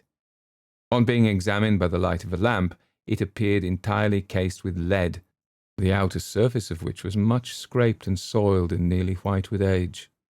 This having been partially removed, there appeared beneath a box of some hard wood, which also they forced open, and after the removal of 2 or 3 folds of linen, they discovered its contents to be a mass of golden ingots, closely packed, and, as the Jew declared, of the most perfect quality. Every ingot underwent the scrutiny of the little Jew, who seemed to feel an Epicurean delight in touching and testing these morsels of the glorious metal, and each one of them was replaced in its berth with the exclamation, "Mein Gott, how very perfect!" Not one grain of alloy. Beautiful, beautiful. The task was at length finished, and the Jew certified under his hand the value of the ingots submitted to his examination to amount to many thousand rix dollars. With the desired document in his pocket and the rich box of gold carefully pressed under his arm and concealed by his cloak, he retraced his way, and entering the studio found his master and the stranger in close conference. Schalken had no sooner left the room in order to execute the commission he had taken in charge than Van der Hausen addressed Gerard Doe in the following terms. "I cannot tarry with you tonight more than a few minutes, and so I shall shortly tell you the matter upon which I come. You visited the town of Rotterdam some 4 months ago, and then I saw in the church of St. Lawrence your niece, Rose Felderkaust. I desire to marry her, and if I satisfy you that I am wealthier than any husband you can dream of for her, I expect that you will forward my suit with your authority. If you approve my proposal, you must close with it here and now, for I cannot wait for calculations and delays." Gerardo was hugely astonished by the nature of Mynheer van der Hausen's communication, but he did not venture to express surprise, for, besides the motives supplied by prudence and politeness, the painter experienced a kind of chill and oppression, like that which is said to intervene when one is placed in unconscious proximity with the object of a natural antipathy, an undefined but overpowering sensation, while standing in the presence of the eccentric stranger, which made him very unwilling to say anything which might reasonably offend him. "I have no doubt," said Gerard, after 2 or 3 prefatory hems, "that the alliance which you propose would prove alike advantageous and honourable to my niece, but you must be aware that she has a will of her own, and may not acquiesce in what we may design for her advantage." "Do not seek to deceive me, Sir Painter," said Van der Hausen. "You are her guardian. She is your ward. She is mine, if you like to make her so." The man of Rotterdam moved forward a little as he spoke, and Gerard Doe, he scarce knew why, inwardly prayed for the speedy return of Schalken. "I desire," said the mysterious gentleman, "to place in your hands at once an evidence of my wealth and a security for my liberal dealing with your niece. The lad will return in a minute or 2 with a sum in value 5 times the fortune which she has a right to expect from her husband. This shall lie in your hands together with her dowry, and you may apply the united sum as suits her interest best. It shall be all exclusively hers while she lives. Is that liberal?" Dow assented and inwardly acknowledged that fortune had been extraordinarily kind to his niece. The stranger, he thought, must be both wealthy and generous, and such an offer was not to be despised, though made by a humorist and one of no very prepossessing presence. Rose had no very high pretensions, for she had but a modest dowry, which she owed entirely to the generosity of her uncle. Neither had she any right to raise exceptions on the score of birth, for her own origin was far from splendid, and, as the other objections, Gerard resolved, and indeed, by the usages of the time, was warranted in resolving, not to listen to them for a moment. "Sir," he said, addressing the stranger, your offer is liberal, and whatever hesitation I may feel in closing with it immediately arises solely from my not having the honour of knowing anything of your family or station. Upon these points you can, of course, satisfy me without difficulty. As to my respectability," said the stranger dryly, "you must take that for granted at present. Pester me with no inquiries. You can discover nothing more about me than I choose to make known. You shall have sufficient security for my respectability, my word, if you are honourable. If you are sordid, my gold." A testy old gentleman, thought Doe. He must have his own way, but All things considered, I am not justified to declining his offer. I will not pledge myself unnecessarily, however. You will not pledge yourself unnecessarily, said Van der Hausen, strangely uttering the very words which had just floated through the mind of his companion. But you will do so if it is necessary, I presume, and I will show you that I consider it indispensable. If the gold I mean to leave in your hands satisfy you, and if you don't wish my proposal to be at once withdrawn, you must, before I leave this room, write your name to this engagement. Having thus spoken, he placed a paper in the hands of the master, the contents of which expressed an engagement entered into by Gerard Dow to give Wilken van der Hausen of Rotterdam in marriage Rose Felderkaust, and so forth, within 1 week of the date thereof. While the painter was employed in reading this covenant by the light of a twinkling oil lamp in the far wall of the room, Schalken, as we have stated, entered the studio, and having delivered the box and the valuation of the Jew into the hands of the stranger, he was about to retire, when Van der Hausen called to him to wait, and presenting the case and the certificate to Gerard Dow, he paused in silence until he had satisfied himself by an inspection of both, respecting the value of the pledge left in his hands. At length he said, "Are you content?" The painter said he would fain have another day to consider. "Not an hour," said the suitor, apathetically. "Well then," said Dow, with a sore effort, I am content. It is a bargain." "Then sign at once," said Van der Hausen, "for I am weary." At the same time he produced a small case of writing materials, and Gerard signed the important document. "Let this youth witness the covenant," said the old man, and Godfrey Schalken unconsciously attested the instrument which forever bereft him of his dear Rose Felderkaust. The compact being thus completed, the strange visitor folded up the paper and stowed it safely in an inner pocket. "I will visit you tomorrow night at 9 o'clock at your own house, Gerard Dow, and will see the object of our contract." And so saying, Wilken van der Hausen moved stiffly but rapidly out of the room. Schalken, eager to resolve his doubts, had placed himself by the window in order to watch the street entrance. But the experiment served only to support his suspicions, for the old man did not issue from the door. This was very strange, odd, nay, fearful. He and his master returned together and talked but little on the way, for each had his own subjects of reflection, of anxiety, and of hope. Schalken, however, did not know the ruin which menaced his dearest projects. Gerard Dow knew nothing of the attachment which had sprung up between his pupil and his niece, and even if he had, it's doubtful whether he would have regarded its existence as any serious obstruction to the wishes of Mynheer van der Hausen. Marriages were then and there matters of traffic and calculation, and it would have appeared as absurd in the eyes of the guardian to make a mutual attachment an essential element in a contract of the sort, as it would have been to draw up his bonds and receipts in the language of romance.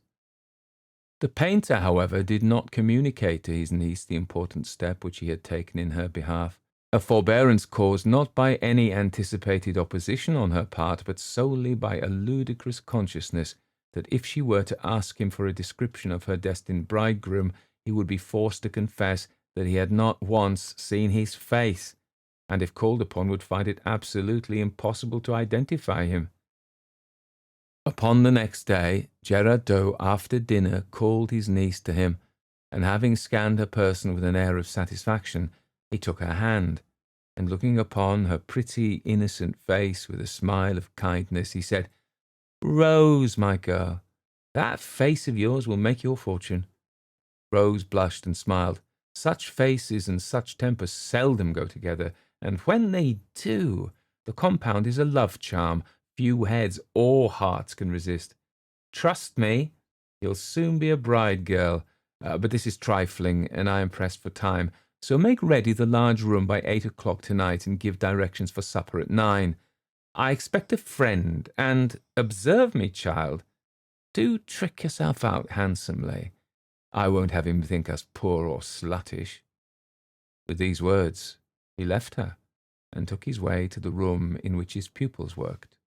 When the evening closed in, Gerard called Schalken, who was about to take his departure to his own obscure and comfortless lodgings, and asked him to come home and sup with Rose and van der Hausen. The invitation was of course accepted, and Gerard Dow and his pupil soon found themselves in a handsome and even then antique chamber which had been prepared for the reception of the stranger. A cheerful wood fire blazed in the hearth, a little at one side of which an old-fashioned table, which shone in the firelight like burnished gold, was awaiting the supper, for which preparations were going forward, and ranged with exact regularity stood the tall-backed chairs, whose ungracefulness was more than compensated by their comfort.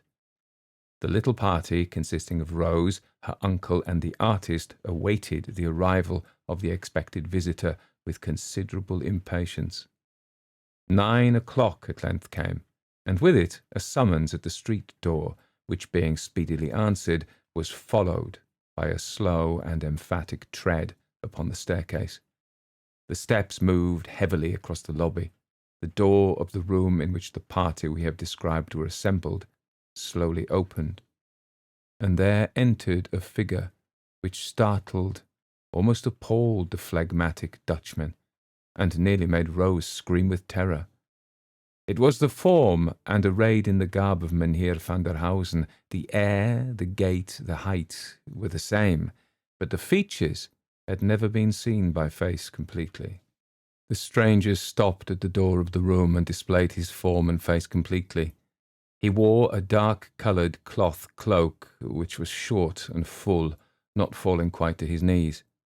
His legs were cased in dark purple silk stockings, and his shoes were adorned with roses of the same colour.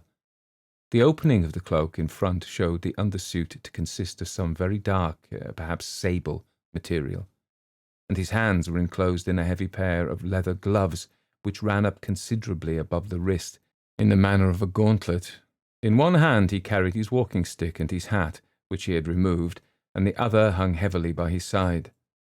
A quantity of grizzled hair descended in long tresses from his head, and rested upon the plaits of a stiff ruff which effectually concealed his neck. So far, all was well. But the face. All the flesh of the face was coloured with the bluish, leaden hue, which is sometimes produced by metallic medicines administered in excessive quantities.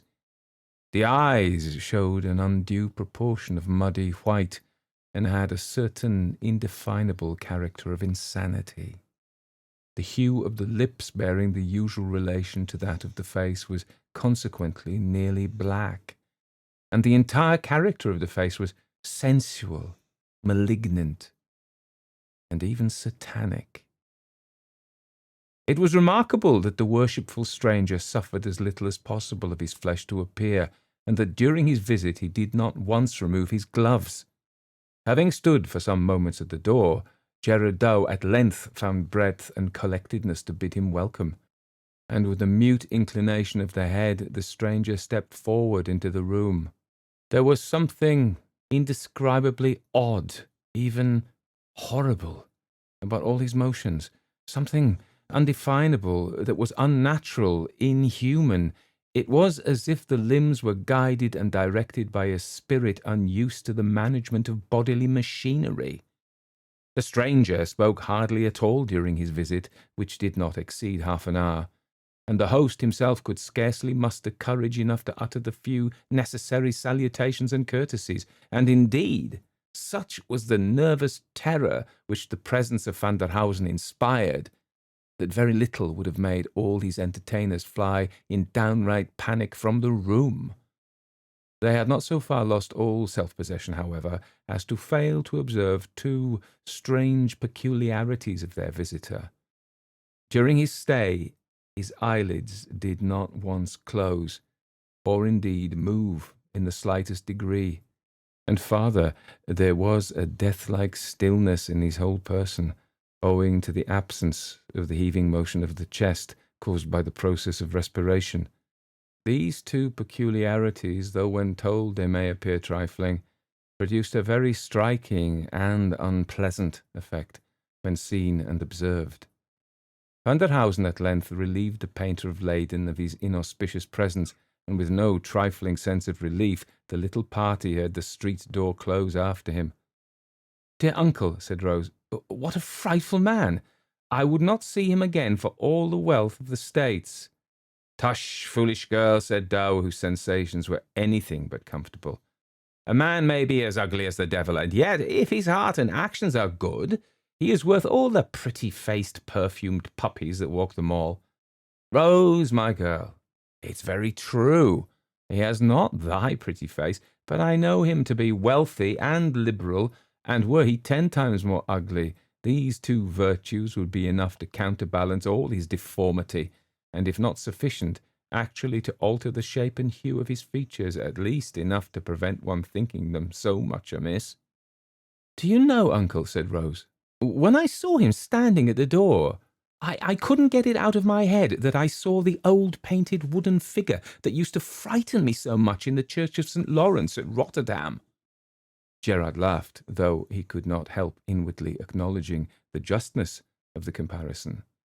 He was resolved, however, as far as he could, to check his niece's disposition to dilate upon the ugliness of her intended bridegroom, though he was not a little pleased, as well as puzzled, to observe that she appeared totally exempt from that mysterious dread of the stranger which, he could not disguise it from himself, considerably affected him, as also his pupil Godfrey Shalkin.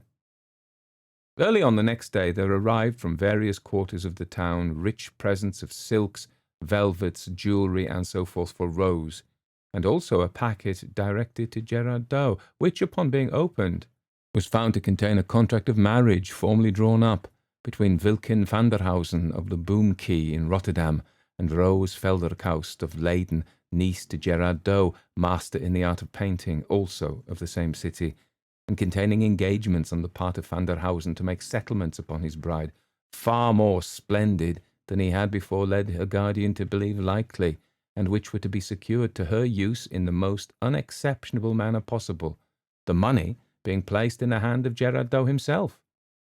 I have no sentimental scenes to describe, no cruelty of guardians, no magnanimity of wards, no agonies or transport of lovers. The record I have to make is one of sordidness, levity, and heartlessness. In less than a week after the first interview, which we have just described, the contract of marriage was fulfilled, and Shalkin saw the prize which he would have risked existence to secure carried off in solemn pomp by his repulsive rival. For 2 or 3 days he absented himself from the school. He then returned and worked, if with less cheerfulness, with far more dogged resolution than before. The stimulus of love had given place to that of ambition. Months passed away, and contrary to his expectation, and indeed to the direct promise of the parties, Gerard Dow heard nothing of his niece or her worshipful spouse. The interest of the money, which was to have been demanded in quarterly sums, lay unclaimed in his hands. He began to grow extremely uneasy. Mynheer van der Hausen's direction in Rotterdam he was fully possessed of. After some irresolution, he finally determined to journey thither, a trifling undertaking and easily accomplished, and thus to satisfy himself of the safety and the comfort of his ward, for whom he entertained an honest and strong affection. His search was in vain, however. No one in Rotterdam had ever heard of Mynheer van der Hausen. Gerard Dow left not a house in the Boom Key untried, but all in vain. No one could give him any information whatever touching the object of his inquiry, and he was obliged to return to Leyden, nothing wiser and far more anxious than when he had left it. On his arrival, he hastened to the establishment from which van der Hausen had hired the lumbering, though, considering the times, most luxurious vehicle which the bridal party had employed to convey them to Rotterdam. From the driver of this machine he learned that, having proceeded by slow stages, they had late in the evening approached Rotterdam, but that before they entered the city, and while yet nearly a mile from it, a small party of men, soberly clad, and after the old fashion, peaked beards and moustaches, standing in the centre of the road, obstructed the further progress of the carriage. The driver reined in his horses, much fearing from the obscurity of the hour and the loneliness of the road that some mischief was intended. His fears were, however, somewhat allayed by his observing that these strange men carried a large litter of an antique shape, and which they immediately set down upon the pavement, whereupon the bridegroom, having opened the coach door from within, descended, and having assisted his bride to do likewise, led her, weeping bitterly and wringing her hands, to the litter, which they both entered. It was then raised by the men who surrounded it, and speedily carried towards the city, and before it had proceeded very far, the darkness concealed it from the view of the Dutch coachman.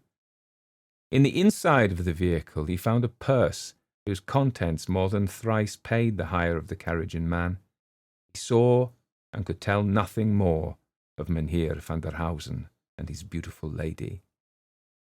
This mystery was a source of profound anxiety and even grief to Gerard Dow. There was evidently fraud in the dealing of van der Hausen with him, though for what purpose committed he could not imagine.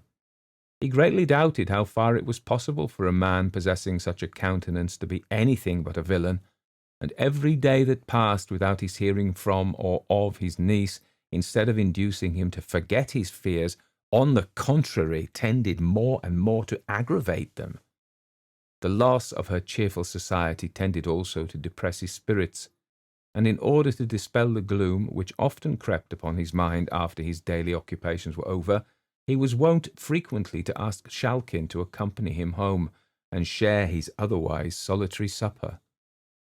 One evening the painter and his pupil were sitting by the fire, having accomplished a comfortable meal, and had yielded to the silent and delicious melancholy of digestion, when their ruminations were disturbed by a loud sound at the street door, as if occasioned by some person rushing and scrambling vehemently against it. A domestic had run without delay to ascertain the cause of the disturbance, and they heard him twice or thrice interrogate the applicant for admission, but without eliciting any other answer but a sustained reiteration of the sounds. They heard him then open the hall door, and immediately there followed a light and rapid tread on the staircase. Schalkin advanced towards the door. It opened before he reached it, and Rose rushed into the room. She looked wild, fierce, and haggard with terror and exhaustion, but her dress surprised them as much as even her unexpected appearance. It consisted of a kind of a white woolen wrapper made close about the neck and descending to the very ground. It was much deranged and travel-soiled. The poor creature had hardly entered the chamber when she fell senseless on the floor. With some difficulty they succeeded in reviving her, and on recovering her senses, she instantly exclaimed in a tone of terror rather than mere impatience, "Wine, wine, quickly, or I'm lost." Astonished and almost scared at the strange agitation in which the call was made, they at once administered to her wishes, and she drank some wine with a haste and eagerness which surprised them. She had hardly swallowed it when she exclaimed with the same urgency, "Food! For God's sake, food at once, or I perish!" A considerable fragment of a roast joint was laid upon the table, and Schalkin immediately began to cut some, but he was anticipated, for no sooner did she see it than she caught it, a more than mortal image of famine, and with her hands, and even with her teeth, she tore off the flesh and swallowed it. When the paroxysm of hunger had been a little appeased, she appeared on a sudden overcome with shame, or it may have been that other more agitating thoughts overpowered and scared her, for she began to weep bitterly and to wring her hands. "Oh, send for a minister of God," she said. "I am not safe till he comes. Send for him speedily." Gerard Dow dispatched a messenger instantly, and prevailed on his niece to allow him to surrender his bedchamber to her use. He also persuaded her to retire to it at once to rest. Her consent was extorted upon the condition that they would not leave her for a moment. "Oh, that the holy man were here," she said. "He can deliver me. The dead and the living can never be one. God has forbidden it." With these mysterious words, she surrendered herself to their guidance, and they proceeded to the chamber which Gerard Dow had assigned to her use. Do not leave me for a moment," said she. "I am lost for ever if you do." Gerard Doe's chamber was approached through a spacious apartment, which they were now about to enter. He and Shalkin each carried a candle, so that a sufficiency of light was cast upon all surrounding objects. They were now entering the large chamber, which, as I have said, communicated with Doe's apartment, when Rose suddenly stopped, and in a whisper which thrilled them both with horror, she said, "Oh God, he is here!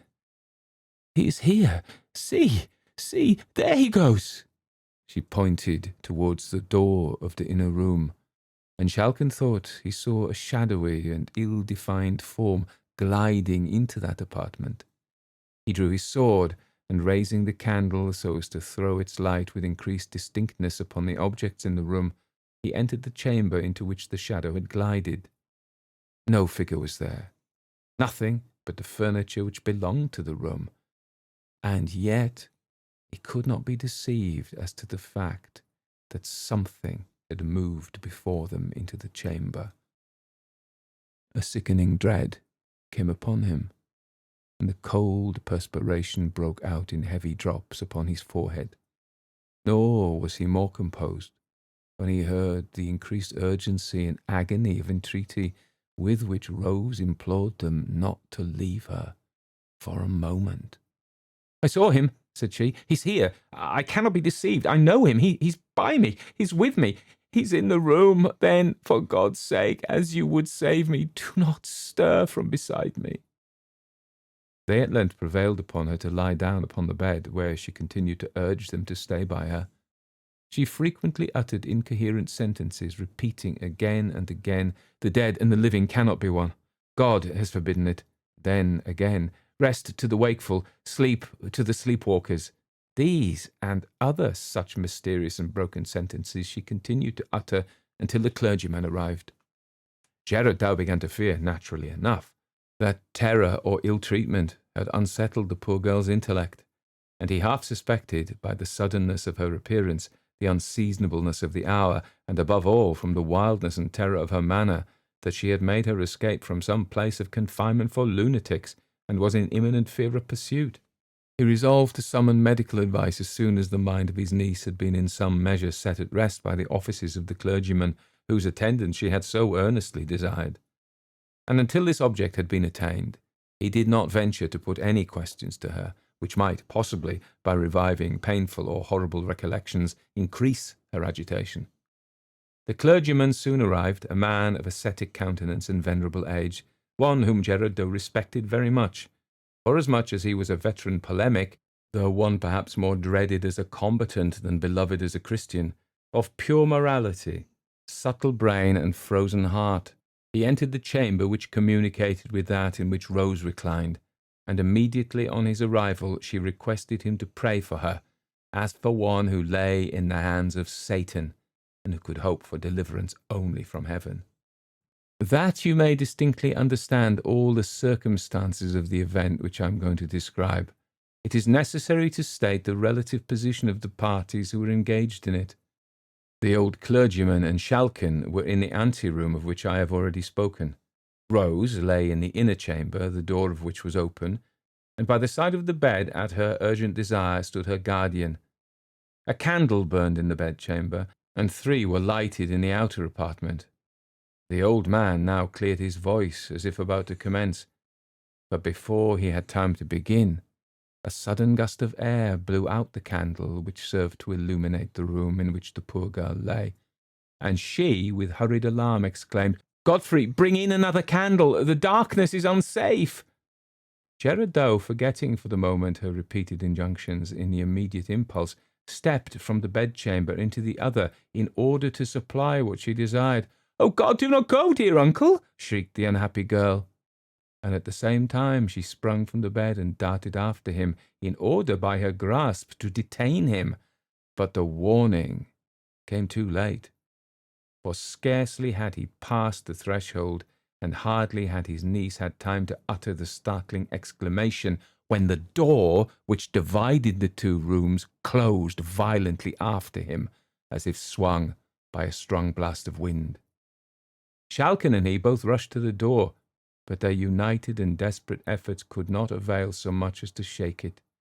Shriek after shriek burst from the inner chamber with all the piercing loudness of despairing terror. Shalkin and Doe applied every nerve to force open the door, but all in vain. There was no sound of struggling from within, but the screams seemed to increase in loudness, and at the same time they heard the bolts of the latticed window withdrawn, and the window itself grated upon the sill, as if thrown open. One last shriek, so long and piercing and agonized as to be scarcely human, swelled from the room, and suddenly there followed a death-like silence. A light step was heard crossing the room, as if from the bed to the window, and almost at the same instant the door gave way, and yielding to the pressure of the external applicants, nearly precipitated them into the room. It was empty. The window was open, and Shalkin sprung to a chair and gazed out upon the street and canal below. He saw no form, but he saw, or thought he saw, the waters of the broad canal beneath settling ring after ring in heavy circles, as if a moment before disturbed by the submission of some ponderous body. No trace of Rose was ever after found, nor was anything certain respecting her mysterious wooer discovered or even suspected. No clue whereby to trace the intricacies of the labyrinth and to arrive at its solution presented itself.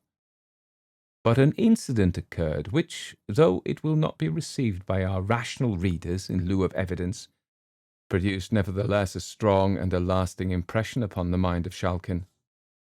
Many years after the events which we have detailed, Shalkin, then residing far away, received an intimation of his father's death and of his intended burial upon a fixed day in the church of Rotterdam.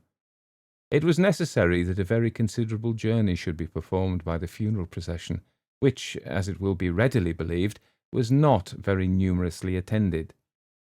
Shalkin with difficulty arrived in Rotterdam late in the day upon which the funeral was appointed to take place. It had not then arrived. Evening closed in, and still it did not appear. Shalkin strolled down to the church. He found it open. Notice of the arrival of the funeral had been given, and the vault in which the body was to be laid had been opened.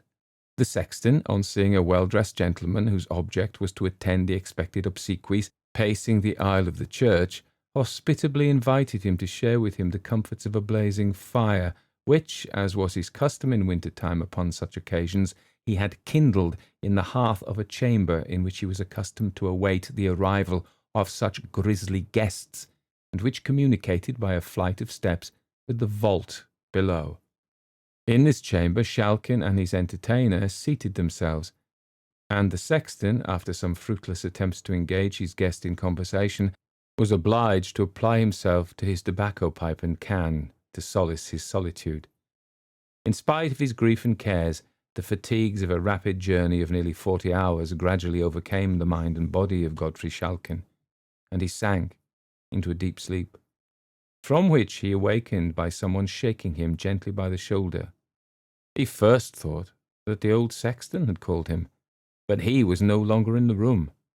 He roused himself, and as soon as he could clearly see what was around him, he perceived a female form, clothed in a kind of light robe of white, part of which was so disposed as to form a veil, and in her hand she carried a lamp. She was moving rather away from him, in the direction of a flight of steps which conducted towards the vaults. Shalkin felt a vague alarm at the sight of this figure, and at the same time an irresistible impulse to follow its guidance. He followed it towards the vaults, but when it reached the head of the stairs he paused. The figure paused also, and turning gently round, displayed by the light of the lamp it carried the face and features of his first love, Rose Felderkaust. There was nothing horrible or even sad in the countenance. On the contrary, it wore the same arch smile which used to enchant the artist long before in his happy days. A feeling of awe and interest, too intense to be resisted, prompted him to follow the spectre, if spectre it were. She descended the stairs, he followed, and turning to the left, Through a narrow passage, she led him, to his infinite surprise, into what appeared to be an old-fashioned Dutch apartment, such as the pictures of Gerard Dow have served to immortalize. Abundance of costly antique furniture was disposed about the room, and in one corner stood a four-post bed, with heavy black cloth curtains around it. The figure frequently turned towards him with the same arch smile, and when she came to the side of the bed, she drew the curtains, and by the light of the lamp which she held towards its contents, she disclosed to the horror-stricken painter, sitting bolt upright in the bed, the livid and demoniac form of Van der Hausen. Schalken had hardly seen him when he fell senseless upon the floor, where he lay until discovered on the next morning by persons employed in closing the passages into the vaults. He was lying in a cell of considerable size, which had not been disturbed for a long time. He had fallen beside a large coffin, which was supported upon small pillars, as security against the attacks of vermin. To his dying day, Schalken was satisfied of the reality of the vision which he had witnessed, and he has left behind him a curious evidence of the impression which it wrought upon his fancy, in a painting executed shortly after the event I have narrated, and which is valuable as exhibiting not only the peculiarities which have made Schalken's pictures sought after, but even more so as presenting a portrait of his early love, Rose Felderkaust, whose mysterious fate must always remain a matter of speculation. Green Tea by Joseph Sheridan Le Fanu. Prologue. Martin Hesselius, the German physician. Though carefully educated in medicine and surgery, I have never practiced either. The study of each continues, nevertheless, to interest me profoundly. Neither idleness nor caprice caused my secession from the honourable calling which I had just entered. The cause was a very trifling scratch inflicted by a dissecting knife. The trifle cost me the loss of 2 fingers, amputated promptly, and the more painful loss of my health, for I have never been quite well since, and have seldom been 12 months together in the same place. In my wanderings I became acquainted with Dr. Martin Hesselius, a wanderer like myself, like me, a physician, and like me, an enthusiast in his profession. Unlike me in this, that his wanderings were voluntary, and he a man, if not of fortune, as we estimate fortune in England, at least in what our forefathers used to term easy circumstances. He was an old man when I first saw him, nearly 35 years my senior. In Dr. Martin Hesselius I found my master. His knowledge was immense, his grasp of a case was an intuition. He was the very man to inspire a young enthusiast like me with awe and delight. My admiration has stood the test of time and survived the separation of death. I am sure it was well founded. For nearly 20 years I acted as his medical secretary. His immense collection of papers he has left in my care to be arranged, indexed, and bound. His treatment of some of the cases is curious. He writes in 2 distinct characters. He describes what he saw and heard as an intelligent layman might, and when in this style of narrative he had seen the patient either through his own hall door to the light of day, or through the gates of darkness to the caverns of the dead, he returns upon the narrative, and in the terms of his art, and with all the force and originality of genius, proceeds to the work of analysis, diagnosis, and illustration. Here and there, a case strikes me as of a kind to amuse or horrify a lay reader with an interest quite different from the peculiar one which it may possess for an expert. With slight modifications, chiefly of language, and of course a change of names, I copy the following. The narrator is Dr. Martin Hesselius. I find it among the voluminous notes of cases which he made during a tour in England about 64 years ago. It is related in a series of letters to his friend Professor Van Loo of Leyden. The professor was not a physician, but a chemist, and a man who read history and metaphysics and medicine, and had in his day written a play. The narrative is therefore, if somewhat less valuable as a medical record, necessarily written in a manner more likely to interest an unlearned reader. These letters, from a memorandum attached, appear to have been returned on the death of the professor in 1819 to Dr. Hesselius. They are written, some in English, some in French, but the greater part in German. I am a faithful, though I am conscious by no means a graceful translator, and although here and there I omit some passages and shorten others and disguise names, I have interpolated nothing. Chapter 1. Dr. Hesselius relates how he met the Reverend Mr. Jennings. The Reverend Mr. Jennings is tall and thin. He is middle-aged and dresses with a natty, old-fashioned, high church precision. He is naturally a little stately, but not at all stiff. His features, without being handsome, are well-formed, and their expression extremely kind, but also shy. I met him one evening at Lady Mary Hayduke's. The modesty and benevolence of his countenance are extremely prepossessing. We were but a small party, and he joined agreeably enough in the conversation. He seems to enjoy listening very much more than contributing to the talk, but what he says is always to the purpose and well said. He is a great favourite of Lady Mary's, who, it seems, consults him upon many things, and thinks him the most happy and blessed person on earth. Little knows she about him. The Reverend Mr. Jennings is a bachelor, and has, they say, £60,000 in the funds. He is a charitable man. He is most anxious to be actively employed in his sacred profession, and yet, though always tolerably well elsewhere, when he goes down to his vicarage in Warwickshire to engage in the actual duties of his sacred calling, his health soon fails him, and in a very strange way. So says Lady Mary. There is no doubt that Mr. Jennings's health does break down in generally a sudden and mysterious way, sometimes in the very act of officiating in his old and pretty church at Kenlis. It may be his heart, it may be his brain, but so it has happened 3 or 4 times, or oftener, that after proceeding a certain way in the service, he has on a sudden stopped short, and after a silence, apparently quite unable to resume, he has fallen into solitary, inaudible prayer, his hands and his eyes uplifted, and then, pale as death, and in the agitation of a strange shame and horror, descended trembling and got into the vestry room, leaving his congregation without explanation to themselves.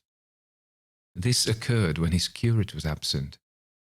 When he goes down to Kenlis now, he always takes care to provide a clergyman to share his duty, and to supply his place on the instant should he become thus suddenly incapacitated. When Mr. Jennings breaks down quite and beats a retreat from the vicarage and returns to London, where in a dark street off Piccadilly he inhabits a very narrow house, Lady Mary says that he is always perfectly well. I have my own opinion about that. There are degrees, of course. We shall see. Mr. Jennings is a perfectly gentlemanlike man. People, however, remark something odd. There is an impression, a little ambiguous. One thing which certainly contributes to it, people, I think, don't remember, or perhaps distinctly remark, but I did, almost immediately.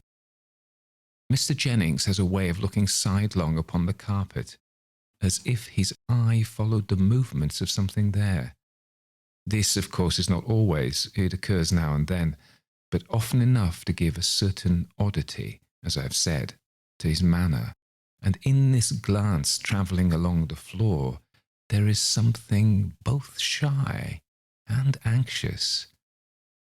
A medical philosopher, as you are good enough to call me, elaborating theories by the aid of cases sought out by himself, and by him watched and scrutinized with more time at command, and consequently infinitely more minuteness than the ordinary practitioner can afford, falls insensibly into habits of observation, which accompany him everywhere, and are exercised, as some people would say, impertinently, upon every subject that presents itself with the least likelihood of rewarding inquiry. There was a promise of this kind in the slight, timid, kindly, but reserved gentleman whom I met for the first time at this agreeable little evening gathering. I observed, of course, more than I here set down, but I reserve all that borders on the technical for a strictly scientific paper. I may remark that when I here speak of medical science, I do so, as I hope some day, to see it more generally understood, in a much more comprehensive sense than its generally material treatment would warrant. I believe the entire natural world is but the ultimate expression of that spiritual world from which and in which alone it has its life. I believe that the essential man is a spirit, that the spirit is an organized substance, but as different in point of material from what we ordinarily understand by matter, as light or electricity is, that the material body is, in the most literal sense, a vesture, and death, consequently, no interruption of the living man's existence, but simply his extrication from the natural body, a process which commences at the moment of what we term death, and the completion of which, at furthest a few days later, is the resurrection in power. The person who weighs the consequences of these positions will probably see their practical bearing upon medical science. This is, however, by no means the proper place for displaying the proofs and discussing the consequences of this too generally unrecognized state of facts. In pursuance of my habit, I was covertly observing Mr. Jennings with all my caution. I think he perceived it, and I saw plainly that he was as cautiously observing me. Lady Mary happening to address me by name as Dr. Hesselius, I saw that he glanced at me more sharply, and then became thoughtful for a few minutes. After this, as I conversed with a gentleman at the other end of the room, I saw him look at me more steadily, and with an interest which I thought I understood. I then saw him take an opportunity of chatting with Lady Mary, and was, as one always is, perfectly aware of being the subject of a distant inquiry and answer. This tall clergyman approached me by and by, and in a little time we had got into conversation. When two people who like reading and who know books and places, having travelled, wish to discourse, it is very strange if they can't find topics. It was not accident that brought him near me and led him into conversation. He knew German and had read my essays on metaphysical medicine, which suggest more than they actually say. This courteous man, gentle, shy, plainly a man of thought and reading, who moving and talking among us was not altogether of us, and whom I already suspected of leading a life whose transactions and alarms were carefully concealed with an impenetrable reserve from not only the world, but his best beloved friends, was cautiously weighing in his own mind the idea of taking a certain step with regard to me.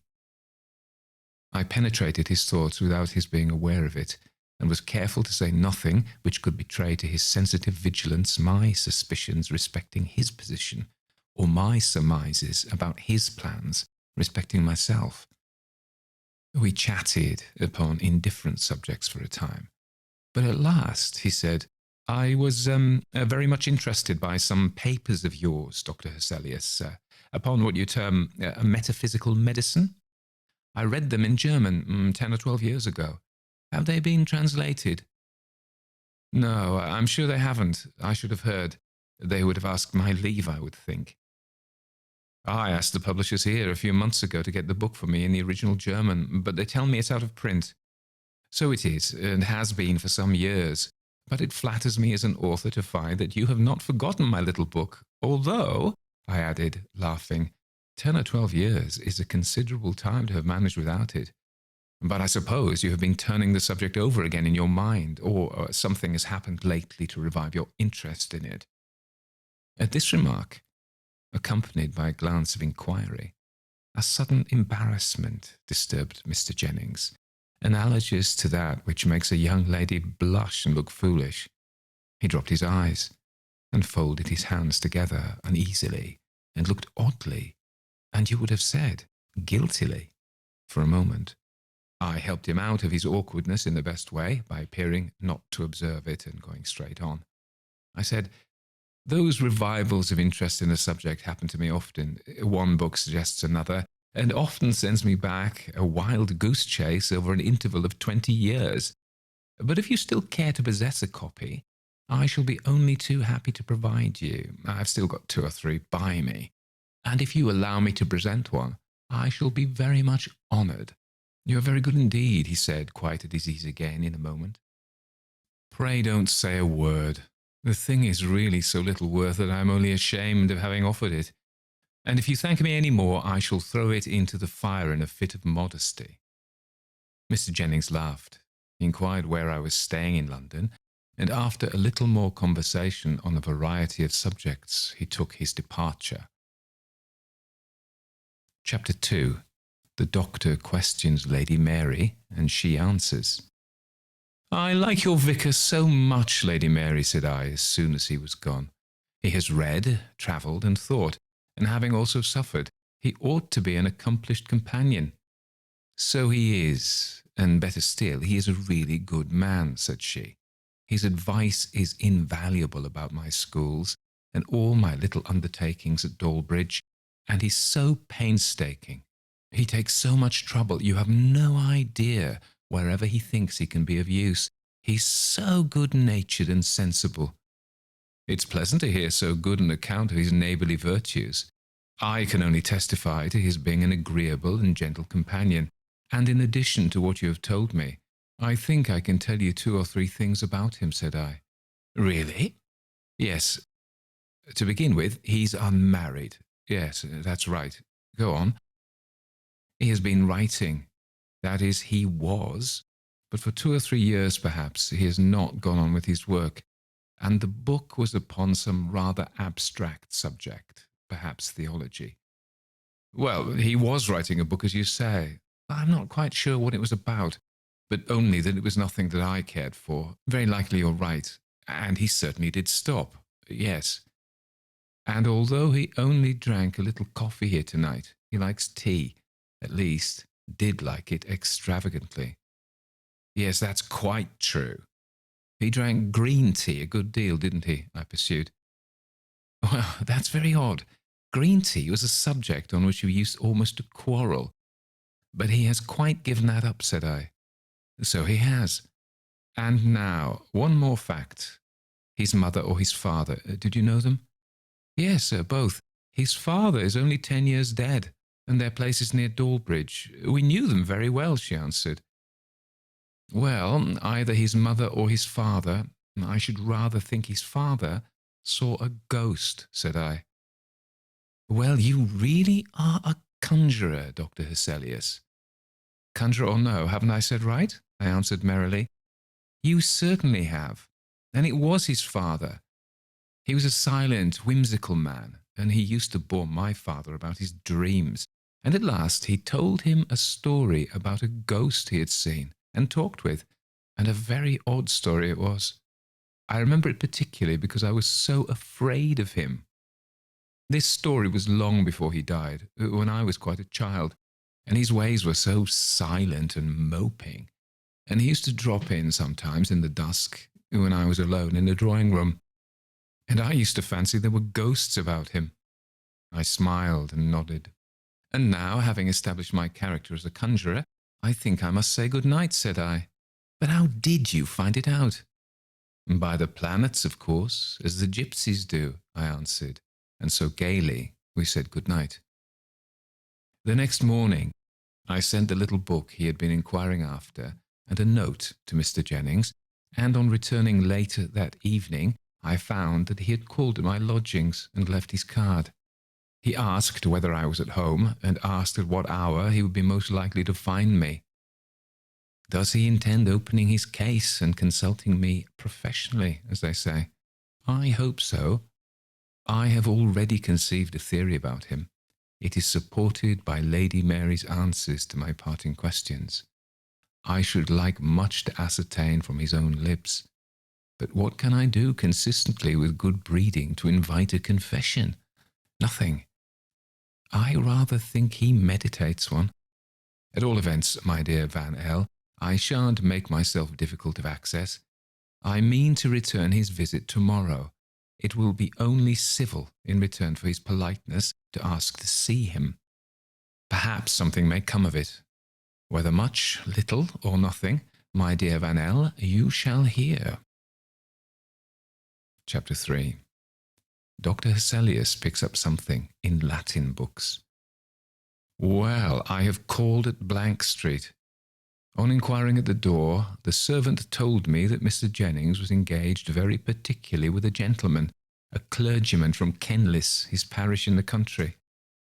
Intending to reserve my privilege and to call again, I merely intimated that I should try another time, and had turned to go, when the servant begged my pardon and asked me, looking at me a little more attentively than well-bred persons of his order usually do, whether I was Dr. Hesselius. And, on learning that I was, he said, "Perhaps then, sir, you would allow me to mention it to Mr. Jennings, for I am sure he wishes to see you."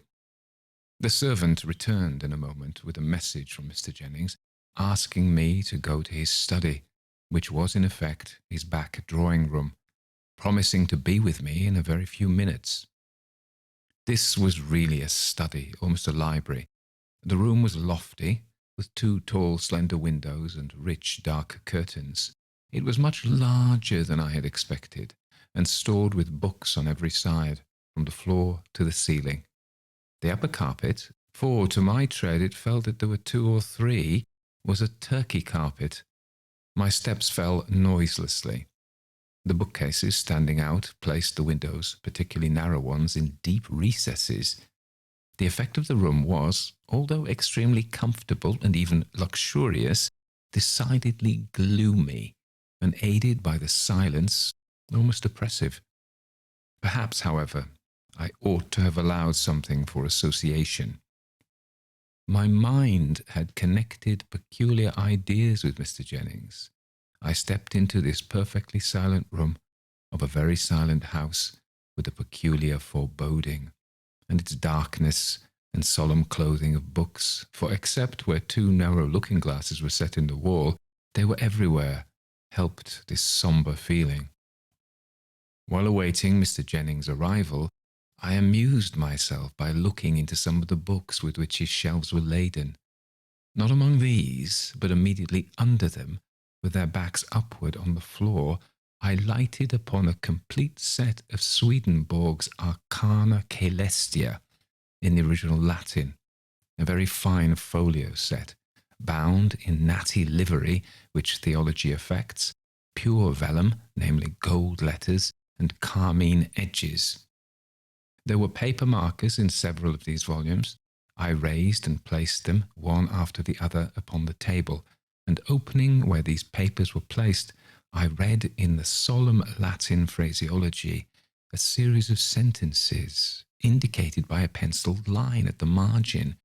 Of these, I copy here a few, translating them into English. When man's interior sight is opened, which is that of his spirit, then there appear the things of another life, which cannot possibly be made visible to the bodily sight. By the internal sight, it has been granted me to see the things that are in the other life more clearly than I see those that are in the world. From these considerations, it is evident that external vision exists from interior vision, and this from a vision still more interior, and so on. There are with every man at least 2 evil spirits. With wicked genii, there is also a fluent speech, but harsh and grating. There is also among them a speech which is not fluent, wherein the descent of the thoughts is perceived as something secretly creeping along within it. The evil spirits associated with man are indeed from the hells, but when with man, they are not then in hell, but are taken out thence. The place where they then are is in the midst between heaven and hell, and is called the world of spirits, where the evil spirits who are with man are in that world. They are not in infernal torment, but in every thought and affection of man, and so in all that the man himself enjoys. But when they are remitted into their hell, they return to their former state. If evil spirits could perceive that they were associated with man, and yet that they were spirits separate from him, and if they could flow into the things of his body, they would attempt by 1,000 means to destroy him, for they hate man with a deadly hatred. Knowing, therefore, that I was a man in the body, they were continually striving to destroy me, not as to the body only, but especially as to the soul. For to destroy any man or spirit is the very delight of the life of all who are in hell. But I have been continually protected by the Lord. Hence it appears how dangerous it is for man to be in a living consort with spirits, unless he be in the good of faith. Nothing is more carefully guarded from the knowledge of associate spirits than their being thus conjoint with a man. For if they knew it, they would speak to him with the intention to destroy him. The delight of hell is to do evil to a man and to hasten his eternal ruin. A long note written with a very sharp and fine pencil in Mr. Jennings' neat hand at the foot of the page caught my eye. Expecting his criticism upon the text, I read a word or two and stopped, for it was something quite different, and began with these words: Deus misereatur me. May God compassionate me. Thus warned of its private nature, I averted my eyes and shut the book, replacing all the volumes as I had found them, except one, which interested me, and in which, as men studious and solitary in their habits will do, I grew so absorbed as to take no cognizance of the outer world, nor to remember where I was. I was reading some pages which refer to representatives and correspondence in the technical language of Swedenborg, and had arrived at a passage, the substance of which is that evil spirits, when seen by other eyes than those of their infernal associates, present themselves by correspondence in the shape of the beast, Fera, which represent their particular lust and life in aspect direful and atrocious. This is a long passage and particularizes a number of those bestial forms.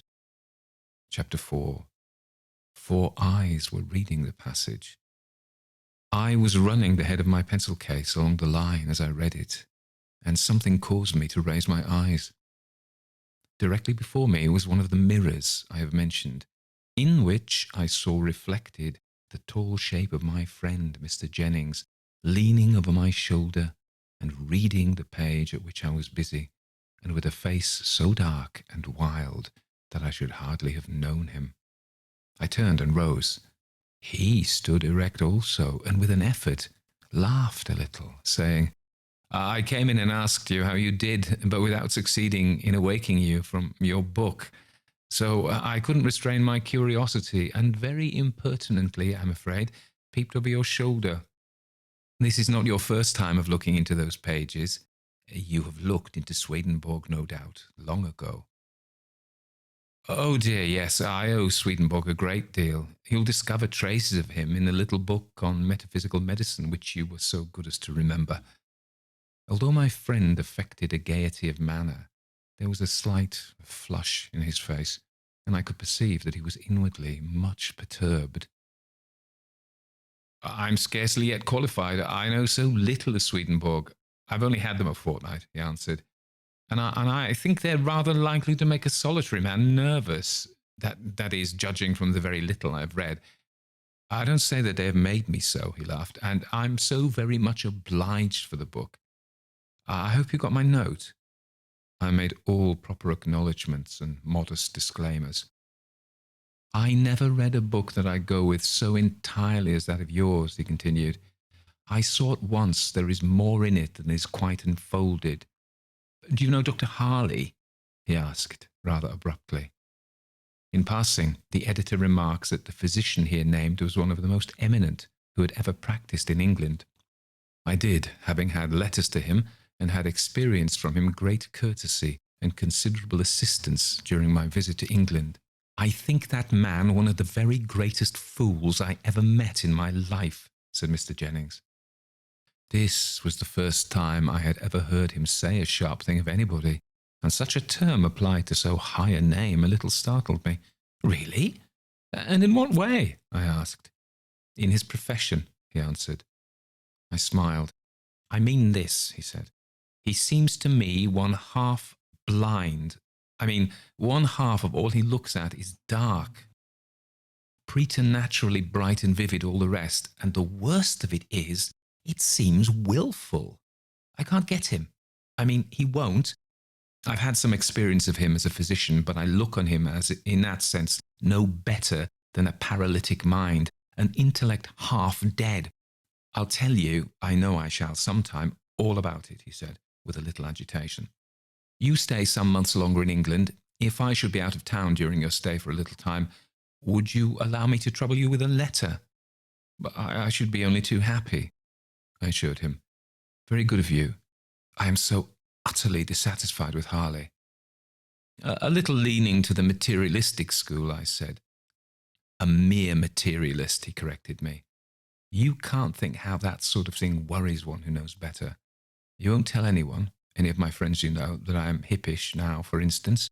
No one knows, not even Lady Mary, that I have seen Dr. Harley or any other doctor, so pray don't mention it. And if I should have any threatening of an attack, you'll kindly let me write, or, should I be in town, have a little talk with you. I was full of conjecture, and unconsciously I found I had fixed my eyes gravely on him, for he lowered his for a moment and said, I see you think I might as well tell you now, or else you're forming a conjecture, but you may as well give it up. If you were guessing all the rest of your life, you'll never hit on it. He shook his head, smiling, and over that wintry sunshine, a black cloud suddenly came down, and he drew his breath in through his teeth, as men do in pain. Sorry, of course, to learn that you apprehend occasion to consult any of us, but command me when and how you like. I need not assure you that your confidence is sacred. He then talked of quite other things, and in a comparatively cheerful way, and after a little time, I took my leave. Chapter 5. Dr. Hesselius is summoned to Richmond. We parted cheerfully, but he was not cheerful, nor was I. There are certain expressions of that powerful organ of spirit, the human face, which, although I have seen them often and possess a doctor's nerve, yet disturb me profoundly. One look of Mr. Jennings haunted me. It had seized my imagination with so dismal a power that I changed my plans for the evening and went to the opera, feeling that I wanted a change of ideas. I heard nothing of or from him for 2 days or 3 days, when a note in his hand reached me. It was cheerful and full of hope. He said that he had been for some little time so much better, quite well in fact, that he was going to make a little experiment and run down for a month or so to his parish, to try whether a little work might not quite set him up. There was in it a fervent religious expression of gratitude for his restoration, as he now almost hoped he might call it. A day or two later, I saw Lady Mary, who repeated what his note had announced and told me he was actually in Warwickshire, having resumed his clerical duties at Kenlis, and she added, I begin to think that he's really perfectly well, or that there was never anything the matter, more than nerves and fancy. We're all nervous, but I fancy that there's nothing like a little hard work for that kind of weakness, and he has made up his mind to try it. I should not be surprised if he didn't come back for a year. Notwithstanding all this confidence, only 2 days later I had this note dated from his house off Piccadilly. Dear Sir, I have returned disappointed. If I should feel at all able to see you, I shall write to ask you kindly to call. At present I am too low, and in fact simply unable to say all I wish to say. By and by, please God, you shall hear from me. I mean to take a run into Shropshire, where some of my people are. God bless you. May we on my return meet more happily than I can now write. About a week after this, I saw Lady Mary at her own house, the last person, she said, left in town, and just on the wing for Brighton, for the London season was quite over. She told me that she had heard from Mr. Jennings' niece Martha in Shropshire. There was nothing to be gathered from her letter, more than that he was low and nervous. In those words of which healthy people think so lightly, what a world of suffering is sometimes hidden. Nearly 5 weeks had passed without any further news of Mr. Jennings. At the end of that time, I received a note from him. He wrote, I have been in the country and have had a change of air, change of scene, a change of faces, a change of everything, and in everything, but myself. I have made up my mind, so far as the most irresolute creature on earth can do it, to tell my case fully to you. If your engagements will permit, pray come to me today, tomorrow, or the next day, but pray defer as little as possible. You know not how much I need help. I have a quiet house at Richmond, where I now am. Perhaps you can manage to come to dinner, or to luncheon, or even to tea. You shall have no trouble in finding me out. The servant at Blank Street who takes this note will have a carriage at your door at any hour you please, and I am always to be found. You will say that I ought not to be alone. I have tried everything. Come and see. I called up the servant and decided on going out the same evening, which accordingly I did. He would have been much better in a lodging house or hotel, I thought, as I drove up through a short double row of sombre elms to a very old-fashioned brick house, darkened by the foliage of these trees, which overtopped and nearly surrounded it. It was a perverse choice, for nothing could be imagined more triste and silent. The house I found belonged to him. He had stayed for a day or two in town, and finding it for some cause insupportable, had come out here, probably because, being furnished and his own, he was relieved of the thought and delay of selection by coming here. The sun had already set, and the red reflected light of the western sky illuminated the scene with the peculiar effect with which we are all familiar. The hall seemed very dark, but getting to the back drawing-room, whose windows commanded the west, I was again in the same dusky light. I sat down, looking out upon the richly wooded landscape that glowed in the grand and melancholy light which was every moment fading. The corners of the room were already dark. All was growing dim, and the gloom was insensibly toning my mind, already prepared for what was sinister. I was waiting, alone, for his arrival, which soon took place. The door communicating with the front room opened, and the tall figure of Mr. Jennings, faintly seen in the ruddy twilight, came with quiet, stealthy steps into the room. We shook hands, and taking a chair to the window, where there was still light enough to enable us to see each other's faces, he sat down beside me, and placing his hand upon my arm, with scarcely a word of preface, began his narrative. Chapter 6. How Mr. Jennings met his companion.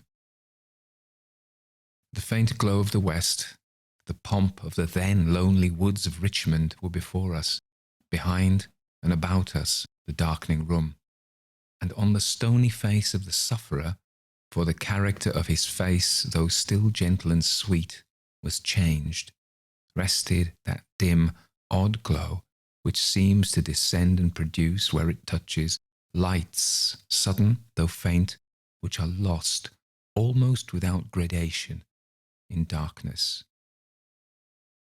The silence, too, was utter. Not a distant wheel or bark or whistle from without, and within, the depressing stillness of an invalid bachelor's house. I guessed well the nature, though not even vaguely the particulars of the revelations I was about to receive from that fixed face of suffering that so oddly flushed stood out like a portrait of Schalken's before its background of darkness. It began, he said, on the 15th of October, 3 years and 11 weeks ago, and 2 days. I keep a very accurate account, for every day is torment. If I leave anywhere a chasm in my narrative, tell me. About 4 years ago, I began a work which had cost me very much thought and reading. It was upon the religious metaphysics of the ancients. I know, said I, the actual religion of educated and thinking paganism, quite apart from symbolic worship, a wide and very interesting field. Yes, but not good for the mind, the Christian mind, I mean. Paganism is all bound together in essential unity and with evil sympathy. Their religion involves their art, and both their manners and the subject is a degrading fascination, and the nemesis sure. God forgive me. I wrote a great deal. I wrote late at night. I was always thinking on the subject, walking about, wherever I was, everywhere. It thoroughly infected me. You are to remember that all the material ideas connected with it were more or less of the beautiful, the subject itself delightfully interesting, and I then without a care. He sighed heavily. I believe that everyone who sets about writing in earnest does his work, as a friend of mine phrased it, on something, tea or coffee or tobacco. I suppose there's a material waste that must be hourly supplied in such occupations, and that we should grow too abstracted, and the mind, as it were, pass out of the body, unless it were reminded often enough of the connection by actual sensation. At all events, I felt the want, and I supplied it. Tea was my companion. At first the ordinary black tea, made in the usual way, not too strong, but I drank a good deal and increased its strength as I went on. I never experienced an uncomfortable symptom from it. I began to take a little green tea. I found the effect pleasanter. It cleared and intensified the power of thought, so I had come to take it frequently, but not stronger than one might take it for pleasure. I wrote a great deal out here. It was so quiet, and in this room. I used to sit up very late, and it became a habit with me to sip my tea, a green tea, every now and then as my work proceeded. I had a little kettle on my table that swung over a lamp, and made tea 2 or 3 times between 11 o'clock and 2 or 3 in the morning, my hours of going to bed. I used to go into town every day. I wasn't a monk, and although I spent an hour or two in the library hunting up authorities and looking out lights upon my theme, I was in no morbid state as far as I can judge. I met my friends pretty much as usual, and enjoyed their society, and on the whole existence had never been, I think, so pleasant before. I had met with a man who had some odd old books, German editions in medieval Latin, and I was only too happy to be permitted access to them. This obliging person's books were in the city, a very out-of-the-way part of it, and I had rather outstayed my intended hour, and on coming out, seeing no cab near, I was tempted to get into the omnibus, which used to drive past this house. It was darker than this by the time the bus had reached an old house, you may have remarked, with 4 poplars at each side of the door, and there the last passenger but myself got out. We drove along rather faster. It was twilight now. I leaned back in my corner, next the door, ruminating pleasantly. The interior of the omnibus was nearly dark. I had observed in the corner opposite me, at the other side, and at the end next the horses, 2 small circular reflections, as it seemed to me, of a reddish light.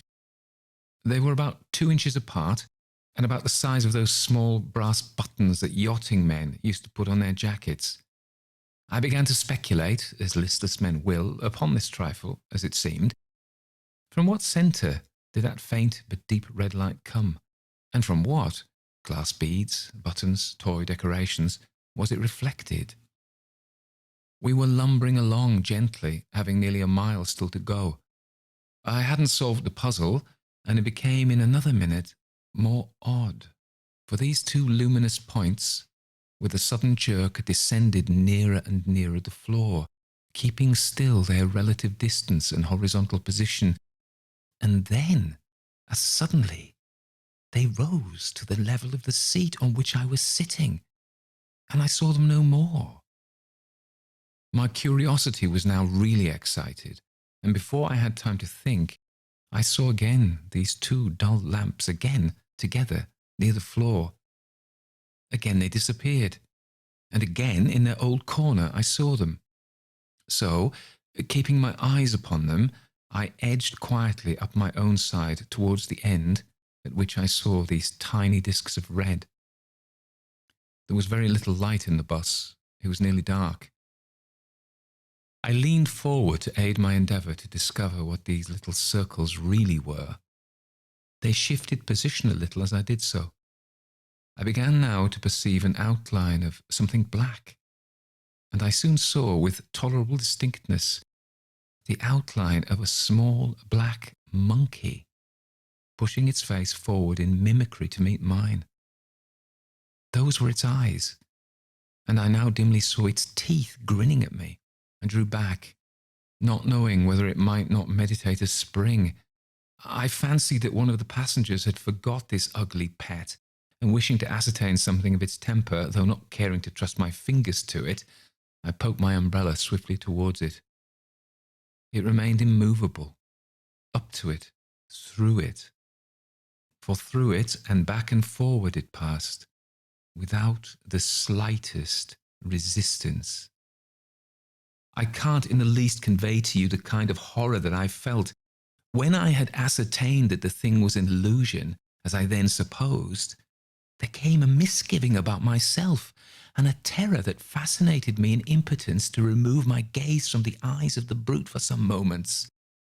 As I looked, it made a little skip back, quite into the corner, and I, in a panic, found myself at the door, having put my head out, drawing deep breaths of the outer air and staring at the lights and trees we were passing, too glad to reassure myself of reality. I stopped the bus and got out. I perceived the man looked oddly at me as I paid him. I dare say there was something unusual in my looks and manner, for I had never felt so strangely before. Chapter 7. The Journey, First Stage. When the omnibus drove on, and I was alone upon the road, I looked carefully round to ascertain whether the monkey had followed me. To my indescribable relief, I saw it nowhere. I can't describe easily what a shock I had received, and my sense of genuine gratitude on finding myself, as I supposed, quite rid of it. I had got out a little before we reached this house, 200 or 300 steps. A brick wall runs along the footpath, and inside the wall is a hedge of yew or some dark evergreen of that kind, and within that again the row of fine trees which you may have remarked as you came. This brick wall is about as high as my shoulder, and happening to raise my eyes, I saw the monkey, with that stooping gait, on all fours, walking or creeping, close beside me, on top of the wall. I stopped looking at it with a feeling of loathing and horror. As I stopped, so did it. It sat upon the wall with its long hands on its knees, looking at me. There was not light enough to see it much more than in outline, nor was it dark enough to bring the peculiar light of its eyes into strong relief. I still saw, however, that red foggy light plainly enough. It didn't show its teeth, nor exhibit any sign of irritation, but seemed jaded and sulky, and was observing me steadily. I drew back into the middle of the road. It was an unconscious recoil, and there I stood, still looking at it. It didn't move. With an instinctive determination to try something, anything, I turned about and walked briskly towards town, with a askance look, all the time watching the movements of the beast. It crept swiftly along the wall at exactly my pace. Where the wall ends, near the turn of the road, it came down, and with a wiry spring or two brought itself close to my feet, and continued to keep up with me as I quickened my pace. It was at my left side, so close to my leg that I felt every moment as if I should tread upon it. The road was quite deserted and silent, and it was darker every moment. I stopped, dismayed and bewildered, turning as I did so the other way, towards this house, away from which I had been walking. When I stood still, the monkey drew back to a distance of, I suppose, about 5 or 6 yards, and remained stationary, watching me. I had been more agitated than I have said. I have read, of course, as everyone has, something about spectral illusions, as you physicians term the phenomena of such cases. I considered my situation and looked my misfortune in the face. These affections, I had read, are sometimes transitory and sometimes obstinate. I had read of cases in which the appearance, at first harmless, had, step by step, degenerated into something direful and insupportable, and ended by wearing its victim out. Still, as I stood there, but for my bestial companion, quite alone, I tried to comfort myself by repeating again and again the assurance, the thing is purely disease, a well-known physical affection, as distinctly as smallpox or neuralgia. Doctors are all agreed on that. Philosophy demonstrates it. I mustn't be a fool. I've been sitting up too late, and I dare say my digestion's quite wrong, and with God's help, I shall be all right. And this is but a symptom of nervous dyspepsia. Did I believe all this? Not one word of it. No more than any other miserable being ever did who is once seized and riveted in this satanic captivity. Against my convictions, I might say my knowledge, I was simply bullying myself into a false courage. I now walked homeward. I had only a few hundred yards to go. I had forced myself into a sort of resignation, but I had not got over the sickening shock and the flurry of the first certainty of my misfortune. I made up my mind to pass the night at home. The brute moved close beside me, and I fancied there was the sort of anxious drawing towards the house which one sees in tired horses or dogs, sometimes as they come towards home. I was afraid to go into town. I was afraid of anyone seeing and recognizing me.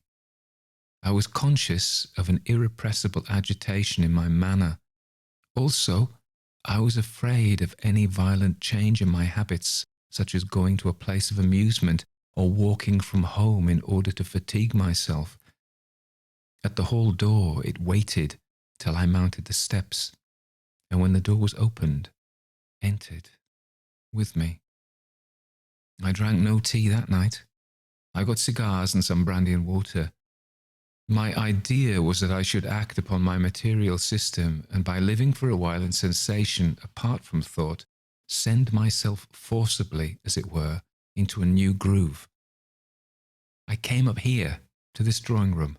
I sat just here. The monkey then got upon a small table that then stood there. It looked dazed and languid. An irrepressible uneasiness as to its movements kept my eyes always upon it. Its eyes were half closed, but I could see them glow. It was looking steadily at me. In all situations, at all hours, it is awake and looking at me. That never changes. I shall not continue in detail my narrative of this particular night. I shall describe rather the phenomena of the first year, which never varied essentially. I shall describe the monkey as it appeared in daylight. In the dark, as you shall presently hear, there are peculiarities. It is a small monkey, perfectly black. It had only one peculiarity, a character of malignity. Unfathomable malignity. During the first year it looked sullen and sick, but this character of intense malice and vigilance was always underlying that surly languor. During all that time, it acted as if on a plan of giving me as little trouble as was consistent with watching me. Its eyes were never off me.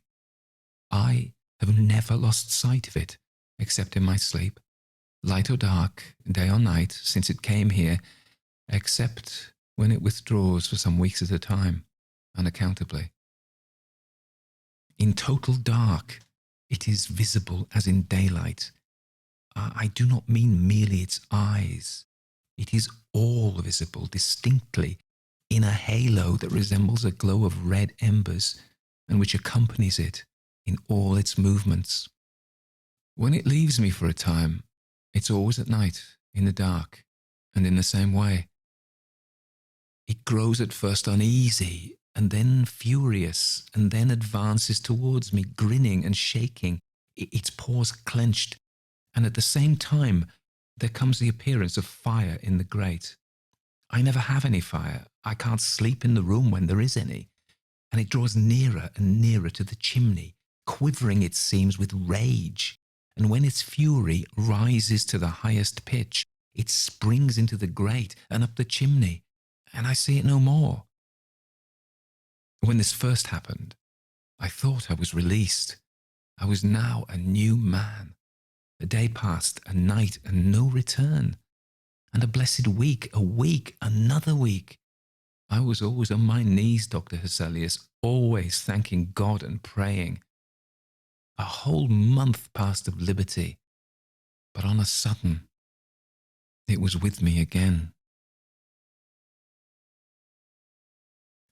Chapter 8, the second stage. It was with me, and the malice which before was torpid under a sullen exterior was now active.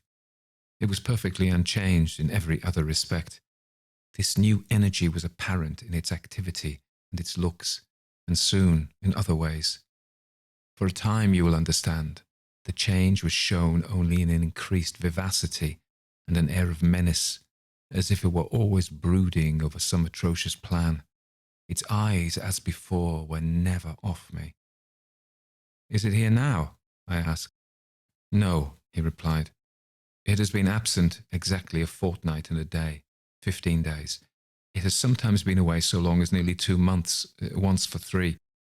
Its absence always exceeds a fortnight, although it may be but by a single day.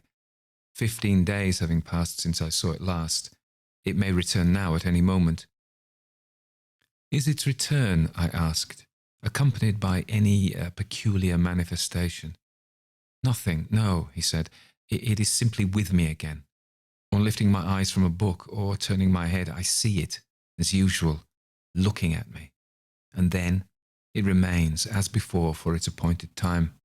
I have never told so much and so minutely before to anyone. I perceived that he was agitated and looking like death, and he repeatedly applied his handkerchief to his forehead. I suggested that he might be tired, and told him that I would call, with his pleasure, in the morning. But he said, "No, if you don't mind hearing it all now.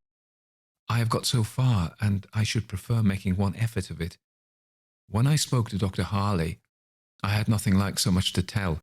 You were a philosophic physician. You give spirit its proper rank. If this thing is real—" He paused, looking at me with agitated inquiry. "We can discuss it by and by, and very fully, and I will give you all I think," I answered after an interval. "Well, very well. If it is anything real, I say, it is prevailing, little by little, and drawing me more interiorly into hell. Optic nerves he talked of. Ah, well, there are other nerves of communication. May God Almighty help me. You shall hear. Its power of action, I tell you, has increased. Its malice became in a way aggressive. About 2 years ago, some questions that were pending between me and the bishop having been settled, I went down to my parish in Warwickshire, anxious to find occupation in my profession. I wasn't prepared for what happened, although I have since thought I might have apprehended something like it. The reason of my saying so is this. He was beginning to speak with a great deal more effort and reluctance, and sighed often, and seemed at times nearly overcome. But at this time his manner was not agitated. It was more like that of a sinking patient who has given himself up. Yes, but I'll first tell you about Kenlis, my parish. It was with me when I left this place for Dalbridge. It was my silent travelling companion, and it remained with me at the vicarage. When I entered on the discharge of my duties, another change took place. The thing exhibited an atrocious determination to thwart me. It was with me in the church, in the reading desk, in the pulpit, within the communion rails. At last it reached this extremity, that while I was reading to the congregation, it would spring upon the book and squat there, so that I was unable to see the page. This happened more than once. I left Dalbridge for a time. I placed myself in Dr. Harley's hands. I did everything he told me. He gave my case a great deal of thought. It interested him, I think. He seemed successful. For nearly 3 months I was perfectly free from a return. I began to think I was safe. With his full assent, I returned to Dalbridge. I travelled in a chaise. I was in good spirits. I was happy and grateful. I was returning, as I thought, delivered from a dreadful hallucination to the scene of duties which I longed to enter upon. It was a beautiful sunny evening. Everything looked serene and cheerful, and I was delighted. I remember looking out of the window to see the spire of my church at Kenlis among the trees, at the point where one has the earliest view of it. It's exactly where the little stream that bounds the parish passes under the road by a culvert, and where it emerges at the roadside, a stone with an old inscription is placed. As we passed this point, I drew my head in and sat down, and in the corner of the chaise was the monkey. For a moment I felt faint, and then, quite wild with despair and horror, I called to the driver and got out and sat down at the roadside and prayed to God silently for mercy. A despairing resignation supervened. My companion was with me as I re-entered the vicarage. The same persecution followed. After a short struggle, I submitted, and soon I left the place. I told you, he said, that the beast has before this become in certain ways aggressive. I'll explain a little. It seemed to be actuated by intense and increasing fury whenever I said my prayers, or even meditated prayer. It amounted at last to a dreadful interruption. You will ask, how could a silent, immaterial phantom effect that? It was thus, whenever I meditated praying, it was always before me, and nearer and nearer. It used to spring on a table, on the back of a chair, on the chimney piece, and slowly to swing itself from side to side, looking at me all the time. There is in its motion an indefinable power to dissipate thought and to contract one's attention to that monotony, till the ideas shrink, as it were, to a point, and at last to nothing. And unless I had started up and shook off the catalepsy, I have felt as if my mind were on the point of losing itself. There are other ways, he sighed heavily.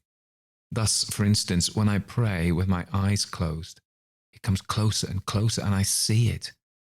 I know it's not to be accounted for physically, but I do actually see it, though my lids are closed, and so it rocks my mind, as it were, and overpowers me, and I'm obliged to rise from my knees. If you had ever yourself known this, you would be acquainted with desperation.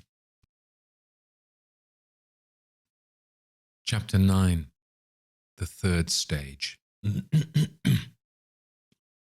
I see, Dr. Hesselius, that you don't lose one word of my statement. I need not ask you to listen specially to what I am now going to tell you.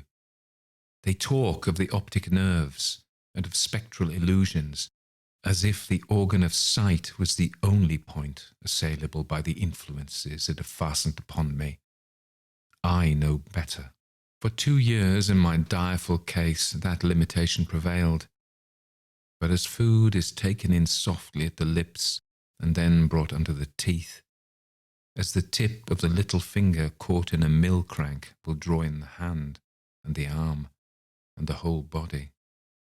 So the miserable mortal who has once been caught firmly by the end of the finest fibre of his nerve is drawn in and in by the enormous machinery of hell, until he is as I am, yes, doctor, as I am. For while I talk to you and implore relief, I feel that my prayer is for the impossible, and my pleading with the inexorable. I endeavoured to calm his visibly increasing agitation, and told him that he must not despair. While we talked, the night had overtaken us.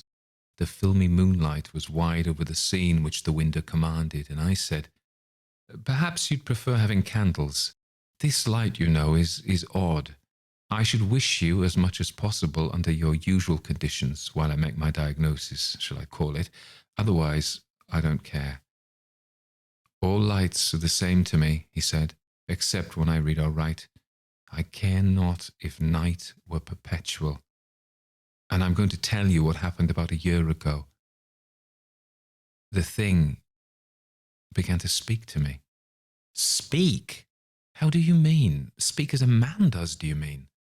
"Yes, speak in words and consecutive sentences, with perfect coherence and articulation.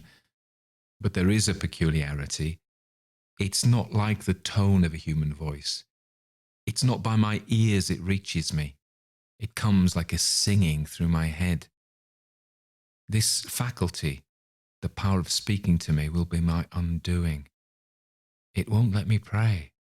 It interrupts me with dreadful blasphemies. I dare not go on. I could not. Oh, doctor, can the skill and thought and prayers of man avail me nothing? You must promise me, dear sir, not to trouble yourself with unnecessarily exciting thoughts. Confine yourself strictly to the narrative of facts, and recollect, above all, that even if the thing that infests you be, you seem to suppose, a reality with an actual independent life and will, yet it can have no power to hurt you, unless it be given from above. Its access to your senses depends mainly upon your physical condition. This is, under God, your comfort and reliance. We are all alike environed. It is only that in your case, the parius, the veil of the flesh, the screen, is a little out of repair, and sights and sounds are transmitted. We must enter on a new course, sir. Be encouraged. I'll give tonight to the careful consideration of the whole case. You are very good, sir. You think it worth trying. You don't give me quite up. But, sir, you don't know. It is gaining such an influence over me. It orders me about. It is such a tyrant. And I'm growing so helpless. May God deliver me. It orders you about, of course you mean by speech. Yes, yes. It's always urging me to crimes, to injure others, or myself. You see, doctor, the situation is urgent. It is indeed. When I was in Shropshire a few weeks ago, Mr. Jennings was speaking rapidly and trembling now, holding my arm with one hand and looking in my face. I went out one day with a party of friends for a walk. My persecutor, I tell you, was with me at the time. I lagged behind the rest. The country near the Dee, you know, is beautiful. Our path happened to lie near a coal mine, and at the verge of the wood is a perpendicular shaft, they say, 150 feet deep. My niece had remained behind with me. She knows, of course, nothing of the nature of my sufferings. She knew, however, that I had been ill and was low, and she remained to prevent my being quite alone. As we loitered slowly on together, the brute that accompanied me was urging me to throw myself down the shaft. I tell you now, oh sir, think of it. The one consideration that saved me from that hideous death was the fear lest the shock of witnessing the occurrence should be too much for the poor girl. I asked her to go on and walk with her friends, saying that I could go no further. She made excuses, and the more I urged her, the firmer she became. She looked doubtful and frightened. I suppose there was something in my looks or manner that alarmed her, but she wouldn't go on, and that literally saved me. You have no idea, sir, that a living man could be made so abject a slave of Satan, he said with a ghastly groan and a shudder. There was a pause here, and I said, "You were preserved, nevertheless. It was the act of God. You are in His hands, and in the power of no other being. Be therefore confident for the future." Chapter 10. Home. I made him have candles lighted, and saw the room looking cheery and inhabited before I left him. I told him that he must regard his illness strictly as one dependent on physical, though subtle physical causes. I told him that he had evidence of God's care and love in the deliverance which he had just described, and that I had perceived with pain that he seemed to regard its peculiar features as indicating that he had been delivered over to spiritual reprobation. Than such a conclusion nothing could be, I insisted, less warranted, and not only so, but more contrary to facts, as disclosed in his mysterious deliverance from that murderous influence during his Shropshire excursion. First, his niece had been retained by his side without his intending to keep her near him, and secondly, there had been infused into his mind an irresistible repugnance to execute the dreadful suggestion in her presence. As I reasoned this point with him, Mr. Jennings wept. He seemed comforted. One promise I exacted, which was that should the monkey at any time return, I should be sent for immediately, and repeating my assurance that I would give neither time nor thought to any other subject until I had thoroughly investigated his case, and that tomorrow he should hear the result, I took my leave. Before getting into the carriage, I told the servant that his master was far from well, and that he should make a point of frequently looking into his room. My own arrangements I made with a view to being quite secure from interruption. I merely called at my lodgings, and with a travelling desk and carpet-bag, set off in a hackney carriage for an inn about 2 miles out of town called the Horns, a very quiet and comfortable house with good thick walls, and there I resolved, without the possibility of intrusion or distraction, to devote some hours of the night in my comfortable sitting-room to Mr. Jennings's case, and so much of the morning as it might require. There occurs here a careful note of Dr. Hesselius's opinion upon the case, and of the habits, dietary, and medicines which he prescribed. It is curious, some persons would say mystical, but on the whole, I doubt whether it would sufficiently interest a reader of the kind I am likely to meet with to warrant its being here reprinted. The whole letter was plainly written at the inn where he had hid himself for the occasion. The next letter is dated from his town lodgings. I left town for the inn, where I slept last night at 9:30, and did not arrive at my room in town until 1 o'clock this afternoon. I found a letter in Mr. Jennings's hand upon my table. It had not come by post, and on inquiry I learned that Mr. Jennings's servant had brought it, and on learning that I was not to return until today, and that no one could tell him my address, he seemed very uncomfortable, and said his orders from his master were that he was not to return without an answer. I opened the letter and read, "Dear Dr. Hesselius, it is here. You had not been an hour gone when it returned. It is speaking. It knows all that has happened. It knows everything. It knows you, and is frantic and atrocious. It reviles. I send you this. It knows every word I have written, I write. This I promised, and therefore write, but I fear very confused, very incoherently. I am so interrupted, disturbed. Ever yours, sincerely yours, Robert Linder Jennings." "When did this come?" I asked. "About 11 last night. The man was here again, and has been here 3 times today.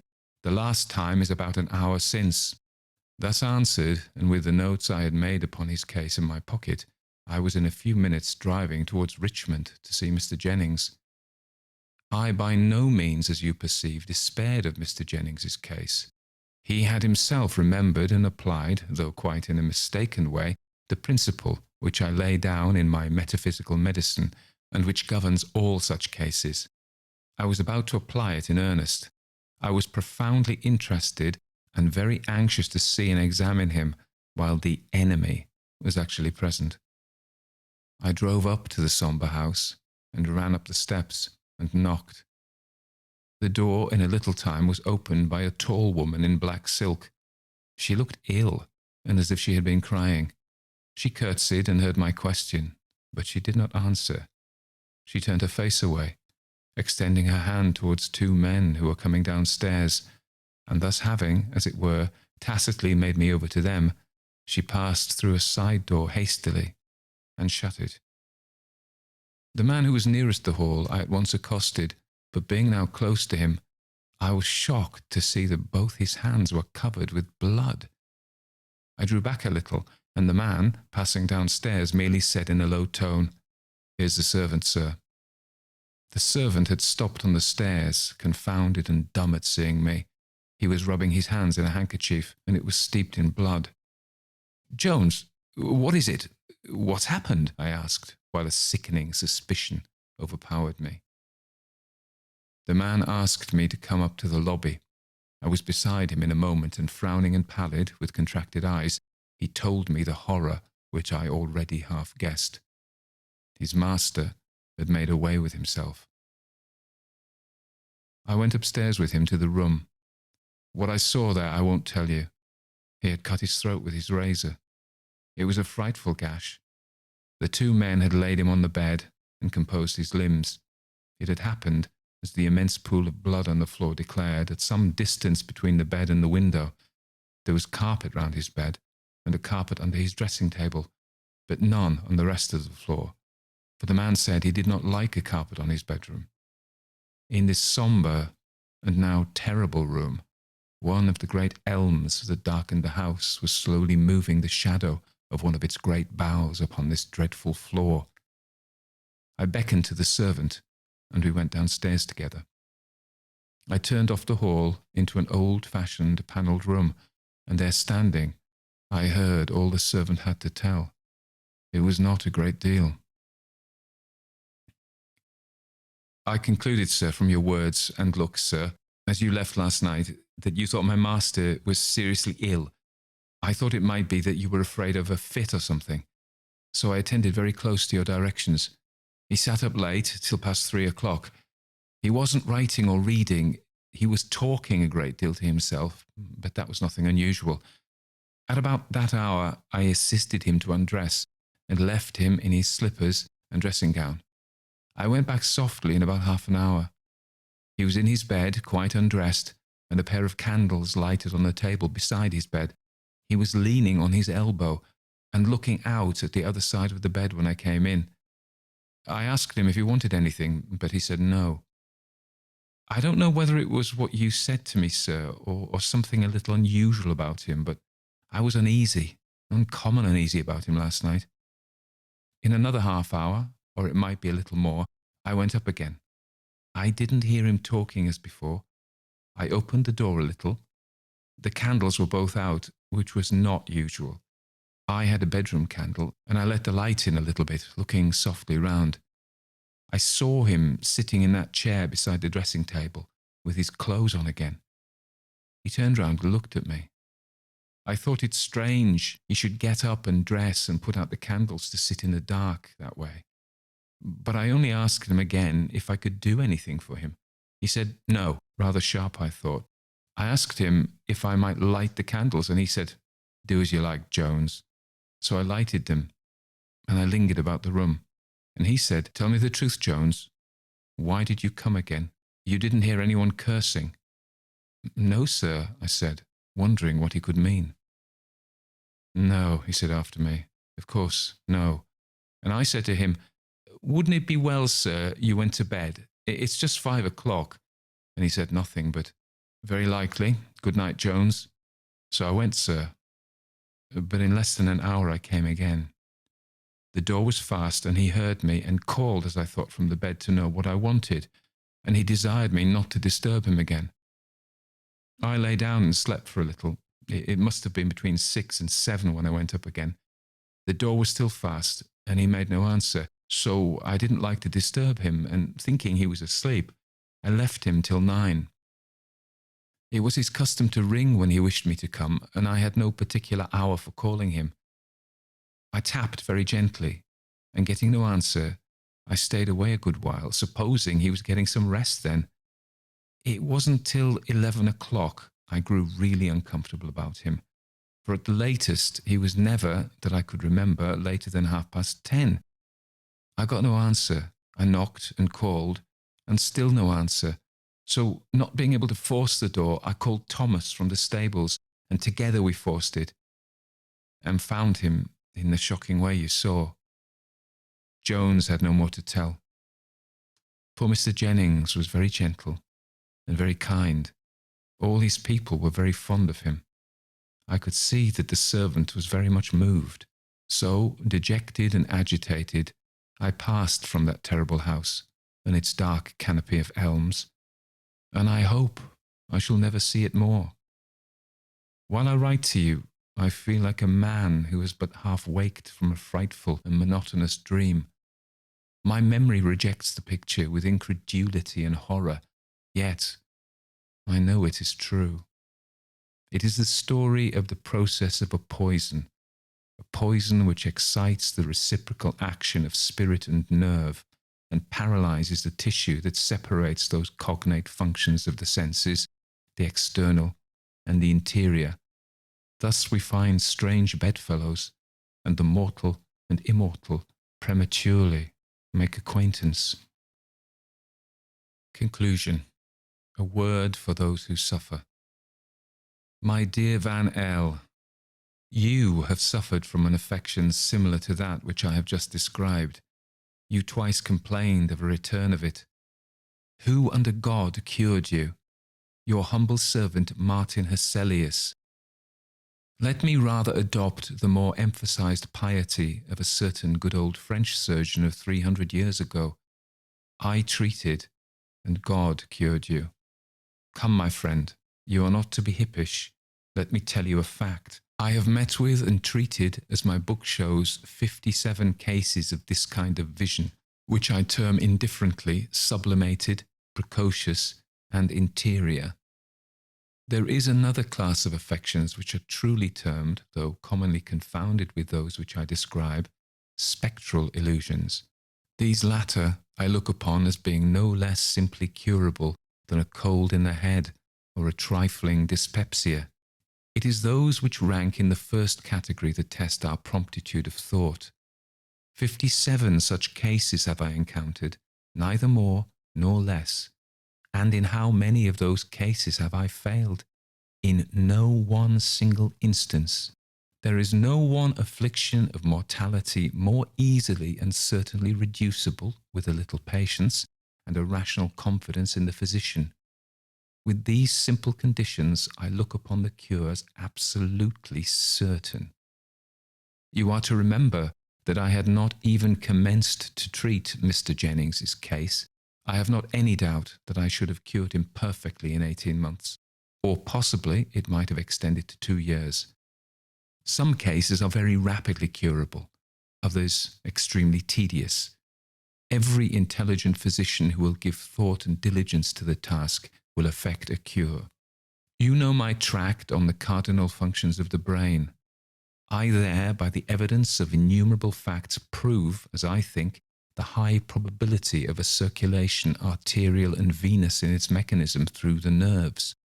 Of this system, thus considered, the brain is the heart.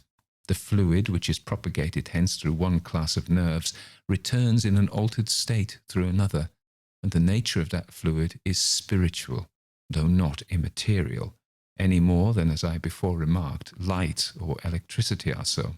By various abuses, among which the habitual use of such agents as green tea is one, this fluid may be affected as to its quality, but it is more frequently disturbed as to equilibrium. This fluid being that which we have in common with spirits, a congestion found upon the masses of brain or nerve connected with the interior sense forms a surface unduly exposed, on which disembodied spirits may operate. Communication is thus more or less effectually established. Between this brain circulation and the heart circulation there is an intimate sympathy. The seat, or rather the instrument of exterior vision, is the eye, The seat of interior vision is the nervous tissue and brain immediately about and above the eyebrow. You remember how effectually I dissipated your pictures by the simple application of iced eau de cologne. Few cases, however, can be treated exactly alike with anything like rapid success.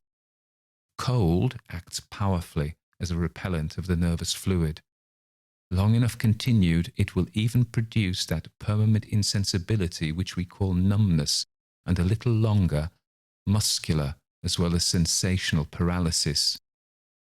I have not, I repeat, the slightest doubt that I should have first dimmed and ultimately sealed that inner eye which Mr. Jennings had inadvertently opened. The same senses are opened in delirium tremens and entirely shut up again when the overaction of the cerebral heart and the prodigious nervous congestions that attend it are terminated by a decided change in the state of the body. It is by acting steadily upon the body by a simple process that this result is produced and inevitably produced. I have never yet failed. Poor Mr. Jennings made away with himself, but that catastrophe was the result of a totally different malady, which, as it were, projected itself upon the disease which was established.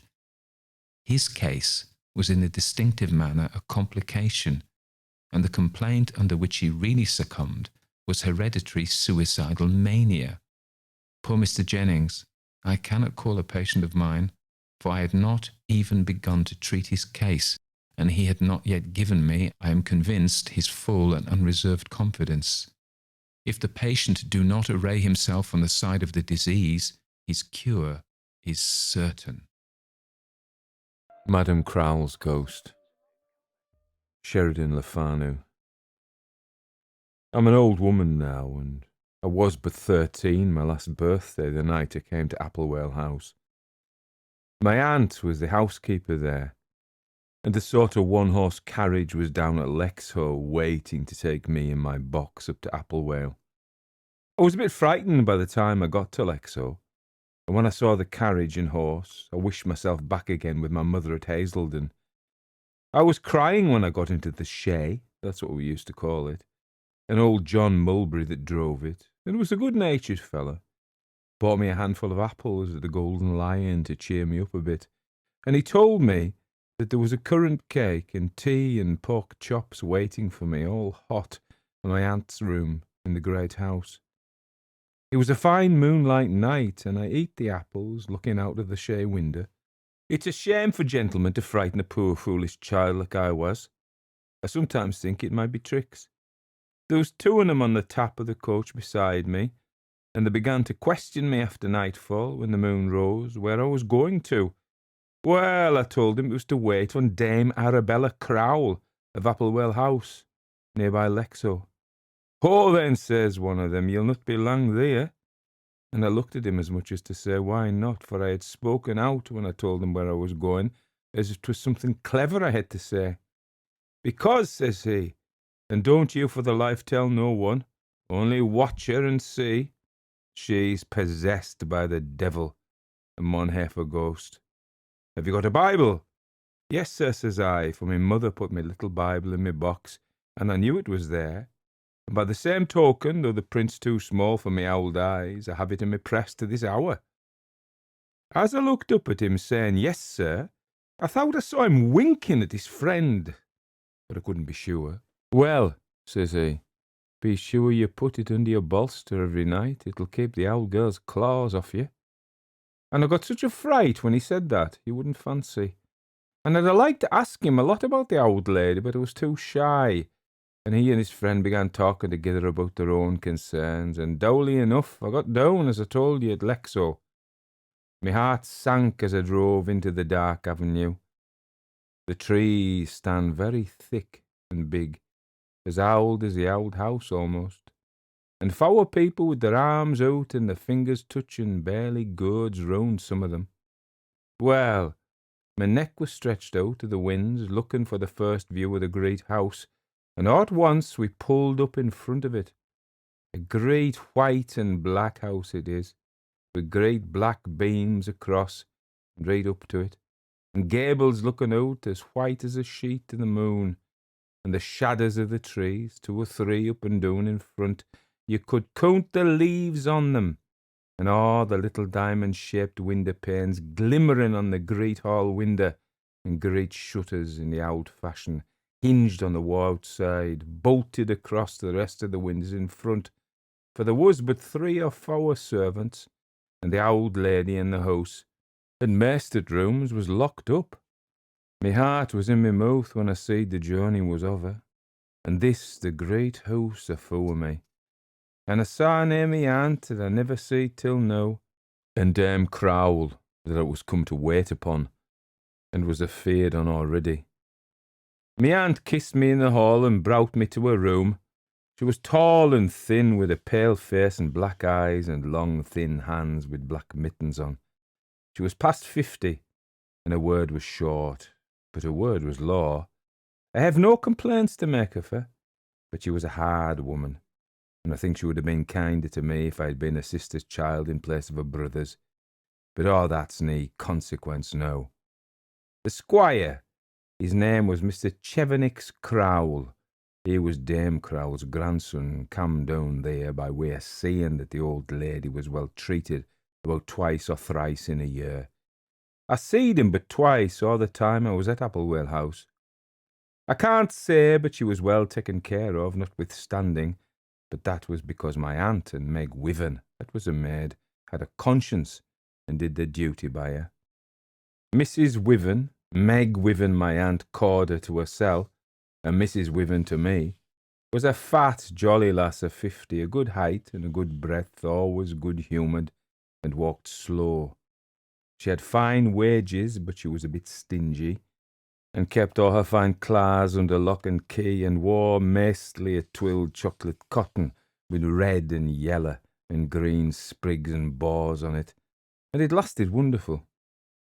She never give me nowt, not the value of a brass thimble all time I was there, but she was good-humoured and always laughing, and she talked no end of prose over her tea, and seeing me sae sackless and dowly, she roused me up with her laughing and her stories, and I think I liked her better than me aunt. Children is so taken with a bit of fun or a story, though me aunt was very good to me, but a hard woman about some things, and silent always. Me aunt took me into her bedchamber that I might rest mysel' a bit while she was setting the tea in her room. But first she patted me on the shoulder and said I was a tall lass of me years and had spired up weel, and asked me if I could do plain work and stitching, and she looked in me face and said I was like me father, her brother, that was dead and gone, and she hoped I was a better Christian, and would nae do all that, lids. It was hard saying the first time I set foot in a room, I thought. When I went into the next room, the housekeeper's room, very comfortable, yak all round. There was a fine fire blazing away with coal and peat and wood, all in a low together, and tea on the table, and hot cake and smoking meat. And there was Mrs. Wiven, fat, jolly, and talking away, more in an hour than my aunt would in a year. While I was still at my tea, my aunt went upstairs to see Madam Crowell. She's gone up to see that old Judith Squales is awake, said Mrs. Wiven. Judith sits with Madam Crowell when me and Mrs. Shutters, that was my aunt's name, is away. She's a troublesome old lady. You'll have to be sharp with her, or she'll be into fire out at window. She goes on wires, she does, old though she be. How old, ma'am, says I. 93 her last birthday, and that's 8 months gone, says she, and she laughed. And don't be asking questions about her before your aunt, mind. I tell you, just take her as you find her, and that's all. And what's to be my business about her, please, ma'am, says I.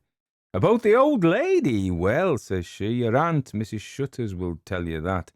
But I suppose you'll have to sit in the room with your work and see she's at no mischief, and let her amuse herself with her things on the table, and get her a food and drink as she calls for it, and keep her out of mischief, and ring the bell hard if she's troublesome. Is she deaf, ma'am? Nay, no, blin, says she, as sharp as a needle. but she's gone quite outpy and can't remember nowt rightly, and Jack the Giant Killer or Goody Two Shoes will please her as weel as the King's Court or the affairs of the nation. And what did the little girl go away for, ma'am, that went on Friday last? My aunt wrote to me mother she was to go. Yes, she's gone. What for, says I again. She didn't answer, Mrs. Shutters, I do suppose, says she. I don't know. Don't be talking. Your aunt can't abide a talking child. And please, ma'am, is the old lady well in health, says I. It ain't no harm to ask that, says she. She's toffling a bit lately, but better this week past, and I dare say she'll last out 100 years yet. Wisht, here's your aunt coming down the passage. In comes me aunt and begins talking to Mrs. Wiven, and I, beginning to feel more comfortable and at home like, was walking about the room, looking at this thing and that. There was pretty old china things on a cupboard, and pictures again on the wall.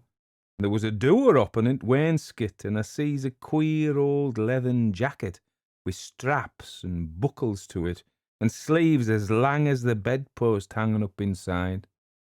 What's that you're at, child? Says my aunt, sharp enough, turning about when I thought she least minded. What's that in your hand? This, ma'am, says I, turning about with the leathern jacket. I don't know what it is, ma'am. Pale as she was, the red came up on her cheeks, and her eyes flashed with anger, and I think only she had half a dozen steps to take between her and me, she'd have given me a sesop. But she did give me a shack by the shoulder, and she plucked the thing out of me hand, and says she, while ever you stay here, don't ye meddle with nowt that don't belong to ye. And she hung it up on the pin that was there, and shut the door with a bang, and locked it fast. Mrs. Wiven was lifting up her hands and laughing all this time, quietly in her chair, rolling herself a bit in it, as she used to do when she was kinking. The tears was in my eyes, and she winked at my aunt, and says she, drying her own tears, was wet with the laughing, Tut, the child meant nae harm. Come here to me, child. It's only a pair of crutches for lame ducks, and ask us nae question, mind, and we'll tell you nae lies. And come here and sit down and drink a mug of beer before you go to your bed. My room, mind ye, was upstairs next to the old lady's, and Mrs. Wiven's bed was near hers in her room, and I was to be ready at call if need should be. The old lady was in one of her tantrums that night and part of the day before. She used to take fits of the sulks. Sometimes she wouldn't let them dress her, and at other times she would not let them take her clothes off. She was a great beauty, they said, in her day, but there was nae one about Applewell that remembered her in her prime. And she was dreadful fond of dress, and had thick silks and stiff satins and velvets and laces and all sorts, enough to set up 7 shops at the least. All her dresses was old-fashioned and queer, but worth a fortune. Well, I went to my bed. I lay for a while awake, for all things was new to me, and I think the tea was in my nerves too, for I wasn't used to it, except now and then on a holiday like. And I heard Mrs. Wiven talking, and I listened with my hand to my ear, but I could not hear Mrs. Crowell, and I don't think she said a word. There was great care took of her. The people at Applewell knew that when she died, they would every one get the sack, and the situations was well paid and easy. The doctor come twice a week to see the old lady, and you may be sure they all did as he bid them. One thing was the same every time. They were niver to cross or frump her anyway, but to humour and please her in everything. So she lay in her clars all that night. The next day not a word she said, and I was at me needlework all that day in me own room, except when I went down to me dinner. I would have liked to see the old lady and even to hear her speak, but she might as well been in London or time for me. When I had me dinner, me aunt set me out for a walk for an hour. I was glad when I come back. The trees were so big and the place was so dark and lonesome. It was a cloudy day, and I cried a great deal thinking of home while I was walking alone there.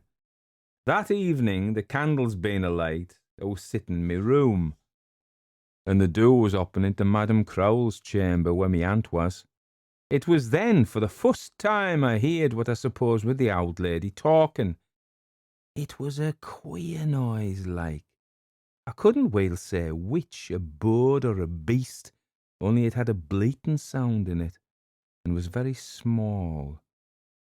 I pricked me ears to hear all I could, but I couldn't make out one word she said, and me aunt answered, "The evil one can't hurt no one, ma'am, but the Lord permits."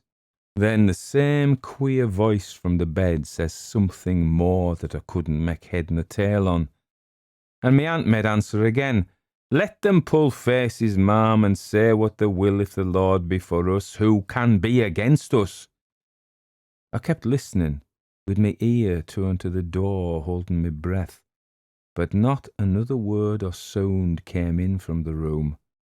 In about 20 minutes, as I was sitting by the table looking at the pictures in the old Aesop's fables, I was aware of something moving at the door. And looking up, I seed me aunt's face looking in at the door, and her hand raised.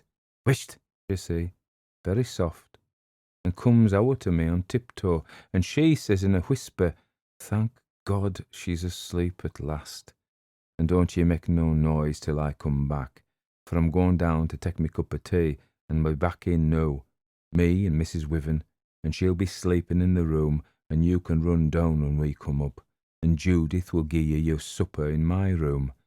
And with that, she goes. I kept looking at the picture book as before, listening every now and then, but there was no sound nor a breath that I could hear, and I began whispering to the pictures and talking to myself to keep me heart up, for I was grown feared in that big room.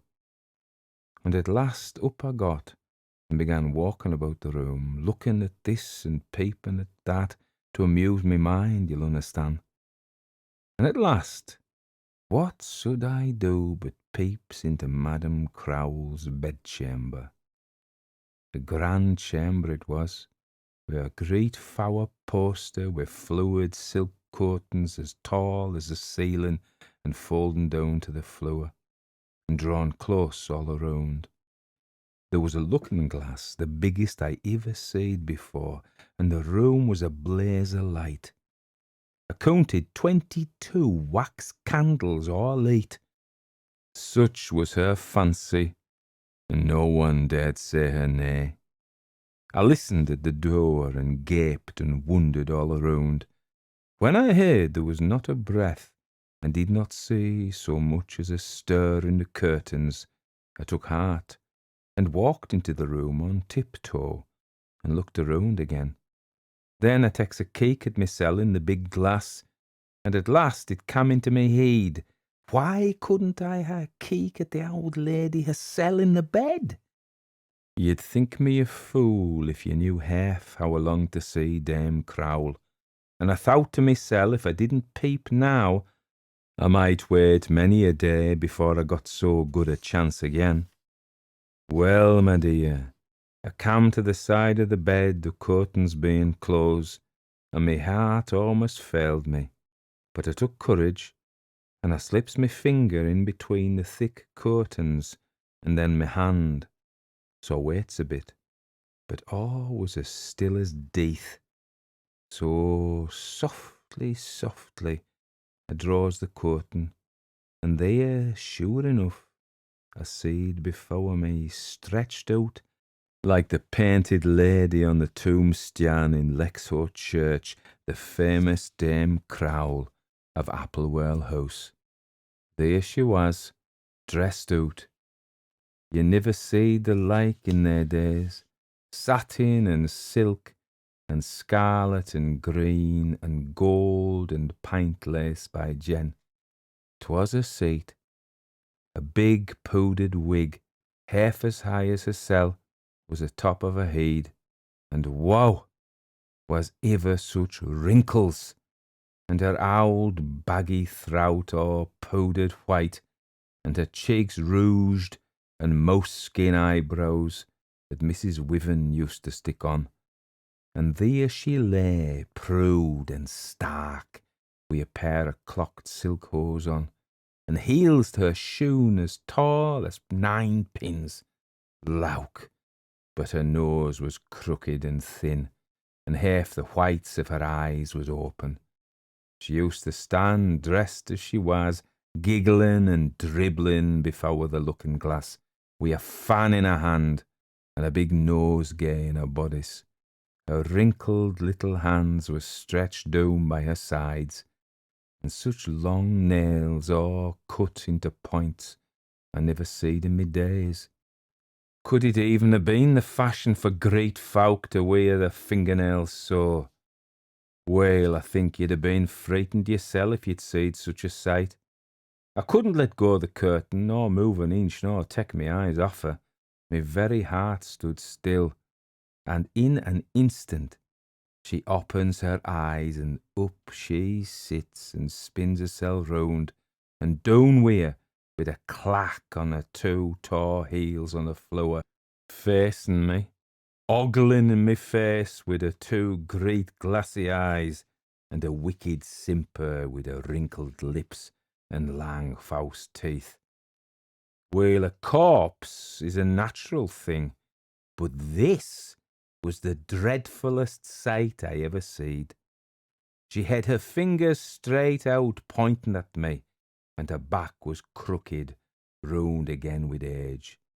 Says she, "Ye little limb, what for did ye say I killed the boy? I'll tickle ye till you're stiff." And if I'd thought an instant, I'd have turned about and ran. But I couldn't take my eyes off her, and I backed from her as soon as I could, and she come clattering after like a thing on wires, with her fingers pointing to me throat, and she making all time a sound with her tongue like ziz, ziz, ziz. I kept backing and backing as quick as I could, and her fingers was only a few inches away from my throat, and I felt I'd lose me wits if she touched me.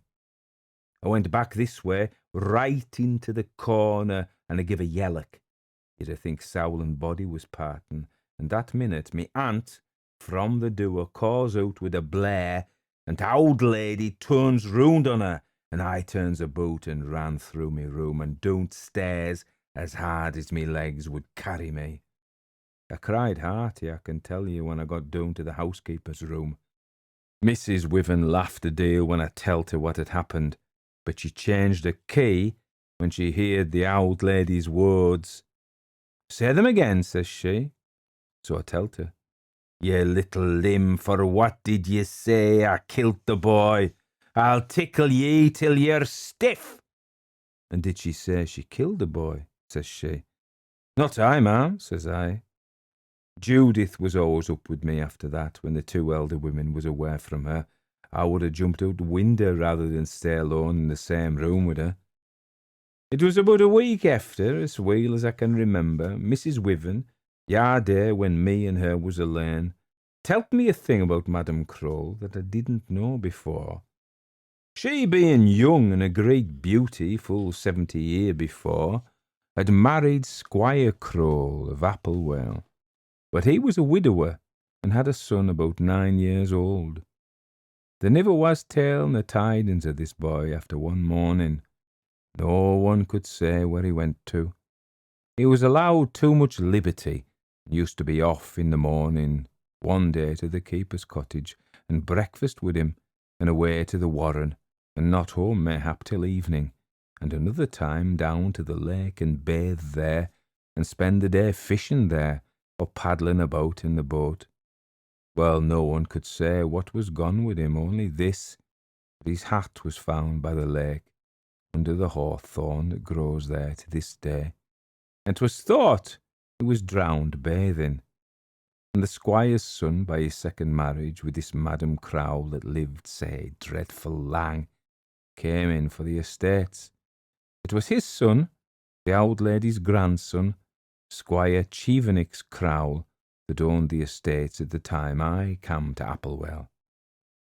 There was a deal of talk lang before my aunt's time about it, and 'twas said the stepmother knew more than she was like to let out, and she managed her husband, the old squire, with her white heft and flatteries, And as the boy was niver seen mair, in course of time, the thing died out of folks' minds.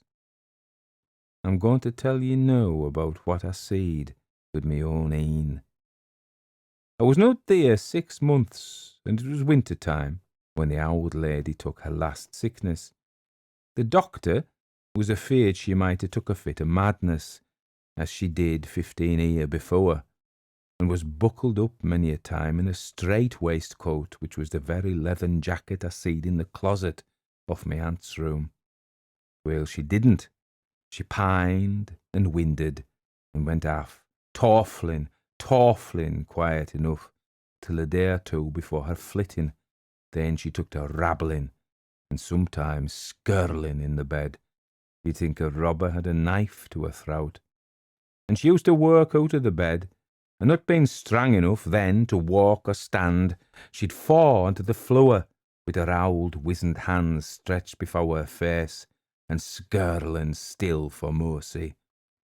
You may guess I didn't go into the room, and I used to be shivering in my bed with fear at her skirling and scraffling on the floor and blaring out words that'd make your skin turn blue. Me aunt and Mrs. Wiven and Judith Squales and a woman from Lexor was always about her. At last she took fits, and they wore her out. Sir was there and prayed for her, but she was past praying with, I suppose. It was right, but none could think there was much good in it. And sae lang at last she made a flitting. Now was of her, and old Dame Croll was shrouded and coffined, and Squire Chevenix was wrought for.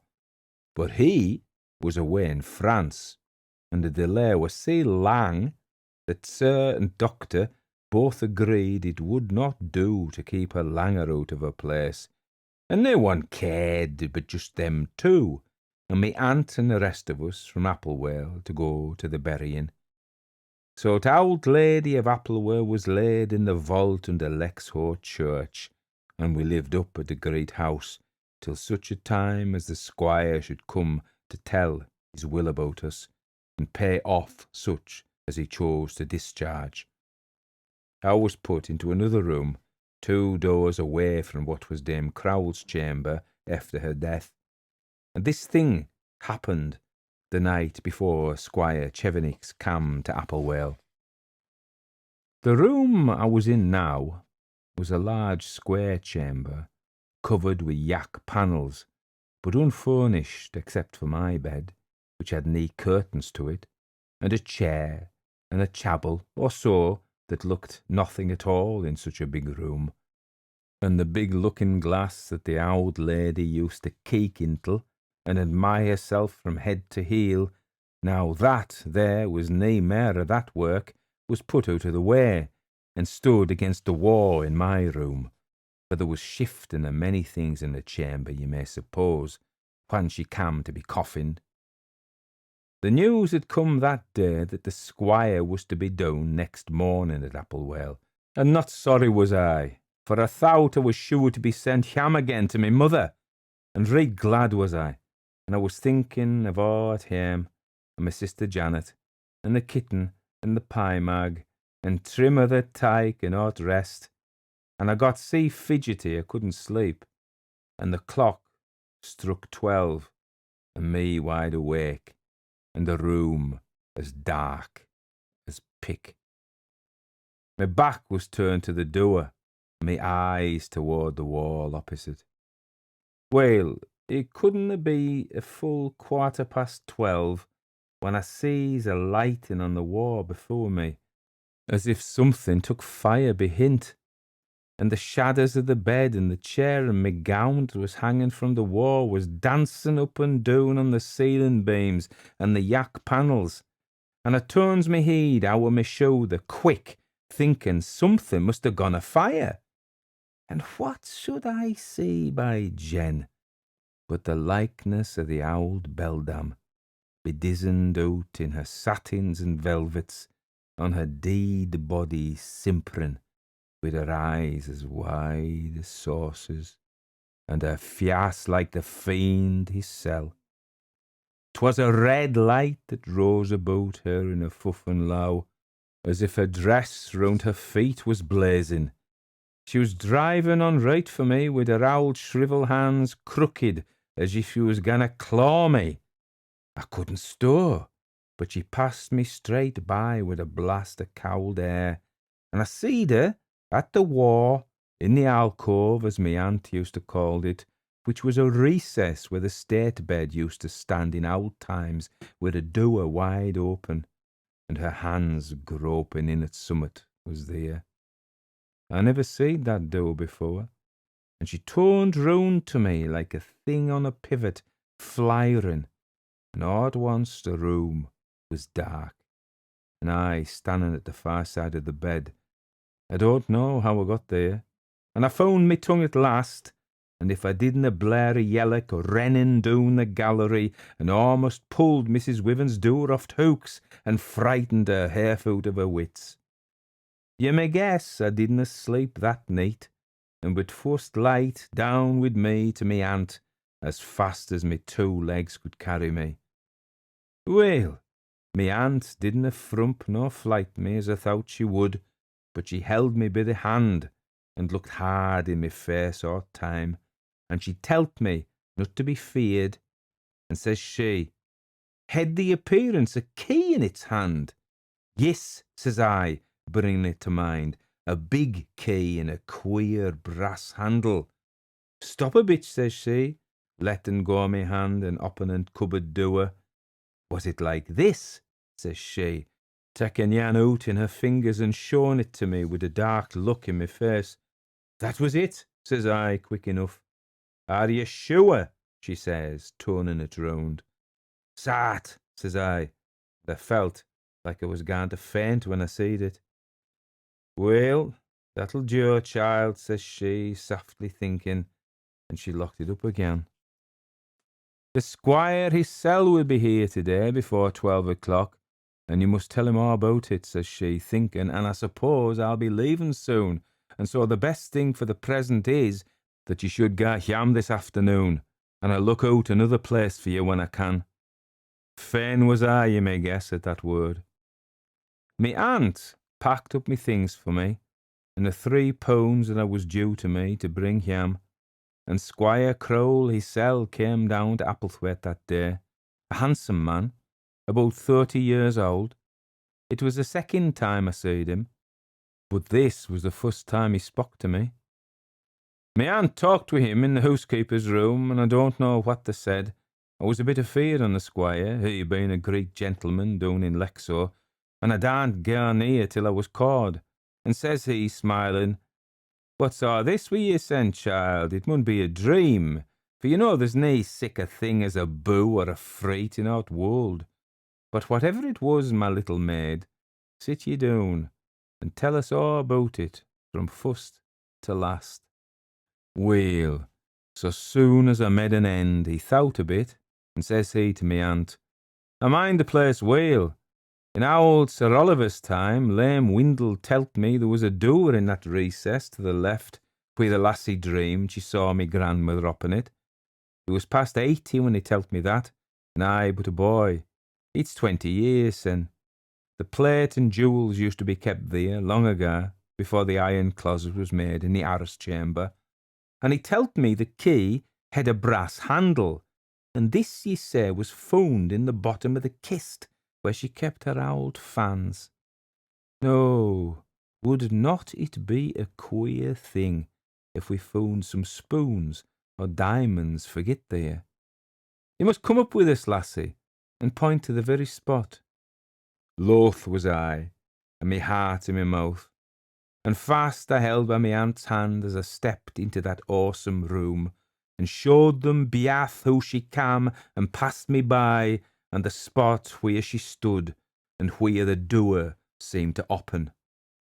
There was an old empty press against the wall then, and shoving it aside, sure enough, there was the tracing of a door in the wainscot, and a keyhole stopped with wood, and planed across, as smooth as the rest, and the joining of the door all stopped with putty the colour of yak.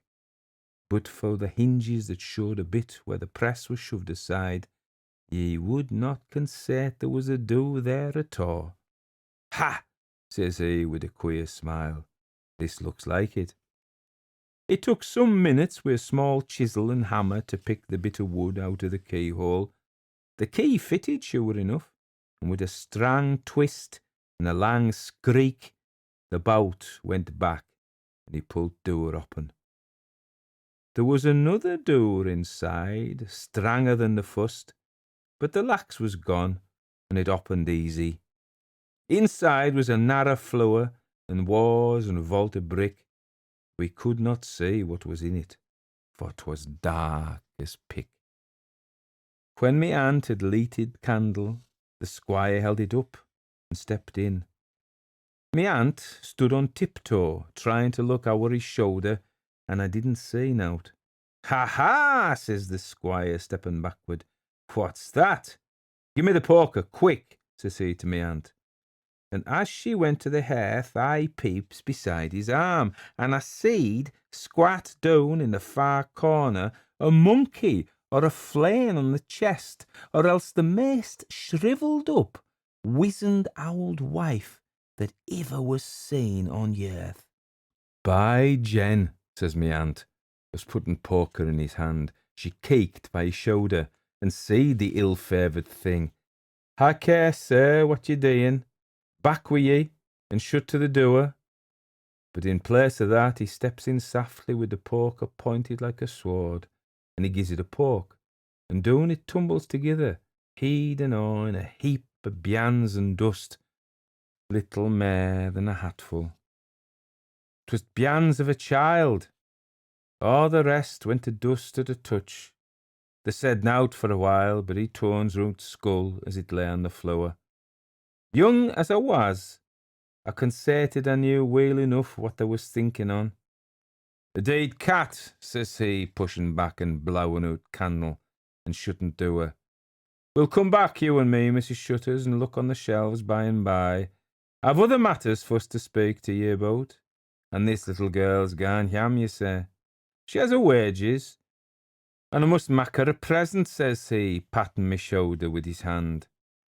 And he did give me a good pound, and I went after Lexo about an hour after, and saw Yam at stagecoach, and fain was I to be at Yam again, and I never see Dame Crowell Applewell, God be thanked, either in appearance or in dream efter.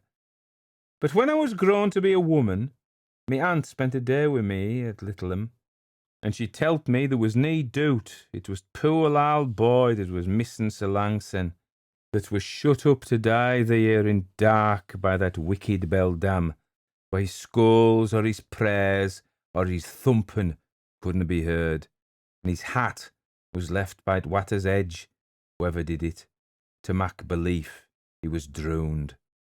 The claws at the first touch ran into snuff of dust in the cell where the bjans was fun. But there was a handful of jet buttons, and a knife with a green heft, together with a couple of pennies the poor old fella had in his pocket, I suppose, when he was decoyed in there, and seed his last at late. And there was among the squire's papers a copy of the notice that was printed after he was lost, when the old squire thought he might have run away or been took by gypsies, and it said he had a green hefted knife with him, and that his buttons were cut a jet. So that is all I have to say concerning old Dame Crowell, Applewell House. The Ghost of a Hand by J. Sheridan Le Fanu, narrated by Tony Walker. Miss Rebecca Chattersworth, in a letter dated late in the autumn of 1753, gives a minute and curious relation of occurrences in the tiled house, which, it is plain, although at starting she protests against all such fooleries, she has heard with a peculiar sort of particularity.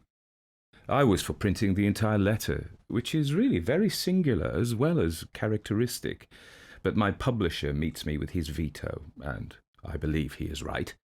The worthy old lady's letter is, perhaps, too long, and I must rest content with a few hungry notes of its tenor. That year, and somewhere about the 24th of October, there broke out a strange dispute between Mr. Alderman Harper of High Street, Dublin, and my Lord Castle Mallard, who, in virtue of his cousinship to the young heir's mother, had undertaken for him the management of the tiny estate on which the tiled, or tiled with a Y house, for I find it spelled both ways, stood. This Alderman Harper had agreed for a lease of the house for his daughter, who was married to a gentleman named Prosser. He furnished it, and put up hangings, and otherwise went to considerable expense. Mr. and Mrs. Prosser came there sometime in June, and, after having parted with a good many servants in the interval, she made up her mind that she could not live in the house, and her father waited on Lord Castle Mallard, and told him plainly that he would not take out the lease, because the house was subjected to annoyances which he could not explain. In plain terms, he said it was haunted, and that no servants would live there more than a few weeks, and that after what his son-in-law's family had suffered there, not only should he be excused from taking a lease of it, but that the house itself ought to be pulled down as a nuisance and the habitual haunt of something worse than human malefactors. Lord Castle Mallard filed a bill in the equity side of the Exchequer to compel Mr. Alderman Harper to perform his contract by taking out the lease, but the alderman drew an answer, supported by no less than 7 long affidavits, copies of all of which were furnished to his lordship, and with the desired effect. For rather than compel him to place them upon the file of the court, his lordship struck and consented to release him. I am sorry the case did not proceed at least far enough to place upon the files of the court the very authentic and unaccountable story which Miss Rebecca relates. The annoyances described did not begin till the end of August, when one evening Mrs. Prosser, quite alone, was sitting in the twilight at the back parlour window, which was open, looking out into the orchard, and plainly saw a hand stealthily placed upon the stone window-sill outside, as if by someone beneath the window at her right side, intending to climb up. There was nothing but the hand, which was rather short, but handsomely formed, and white and plump, laid on the edge of the window-sill, and it was not a very young hand, but one aged somewhere about 40, as she conjectured. It was only a few weeks before that the horrible robbery at Clondalkin had taken place, and the lady fancied that the hand was that of one of the miscreants, who was now about to scale the windows of the tiled house. She uttered a loud scream and an ejaculation of terror, and at the same moment the hand was quietly withdrawn. Search was made in the orchard, but there were no indications of any persons having been under the window, beneath which, ranged along the wall, stood a great column of flower-pots, which it seemed must have prevented anyone's coming within reach of it. The same night there came a hasty tapping, every now and again, at the window of the kitchen. The women grew frightened, and the servant-man, taking firearms with him, opened the back door, but discovered nothing. As he shut it, however, he said, a thump came on it, and a pressure as of somebody striving to force his way in, which frightened him. And though the tapping went on upon the kitchen window-panes, he made no further explorations. About 6 o'clock on the Saturday evening following, the cook, an honest, sober woman, now aged nigh 60 years, being alone in the kitchen, saw, on looking up, it is supposed, the same fat but aristocratic-looking hand, laid with its palm against the glass, as if feeling carefully for some inequality in its surface. She cried out and said something like a prayer on seeing it, but it was not withdrawn for several seconds after. After this, for a great many nights, there came at first a low and afterwards an angry rapping, as it seemed, with a set of clenched knuckles at the back door, and the servant-man would not open it, but called to know who was there, and there came no answer, only a sound as if the palm of the hand was placed against it, and drawn slowly from side to side, with a sort of soft, groping motion. All this time, sitting in the back parlour, which for the time they used as a drawing-room, Mr. and Mrs. Prosser were disturbed by rappings at the window, sometimes very low and furtive, like a clandestine signal, and at others sudden, and so loud as to threaten the breaking of the pane. This was all at the back of the house, which looked upon the orchard, as you know, but on a Tuesday night, at about 9:30, there came precisely the same rappings at the hall door, and went on, to the great annoyance of the master and terror of his wife, at intervals for nearly 2 hours. After this, for several days and nights, they had no annoyance whatsoever, and began to think that the nuisance had expended itself.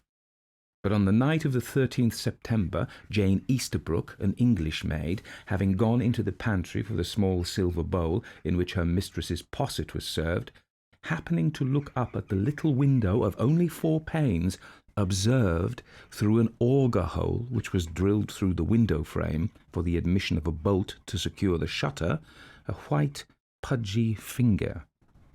First the tip, and then the 2 first joints introduced, and turned about this way and that, crooked against the inside, as if in search of a fastening which its owner designed to push aside. When the maid got back into the kitchen, we are told she fell into a swoon, and was all the next day very weak. Mr. Prosser, being, I've heard, a hard-headed and conceited sort of fellow, scouted the ghost, and sneered at the fears of his family.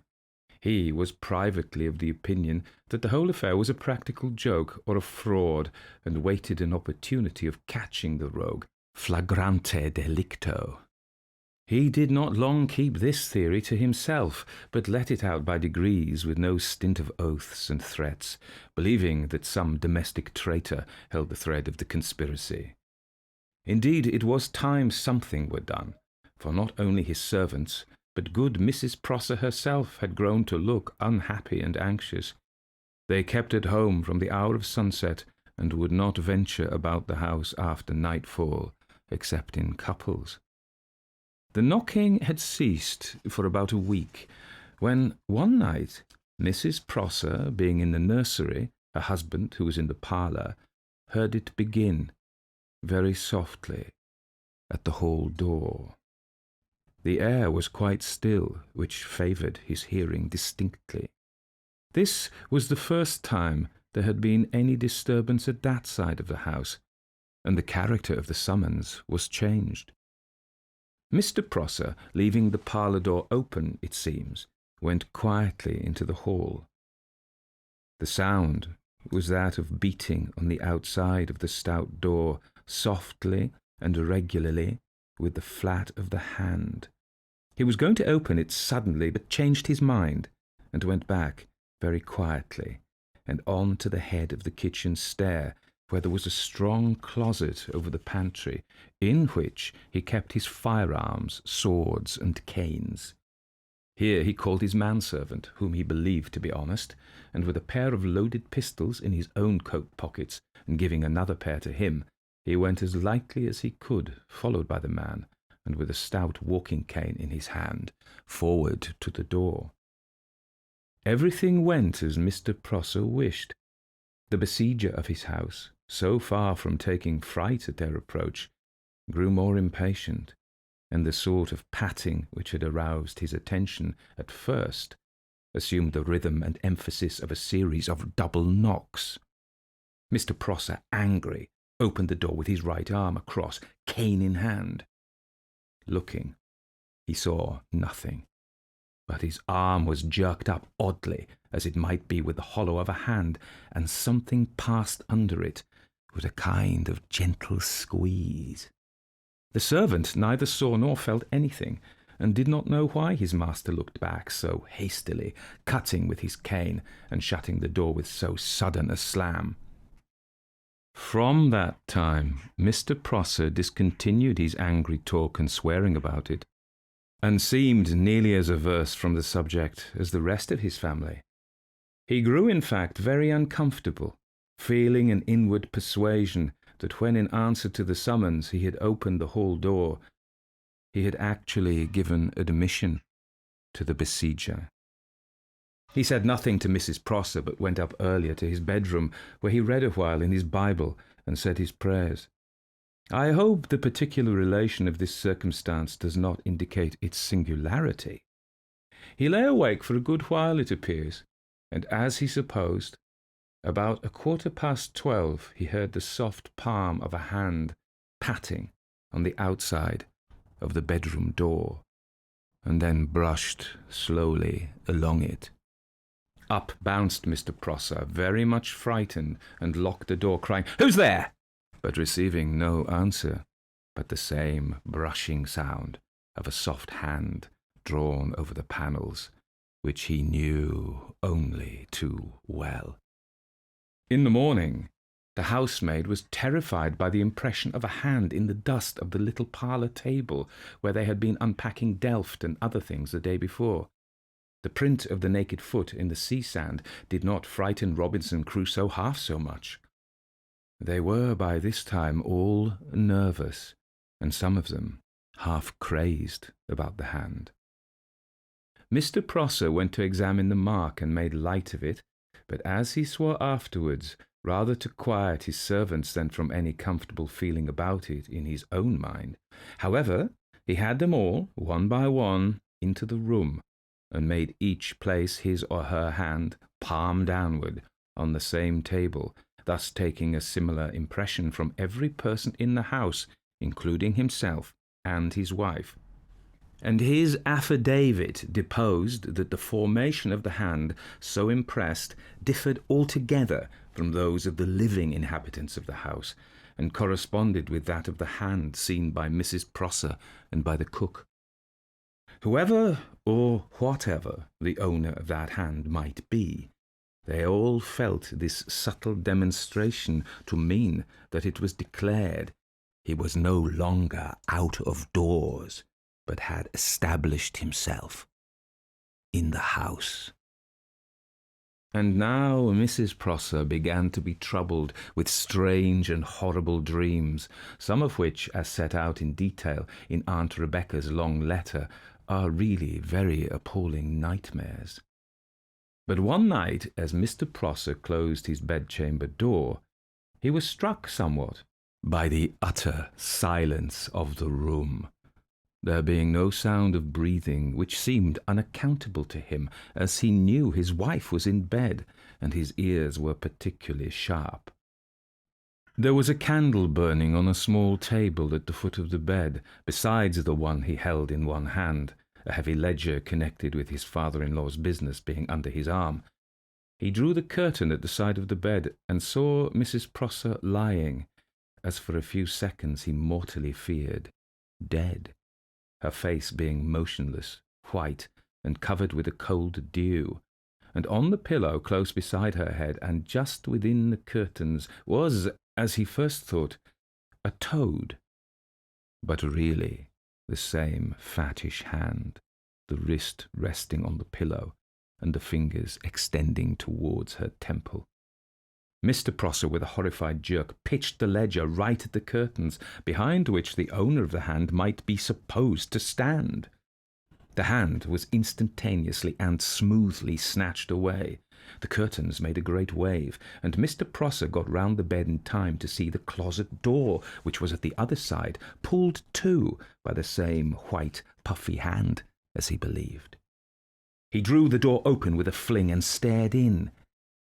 But the closet was empty, except for the clothes hanging from the pegs on the wall, and the dressing table and looking-glass facing the windows.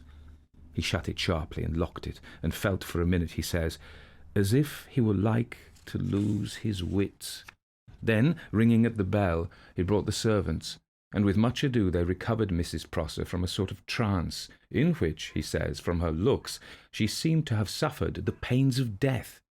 And Aunt Rebecca adds, from what she told me of her visions with her own lips, he might have added, and of hell also.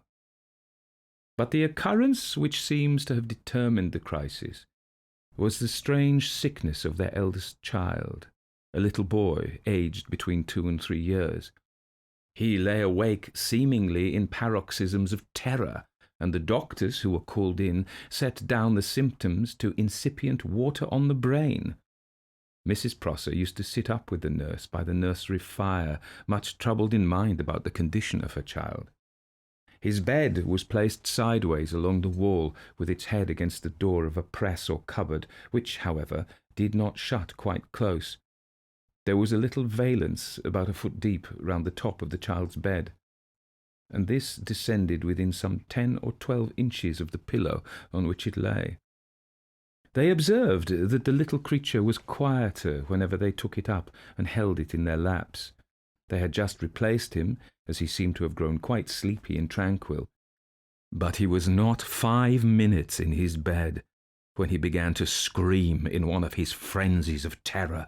At the same moment the nurse, for the first time, detected, and Mrs. Prosser equally plainly saw, following the direction of her eyes, the real cause of the child's sufferings.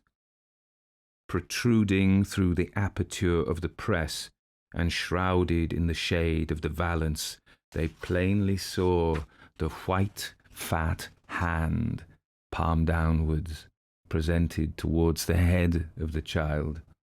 The mother uttered a scream and snatched the child from his little bed, and she and the nurse ran down to the ladies' sleeping room, where Mr. Prosser was in bed, shutting the door as they entered, and they had hardly done so when a gentle tap came to it from the outside.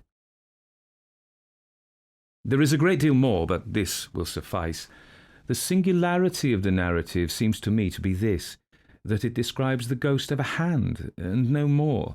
The person to whom that hand belonged never once appeared, nor was it a hand separated from a body, but only a hand, so manifested and introduced that its owner was always, by some crafty accident, hidden from view. In the year 1819, at a college breakfast, I met a Mr. Prosser, a thin, grave, but rather chatty old gentleman, with very white hair drawn back into a pigtail, and he told us all, with a concise particularity, a story of his cousin James Prosser, who, when an infant, had slept for some time in what his mother said was a haunted nursery, in an old house near Chapel Izard, and who, whenever he was ill, over-fatigued, or in any wise feverish, suffered all through his life as he had done from a time he could scarcely remember, from a vision of a certain gentleman, fat and pale, every curl of whose wig, every button and fold of whose laced clothes, and every feature and line of whose sensual, benignant, and unwholesome face was as minutely engraven upon his memory as the dress and lineaments of his own grandfather's portrait, which hung before him every day at breakfast, dinner, and supper. Mr. Prosser mentioned this as an instant of a curiously monotonous, individualized, and persistent nightmare, and hinted the extreme horror and anxiety with which his cousin, of whom he spoke in the past tense, as poor Jemmy, was at any time induced to mention it.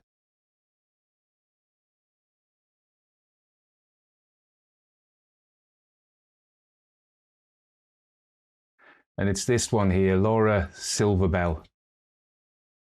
In the 5 Northumbrian counties, you will scarcely find so bleak, ugly, and yet, in a savage way, so picturesque a moor as Dardale Moss.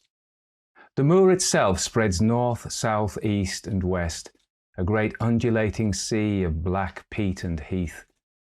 What we may term its shores are wooded wildly with birch, hazel, and dwarf oak.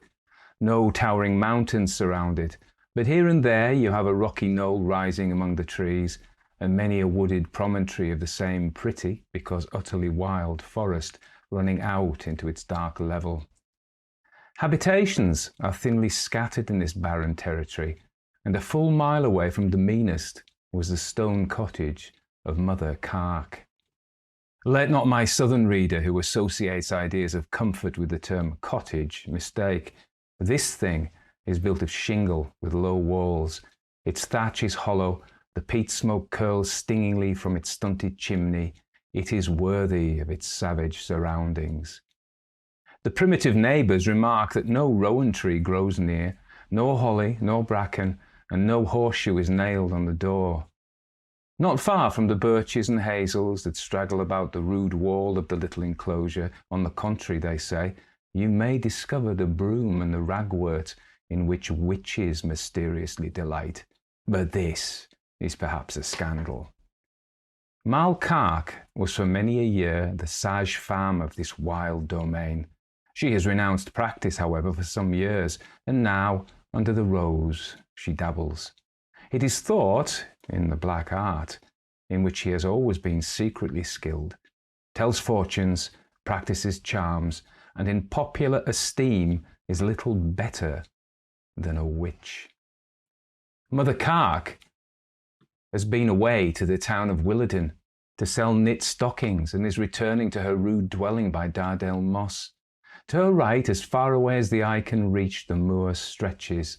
The narrow track she has followed here tops a gentle upland, and at her left a sort of jungle of dwarf oak and brushwood approaches its edge. The sun is sinking blood red in the west. His disk has touched the broad black level of the moor, and his parting beams glare athwart the gaunt figure of the old beldam as she strides homeward, stick in hand, and bring into relief the folds of her mantle, which gleam like the draperies of a bronze image in the light of a fire. For a few moments, this light floods the air. Tree, gorse, rock, and bracken glare, and then it is out, and grey twilight over everything.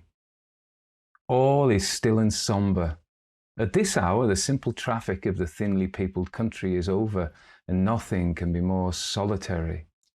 From this jungle, nevertheless, through which the mists of evening are already creeping, she sees a gigantic man approaching her. In that poor and primitive country, robbery is a crime unknown. She therefore has no fears for her pound of tea and pint of gin, and 16 shillings in silver which she's bringing home in her pocket. But there is something that would have frightened another woman about this man. He is gaunt, sombre, bony, dirty, and dressed in a black suit which a beggar would hardly care to pick out of the dust. This ill-looking man nodded to her as he stepped on the road. "I don't know you," she said. He nodded again. "I never seed you nowhere," she exclaimed sternly. "Fine evening, Mother Cark," he says, and holds his snuff-box toward her. She widened the distance between them by a step or so, and said again sternly and pale, "I have naught to say to thee, whoever thou beest." "You know Laura Silverbell?" "That's a by nyam, the lass's nyam is Laura Lou," she answered, looking straight before her. "One name's as good as another for one that was never christened, mother." "How know ye that?" she asked grimly, for it is a received opinion in that part of the world that the fairies have power over those who have never been baptized. The stranger turned on her a malignant smile. "There's a young lord in love with her," the stranger says, "and I'm that lord. Have her at your house tomorrow night at 8 o'clock, and you must stick cross pins through the candle, as you have done for many a one before, to bring her lover thither by 10, and her fortune's made. And take this for your trouble." He extended his long finger and thumb toward her with a guinea temptingly displayed. "I have naught to do with thee. I never seed thee afore. Get thee away. I earned nee gold of thee, and I'll take nin. Away with thee, or they'll find end it'll mack thee." The old woman had stopped and was quivering in every limb as she thus spoke. He looked very angry. Sulkily he turned away at her words and strode slowly towards the wood from which he had come. And as he approached it, it seemed to her to grow taller and taller, and stalked into it as high as a tree. "I conceited there would come something o' it," she said to herself. "Farmer Lou must get it done next Sunday, that old loupy." Old Farmer Lou was one of that sect who insist that baptism shall be but once administered, and not until the Christian candidate had attained adult years. The girl had indeed for some time been of age not only, according to this theory, to be baptized, but if need be, to be married. Her story was a sad little romance. A lady some 17 years before had come down and paid Farmer Lou for 2 rooms in his house. She told him that her husband would follow her in a fortnight and that he was in the meantime delayed by business in Liverpool. In 10 days after her arrival, the baby was born. Mal Clark acting as sage-femme on the occasion, and on the evening of that day the poor young mother died. No husband came. No wedding ring, they said, was on her finger. About £50 was found in her desk, which Farmer Lou, who was a kind old fellow and had lost his 2 children, put in bank for the little girl and resolved to keep her until the rightful owner should step forward to claim her. They found 6 love letters signed Francis and calling the dead woman Laura. So Farmer Lou called the little girl Laura, and her sobriquet of Silver Bell was derived from a tiny silver bell, once gilt, which was found among her poor mother's little treasures after her death, and which the child wore in a ribbon round her neck. Thus, being very pretty and merry, she grew up as a North Country farmer's daughter, and the old man, as she needed more looking after, grew older and less able to take care of her. So she was in fact very nearly her own mistress, and did pretty much in all things as she liked. Old Mal Clark, by some caprice for which no one could account, cherished an affection for the girl, who saw her often and paid her many a small fee in exchange for the secret indications of the future. It was too late when Mother Clark reached her home to look for a visit from Laura Silverbell that day. About 3 o'clock next afternoon, Mother Clark was sitting knitting with her glasses on outside her door on the stone bench, when she saw the pretty little girl mount lightly to the top of the stile at her left under the birch, against the silver stem of which she leaned her slender hand and called, "Mal, Mother Clark, are you alone all by yourself?" "Aye, Laura, lass, we can be close enough if you want a word with me," says the old woman, rising with a mysterious nod and beckoning her stiffly with long fingers. The girl was assuredly pretty enough for a lord to fall in love with. Only look at her.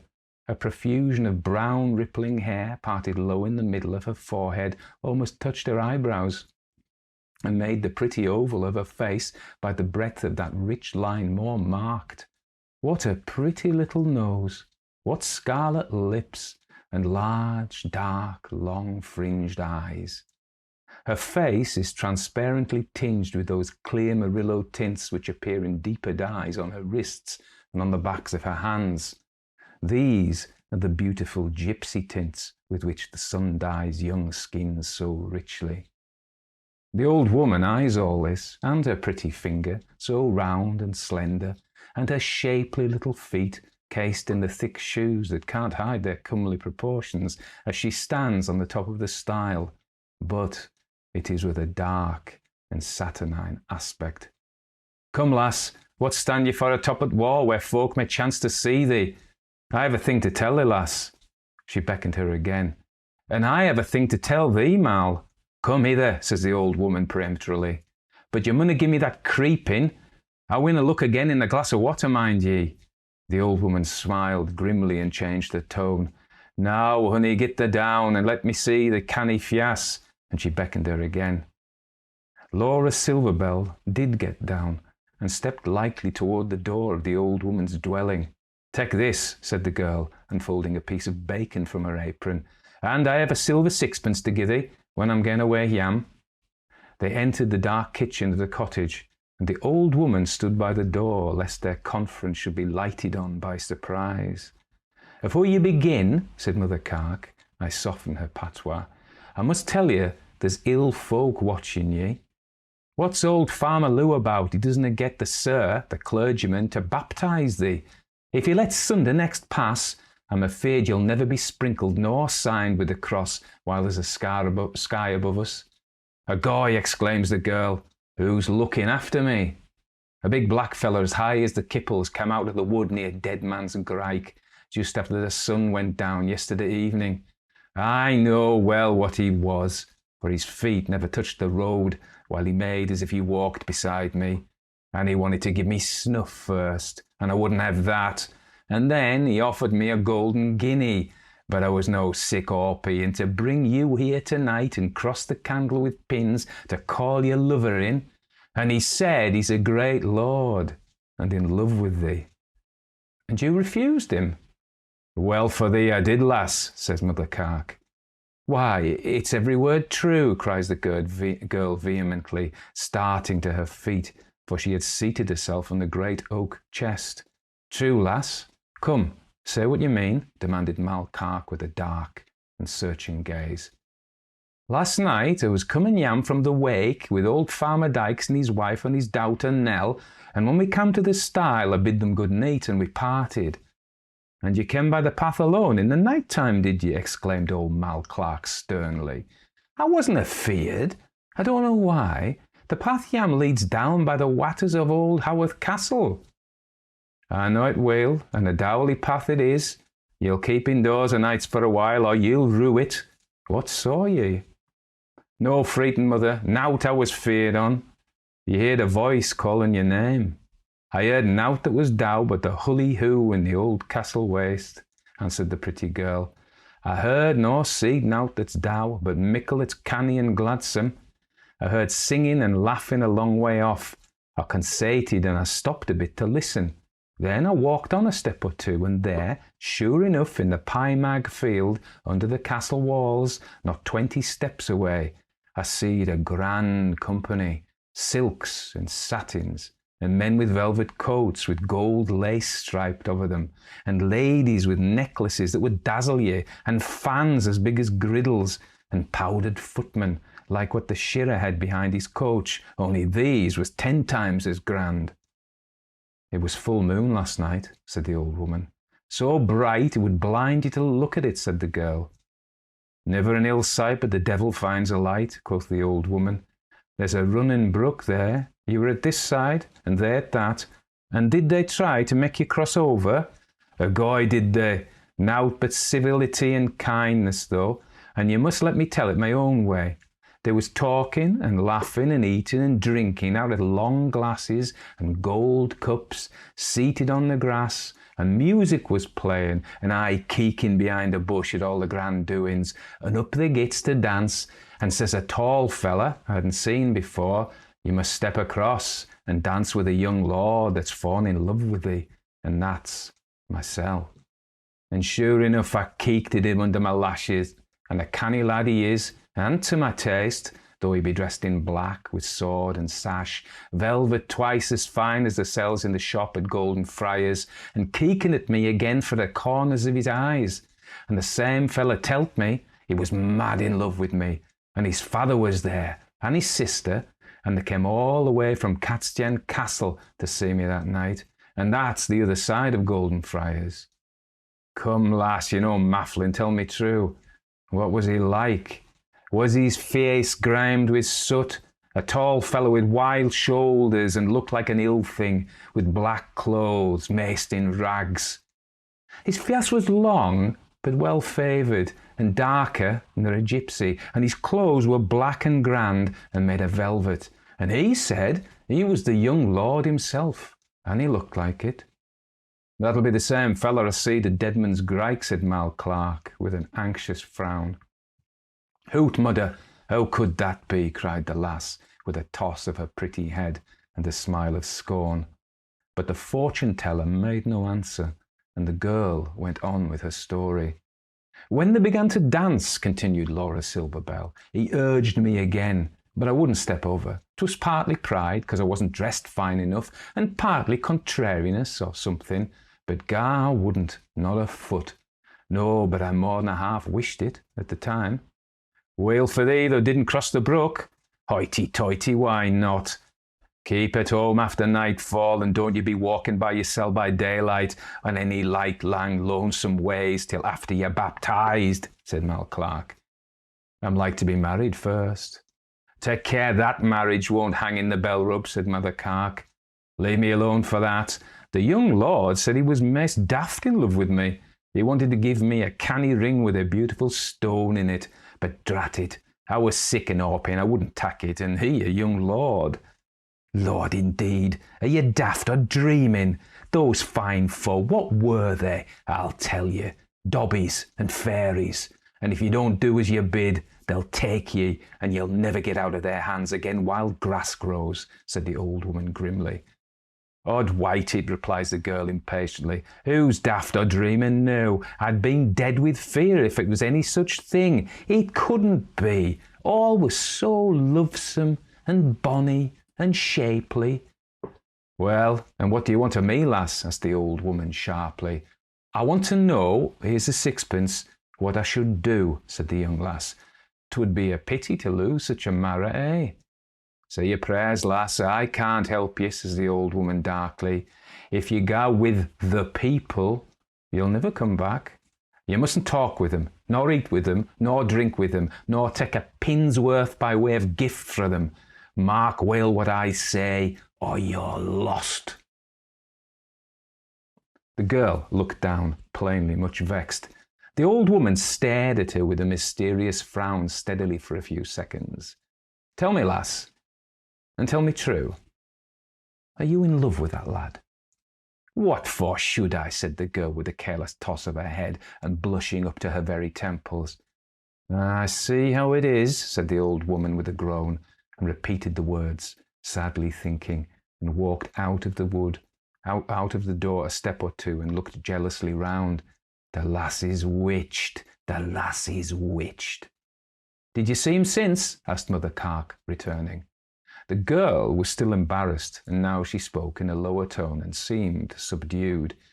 I thought I seed him as I came here, walking beside me among the trees, but I consait it was only the trees themselves that looked like rinning one behind the other as I walked on. I can tell thee now, lass, but what I tell't thee afore, answered the old woman peremptorily. Get ye hame, and don't delay on the way, and say your prayers as ye go, and let none but good thoughts come nigh ye, and never put a foot outside the doorstone again till you go to be christened, and get that done Sunday next. And with this charge, given with grisly earnestness, she saw her over the stile and stood upon it, watching her retreat until the trees quite hid her and the path from view. The sky grew cloudy and thunderous, and the air darkened rapidly as the girl, a little frightened by Mal Clark's view of the case, walked homeward by the lonely path among the trees. A black cat, which had walked close by her, for these creatures sometimes take a ramble in search of their prey among the woods and thickets, crept from under the hollow of an oak and was again with her. It seemed to her to grow bigger and bigger as the darkness deepened, and its green eyes glared as large as halfpennies in her affrighted vision as the thunder came booming along the heights from the Willarden road. She tried to drive it away, but it growled and hissed awfully and set up its back as if it would spring at her, and finally it skipped up into a tree where they grew thickest at each side of her path and accompanied her high overhead, hopping from bough to bough as if meditating a pounce upon her shoulders. Her fancy being full of strange thoughts, she was frightened, and she fancied that he was haunting her steps and destined to undergo some hideous transformation the moment she ceased to guard her path with prayers. She was frightened for a while after she got home. The dark looks of Mother Carke were always before her eyes, and a secret dread prevented her passing the threshold of her home again that night. Next day it was different. She had got rid of the awe which with Mother Carke had inspired her. She could not get the tall, dark-featured lord in the black velvet dress out of her head. He had taken her fancy. She was growing to love him. She could think of nothing else. Bessie Hennock, a neighbour's daughter, came to see her that day and proposed a walk towards the ruins of Haworth Castle to gather bleaberries. So off the two girls went together. In the thicket, along the slopes near the ivied walls of Haworth Castle, the companions began to fill their baskets. Hours passed.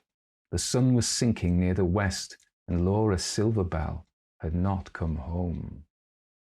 Over the hatch of the farmhouse door, the maids leant ever and anon with outstretched necks, watching for a sign of the girl's return, and wondering, as the shadows lengthened, what had become of her. At last, just as the rosy sunset gilding began to overspread the landscape, Bessie Hennock, weeping into her apron, made her appearance without her companion. Her account of their adventures was curious. I will relate the substance of it more connectedly than her agitation would allow her to give it, and without the disguise of the rude Northumbrian dialect. The girl said that as they got along together among the brambles that grow beside the brook that bounds the Pymag field, she on a sudden saw a very tall, big-boned man with an ill-favoured, smirched face, and dressed in worn and rusty black, standing at the other side of a little stream. She was frightened, and while looking at this dirty, wicked, starved figure, Laura Silverbell touched her, gazing at the same tall scarecrow, but with a countenance full of confusion and even rapture. She was peeping through the bush behind which she stood, and with a sigh she said, "Isn't that a canny lad? A goy, see his bonny velvet clothes, his sword and sash. That's a lord, I can tell you, and well I know who he follows, who he loves, and who he'll wed." Bessie Hennock thought her companion daft. "See how lovesome he looks," whispered Laura. Bessie looked again and saw him gazing at her companion with a malignant smile, and at the same time he beckoned her to approach. "Don't go! Go not near him, he'll wring thy neck," gasped Bessie in great fear, as she saw Laura step forward with a look of beautiful bashfulness and joy. She took the hand he stretched across the stream, more for love of the hand than any need of help, and in a moment was across and by his side, and his long arm around her waist. "Fare thee weel, Bessie. I'm going my ways," she called, leaning her head to his shoulder. "And tell good Father Lou I'm going my ways to be happy, and maybe, at long last, I'll see him again." And with a farewell wave of her hand, she went away with her dismal partner. And Laura Silverbell was never more seen at home, or among the coppies and the wick woods, the bonny fields and busky hollows by Dardell Moss. Bessie Hennock followed them for a time. She crossed the brook, and though they seemed to move slowly enough, she was obliged to run to keep them in view, and she all the time cried to her continually, come back, bonny Laura," until, getting over a bank, she was met by a white-faced old man, and so frightened was she that she thought she fainted outright. At all events, she didn't come to herself until the birds were singing their vespers in the amber light of sunset, and the day was over. No trace of the direction of the girl's flight was ever discovered. Weeks and months passed, and more than a year. At the end of that time, one of Malcark's goats died, as she suspected, by the envious practices of a rival witch who lived at the far end of Dardell Moss. All alone in her stone cabin, the old woman had prepared her charm to ascertain the author of her misfortune. The heart of the dead animal, stuck all over with pins, was burnt in the fire, the windows, doors, and every other aperture of the house being first carefully stopped. After the heart, thus prepared with suitable incantations, is consumed in the fire, the first person who comes to the door, who passes by it, is the offending magician. Mother Cark completed these lonely rites at dead of night. It was a dark night, with the glimmer of the stars only, and a melancholy night wind was soughing through the scattered woods that spread around. After a long and dead silence, there came a heavy thump at the door, and a deep voice called her by name. She was startled, for she expected no man's voice, and peeping from the window, she saw in the dim light a coach and 4 horses, with gold-laced footmen, and a coachman in wig and cocked hat, turned out as if for a state occasion. She unbarred the door, and a tall gentleman dressed in black, waiting at the threshold, entreated her, as the only sage-femme within reach, to come in the coach and attend Lady Lairdale, who was about to give birth to a baby, promising her handsome payment. Lady Lairdale? She'd never heard of her. How far away is it? 12 miles on the old road to Golden Friars. Her avarice is roused and she steps into the coach. The footman claps to the door. The glass jingles with the sound of a laugh. The tall, dark-faced gentleman in black is seated opposite. They're driving at a furious pace. They have turned out of the road into a narrow one, dark with thicker and loftier forest than she was accustomed to. She grows anxious, for she knows every road and bypath in the country round, and she's never seen this one. He encourages her. The moon has risen above the edge of the horizon, and she sees a noble old castle. Its summit of tower, watchtower and battlement glimmers faintly in the moonlight. This is their destination. She feels on a sudden all but overpowered by sleep, but although she nods, she is quite conscious of the continued motion, which has become even rougher. She makes an effort and rouses herself. What has become of the coach, the castle, the servants? Nothing, but the strange forest remains the same. She is jolting along on a rude hurdle, seated on rushes, and a tall, big-boned man in rags sits in front, kicking with his heel the ill-favoured beast that pulls them along, every bone of which sticks out, and holding the halter which serves for reins. They stop at the door of a miserable building of loose stone, with a thatch so sunk and rotten that the roof tree and couples protrude in crooked corners like the bones of the wretched horse, with enormous head and ears that drag them to the door. The long, gaunt man gets down, and his sinister face grimed like his hands. It was the same grimy giant who had accosted her on the lonely road to Dead Man's Grike, but she feels that she must go through with it now, and she follows him into the house. 2 rushlights were burning in the large and miserable room, and on a coarse, ragged bed lay a woman, groaning piteously. "That's Lady Lairdale," says the gaunt, dark man, who then began to stride up and down the room, rolling his head, stamping furiously and thumping one hand on the palm of the other, and talking and laughing in the corners, where there was no one visible to hear or to answer. Old Mal Cark recognised in the faded, half-starved creature who lay on the bed, as dark now and grimy as the man, and looking as if she had never in her life washed hands or face, the once blithe and pretty Laura Lou. The hideous being who was her mate continued in the same odd fluctuations of fury, grief, and merriment, and whenever she uttered a groan, he parried it with another, as Mother Cark thought, in saturnine derision. At length he strode into another room and banged the door after him. In due time, the poor woman's pains were over, and a daughter was born. Such an imp, with long pointed ears, flat nose, and enormous restless eyes and mouth. It instantly began to yell and talk in some unknown language, at the noise of which the father looked into the room and told the sage-femme that she should not go unrewarded. The sick woman seized the moment of his absence to say in the ear of Mal Cark, "If ye had not been at ill work tonight, he could not have fetched ye. Take no more now than your rightful fee, or he'll keep ye here." At this moment he returned with a bag of gold and silver coins, which he emptied on the table, and told her to help herself. She took 4 shillings, which was her primitive fee, neither more nor less, and all his urgency could not prevail with her to take a farthing more.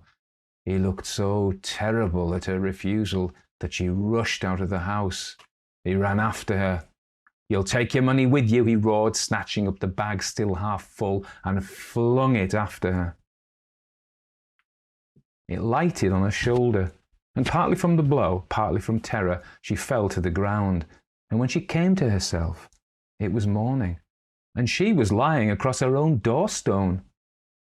It is said that she never more told fortune or practised spell, and though all that happened 60 years ago and more, Laura Silverbell, wise folk think, is still living, and will so continue till the day of the doom among the fairies.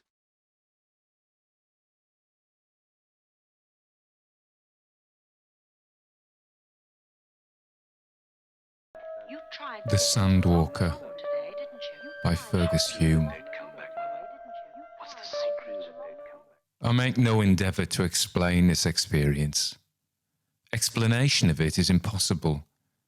I can conceive no theory upon which to base even the most slender attempt. It baffles me. It has always baffled me, and it will continue to baffle me. Yet the impress of the thing loses nothing of its vividness with time.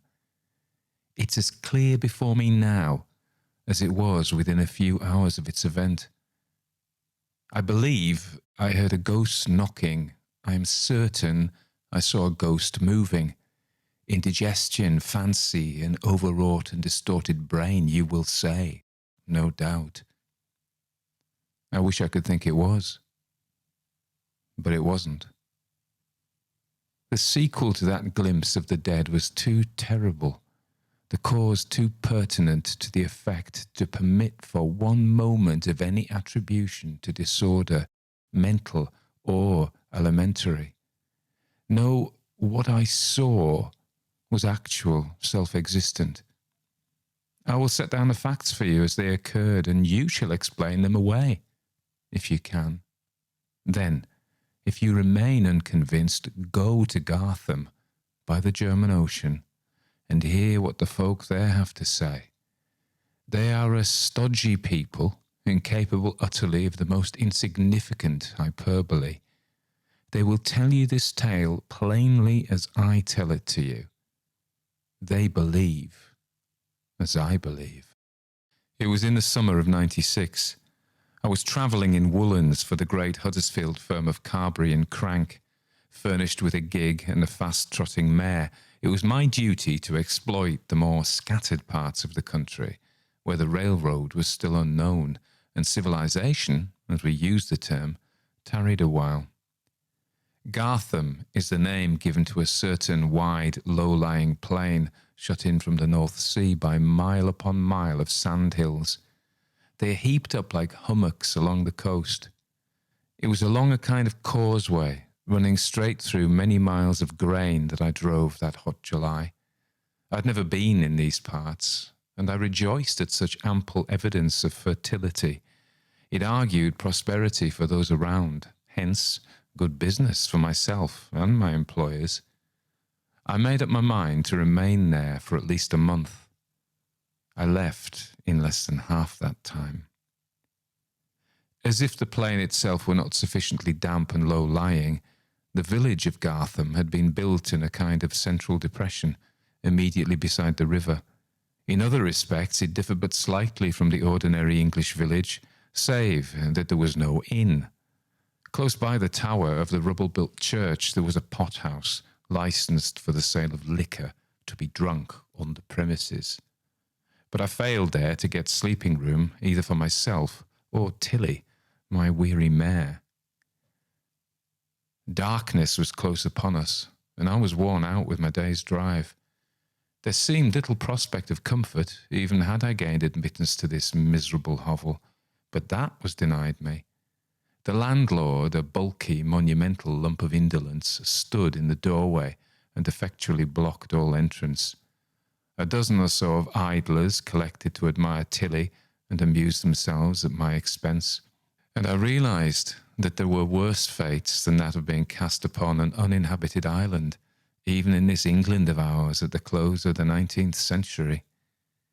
While I was in this plight, arguing with the landlord, and endeavouring to arrive approximately at the sense of his dialect, a being, human by contrast to those around, made his appearance from out the crowd and approached my gig. He turned out to be the village schoolmaster, and those around called him Muster Abram. "Are you looking for a lodging?" he said, in a smooth, and by comparison, strangely civilized voice. "I am," I replied, soothing Tilly, who, small blame to her, in no wise appreciated her immediate surroundings. "I'm Dick Trossel, CT to Carberry and Crank, if you've ever heard of them in this forsaken hole."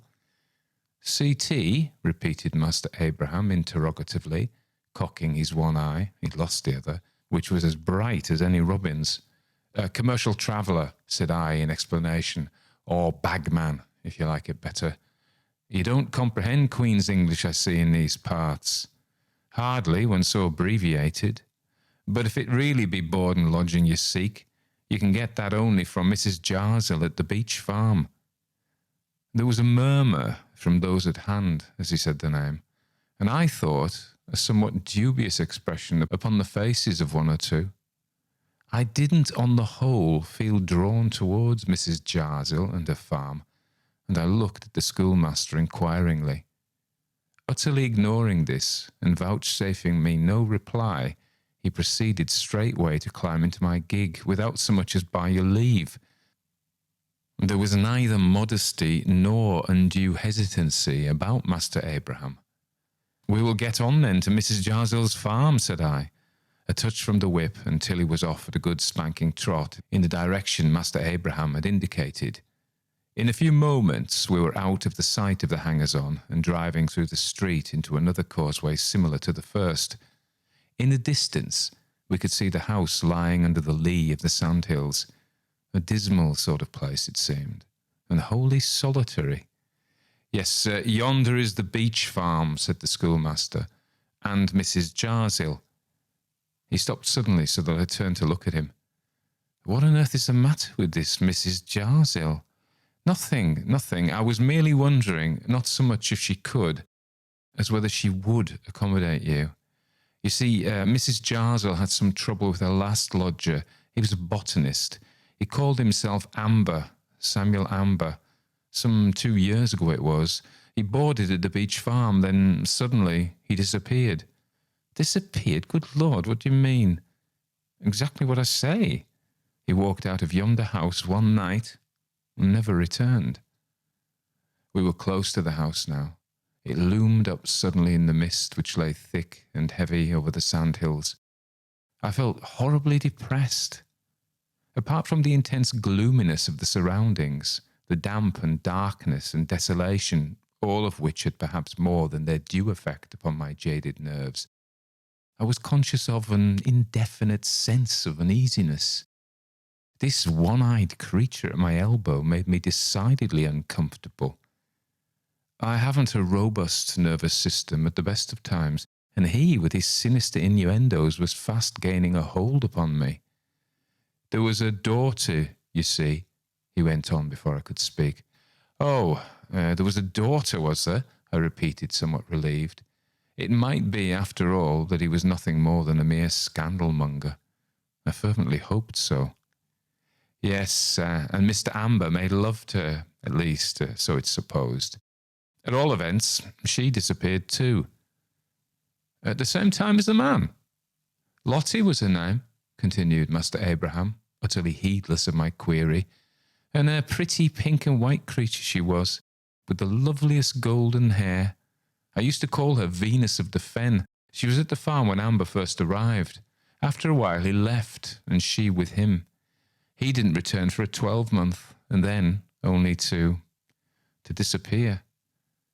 "What on earth are you telling me all this rigmarole for? I don't care twopence for any of your Ambers or Lotties or Venuses either, for that matter. If the girl was as pretty as you say, I don't blame the man for going off with her. I presume she was a willing party to the arrangement. Mrs. Jarzel will have it that Amber forced her daughter to elope with him. You see, he returned a year later, alone." "Well, what explanation did he make?" "None. None whatever." "And what did the lady have to say to that?" "Nothing. Amber took up his residence at the farm as before, and remained there until he disappeared. Upon my soul, I was beginning to feel thoroughly scared. Do you mean to tell me that Mrs. Jarzel got rid of him by foul play? Oh, dear me, no, nothing of the kind. Mrs. Jarzel is a most religious woman." "Then perhaps you will kindly make yourself clear.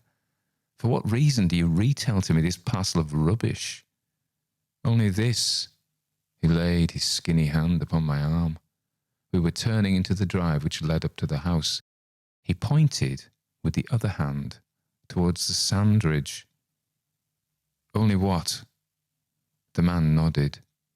Then he whispered to me, "The sand walker, you know."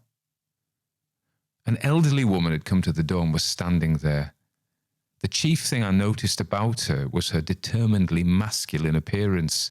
For the rest, she was a veritable study in half-tone. Her hair, her dress, her complexion, in fact, everything about her was of various shades of grey. Her mouth denoted a vile, if not a violent, temper. My reception was anything but cordial. In fact, at the outset, she refused altogether to take me in, but under the persuasive eloquence of Master Abraham, she relented so far as to agree to board me by the week at what to me seemed an exorbitant charge.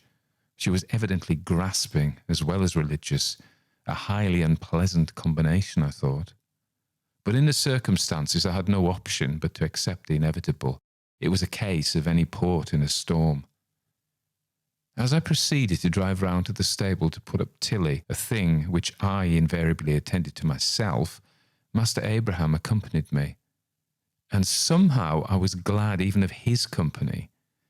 There wasn't a living soul about. I asked him why this was. "Mrs. Jarsell keeps no servants," he replied. "She hasn't kept any since Lottie and Mr. Amber went away. Or rather, to be precise, since Mr. Amber disappeared." "How is that?" "She can get none to come here, or to remain if they do come. They're afraid of the sandwalker." I asked him point blank what he meant, but I couldn't get anything out of him. "Whatever you do, don't go onto the beaches at dusk," was all he said. Then he vanished. I say vanished advisedly, for though I ran after him to the door, for the moment I couldn't see any sign of him. I rushed on round to the corner of the house and came plump onto Mrs. Jarsell. "Master Abraham," I gasped. Then Mrs. Jarsell pointed down the road, and I saw a flying figure disappearing into the darkness. "Why has he run off like that?" I asked. I began to think I was losing my senses. "Everyone runs off from Beach Farm," replied the woman, in the coolest manner possible, and with that she left me staring in amazement. I don't think anyone could dub me a coward, but this place unnerved me. Both within and without the house, all was mysterious, weird, and uncanny. My spirits sank to zero, and my nerves were strung up to a tension positively unendurable. Even the bright light from the kitchen fire filled me with apprehension. I couldn't touch food or drink. Mrs. Jarsell, gliding about the room, in no wise reassured me. Masculine and ponderous as she was, the deftness and stealthiness of her movements were uncomfortably incongruous. She spoke not a word. She totally ignored my presence. I began to loathe the woman, but I determined that anything was better than the horrible suspense I was enduring, so I went straight for the thing which was making havoc of me. "What is the sandwalker, Mrs. Jarsell?" At the moment, she was polishing a dish cover. As I spoke, it crashed onto the floor. I never saw a woman turn quite so pale as she did then. "Who's been talking to you about the sandwalker?" "Master Abraham," was my answer. By this time, she was visibly shaking. "Fool," she exclaimed, "a triple fool, and dangerous too. See here, you Mr. Trossel. I'm willing to board you, but not to answer your silly questions. And if you don't like my house and my ways, you can leave them both. I could do without you. God knows I've had enough of boarders." Though it was rash, and for all I knew, dangerous, willy-nilly, the name Amber slipped my tongue. But she'd regained her self-possession now, and laughed contemptuously as she picked up the dish cover. "I see Mr. Abraham's been telling you my story. It's not a very pretty story, is it? Yes, Mr. Amber was a scoundrel. He carried off my daughter Lottie to London. Aye, and he had the boldness too to return here after his wickedness. I said nothing. It was my duty to forgive him like a Christian, and I did. Although I'm a mother, I'm a Christian first. Poor Lottie. Poor child. I wonder where she is now." "Do you know where Mr. Amber is?" "Yes, Abraham told you, no doubt, that he disappeared. One would think he'd been caught up into the moon, the way the fools round here talk. Yet the explanation is perfectly simple. The man was accustomed to walk on the beaches at night.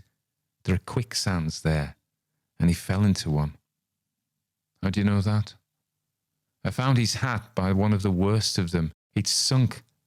I'm glad he did. He ruined my life and Lottie's. But vengeance is mine, I will repay, saith the Lord. And this sandwalker, who? What is it? That doesn't concern you. I told you enough. I'm not going to answer all your silly questions, she reiterated. Not another word would she say. Still, I felt somewhat relieved. Abraham had contrived to surround with an atmosphere of mystery what after all was purely an accident. I saw that now, and I was able to go to bed in a much more tranquil state of mind than I would otherwise have done. My room was just off the kitchen. I hadn't been in it more than half an hour when I heard Mrs. Jarsell at her devotional exercises. I could hear her reading aloud certain biblical extracts of a uniformly comminatory character. Her voice was particularly resonant and booming. Her choice seemed to me to range from Deuteronomy to Ezekiel and back again.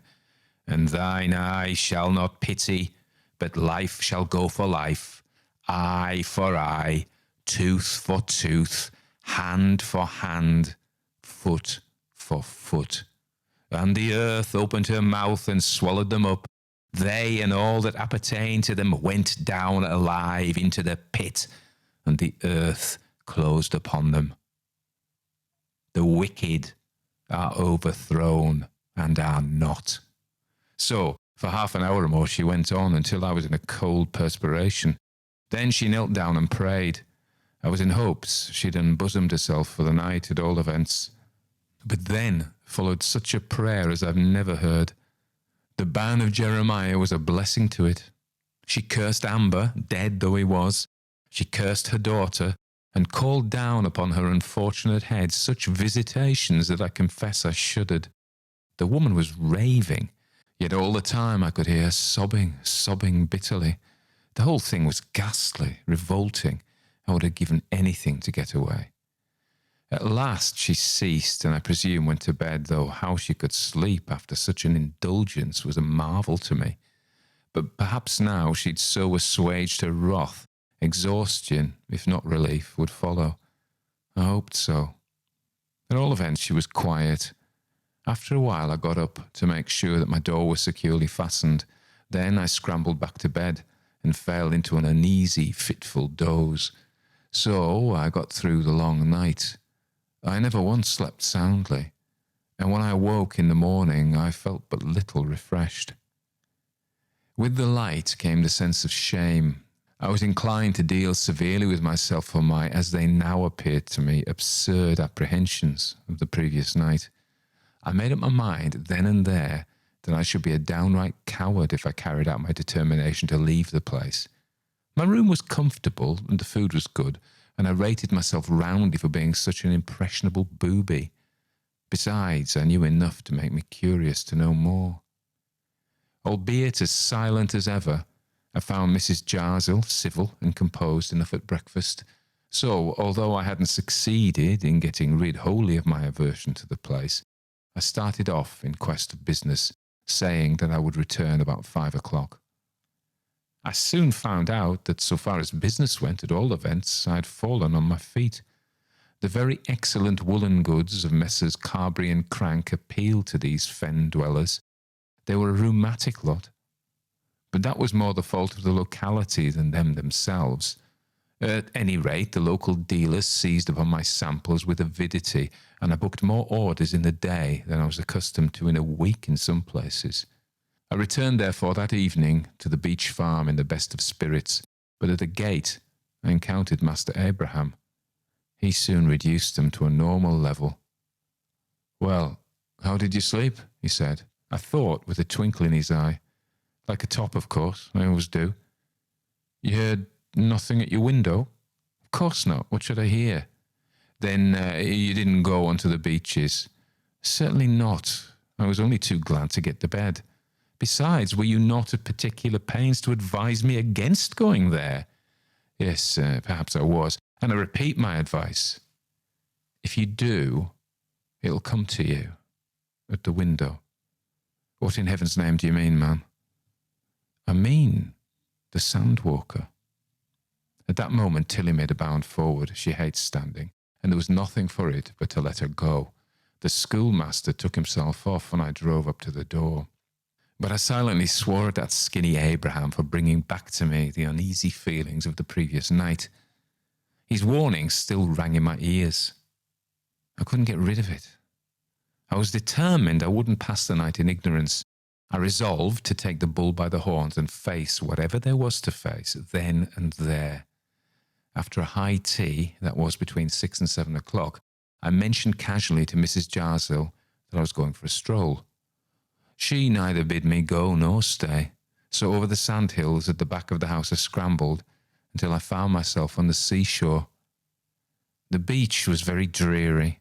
All was still, save for the gentle swash of the wavelets breaking in upon the ribbed sand. There was but little wind. To right and left of me there stretched an interminable vista of sand, vanishing only to blend itself in the distance with the heavy mists which even at that season of the year hung around. The little landlocked pools were blood red with reflection of the sun. Though the offshore of the sea and the sun were ablaze with crimson light, I felt an awful sense of desolation as I sat there in the dip of a sandhill, watching the departing sun ring its changes on the spectrum. The crimson merged to amethyst, the amethyst to pearl, until in sombre greyness the light shut down upon the lonely shore. A mad, purposeless impulse seized me. With a whoop, I ran down the firm sand to the brink of the water. I stood there for some moments, looking out to sea. When I turned, the mists were thick, even between me and the sandhills. Darkness came down, fold over fold. Every moment the fog became more damp and clammy, the sense of desolation more intense. I was isolated from all that was human, from God, for aught I knew. Then I thought of the quicksands, of Mr. Amber's hat found lying there, and I ran back, as I thought, to the sandhills. But I must have moved circuitously, for I couldn't reach even their friendly shelter. I lost my bearings hopelessly. Where the sea or where the hills, I knew not.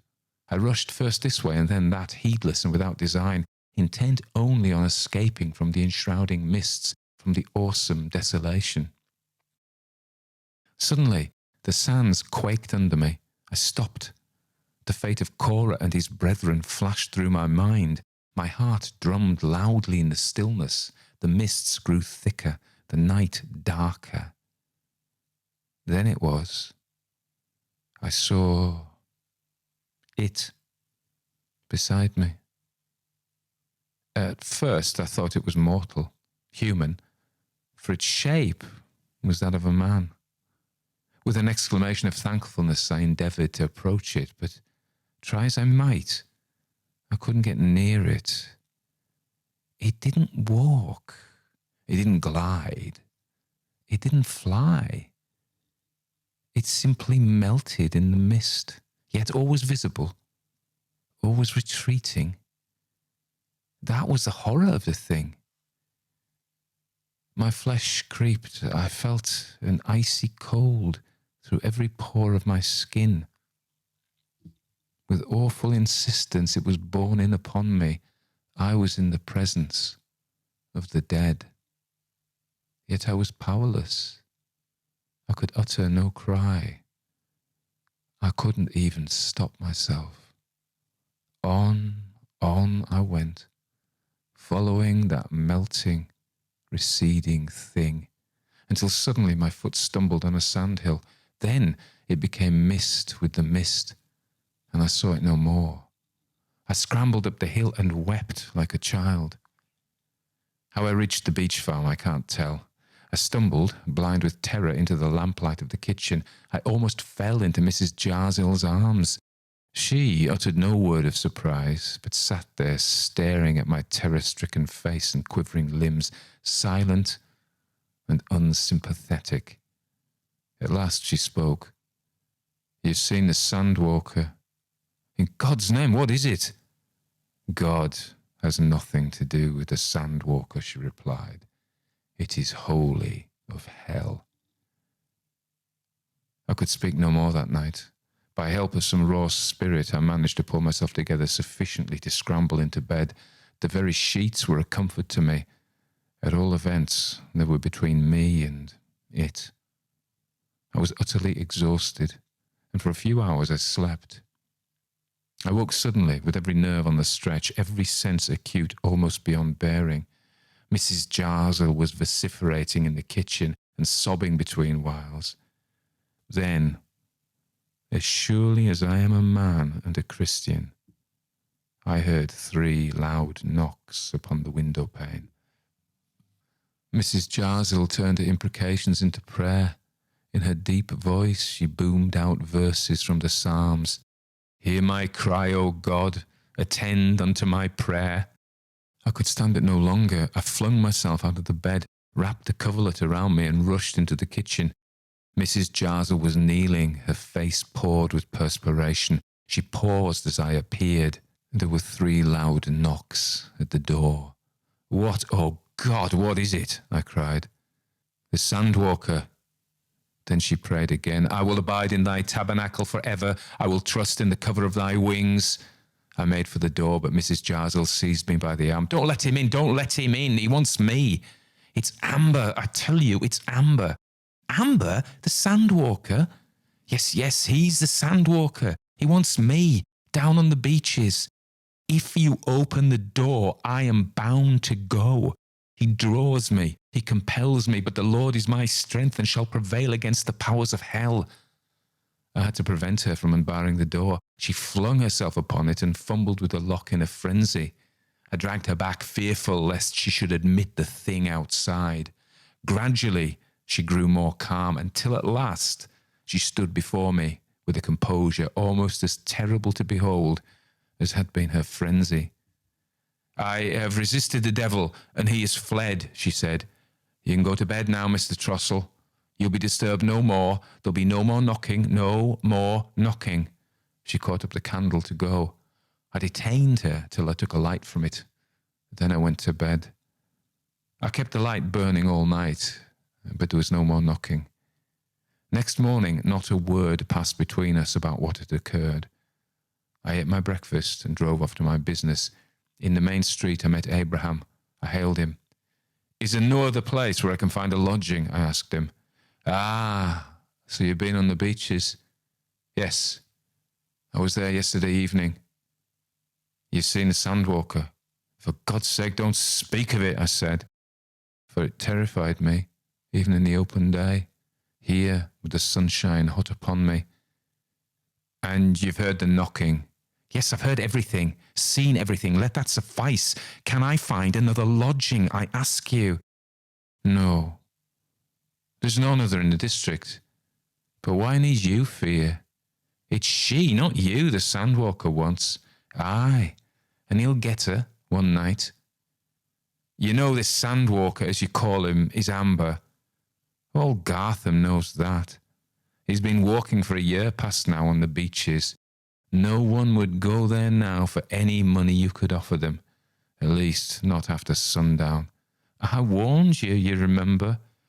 I know you did, but nevertheless I went, you see, and this Sandwalker saved my life, for he led me back to the sandhills when I had lost myself hopelessly in fog. It's not you he wants, I tell you. It's she. Why does he want her, I asked. The man's tone was very strange. "Ask of the quicksands," he replied, and with that disappeared in a hurry. I was getting quite accustomed to this and would have been surprised had he taken his leave in anything approaching a rational manner. Now, you may perhaps hardly credit it, but I tossed a shilling then and there to decide my action in the immediate future. Heads I go, tails I stay. The coin spun up in the sunlight. Tails it was. so I was to remain, and in that devil-haunted house. Well, at all events, I was doing a brisk trade. There was some comfort in that. During the next 10 days, I drove for miles over the district, and did uncommonly well everywhere. I found that the legend of the beach farm was universally familiar, and they all shook their heads very gravely indeed when they learned that I lodged there. In fact, I'm not at all sure that this wasn't of assistance to me, rather than otherwise. I became an object of intense interest, and no doubt of sympathy, had I known it. After that terrible night, there was a lull in the torment of the sandwalker. Occasionally it rapped at the door or the window, but that was all. As for me, I walked no more on the beaches. But the time was near at hand when the devil would have his own. It came one evening, about 6 o'clock. There had been heavy rain, and the marshy lands were flooded, and the mists were thick around. Overhead all was opaque and grey, and the ground was sodden underfoot. I was anxious to get home, and Tilly was doing all she knew. On arrival, I looked after her, as was my wont, first and foremost. When I'd made her comfortable for the night, I returned to the kitchen. To my surprise, I found Mrs. Jarsill in conversation with a girl, in whom, from Abraham's description, meagre though it had been, I had no difficulty in recognising his Venus of the Fen. She was certainly pretty. I agreed with Abraham there. She was crying bitterly whilst her mother raged at her. They both stopped short as I entered. A sense of delicacy, no doubt. "Whatever is the matter?" I asked, surveying the pair of them. "Oh, sir, you're your mother's new lodger, aren't you?" said the girl. "Master Abraham told me she had one. Do please ask her to hear reason. Do, I implore you, sir." "I will allow no one to interfere with my private affairs," said Mrs. Jarsill, stamping her foot. "If you are wise, you'll not seek to make public your disgrace." "There is no disgrace. I've done nothing to be ashamed of, I tell you." "No disgrace? No disgrace in allowing yourself to be beguiled by that man, to be fooled by his good looks and soft speeches?" "What do you mean, mother? I have nothing to do with Mr. Amber." "Liar, you ran away with him. What more could you have had to do with him, I should like to know?" Lottie's spirit rose, and with it the colour to her cheeks. "I ran away with him? Indeed, I did nothing of the kind. It was you who made me run away.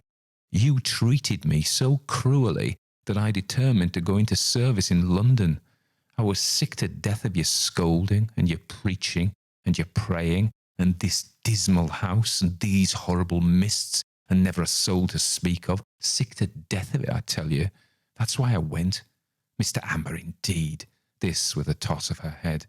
"I have more taste than to take up with the likes of him. I met him as he was leaving here. I was walking, and he offered me a lift." Abraham saw you both," interrupted her mother savagely. "He told me you'd eloped with the man." "That was a lie. I parted from Mr. Amber at the London railway station. From that time to this, I've never set eyes upon him. For my own sake, I made him promise to hold his tongue." He did," cried Mrs. Jarsill wildly. "God help him and me, he did. He returned here, but he said nothing, made no explanation. I believed he'd ruined you. Oh, now I see it all, and you have ruined me." "Oh, mother, what do you mean?" "Why didn't you let him speak, or why didn't you write and explain? I thought he'd robbed me of you, and I revenged myself upon him." "Revenged yourself?" I cried. I began to have an inkling of what was coming, but Mrs. Jarsill paid no heed to me. She shook Lottie furiously. "Do you know what your silence has cost me?" She was beside herself now. "It has cost me my soul, I say. Oh, why did you let me believe him guilty? I killed him. I murdered him for your sake. It wasn't vengeance, it wasn't justice, it was crime and evil." "You killed Mr. Amber?" "Yes, I killed him. I swore he should pay for what he'd done. His own curiosity did for him. I played upon it. I lured him into the quicksands." The quicksands, I repeated, horrified. I placed a lantern on the brink of the most dangerous of them, the woman continued feverishly. He used habitually to walk on the beaches at dark. His curiosity did the rest. He had to see what that light was. I knew he would. It was the last light he ever saw in this world. Yes, you call it murder. It was murder, but it was your fault. Your fault. And now he walks and taps at the door for me.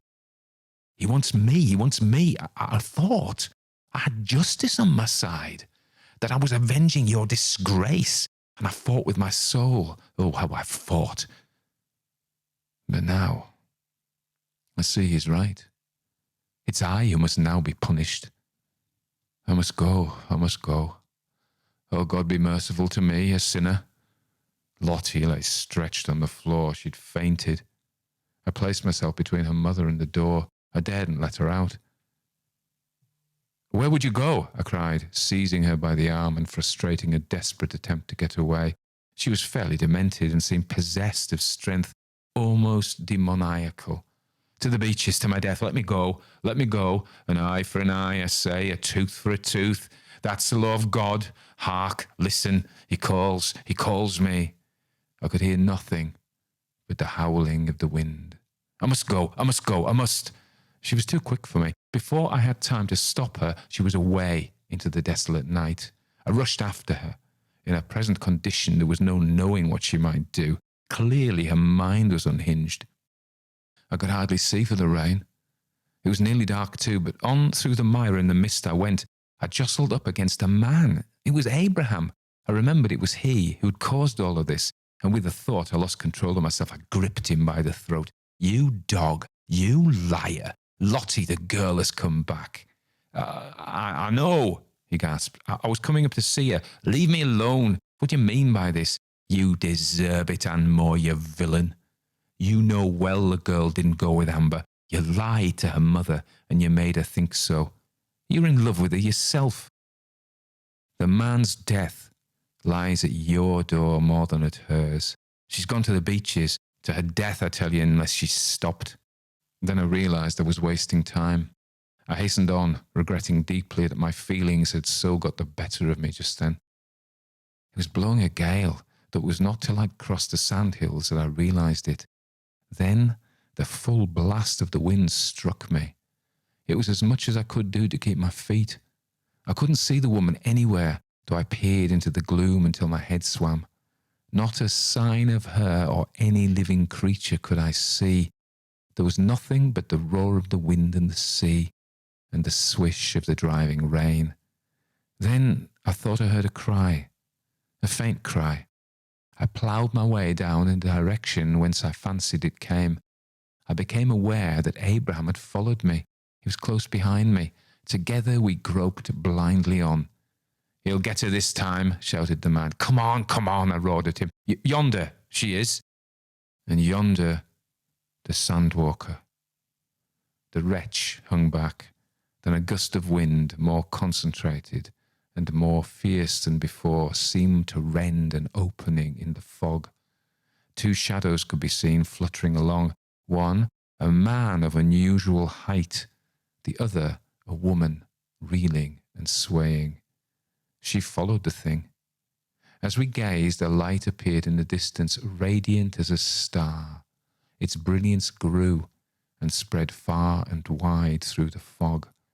The tall figure moved up to and past the light, the other following, always following.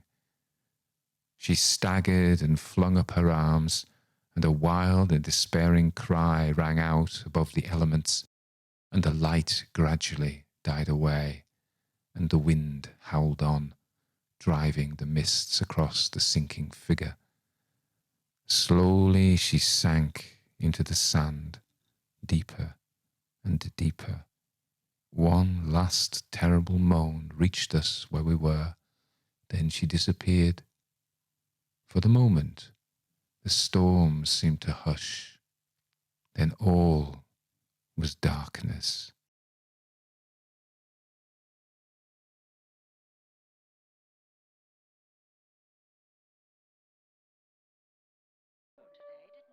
The Story of the Goblins Who Stole a Sexton by Charles Dickens, from the Pickwick Papers.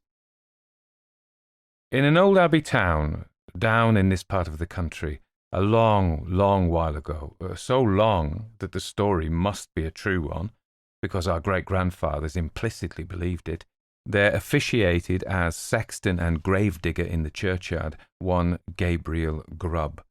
It by no means follows that because a man is a sexton and constantly surrounded by the emblems of mortality, therefore he should be a morose and melancholy man. Your undertakers are the merriest fellows in the world, and I once had the honour of being on intimate terms with a mute who, in private life and off-duty, was as comical and jocose a little fellow as ever chirped out a devil-may-care song without a hitch in his memory, or drained off a good stiff glass without stopping for breath. But notwithstanding these precedents to the contrary, Gabriel Grubb was an ill-conditioned, cross-grained, surly fellow, a morose and lonely man, who consorted with nobody but himself and an old wicker bottle which fitted into his large, deep waistcoat pocket, and who eyed each merry face as it passed him by with such a deep scowl of malice and ill-humour as it was difficult to meet without feeling something the worse for.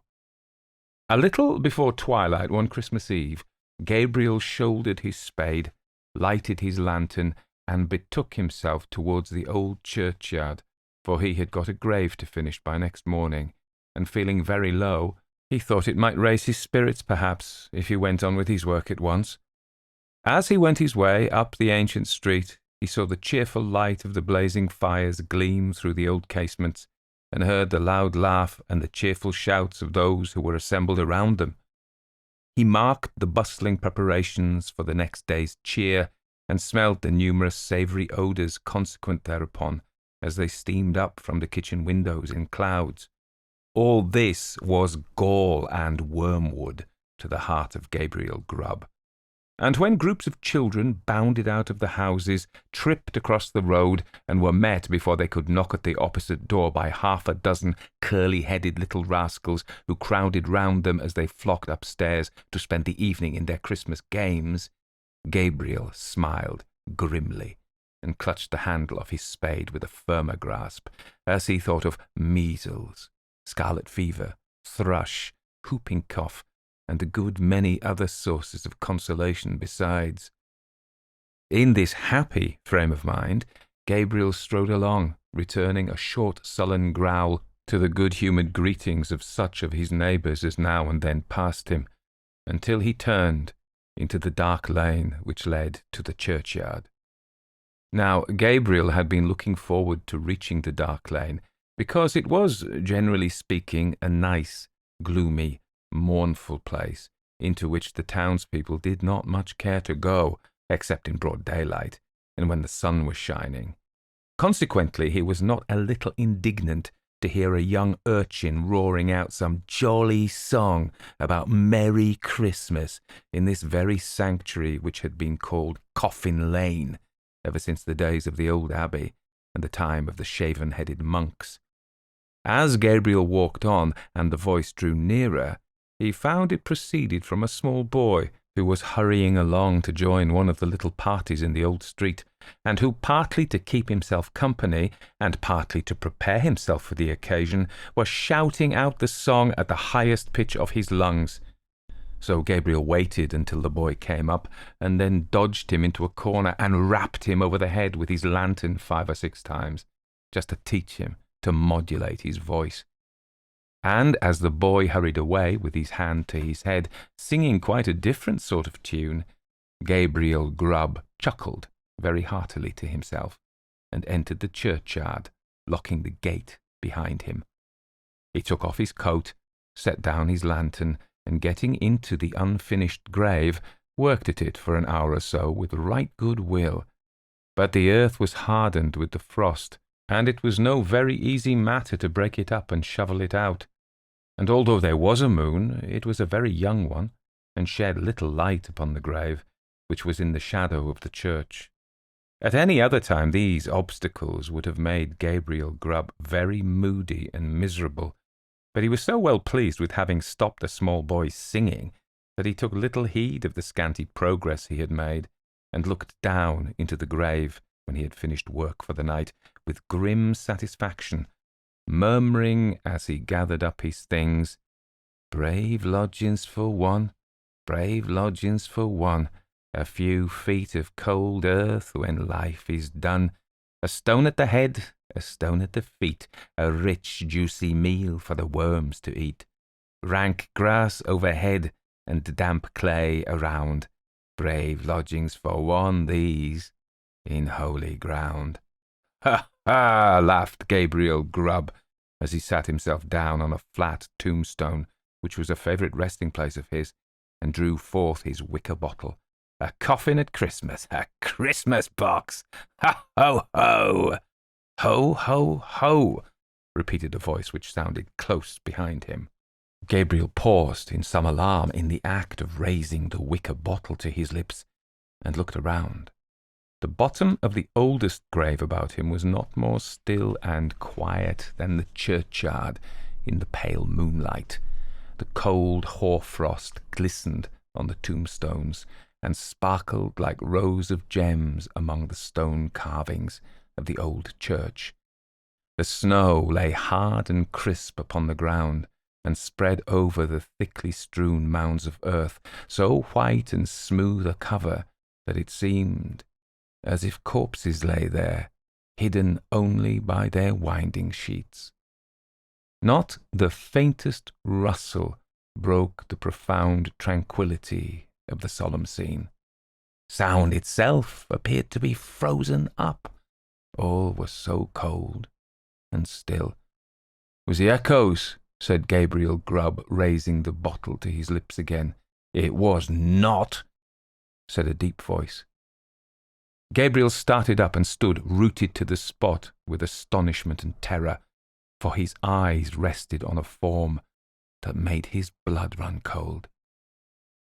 Seated on an upright tombstone close to him was a strange, unearthly figure, whom Gabriel felt at once was no being of this world. His long, fantastic legs, which might have reached the ground, were cocked up and crossed after a quaint, fantastic fashion. His sinewy arms were bare, and his hands rested on his knees. On his short, round body he wore a close covering, ornamented with small slashes. A short cloak dangled at his back. The collar was cut into curious peaks, which served the goblin in lieu of ruff or neckerchief, and his shoes curled up at the toes into long points. On his head he wore a broad-brimmed sugarloaf hat, garnished with a single feather. The hat was covered with the white frost, and the goblin looked as if he had sat on the same tombstone very comfortably for 200 or 300 years. He was sitting perfectly still. His tongue was put out, as if in derision, and he was grinning at Gabriel Grubb, with such a grin as only a goblin could call up. "It was not the echoes," said the goblin. Gabriel Grubb was paralysed and could make no reply. "What do you do here on Christmas Eve?" said the goblin sternly. I came to dig a grave, sir," stammered Gabriel Grubb. "What man wanders among graves and churchyards on such a night as this?" cried the goblin. "Gabriel Grubb! Gabriel Grubb!" screamed a wild chorus of voices that seemed to fill the churchyard. Gabriel looked fearfully round. Nothing was to be seen. "What have you got in that bottle?" said the goblin. "Hollands, sir," replied the sexton, trembling more than ever, for he had bought it of the smugglers, and he thought that perhaps his questioner might be in the excise department of the goblins. "Who drinks Hollands alone and in a churchyard on such a night as this?" said the goblin. "Gabriel Grubb! Gabriel Grubb!" exclaimed the wild voices again. The goblin leered maliciously at the terrified sexton, and then, raising his voice, exclaimed, "And who then is our fair and lawful prize?" To this inquiry the invisible chorus replied in a strain that sounded like the voices of many choristers singing to the mighty swell of the old church organ, a strain that seemed borne to the sexton's ears upon a wild wind, and to die away as it passed onward. But the burden of the reply was still the same. "Gabriel Grubb! Gabriel Grubb!" The goblin grinned a broader grin than before as he said, "Well, Gabriel, what do you say to this?" The sexton gasped for breath. "What do you think of this, Gabriel?" said the goblin, kicking up his feet in the air on either side of the tombstone, and looking at the turned-up points with as much complacency as if he had been contemplating the most fashionable pair of Wellingtons in all Bond Street. It's very curious, sir," replied the sexton, half dead with fright. "Very curious and very pretty, but I think I'll go back and finish my work, sir, if you please." "Work?" said the goblin. "What work?" "The grave, sir, making the grave," stammered the sexton. "Oh, the grave, eh?" said the goblin. "Who makes graves at a time when all other men are merry and takes a pleasure in it?" Again the mysterious voices replied, "Gabriel Grubb! Gabriel Grubb! I am afraid my friends want you, Gabriel," said the goblin, thrusting his tongue farther into his cheek than ever, and a most astonishing tongue it was. "I'm afraid my friends want you, Gabriel," said the goblin. "Under favour, sir," replied the horror-stricken sexton. "I don't think they can, sir. They don't know me, sir. I don't think the gentlemen have ever seen me, sir." "Oh, yes, they have," replied the goblin. "We know the man with the sulky face and grim scowl that came down the street tonight, throwing his evil looks at the children and grasping his burying spade the tighter. We know the man who struck the boy in the envious malice of his heart, because the boy could be merry, and he could not. We know him. We know him." Here the goblin gave a loud, shrill laugh, which the echoes returned 20-fold, and throwing his legs up in the air, stood upon his head, or rather upon the very point of his sugar-loaf hat, on the narrow edge of the tombstone, whence he threw a somerset with extraordinary agility right to the sexton's feet, at which he planted himself in the attitude in which tailors generally sit upon the shop-board. I'm afraid I must leave you, sir," said the sexton, making an effort to move. "Leave us?" said the goblin. "Gabriel Grubb going to leave us? Ho, ho, ho." As the goblin laughed, the sexton observed for one instant a brilliant illumination within the windows of the church, as if the whole building were lighted up.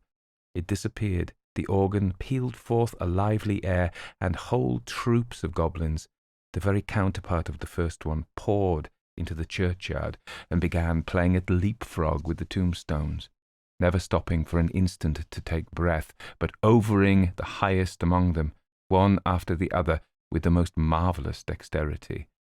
The first goblin was a most astonishing leaper, and none of the others could come near him. Even in the extremity of his terror, the sexton could not help observing that while his friends were content to leap over the common-sized gravestones, the first one took the family vaults, iron railings and all, with as much ease as if they had been so many street posts. At last the game reached to a most exciting pitch. The organ played quicker and quicker, and the goblins leaped faster and faster, coiling themselves up, rolling head over heels upon the ground and bounding over the tombstones like footballs. The sexton's brain whirled round with the rapidity of the motion he beheld, and his legs reeled beneath him as the spirits flew before his eyes, when the goblin king, suddenly darting towards him, laid his hand upon his collar and sank with him through the earth. When Gabriel Grubb had had time to fetch his breath, which the rapidity of his descent had for the moment taken away, he found himself in what appeared to be a large cavern, surrounded on all sides by crowds of goblins, ugly and grim. In the centre of the room, on an elevated seat, was stationed his friend of the churchyard, and close behind him stood Gabriel Grubb himself, without power of motion. "Cold tonight," said the king of the goblins, "very cold. A glass of something warm here." At this command, half a dozen officious goblins, with a perpetual smile upon their faces, whom Gabriel Grubb imagined to be courtiers on that account, hastily disappeared, and presently returned with a goblet of liquid fire, which they presented to the king. "Ah!" cried the goblin, whose cheeks and throat were transparent as he tossed down the flame, "this warms one indeed. Bring a bumper of the same for Mr. Grubb." It was in vain for the unfortunate sexton to protest that he was not in the habit of taking anything warm at night. One of the goblins held him, while another poured the blazing liquid down his throat. The whole assembly screeched with laughter as he coughed and choked and wiped away the tears which gushed plentifully from his eyes after swallowing the burning draught. "And now," said the king, fantastically poking the taper corner of his sugar-loaf hat into the sexton's eye, and thereby occasioning him the most exquisite pain, "and now show the man of misery and gloom a few of the pictures from our own great storehouse." As the goblin said this, a thick cloud which obscured the remoter end of the cavern rolled gradually away, and disclosed, apparently at a great distance, a small and scantily furnished but neat and clean apartment. A crowd of little children were gathered round a bright fire, clinging to their mother's gown and gambolling around her chair. The mother occasionally rose and drew aside the window curtain, as if to look for some expected object. A frugal meal was ready, spread upon the table, and an elbow chair was placed near the fire. A knock was heard at the door. The mother opened it, and the children crowded round her, and clapped their hands for joy as their father entered. He was wet and weary, and shook the snow from his garments as the children crowded round him, and seizing his cloak, hat, stick, and gloves with busy zeal, ran with them from the room. Then, as he sat down to his meal before the fire, the children climbed about his knee, and the mother sat by his side, and all seemed happiness and comfort. But a change came upon the view, almost imperceptibly. The scene was altered to a small bedroom, where the fairest and youngest child lay dying. The roses had fled from his cheek, and the light from his eye, and even as the sexton looked upon him with an interest he had never felt or known before, he died. His young brothers and sisters crowded round his little bed, and seized his tiny hand, so cold and heavy, but they shrank back from its touch, and looked with awe on his infant face, for calm and tranquil as it was, and sleeping in rest and peace as the beautiful child seemed to be, they saw that he was dead, and they knew that he was an angel looking down upon and blessing them from a bright and happy heaven.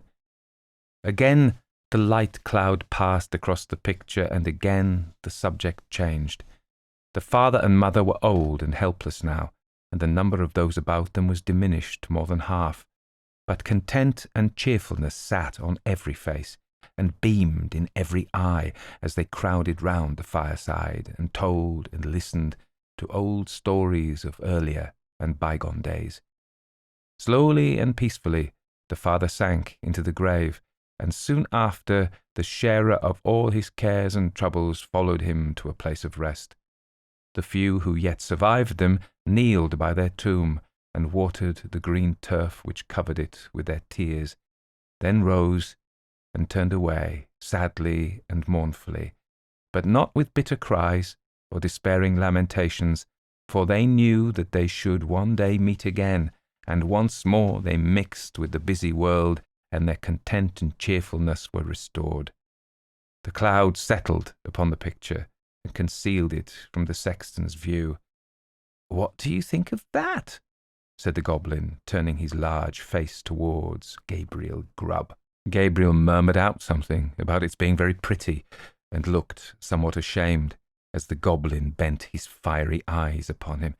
"You miserable man," said the goblin in a tone of excessive contempt. "You? He appeared disposed to add more, but indignation choked his utterance. So he lifted up one of his very pliable legs, and flourishing it above his head a little to ensure his aim, administered a good sound kick to Gabriel Grubb, immediately after which all the goblins in waiting crowded round the wretched sexton and kicked him without mercy, according to the established and invariable custom of courtiers upon earth, who kick whom royalty kicks, and hug whom royalty hugs. "Show him some more," said the king of the goblins. At these words the cloud was dispelled, and a rich and beautiful landscape was disclosed to view. There is just such another to this day within half a mile of the old abbey town. The sun shone from out the clear blue sky, the water sparkled beneath its rays, and the trees looked greener and the flowers more gay beneath its cheering influence. The water rippled on with a pleasant sound, the trees rustled in the light wind that murmured among their leaves, the birds sang upon the boughs, and the lark carolled on high her welcome to the morning. Yes, it was morning, the bright balmy morning of summer. The minutest leaf, the smallest blade of grass was instinct with life. The ant crept forth on her daily toil, the butterfly fluttered and basked in the warm rays of the sun. Myriads of insects spread their transparent wings and revelled in their brief but happy existence. Man walked forth elated with the scene, and all was brightness and splendour. "You, a miserable man," said the king of the goblins, in a more contemptuous tone than before. And again the king of the goblins gave his leg a flourish. Again it descended on the shoulders of the sexton, and again the attendant goblins imitated the example of their chief. Many a time the cloud went and came, and many a lesson it taught to Gabriel Grubb, who, although his shoulders smarted with pain from the frequent applications of the goblin's feet thereunto, looked on with an interest that nothing could diminish. He saw that men who worked hard and earned their scanty bread with lives of labour were cheerful and happy, and that to the most ignorant the sweet face of nature was a never-failing source of cheerfulness and joy.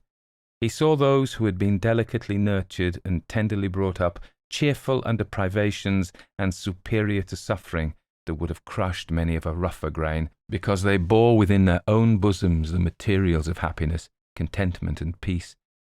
He saw that women, the tenderest and most fragile of all God's creatures, were the oftenest superior to sorrow, adversity, and distress, and he saw that it was because they bore in their own hearts an inexhaustible wellspring of affection and devotion.